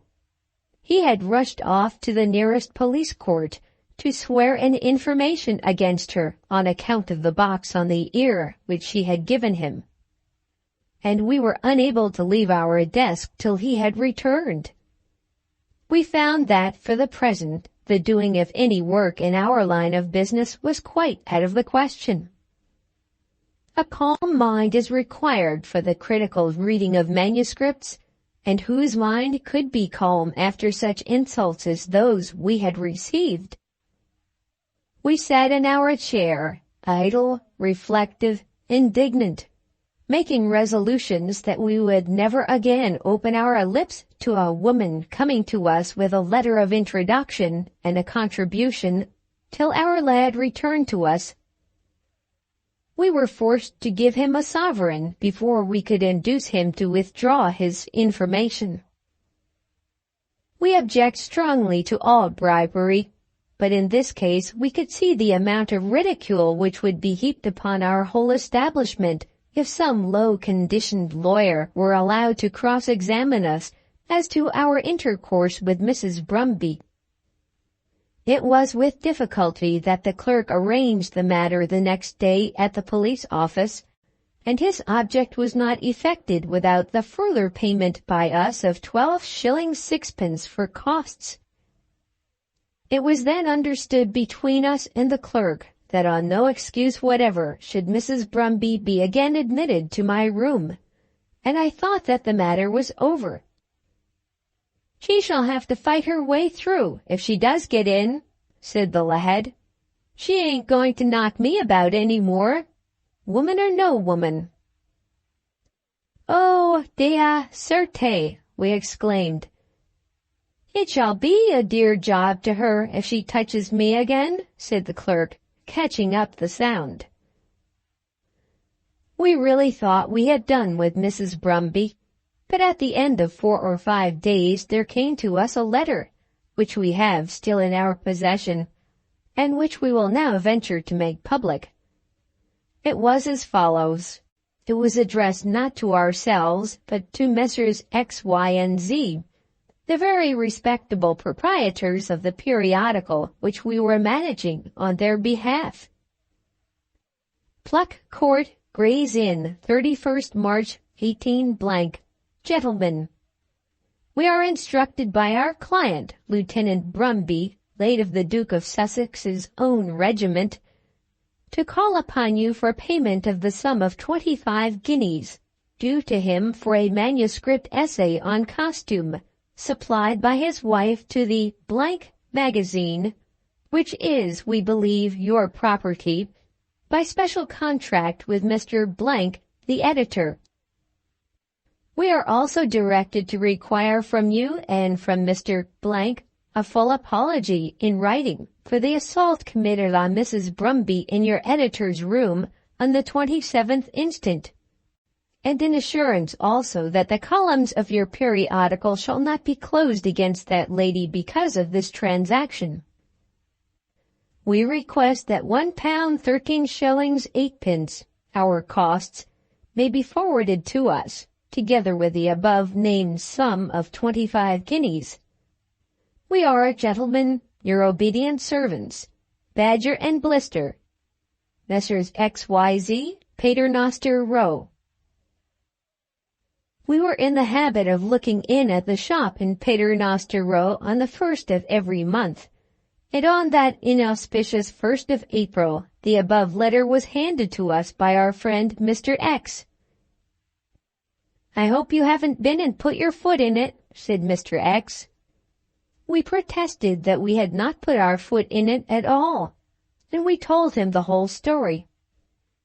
"Don't let us have a lawsuit, whatever you do," said Mr. X. "The magazine isn't worth it." We ridiculed the idea of a lawsuit, but we took away with us Messrs. Badger and Blister's letter and showed it to our legal adviser, Mr. Sharp. Mr. Sharp was of opinion that Badger and Blister meant fighting. When we pointed out to him the absolute absurdity of the whole thing, he merely informed us that we did not know Badger and Blister. "They'll take up any case," said he, "however hopeless, and work it with superhuman energy, on the mere chance of getting something out of the defendant. Whatever is got out of them becomes theirs. They never disgorge." We were quite confident that nothing could be got out of the magazine on behalf of Mrs. Brumby, and we left the case in Mr. Sharp's hands, thinking that our trouble in the matter was over. A fortnight elapsed, and then we were called upon to meet Mr. Sharp in Paternoster Row. We found our friend Mr. X with a somewhat unpleasant visage. Mr. X was a thriving man, usually just, and sometimes generous, but he didn't like being put upon. Mr. Sharp had actually recommended that some trifle should be paid to Mrs. Brumby, and Mr. X seemed to think that this expense would, in case that advice were followed, have been incurred through fault on our part. "A 10-pound note will set it all right," said Mr. Sharp. "Yes, a 10-pound note, just flung into the gutter. I wonder that you allowed yourself to have anything to do with such a woman." We protested against this injustice, giving Mr. X to know that he didn't understand and couldn't understand our business. "I'm not so sure of that," said Mr. X. There was almost a quarrel, and we began to doubt whether Mrs. Brumby would not be the means of taking the very bread from out of our mouths. Mr. Sharp at last suggested that, in spite of what he had seen from Mrs. Brumby, the lieutenant would probably be a gentleman. "Not a doubt about it," said Mr. X, who was always fond of officers and of the army, and at the moment seemed to think more of a paltry lieutenant than of his own editor. Mr. Sharp actually pressed upon us and upon Mr. X that we should call upon the lieutenant and explain matters to him. Mrs. Brumby had always been with us at 12 o'clock. "Go at noon," said Mr. Sharp, "and you'll certainly find her out." He instructed us to tell the lieutenant just the plain truth, as he called it, and to explain that in no way could the proprietors of a magazine be made liable to payment for an article because the editor in discharge of his duty had consented to read it. "Perhaps the lieutenant doesn't know that his name has been used at all," said Mr. Sharp. "At any rate, it will be well to learn what sort of a man he is." "A high-minded gentleman, no doubt," said Mr. X, the name of whose second boy was already down at the Horse Guards for a commission. Though it was sorely against the grain, and in direct opposition to our own opinion, we were constrained to go to Harper Street, Theobald's Road, and to call upon Lieutenant Brumby. We had not explained to Mr. X or to Mr. Sharp what had passed between Mrs. Brumby and ourselves when she suggested such a visit. But the memory of the words which we and she had then spoken was on us as we endeavored to dissuade our lawyer and our publisher. Nevertheless, at their instigation, we made the visit. The house in Harper Street was small and dingy and old. The door was opened for us by the normal lodging-house maid of all work, who, when we asked for the lieutenant, left us in the passage that she might go and see. We sent up our name, and in a few minutes were ushered into a sitting-room up 2 flights of stairs. The room was not untidy, but it was as comfortless as any chamber we ever saw. The lieutenant was lying on an old horsehair sofa, but we had been so far lucky to find him alone. Mr. Sharp had been correct in his prediction as to the customary absence of the lady at that hour in the morning. In one corner of the room we saw an old ramshackle desk, at which, we did not doubt, were written those essays on costume and other subjects, in the disposing of which the lady displayed so much energy. The lieutenant himself was a small, gray man, dressed, or rather enveloped, in what I supposed to be an old wrapper of his wife's. He held in his hands a well-worn volume of a novel, and when he rose to greet us he almost trembled with dismay and bashfulness. His feet were thrust into slippers which were too old to stick on them, and round his throat he wore a dirty, once white, woolen comforter. We never learned what was the individual character of the corps which specially belonged to H.R.H., the Duke of Sussex. But if it was conspicuous for dash and gallantry, Lieutenant Brumby could hardly have held his own among his brother officers. We knew, however, from his wife that he had been invalided, and as an invalid we respected him. We proceeded to inform him that we had been called upon to pay him a sum of 25 guineas, and to explain how entirely void of justice any such claim must be. We suggested to him that he might be made to pay some serious sum by the lawyers she employed, and that the matter to us was an annoyance and a trouble, chiefly because we had no wish to be brought into conflict with anyone so respectable as Lieutenant Brumby. He looked at us with imploring eyes, as though begging us not to be too hard upon him in the absence of his wife, trembled from head to foot, and muttered a few words which were nearly inaudible. We will not state as a fact that the lieutenant had taken to drinking spirits early in life, but that certainly was our impression during the only interview we ever had with him. When we pressed upon him as a question which he must answer whether he did not think that he had better withdraw his claim, he fell back upon his sofa and began to sob. While he was thus weeping, Mrs. Brumby entered the room. She had in her hand the card which we had given to the maid-of-all-work, and was therefore prepared for the interview.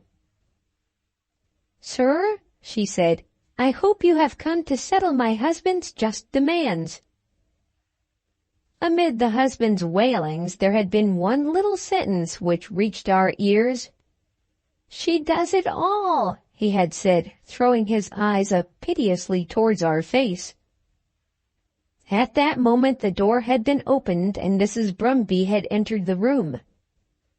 When she spoke of her husband's just demands, we turned to the poor prostrate lieutenant, and was deterred from any severity towards him by the look of supplication in his eye.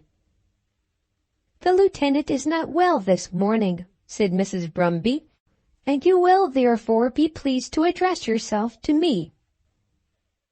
We explained that the absurd demand for payment had been made on the proprietors of the magazine in the name of Lieutenant Brumby, and that we had therefore been obliged, in the performance of a most unpleasant duty, to call upon that gentleman. But she laughed our arguments to scorn. "You have driven me to take legal steps," she said, "and as I am only a woman, I must take them in the name of my husband. But I am the person aggrieved, and if you have any excuse to make, you can make it to me. Your safer course, sir, will be to pay me the money that you owe me."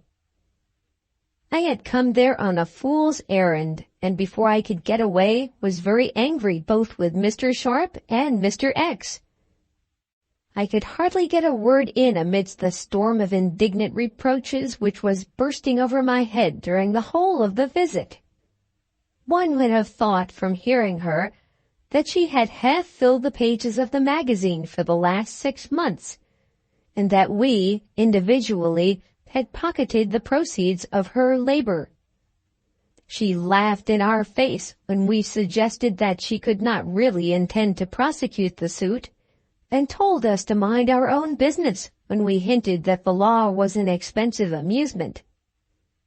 "We, sir," she said, "will have the amusement, and you will have to pay the bill." When we left her, she was indignant, defiant, and self-confident. And what will the reader suppose was the end of all this? The whole truth has been told as accurately as we can tell it. As far as we know our own business, we were not in the wrong in any single step we took. Our treatment of Mrs. Brumby was courteous, customary, and conciliatory. We had treated her with more consideration than we had perhaps ever before shown to an unknown would-be contributor. She had been admitted thrice to our presence. We had read at any rate enough of her trash to be sure of its nature. On the other hand, we had been insulted, and our clerk had had his ears boxed. What should have been the result? We will tell the readers what was the result. Mr. X paid £10 to Messrs. Badger and Blister on behalf of the lieutenant, and we, under Mr. Sharp's advice, wrote a letter to Mrs. Brumby in which we expressed deep sorrow for our clerk's misconduct, and our own regret that we should have delayed the perusal of her manuscript. We could not bring ourselves to write the words ourselves with our own fingers, but signed the document which Mr. Sharp put before us. Mr. Sharp had declared to Messrs. X, Y, and Z that unless some such arrangement were made, he thought that we should be cast for a much greater sum before a jury. For one whole morning in Paternoster Row we resisted this infamous tax, not only on our patience, but, as we then felt it, on our honor. We thought that our very old friend Mr. X should have stood to us more firmly, and not have demanded from us a task that was so peculiarly repugnant to our feelings. "And it is peculiarly repugnant to my feelings to pay £10 for nothing," said Mr. X, who was not, we think, without some little feeling of revenge against us. "But I prefer that to a lawsuit." And then he argued that the simple act on our part of signing such a letter as that presented to us could cost us no trouble, and ought to occasion us no sorrow. "What can come of it? Who will know it?" said Mr. X. "We've got to pay £10, and that we still feel." It came to that at last that we were constrained to sign the letter, and did sign it. It did us no harm, and can have done Mrs. Brumby no good, but the moment in which we signed it was perhaps the bitterest we ever knew. That in such a transaction Mrs. Brumby should have been so thoroughly successful, and that we should have been so shamefully degraded, has always appeared to us to be an injury too deep to remain unredressed forever. Can such wrongs be, and the heavens not fall? Our greatest comfort has been in the reflection that neither the lieutenant nor his wife ever saw a shilling of the £10. That, doubtless, never went beyond Badger and Blister. The end. Thank you very much for watching. Please don't forget to subscribe our channel for more stories.